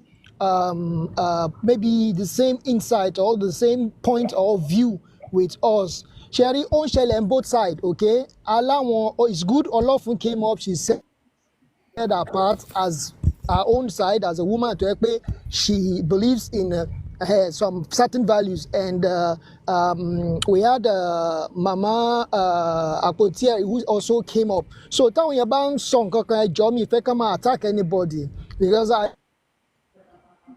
see a lot of messages about Gatan songs in Shiwari. It is not personal here. We are here to enlighten others and also help people. So it's not something personal, please. All right, Chiswalu. Chiswalu, go ahead. Well, Sherry, what I'm trying to say, anyway, just to put in the proper context, Sherry, think about the poverty mentality, our characteristics here, the greed. Ọmọ tán bí sí Yankee pẹ̀lú family òyìnbó, ṣe get me? Ẹ mọ̀ pé wọ́n máa train ọmọ ẹ̀ láti maintain generational wealth ni. Bẹ́ẹ̀ ọmọ tí òbí struggle wá láti Africa àbí Nàìjíríà tó wá síbí tó ń struggle láti ní paper tó yẹ pé nínú àárín yẹn náà ti bí ọmọ yẹn. Ṣé mọ̀ pé ọ̀nà tó fẹ́ fi gbàwé anyhow bó bá ti jẹ́ káwọn kọ́ gbàwé ni. Kò yẹ yín wọn kí nǹkan tí ò bá ṣẹlẹ̀ síyàwó, wọn kí nǹkan tí ò bá ṣẹlẹ̀ sọ́mọ, wọn kí nǹkan tí ò bá ṣẹlẹ̀ sọ́kọ. Àwọn fẹ́ balance ni. Tó bá níwèé yẹn tó wọ́n á ṣe máa wá balance wọn. Ṣé get me? Irú ẹ̀ ló ṣe governor wa kan tó ṣe 2-term governor tó kúrò ń bẹ̀ tó dẹ̀ tó kó 82 billion naira jẹ. Kò yẹ pé kò lówó náà. Ó lówó ó tó kó 82 billion naira jẹ. So poverty mentality ara characteristics ẹ̀ on a greed. Ṣé get me? That move I clarify it. Thank you, I appreciate. Anyway, I'm not bringing anybody up again. It has only Lonjo. Meanwhile, I don't even think today's topic is fantabulous, sir. More knowledge and understanding with long life and prosperity. Thank you, Sheriff. We've touched so many areas. And I'm very sure because we have 400 viewers today. So gbogbo àwọn tó wà ní London, gbogbo obìnrin London, àtèyí tó ń ṣe dáadáa, àtèyí tí ò ṣe dáadáa, I believe some will learn from this. And like I said, in fact, tí ọmọ Nàìjíríà, táwọn ọmọ Yorùbá wá ṣe ń sọ pé ojú ń tí àwọn táwọn bá gbọ́ tí wọ́n bá ń sọ Yorùbá àwọn ó hack to be Jamaica ni. This is very terrible. And fún police ìlú kó tó jáde kó tó sọ pé enough is enough. Ẹ jẹ́ ká check ara wa. Tí wọ́n ní 70% of men in UK sent out of the to the streets. Kí ló dé? No, àwọn tó come up lẹ́ni pọ̀ rẹpẹtẹ tó pé inú ojú ń tì wọ́n fún àwọn ọ̀daràn. Ìkan sọ pé street kan wà, pé àdúgbò kan wà ní UK, pé it's just àwọn tó máa ń pọlọ́pàá fọ́kọ wọn ni. Just single mother tó yẹ pé gbogbo ọlọ́pàá ni wọ́n ti pè fọ́kọ wọn. Pé in some streets, in some area, táwọn míì ní àwọn ìfẹ́ dé area yẹn, pé it's just tó máa rí ẹ̀mbẹ̀ yẹn lásán wọ́n ti tarnish image as a Nigeria or as a woman. Àwọn obìnrin náà láwọn sáfẹ́rẹ́ yẹn o. Come on, kí ló dé? 70%. Gbogbo bá ṣe wù kó jẹ́, it can never be 70% ló bad. Ṣé bẹ́ẹ̀ ni gbogbo ọkùnrin báyìí tó ni? So 70% of gbogbo ọkùnrin ní UK ló wá bad. Láàlè fọwọ́wọ́wọ́ àbí what kind of excuses tí taba lè give? 70%. Come on. So gbogbo 70% obìnrin tó lé wọn jáde ló nice. They are the best. Àbí gbogbo 70% ọkùnrin yẹn ló bad. Come on. Sherry, mo máa ń like ká sọ̀rọ̀ síbi tọ́rọ̀ wà. I hate gender. Ètò tá a bá ń sọ̀rọ̀ kan ká máa ti ọ̀rọ̀ mi bọ̀ ká máa fẹ́ fi justify ọ̀rọ̀ tí ò sí justify. Olómọ ṣe jẹ́ kó dàbí pé ńgbà mi tí mo bá antagonize àwọn èèyàn. Wọ́n take me wrong, but it's not like that. Just like 4 days ago, náà tá a sọ̀rọ̀ 54%. 53% of Yorùbá bringing on máa lè sọ́kọ wọn ní Nàìjíríà àwọn èèyàn give another excuses tí ò tiẹ̀ bá mú ṣe bọ́kùnrin náà ló lọ bá wọn sùn come on ṣọkùnrin fọ́ọ̀sì ṣó fọ́ọ̀sì wọn ṣé wọ́n fi agídí bá wọn sùn ni did they use agídí láti fi bá àwọn obìnrin sùn ni. ìwọ fún ìtẹ́lọ́rùn. man they talk to them àwọn dẹ̀ lálẹ́ látayétáyé ti dáyé lọkùnrin tí bóbìnrin sọ̀rọ̀ lọkùnrin tó kọnu sóbìnrin is that left to you láti gbà fún. Thank God màá sọ kíní kan lọ́jọ́ yẹn ó ní tó ọkùnrin bá bẹ tó dẹ̀ marry you tell him àmà nàka wọ́n jẹ nàka rin káwọn ilé máa rò pé. ìdí tí fẹ́ máa jà yín kulẹ̀ máa jà yín lẹ̀. nàka sí pé mo ti marry walk away you don't even need to stay a minute don't be nice to him tí ìwọ̀gùn ìbá ṣàṣẹ́wó as a married woman you don't have to be nice to any man tó bá ti marry. Tell him straight, I'm married. Walk away. Don't even smile. Because tó bá ti smile sọ́kùnrin, o ti fún ní green light. You are welcome. Ọkùnrin ni wà náà. Tó bá ti smile sọ́kùnrin, o ti fún green light. You are welcome. Tó smile sọ́kùnrin mi, yóò ní o like me ju bọ̀bọ̀ ẹ̀ lórí. Aṣẹ́wó ni o wà lẹ́gbẹ̀ẹ́ bọ̀bọ̀ òde rẹ́rìn sí mi. Èyí lẹ́ ń kọ́ ṣe sometimes now. Don't give him a face. If you don't give a man, I'm talking as a man now. If you don't give a man his face, kò ní wá bá ẹ. Ẹ̀yin yìí náà tún ní o. Tẹ́ bá rìn ní oṣù kóṣù méjì tẹ́ ẹ̀rọ ọkùnrin kù ní. Ẹ mọ̀ wọlé babaláwo àbílẹ̀ aláàfáà àbílẹ̀ pásítọ̀ káàkiri ọkùnrin ò tiẹ̀ wò mí. Kí ló ṣe orí mi ẹ bá ń forí mi ọkùnrin wò mí láti oṣù márùn-ún tó máa tún wò ní ẹ̀gbọ́n èyí tọkùnrin wò gan á tún lọ purọ́ pọkùnrin òwò òun torí ó ní nǹkan tó ń wá kò tí ì rí olówó yẹn ló ń wá nǹkan èyí tó ní lọ́wọ́ kò ní sọ fún babaláwo pé òun ni o anọkùnrin ò pè òun ni. So ẹ jẹ́ ká máa sọ̀rọ̀ síbi tọ́rọ̀ lọ ẹ má jẹ́ ká máa wá excuses tó bá ṣe pọ́kùnrin náà ni ẹ jẹ́ ká nílẹ̀ don't let us say ọkùnrin yẹn àbí tó bá ṣe pọ́kùnrin náà ẹ jẹ́ ká nílẹ̀ not looking for excuses to justify it. There is no excuse to justify a woman calling the police to her husband 70%. And that percentage is so huge. And there is no justification for a woman that 53% of a woman bringing on Mali waboko emile. There is no justification. Pé a ṣe bọ́ ọkùnrin náà ló ń bá wọn sùn ṣe bá àwọn ọkùnrin míì ẹ máa wá wo àwọn oríṣiríṣi excuse ọkùnrin míì náà ti marry wà máa lọ yọ sí ìyàwó so first ìyàwó bá sùn ni so first ìyàwó bá sùn ni it did not ó yọ sí ẹ ó gbà ní now. That's not an excuse. That's never an excuse. So ẹ jẹ́ ká wake up, ẹ jẹ́ ká máa sọ̀rọ̀ síbi tọ́rọ̀ wà. Ẹ jọ̀ọ́ ẹ má jẹ́ ká máa wá àwọn excuses tí ó make sense. Kí lorúkọ ẹ̀ and for ẹ̀yin ọkùnrin náà ọlọ́fun sọ oríṣiríṣi ọ̀rọ̀ ní èdè. So you pé most of the men you have to keep it and use it. Although ó fẹ́ máa try láti protect òun ló tú àṣírí obìnrin o òun ló tú fẹ́ máa protect ẹ̀ ó ló gbogbo obìnrin ò kí ń gbàgbé nǹkan ó ní nǹkan tó bá ṣe fún wọn ìmí ò dákẹ́ kó fi gbé wọn lóyìnbó yóò di pẹ̀lú ẹ èyí tó bá dẹ̀ gbé wọn lóyìnbó tó bá di ọjọ́ alẹ́ ní Nàìjíríà yóò di pẹ̀lú ẹ. èèyàn tó dákẹ́ tán fi gbé wọn lóyìnbó ìka ló ń pè yẹn náà. òun wá ń sọ wípé àwa sọ pé kí ni ìyẹn mí ó ní ó kàn fẹ́ dí pẹ̀lú àbí kan it's a revenge ẹ̀sán ló fẹ́ gbá ó fẹ́ pé ìyá tó fi jẹ mí máa fi jẹ why tó bá wò pé ó fi ìyà jẹ why don't you just leave him just like Adunni said if ìwà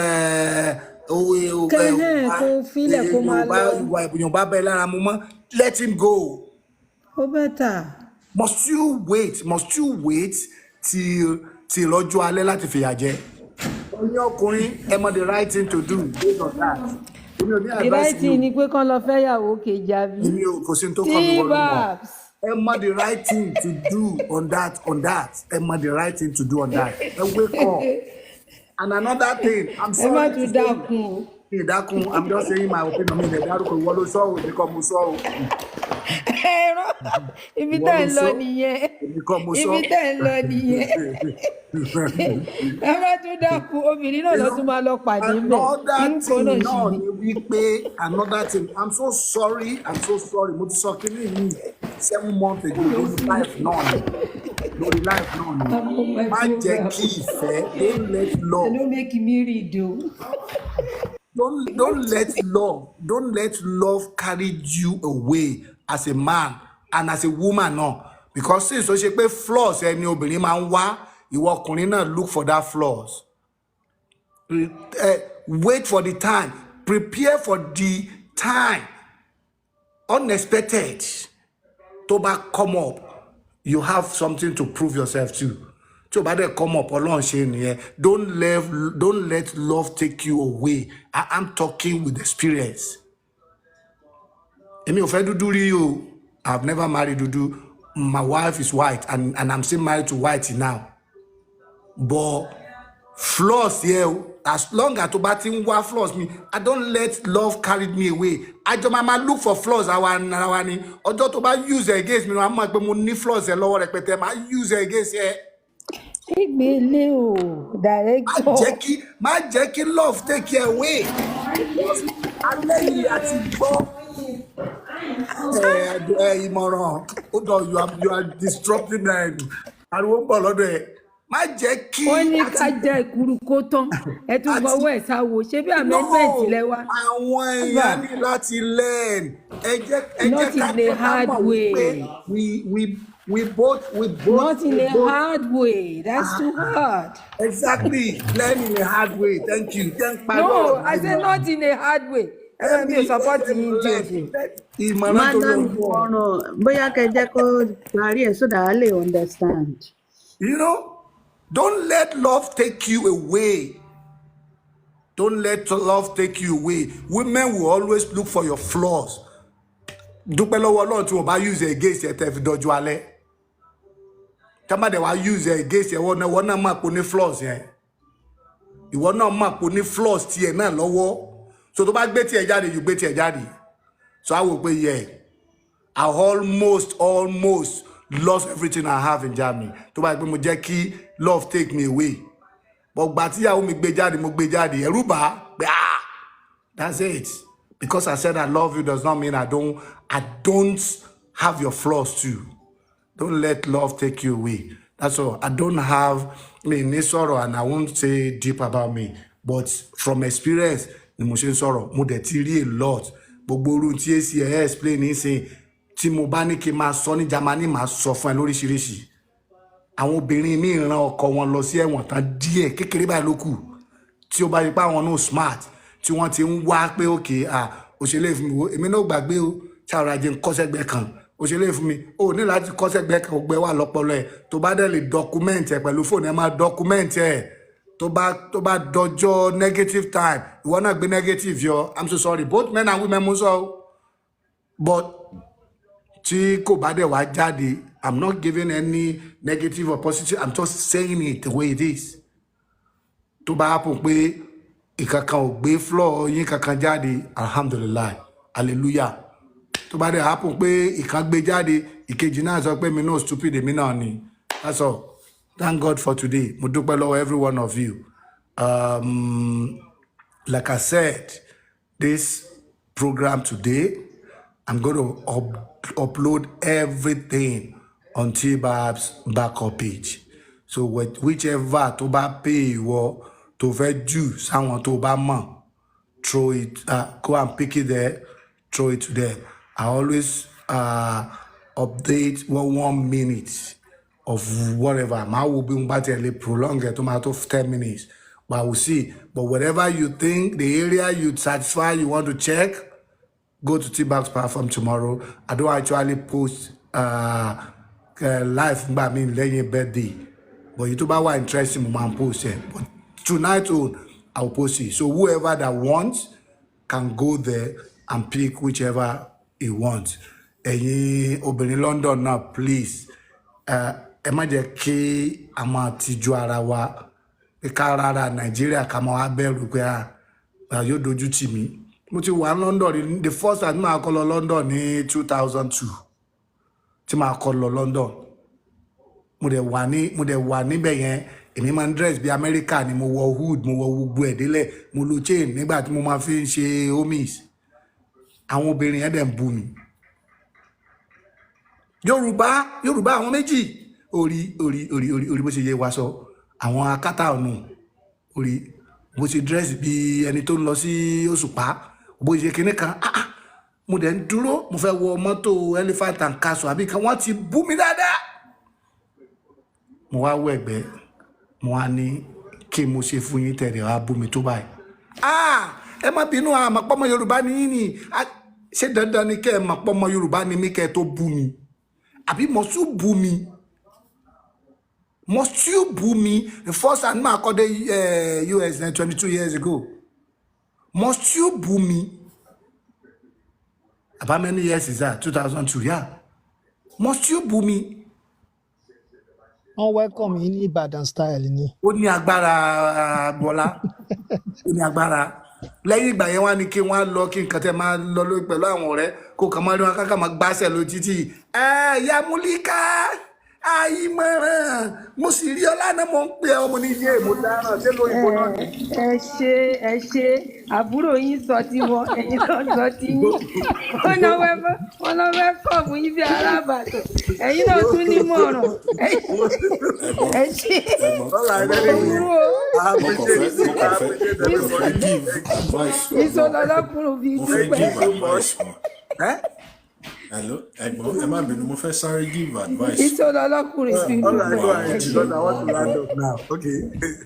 Ṣé ti rí ohun tí Metropolitan Police tó ṣe yìí? Ohun tí Metropolitan Police tó ṣe yìí is a precursor. Bẹ́bẹ́ ń bọ̀ lẹ́yìn o. Bẹ́bẹ́ ó ń bọ̀ lẹ́yìn. Òun ni wọ́n ní tí mo kàn fẹ́ fáwọn tó ń ṣe bẹ́bẹ́ ó ń bọ̀ lẹ́yìn. Yeah. There is eléyìí ń tó fi ń ṣe wọ́n ní nítorí kí adití kó gbọ́ lọ́ ṣe ń sọ̀rọ̀ lójú ọmọ. London wọ́n já wèrè gan ìgbà tó máa gbé. Òun lọ́ ṣe ń tètè lọ bá àwọn pásítọ̀ wọn àwọn ìmáàmù wọn pé ẹ bá àwọn èèyàn yìí sọ̀rọ̀ ẹ jẹ́ kó mọ̀ àmọ́ ohun tó ń lọ o bọ̀ wọn ò ní sọ jù bẹ́ẹ̀ lọ. Ohun tó máa tẹ̀yìn ẹ̀ wọ́n ti ń sè é lọ́wọ́. Stay tuned you will hear more eventually stay tuned lọ́rọ̀ yẹn ó ń bọ̀ lọ́nà so àwọn tó ń ṣe kó ṣọ́ra àwọn tó ń gbìyànjú tó fẹ́ lọ ṣe I can tell you one thing tó bá ṣọ́ra ẹ̀wọ̀n òun lówó lọ́ọ̀kan yẹn o ẹ̀wọ̀n òun lówó lọ́ọ̀kan ó ń bọ̀ wọ́n dẹ̀ ní ó ń bọ̀ àwọn àdẹ́ẹ̀dẹ̀. That's right. So could you better look along call Amoshi? Thank you. ACL. I appreciate everybody. Thank you so much. I'm so sorry I will not be able to call anybody's name on comment section today. But we appreciate you like always. I always call name, but I won't be able to do that tonight. Come on, we have a lot of people and I will not be able to swap everything down. So then coming into the box, Banky, appreciate you. ACL, appreciate you. I choose value. Put me that by Agbola, thank you so much. Lola, Imoran, Myra, Moki, everybody. Thank you so much. Omoti, thank you so much. So everybody, good night.